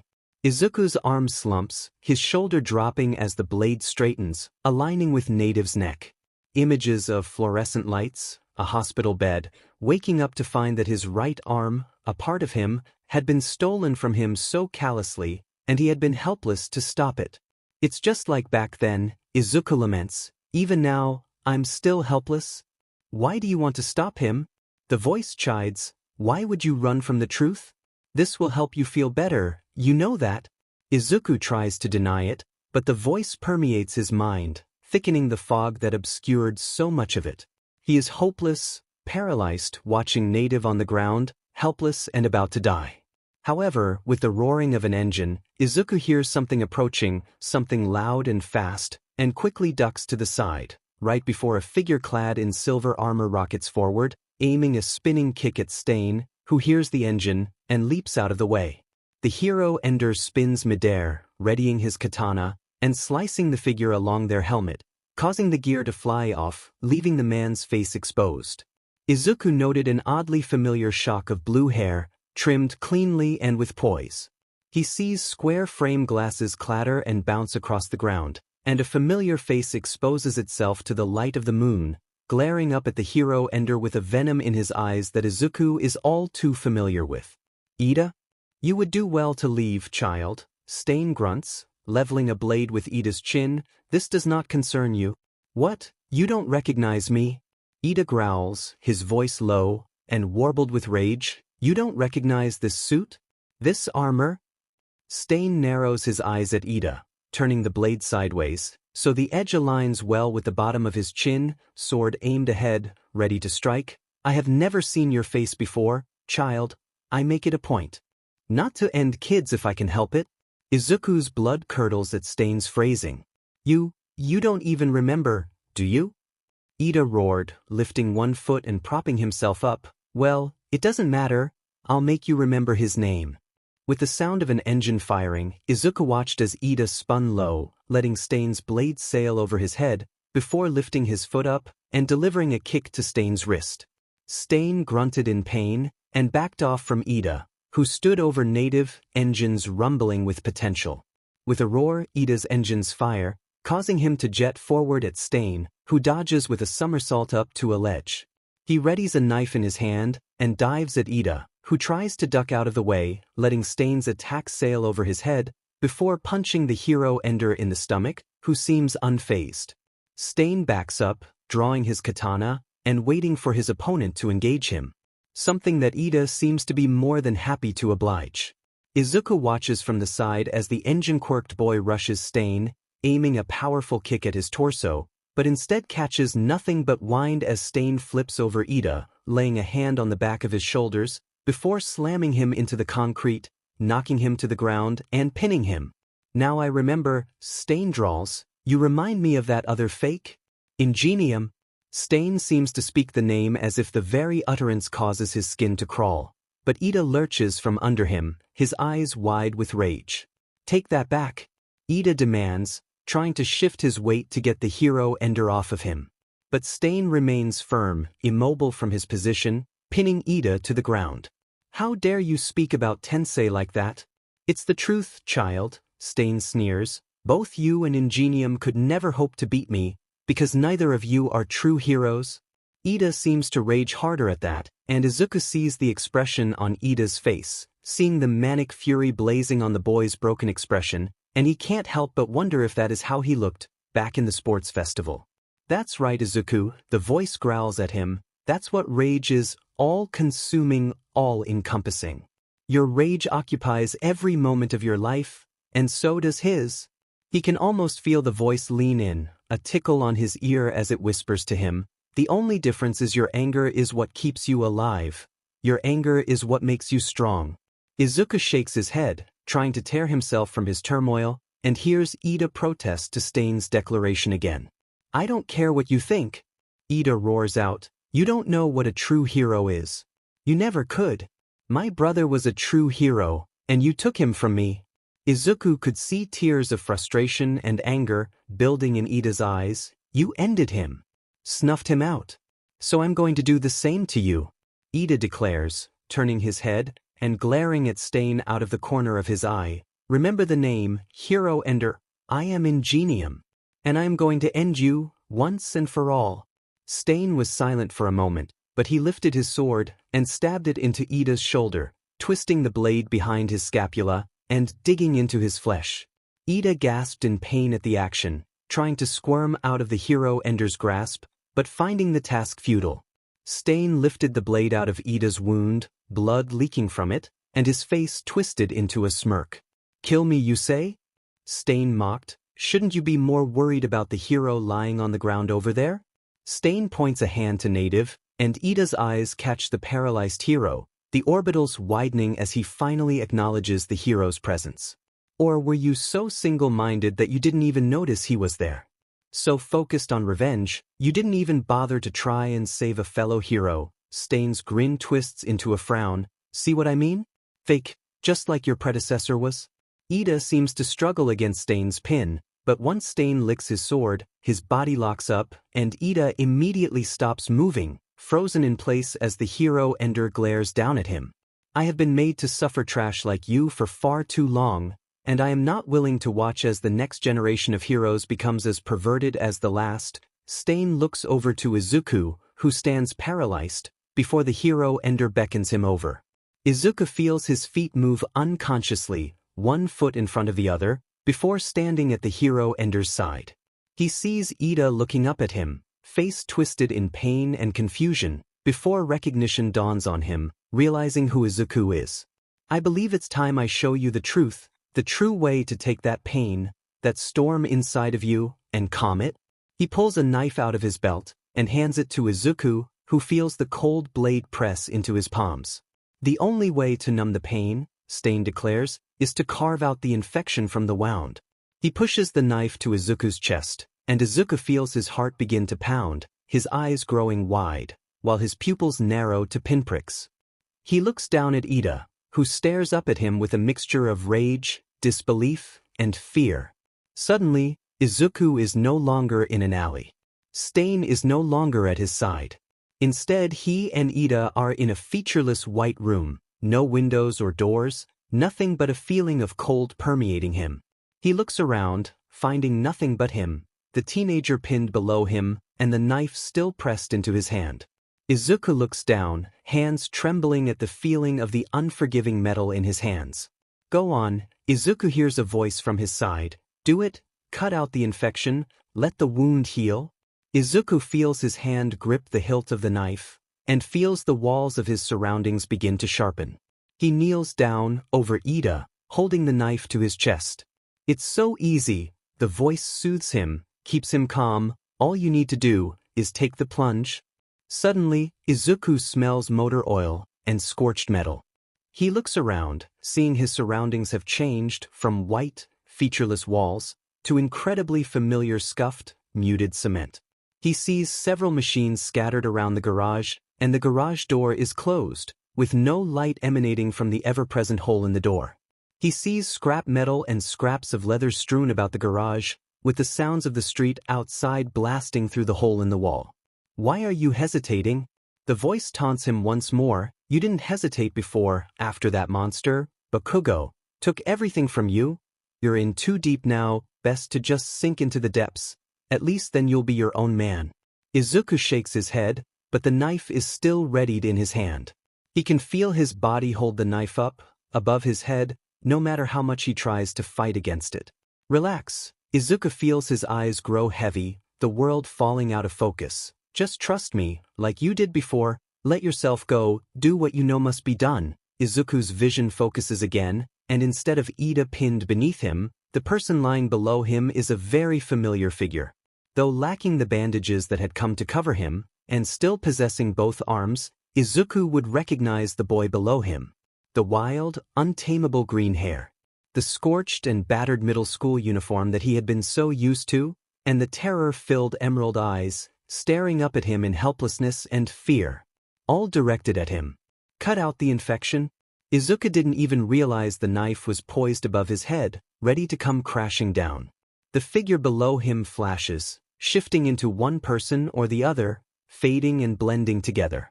In one instant, it's Ida, staring up at him. Next, it's himself, from a year ago. No matter who it is, their expression remains the same. Remove the rot. Izuku's hand trembles, the knife poised and ready to end. Tear out the weakness. He feels his heart pounding like a war drum in his head. Do it. His arm tenses. End him. He takes a breath. Doriya? Izuku stops, turning his head, his mind clearing slightly of the fog that he hadn't even noticed had been present. He looked towards the garage door, finding it open, with a lone figure standing in the doorway. He recognized the person immediately. The shock of red hair and sharp, pointed teeth were a dead giveaway, even if they had only spoken a few times. Kirishima? Kirishima was staring at him with confusion, and even a look of sadness on his face. Wah? The boy pauses. What are you doing? Izuku stares up at the knife in his hand. Looking down at Ida, the man whose life he had almost taken, and back up to the knife. Izuku tries to find the words for it, tries to rationalize his actions like he had before, but he can't. No matter how hard he tries to find some motive, some reason, it's as if they had all abandoned him in an instant, leaving him empty and cold. I don't know. Izuku stares down, the garage fading away from him, and the alley coming back into view. Ida still stares up at Izuku, his eyes wide with fear, but Kirishima's gaze is different. He isn't angry with Izuku, or scared of him. His eyes reflect sadness, a feeling of connection, but it didn't feel the same as before. It wasn't pity, he knew that look all too well. This was different. Kirishima wasn't looking down on him, gazing at him like a kicked puppy. Rather, he was looking through Izuku, through the actions he was taking, through his position, and into his very soul. For the first time in more than a year, Izuku felt seen. Like somebody truly understood him for once, or at least would take the time to try. Kirishima takes a step forward, but seeing Stain take a guarded stance over Izuku, he stops. Stain points a sword at Kirishima, readying his blade, and Kirishima puts up his fists in response, not shying away from the Hero Ender's challenge. You must be the Hero Ender, Kirishima remarks, hardening his arms. Stain doesn't move, his sword held outstretched towards Kirishima. You should leave, kid, Stain shouts to Kirishima, this doesn't involve you. Oh, Kirishima grunts, I think it does. See, those two there are my classmates, and I'm not about to leave until both of them are safe. Stain and Izuku's eyes widen, but the Hero Ender's eyes narrow. Your classmates? This fake down here, his foot impacts Ida's side, and the one who you heroes have hurt so much? You're delusional. Kirishima doesn't budge, but he turns his gaze. Instead of looking at the Hero Ender, his gaze locks onto Izuku. His eyes change, softening from their previous anger, meeting Izuku with that same look that he couldn't pinpoint, the same not pity from before. He didn't know what to call it, or how to react to it. The feeling was just so new. Midoriya, he calls out to the crouched boy, can you hear me?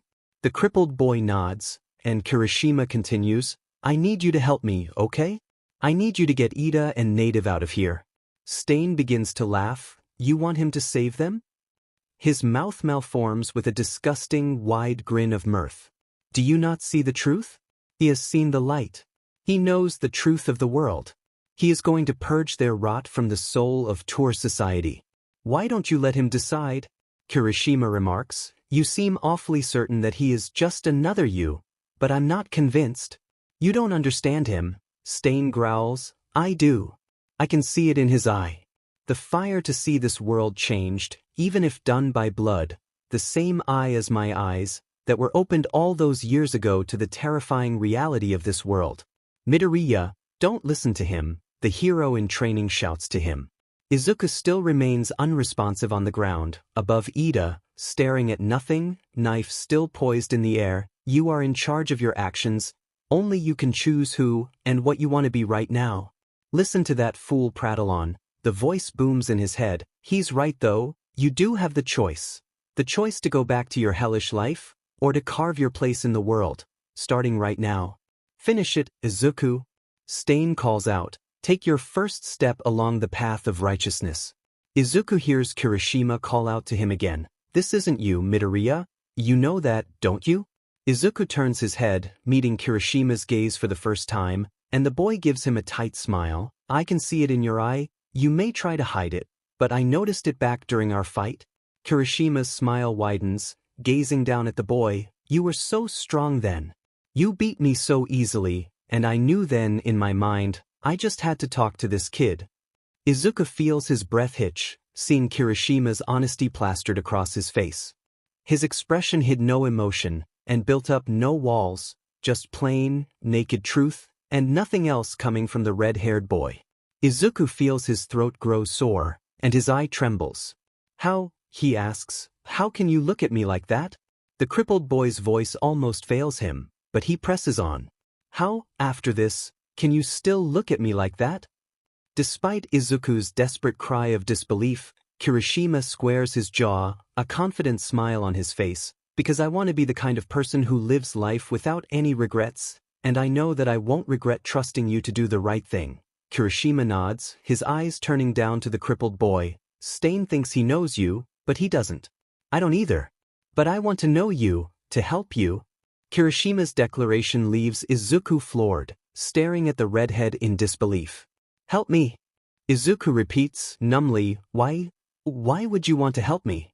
We've barely spoken before, and Izuku looks down again, not meeting Kirishima's eyes. And after I embarrassed you in the sports festival, you shouldn't even care about me. Maybe, Kirishima states, but maybe that doesn't matter to me. Izuku feels his breath catch. I don't need to know you to see you need help. If that was how the world worked, there would be no heroes at all. I want to help you, Midoriya, Kirishima declares, because I want to believe in you. Believe. That word echoes through Izuku's mind, pounding away the fog and the dark voice that had held him captive for so long. It is as if his eye had been opened once again, able to see everything for what it is. He looks upon Kirishima, upon the hero Ender, and upon Ida, who lay beneath him, and knows exactly what he needs to do. With a swift motion, he lifts the blade, turns it in his palm, and stabs Stain right in the side. The hero Ender howls in pain, but also with anger as he leaps away from Izuku, who holds the knife up at his side, ready to strike again. His posture is sloppy, and his grip is amateurish, but Stain sees the boy's eye, the fire behind the Kelly green irises, as he glares at the hero Ender. What are you doing? Stain seems more surprised than angry, as if he hadn't anticipated this outcome. The hero Ender stares down his former compatriot, noting as Izuku's hand trembles with the knife still in it, but he isn't shaking with fear anymore. Now, Stain recognizes the anger in his eyes, as well as something else, something that hadn't been there before. You talked an awful lot about who I am and what I am going to do, Izuku began, but you and I are not the same. He roars that out, catching Stain off guard. I am tired of people trying to tell me who I am and what I am capable of. All my life people like you who think you know me just choose what I get to do before I even get a say. Izuku's rage was building, his chest puffing out as his back straightened, standing tall for the first time in several days. So you choose to go back to that putrid world? Stain remarks, you choose to side with the false heroes that had torn you down so low. Have you forgotten what they did to you? Of course not. Izuku shouts, causing Stain to flinch back. I'll never forget what this world did to me, how it hurt me. Izuku lowers his arm. Maybe you're right, maybe this world is evil. Maybe it's full of corrupt, vile people who want nothing more than to break people down and pave the way for their own self-interests. Maybe that's true. He lifts his hand, pointing at Stain and glaring at the villain in front of him. But how are you any better? When people look at you, they see nothing but a monster. A feral beast ready to lunge for the throat. How are you helping anybody when all you do is wildly attack the nearest hero? Izuku's glare never falters, staring down Stain with contempt. What message are you spreading when nobody can look past all the bodies you've left behind? You aren't making the world better, you're just adding fuel to the fire. But not me. I won't go down that path. Izuku seems to turn inward, clenching his chest with his one good hand. All my life I have been fighting, all my life, I have been trying to prove that I matter. And even though I haven't proven it yet, even though to most, I'm still just a defective piece of trash, I'm not giving up. Izuku throws his arm to the side, staring down Stain without an ounce of waver. I'm not going to be another you. I'm not going to fall into their traps so they can write me off all the same. Izuku's fist shakes, clutching the knife in his grasp desperately. I'm going to carve out a place for myself with my own two hands. I'm not going to be a villain like you. He turns to Kirishima, or a hero like them. He turns back to Stain. I'll carve my own path. And I'll fix things my way. Finally, Izuku Midoriya stands tall, his posture rigid and confident, his eye disguising an inferno of determination. And if the world wants to try and break me? But they will have to try harder, because I'm still standing, despite everything they have done to me. So they can keep trying to tear me down. They can keep trying to stop me. But I won't stop. I'll never stop. Even if I die in the process, I'll prove to everyone that I'm not broken. Izuku levels his arm, pointing at Stain, and staring him down. That I'm not done yet? Majima rushed forward, grabbing the comm from Present Mic with an iron-clawed grip, and hastily held the device up to his mouth. Namuri, stop the fight, Majima screamed into the microphone. It's over. Get him away from her now.